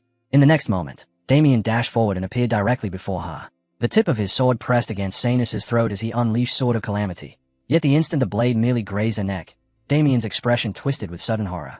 Sanus looked at him calmly and asked whether he truly intended to test her. At the same time, the ring on her hand began to glow intensely. She swung her arm in a wide arc, sending a direct attack straight toward him. Damien immediately leapt into the air to evade. But even so, the stone wall behind him shattered the moment the blow struck it. Frowning, Damien thought to himself that whatever defense protected her had been strong enough to block Sword of Calamity, and it clearly carried lethal offensive power as well. Sanus then asked calmly how much he knew about the authority of Dazzling Pain, explaining that the authority they wielded was enhancement. She elaborated that it could increase physical abilities, raise the density of objects, and even sharpen weapons, allowing them to strengthen nearly any concept itself. As she spoke, the ring in her hand rapidly sprouted a sharp blade. Her voice carried unmistakable excitement as she added that the higher one's level became, the more the effects could be stacked and used repeatedly, before asking whether he had known that. Waving the weapon eagerly, she declared that she could stack the enhancement up to 30 times. While weaving through Sanus's relentless barrage of attacks, Damien reflected inwardly that he was already well aware of it, because in the past he had fought Radiance, one of the 5 great saints. He remembered clearly that during that battle, Radiance had crushed thousands of undead simply by applying gravity 100 times over. As Sanus pressed forward with continuous attacks, she remarked that she had heard Sir Damien possessed a special technique capable of deflecting incoming magic and questioned why he was merely dodging instead of using it. Hearing that, Damien casually sidestepped another strike and replied with open mockery that although she had reinforced herself, her attacks were painfully predictable. At the same time, he calculated inwardly that Insight of All flows consumed more mana depending on the strength of the attack it handled, and with the amount of mana he currently possessed, maintaining it was becoming increasingly difficult. Suddenly, Sanus pulled back her weapon and stepped forward. In the next instant, she slammed her foot down with violent force, the ground shattering beneath the impact as the shock sent Damien flying backward. As he crashed against the stone wall, she looked at him with a mocking expression and declared that she was finished with all the dodging now. Watching her carefully, Damien quietly concluded that it was time to gamble a little. Without hesitation, he brought his hand to his chest and clenched it tightly with all 5 fingers. Sanus stared in confusion, unable to understand what he was doing. At the same moment, his hand tightened as though gripping his own heart within his chest. A crimson surge of energy suddenly erupted from Damien's body. Sanus froze in shock, first wondering if it was aura before realizing that his mana levels were rapidly changing. Fixing her gaze on his chest, she scowled in anger and concluded that he must have pulled some kind of trick. Without wasting another moment, Sanus poured power into her weapon, her thoughts racing as she decided that even if she did not understand what he had done, she would finish him before it became dangerous. Just as her attack was about to land, Damien's lips curled into a faint smirk. He released his sword and activated Insight of All flows, causing Sanus's attack to slide off course and veer to the side. Seizing the opening instantly, Damien drove a powerful kick straight into her body while Gamal and Dionycio watched in stunned disbelief. The impact sent Sanus flying backward from the force of Damien's kick. Remaining perfectly composed, Damien remarked that if cutting her did not work, then he would simply have to get a little rougher. Pale and visibly shaken, Sanus stared at him in bewilderment as she sensed his mana suddenly surging upward and demanded to know how such a thing was possible. Standing across from her, Damien released the energy raging through him, his fury rising along with it as he declared coldly that it was time for a beating. Clutching his chest tightly, Sanus felt a wave of relief knowing the impact had been absorbed at the last possible moment. Yet he remained frozen in shock, staring down as if trying to confirm whether what he held was truly some kind of spirit heart. His fingers squeezed around it while blood slowly began to drip downward. Not far away, Damien curled his hand into a fist and thought about melting the thing down before consuming it bit by bit. Though a smirk soon crossed his face as he realized that if he had arrived even slightly later, the situation could have turned dangerous very quickly. Calm now that the issue with his mana had finally been resolved, Damien started walking directly towards Sanus while gathering aura, thick red energy leaking outward around him. Seeing this, Sanus could only stare back with wide eyes, unable to understand what Damien intended to do next. But within moments Damien ripped the weapon free and drove a crushing punch straight into Sanus's stomach, a blow that felt like it struck the soul itself. And in that instant Damien understood that it was time to deal with the traitor. Elsewhere, Agnes frowned as she slowly drew power into her palm. Grinding her teeth, she muttered in disbelief that the corpse puppeteer's strength far exceeded anything the Holy Church had anticipated, especially the humanoid flesh golem standing there. Only moments earlier someone had shouted at the corpse puppeteer, declaring in God's name that he would be erased, and Kite along with the others had rushed forward together. But the puppeteer instantly formed a barrier that halted them completely. Agnes sensed something was wrong and stammered that divine power was not working. Before anyone could react, the corpse puppeteer struck back, sending both girls crashing away. Struggling to regain her balance, Agnes glared at him and insisted it couldn't be real, while Kite continued pressing his attacks. She called out to her senior for help, yet the woman, blinded by fury, charged straight into close combat anyway, shouting at Agnes even then to run and call for reinforcements. Watching from nearby, the corpse puppeteer chuckled with clear amusement and remarked that they were planning to escape, as if he would ever allow such a thing. Suddenly, creatures appeared behind Agnes, and a shiver of terror ran through her as she wondered when they had been surrounded. The corpse puppeteer calmly reassured her that he intended to spare her life, explaining that the rarer the specimen, the more important it was to keep it alive. The meaning of his words made her expression darken with fear, and to make matters worse, she saw that her senior had already been defeated by Kite. In that moment of despair, Agnes realized that divine power had absolutely no effect on him. The corpse puppeteer let out a quiet laugh, amazed that the artifact was actually canceling divine power, and thought to himself how insane it was, though exactly what he had expected from the artifact he had created. Then he casually asked Agnes whether they should take her away to the sewing chamber. Agnes slammed her palm against the ground, releasing a burst of blue energy, and bitterly wondered if this was where her story would end. With the enemy standing before her while her body trembled, she cursed the cruel timing of it all, realizing that this had happened right when she had finally managed to track down the murderer of her brother. The corpse puppeteer tilted his head with curiosity and asked whether Agnes truly considered him an enemy, remarking that there seemed to be some sort of connection between them, though he could not remember exactly where it came from since he had slaughtered far too many people to keep track. Agnes erupted in fury and shouted that it was Palmer Village, the place he had destroyed purely for his own amusement. His expression twisted with interest as the memory surfaced, and he repeated the name Palmer Village, the settlement he had wiped out entirely, before casually asking if she had family there. Trembling with rage, Agnes revealed that she was one of the few survivors and demanded to know why he had committed such a massacre and what possible purpose it had served, declaring that because of him the villagers, and her brother, a devoted paladin, had lost their lives. At those words, the corpse puppeteer fell silent for a brief moment before his excitement only grew stronger. Suddenly he burst into laughter, describing the event as a masterpiece, and admitted that there had indeed been a paladin in Palmer Village who fought with extraordinary resistance, adding that the man had been excellent material. Agnes stared at him in horror and demanded to know what he meant by material. With unsettling cheerfulness, the corpse puppeteer explained that he never wasted lives carelessly. Instead, he removed the finest parts first and then revived them afterward as undead. Turning his back as though the matter were trivial, he casually asked whether she wanted to greet him. Still confused, Agnes demanded to know what he was talking about. He then revealed that her brother was standing right there and asked if she had truly forgotten him already. Tears began to gather in her eyes as Kite slowly reached up and pulled down his mask.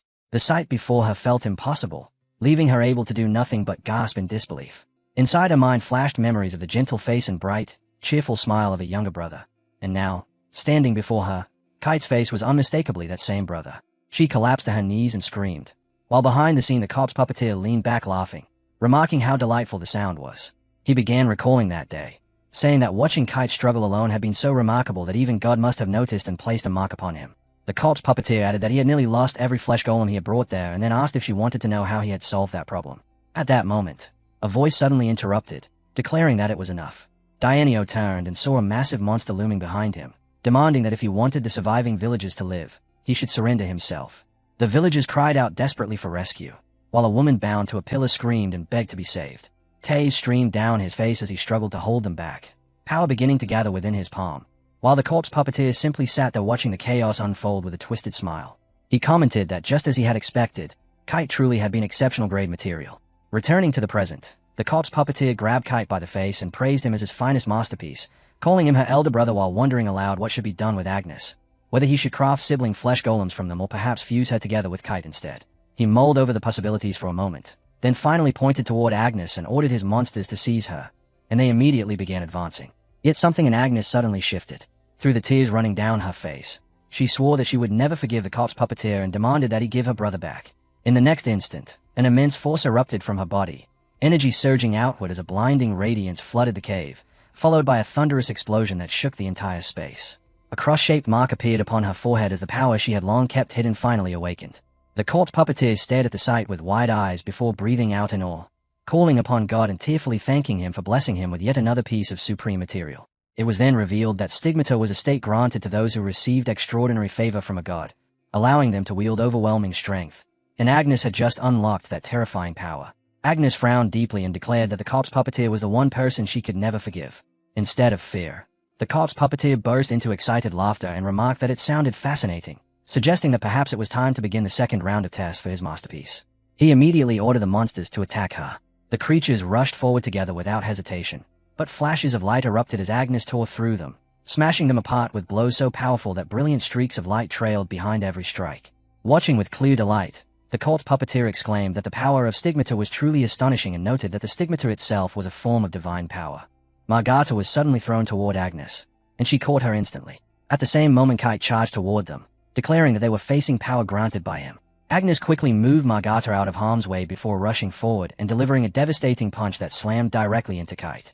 The corpse puppeteer watched in surprise and observed that the divine power was not fading, wondering if the magic tool's influence meant nothing against stigmata. He speculated that bearers of stigmata must be extremely rare, meaning the creator likely lacked sufficient information about them, before asking if any other troublesome people were still alive. Suddenly the cave began shaking violently as chunks of rock broke loose and crashed down from above. The corpse puppeteer immediately used his power to shatter the falling stones before they could strike his head. At the same time, Agnes used her abilities to heal Margata. Stammering in confusion, he demanded to know what was happening. High above, Damien looked down with equal confusion and asked the same question. Holding Sanus by the collar while his own body was soaked in blood, Damien demanded to know if everyone was present. Agnes looked at him in disbelief and asked why he was with Sanus. Damien responded by tossing Sanus onto the ground, explaining that he had defeated him because the man had committed betrayal, even while he himself had been blinded by pain. Hearing this revelation left both Agnes and Margata stunned.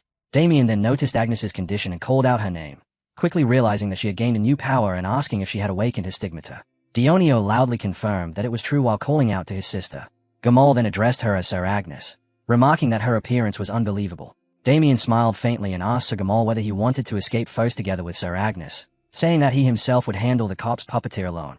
Gamal's voice trembled as he replied that such a thing was impossible. Damien frowned and asked what Gamal could possibly accomplish by staying there, thinking that they needed to leave immediately so he could question Dorggo for more details.